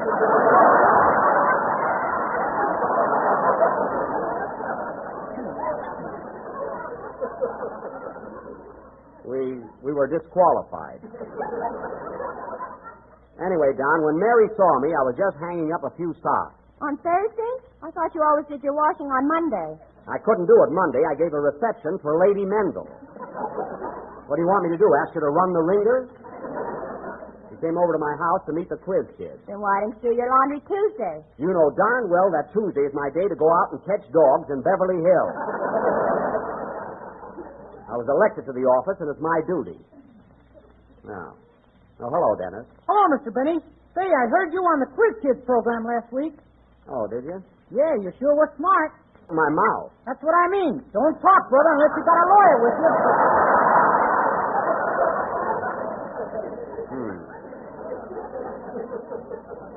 You're a little mixed up, Dennis, but thanks anyway. You know, Mr. Benny, when I was 8 years old, I was just as bright as any one of those Quiz Kids. You were? Yeah. What happened to me? I'm sure I don't know. Some say one thing and some say another. Don't worry about it. Don't worry about it, Dennis. You've got a good voice. What more do you want? You know, Don, as a rule, I'm pretty hard-boiled, but even though those quiz kids made me look like a nickel, I can't help liking them. They're so sweet and unspoiled. By the way, Jack, are they still living at your house? Yes, Don, but they're leaving tonight. They'd better check out before 6 o'clock or they'll be hooked for another day. Listen, Mary, at a lot of hotels, the guests have to come to be out by noon. So don't run down to Beverly Hills Tourist Haven. Rotary Club every Wednesday. I thought the campfire girls met on Wednesday. Only in the winter. But honestly, fellas, those kids really made a hit with me. Gosh, they were wonderful company. I may be a bit sentimental, but I don't know. I'm going to miss the patter of little feet running around the house. It'll be so quiet. Why don't you put shoes on the mice? Oh, stop. No use being sentimental around here. Say, Dennis. Yes, please? As long as Phil isn't here yet, how about your song? What's it going to be? I'm going to sing a brand new number called Once Upon a Summertime. And this is the first time it's ever been done on the air. Well, a newie, huh? Let's hear it, Dennis. Okay. Hold it a minute. Come in. Telegram for Jack Benny. Take it, Mary. Wait a minute, buddy. Here's a dime for you. Oh, goody. Now I get my curls out of Hawk.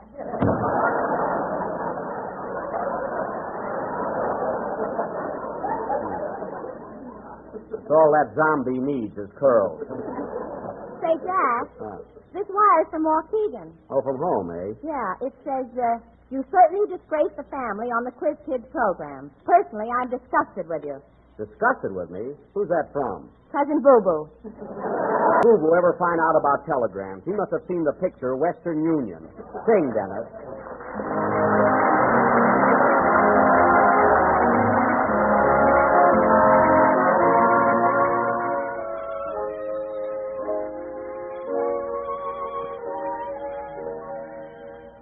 The story I'm about to tell isn't very new. A lot of people know it well. Now I know it too. It's a load off my heart, nothing more. So don't stop me if you've heard this one before.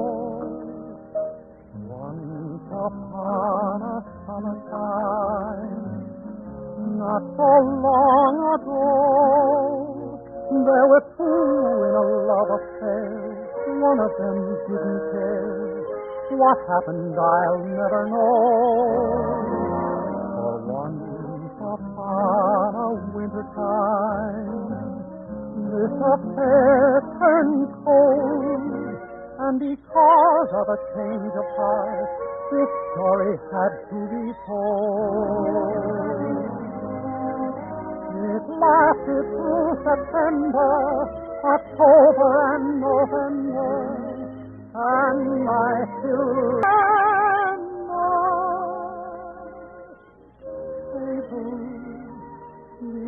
December. If I love some other time, I'll know what to do. I'll find someone who'll love me through summer and winter time too. Through summer and winter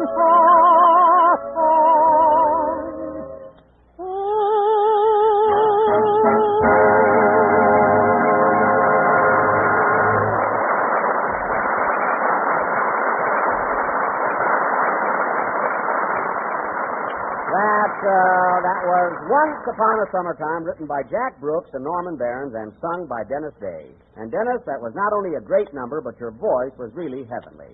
It was positively ethereal. All right, Don. Ethereal. Oh, Jack, it's so ridiculous. Don, Dennis's voice was positively ethereal. Now go ahead. Oh, all right. Ladies and gentlemen, the next time you're in the market for a real treat, be sure to buy a package of Jell-O. Keep going. Remember, folks, Jell-O is not ethereal, it's a dessert. There. Well, what does it mean? I don't get it. Don, cereal is a pun on the word cereal. Jell-O is not ethereal. Now continue. This is the cue part. Okay. Why don't you run down to your neighborhood grocer and ask him for any one of the 6 delicious flavors? Keep going, Don. Oh, this is so silly.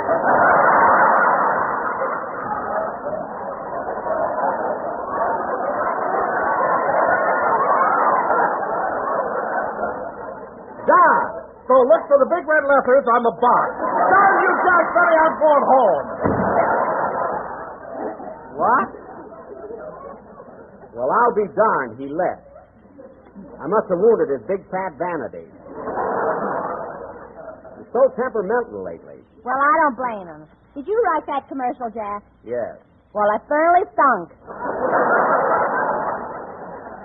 Mary, those are all clever ideas and should be tried out. You know, I got a marvelous one for next week. Look, as soon as Dennis finishes his song, we'll... Oh, hello, Phil. Hiya, Jackson. What's the matter with Don? I just seen him walking down the hall. Oh, he's mad at me. The guy's screwy. I said hello to him, and he says, I'm sick of you, too.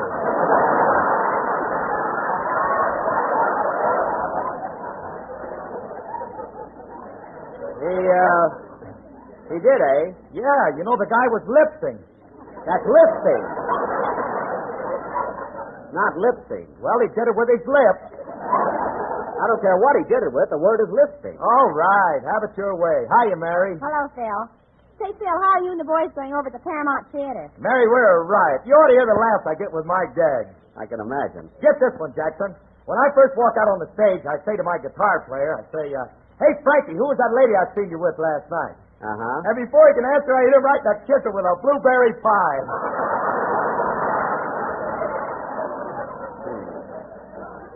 Why, Phil Harris, you ought to be ashamed of yourself. Throwing a pie in a guy's face is the oldest comedy bit in show business. With blueberries! You think of the custard. Oh, I see. You modernized it, huh? You know, I can't imagine people laughing at that kind of stuff nowadays. Neither can I. Oh, you can't, eh? Why, after the first show, the manager came backstage and told me I was terrific. He said, Harris, you ought to have your own radio program. He did, eh? Yeah, but don't worry, Jackson. I'm loyal. I'm with you for years. Well, thanks. Now, if I was loyal, you'd be all set.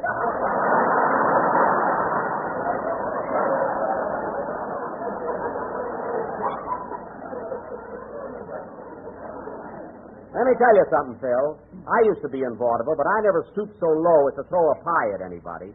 That's real hokum. What about that corny piece of business you used to do in your violin act?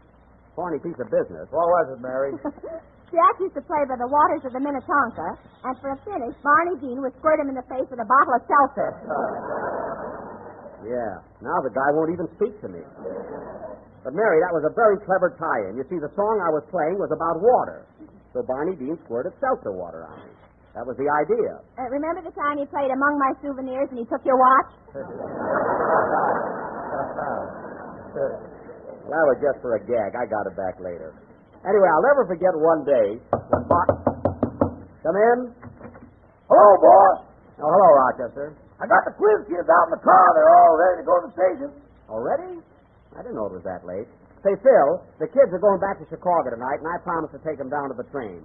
So you carry on with the show, will you? Okay. Hey, Frankie, go out and get a blueberry pie. You don't have to do that here. Just play some numbers. Come on, Mary, you ride down with us. So long, Phil. See you later, Dennis. So long, Mr. Benny. The kids are in the car, eh, Rochester? Yes, sir. And, boss, listening to those kids talk is really an education. It certainly is. You know, I told them the salary you were paying me, and they took my weekly earnings, multiplied by 52, and gave me the square root of my annual income. The square root, eh? What was it? Believe me, boss, it ain't worth rooting.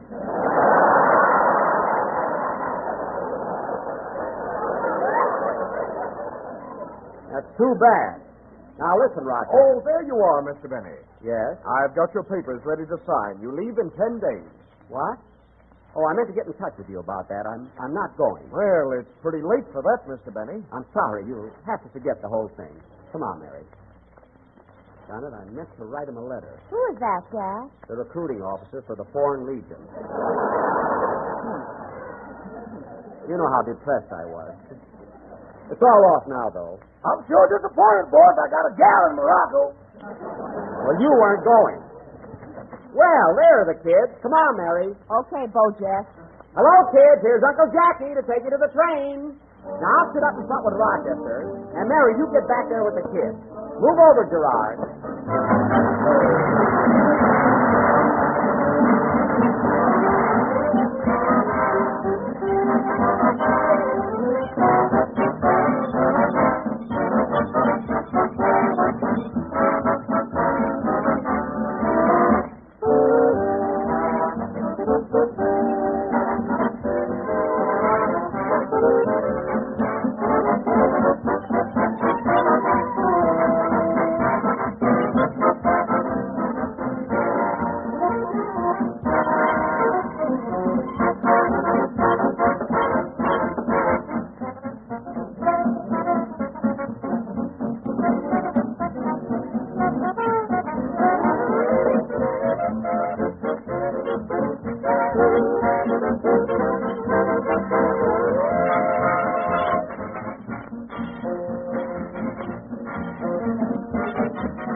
Rochester, I don't like that horn. It sounds too cheap and tinny. Uh-huh.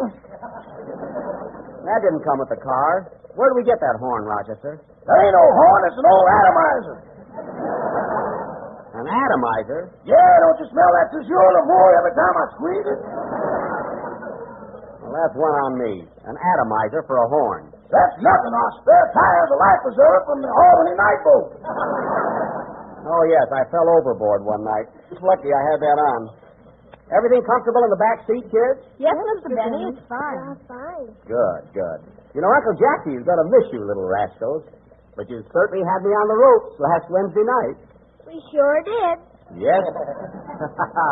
Yes, sir. Do you still feel like hanging yourself, Mr. Benny? No, I'm all right now. But you kids certainly made a monkey out of me. Gosh, I didn't know anything. Cousin Boo Boo is sick about it. Never mind. Well, Claude, are you going to miss California? I certainly am, Mr. Benny. I believe that Horace Greeley put it very succinctly when he said, "Go west, young man." Oh, he did. He put it very... Yes, sir.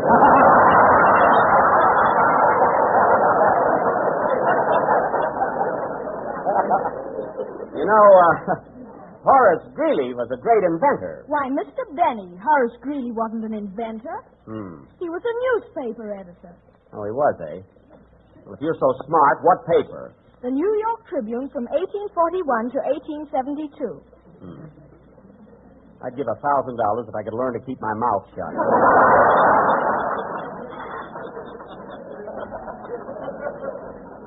Anyway, I wouldn't be surprised if Horace Greeley did invent something. Hasta la Mickey, you'll know. All right, Gerard. 1841. I'll check on that. Hey, boss, there's Mr. Wilson walking down the street. Oh, yes. Pull up alongside him. Okay. Oh, Don, would you like to ride down to the station with us? I'm not speaking to you. Okay. Keep going, Rochester. Poor guy, his tongue is still twisted. Well, Richard, you're rather quiet back there. Did you enjoy your visit with Uncle Jackie? Yes, Mr. Benny, but I'm sure sorry I didn't get to see Carmichael. Oh, yes, I was quite anxious to see your polar bear, too. Me, too. Well, kid, you certainly missed a treat. Carmichael is just about the cutest thing you ever saw. Soft, white, silky fur. Loves to play. Then what happened to the gas man?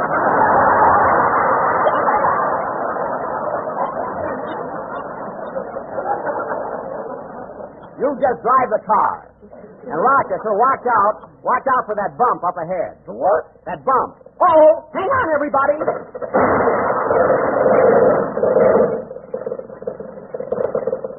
Rochester, will you please watch where you're driving? You're at the wheel now.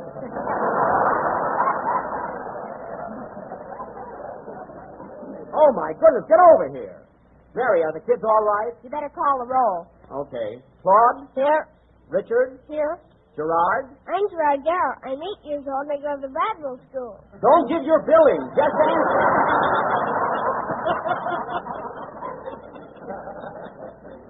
Well, thank heaven the kids are all right.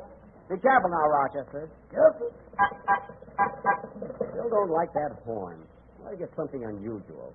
Something that sounds different. Why don't you get your cousin Boo Boo to go...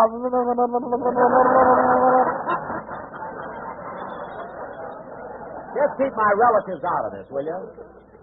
Well, kid, it won't be long now before you'll be on that choo-choo. Choo-choo? What's that? Oh, that's baby talk for locomotive.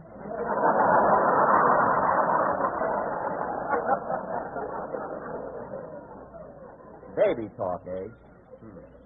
I said choo-choo till I was 29 years old. You didn't stop drooling till you were 30. Oh, quiet. Hey, Rochester, we're near the station, are we? Pretty soon, boss. Oh, Gerard, I think we ought to straighten things out with Mr. Benny now, don't you? Let Richard do it. Do what? What is it, Richard? Well, Mr. Benny, we've been living at your house and we haven't paid our bill yet. Your bill? Oh, forget it, kid. I don't want your money. But, Mr. Benny, we ought to pay you. We lived at your house 2 weeks. 2 weeks and a day. But forget it.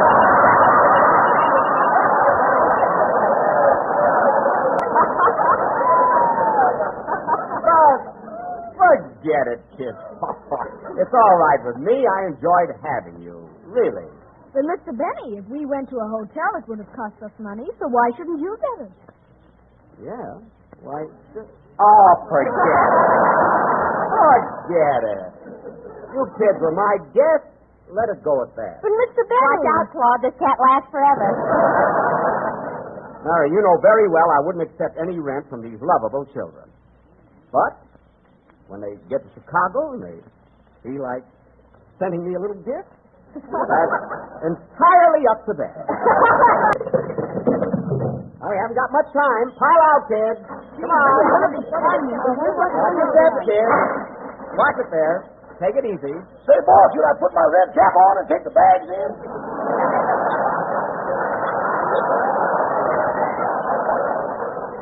Not so loud. There are a lot of them standing around. Come on, kids. Come on, Mary. This way, kids. Just got time to make the train. Oh, look, there's Mr. Kelly, our quizmaster. Yes, and there are the other kids. And there's Aunt Bessie. Wait for it, Gerard. Don't run ahead. Everybody stick together. Come on. Come on.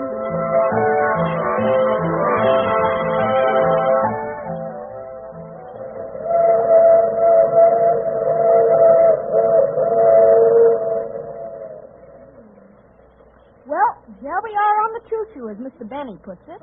Gee, he's a nice man. And he didn't even charge us for those 2 weeks. He certainly fooled me.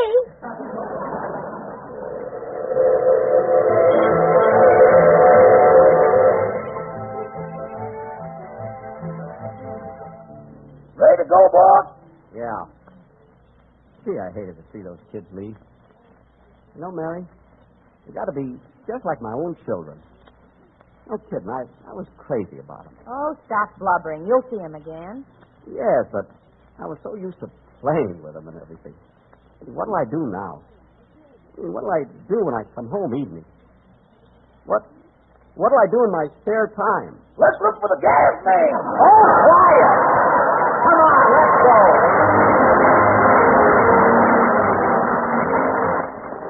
Here's a dessert that's just as pretty as a picture, and you'll be so proud of how good it looks that you'll probably want to put a frame around it and hang it on the kitchen wall for family and friends to admire. Table instead, you'll find it tastes just as good as it looks. The name of this dessert masterpiece is Banana and Raspberry Mold, a really different dessert that's not only easy to get, but easy to make. Simply dissolve 1 package of raspberry until slightly thickened. Next, fold in 2 medium bananas sliced. Mold and chill and confirm. Then garnish with sliced bananas and serve. And what a treat. A dessert that's as different as it is delicious. Incidentally, raspberry Jell-O, like strawberry and cherry Jell-O, has a new improved flavor obtained by using a natural flavor base artificially enhanced. And that means it's better than ever. Discover its new goodness for yourself by making a swell dessert combination of luscious sliced bananas and rich red raspberry Jell-O.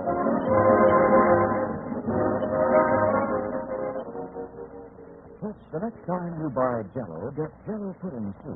You'll Hey, find... why all the whispering, Frank? No, I'm not really whispering, John. I'm just holding myself in, because if I let myself go when I talk about Jell-O puddings, I get so excited I just can't talk straight. Oh, now, Frank. Try it again now. Try it again. Go ahead.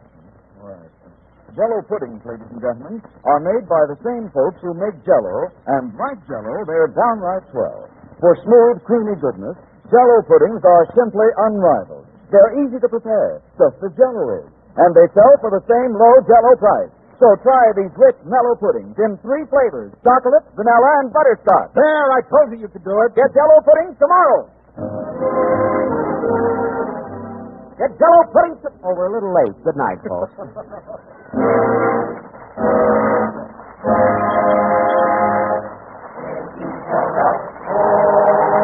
Remember, next Sunday, April 27th, this program will come to you on daylight savings time.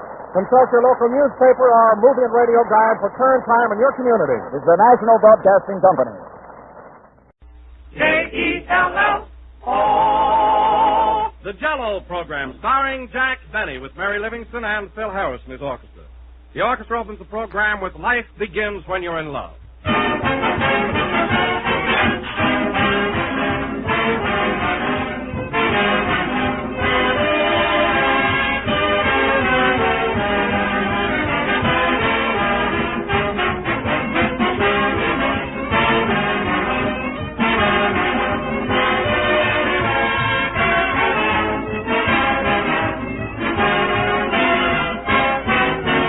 It's not always that you can have delicious things to eat and to save money at the same time, but sometimes you can. And Jell-O makes the most attractive desserts and salads you ever amazingly inexpensive. It costs only a few cents a package. One package serves the average family generously, and they love it. Jell-O is America's favorite gelatin dessert, and no wonder. For only Jell-O brings you Jell-O's delicious extra rich fruit flavor. Strawberry, raspberry, cherry, orange, lemon, and lime. All 6 are packed with that ripe fruit goodness, fresh and tempting and satisfying. So for that extra rich fruit flavor, and for one of the most economical desserts you can serve, be sure to get genuine Jell-O. Don't accept any substitutes. Look for the big red letters on the box. They spell Jell-O.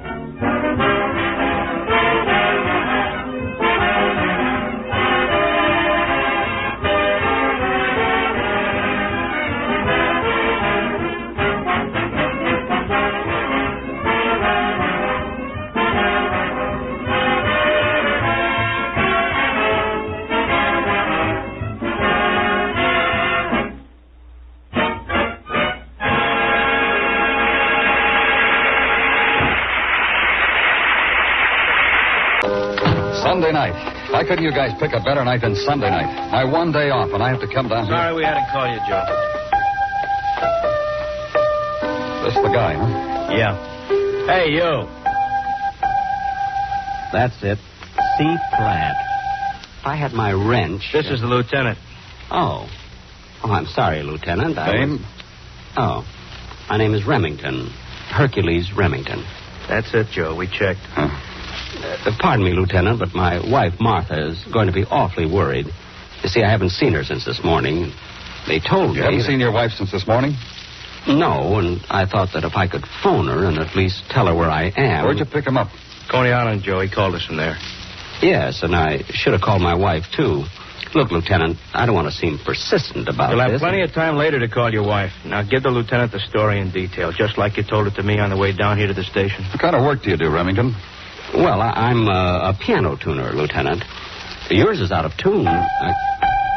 C flat, Lieutenant. See, if I could get my bag, I'd tune... Look, Remington, I haven't got all night. Now, either get on with your story or I'll have... All right, Lieutenant. But I really would like to call my wife first. Start your story. All right.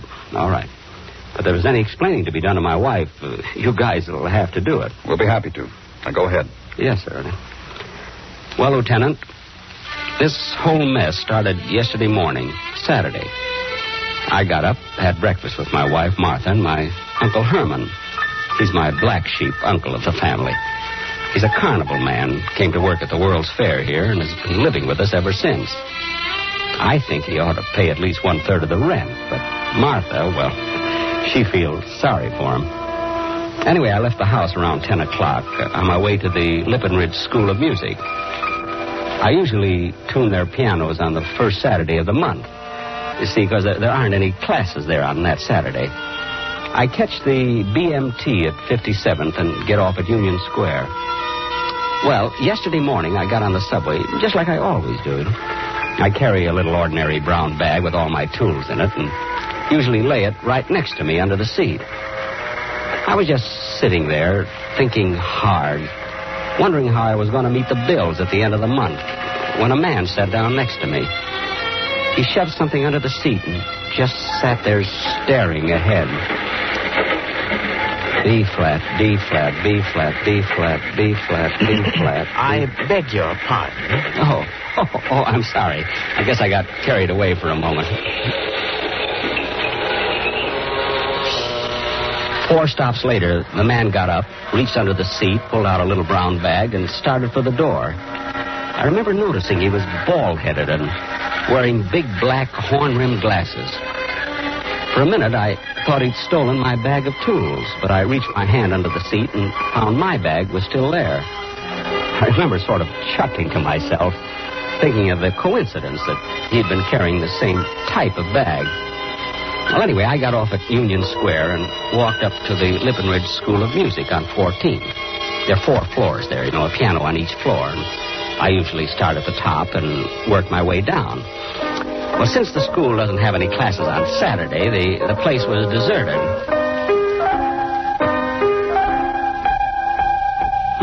That one's sour. Yeah, D flat. Well, I'll soon have that in shape. What the... I zipped open my bag to take out my tuning hammer and my wedges, but there were no tools in my bag. The tools were gone, and in their place were bundles and bundles of crisp $10 bills. And then it hit me. The little bald-headed man on the subway. The man who sat down next to me. This bag belonged to him. He picked up mine by mistake. There was no name on the bag, no identification of any kind. I started counting one of the bundles. Each bundle contained $1,000 in $10 bills, and there were 25 bundles. I had just come heir to $25,000.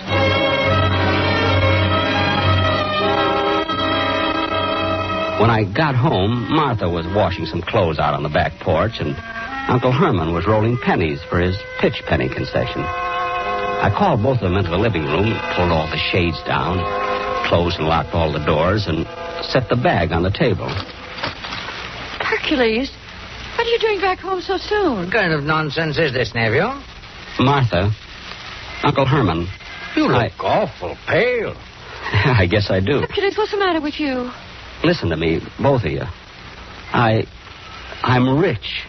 Oh, for heaven's sakes, Hercules, at your age. I'm not lying to you. Look, I gotta get out. You must be sick. Look, will both of you be quiet for just a minute? Sounds like he's drunk. Are you sick, Hercules? Look, I'm not sick and I'm not drunk. I've got it right here. You've got what? Look. Wow. Hercules. Now do you believe me? Now do you believe I'm not sick or drunk? Look at it. $25,000. $25,000? That's a lot of money. Hercules, where'd you get all this money? I found it. Found it? Found it? Yes. Listen to me, Hercules Remington. Don't you lie to me. Where'd you get all that money? I told you, Martha. I found it. I haven't lived with you for 10 years for nothing. I know when you're lying to me. Now tell me, where'd you get all this money? Okay, if I tell you the truth, I know you won't believe. Well, tell me anyway. Well, all right. Look, this morning I got on the subway, just like I always do. And some little bald-headed man with black horn-rimmed glasses sat down next to me. When he got up to get off the subway, I noticed he was carrying a brown bag, just like mine. At first I thought it was mine. But mine was still under the seat. Anyway, when I got to the music school, I opened my bag, and all this money was in it. Sounds fantastic. Hercules. But it's the truth. The little man picked up my bag by mistake. I searched this one for some identification, but there isn't any. Then you mean the little bald-headed man has your bag with the tools in it? I guess he does. It seems odd that anyone would be carrying this much money around in a little brown bag. Odd or not, the fact still remains that I didn't steal it. Well, I guess there isn't any way that you can get a hold of this man, so we'll just have to turn the money over to the police. The police? Yes, I said the police. But why? Why? Good heavens, Hercules, you don't expect to keep this money. Why not? It isn't ours. Why? Why isn't it ours? I found it. I didn't steal it, Martha. Hercules. Martha, don't you see? Maybe this is fate. Maybe we were meant to have this money. Maybe if You're crazy. You're out of your head. You're talking like a madman, and I won't have it. But, Martha... You didn't come by this money honestly. It isn't legally yours. Now, wait a minute, Martha. Maybe Hercules is Now, you stay out of this, Uncle Herman. Hercules, you're going to take this money to the police. No. No, I'm not. I'm not going to take this to the police or anyone else. Do you understand me? I'm not going to take this money to the police. Hercules, I don't understand you at all. But mark my word, you'll pay for this. Well... Don't pay no attention to her, nephew. But why does she have to be that way? Why can't she understand me just this once? Why can't she see my side of it? See, I didn't steal this money. No, you didn't, nephew. And I'm going to keep it. Sure you are, nephew. Sure you are. You're going to keep it. You bet I am.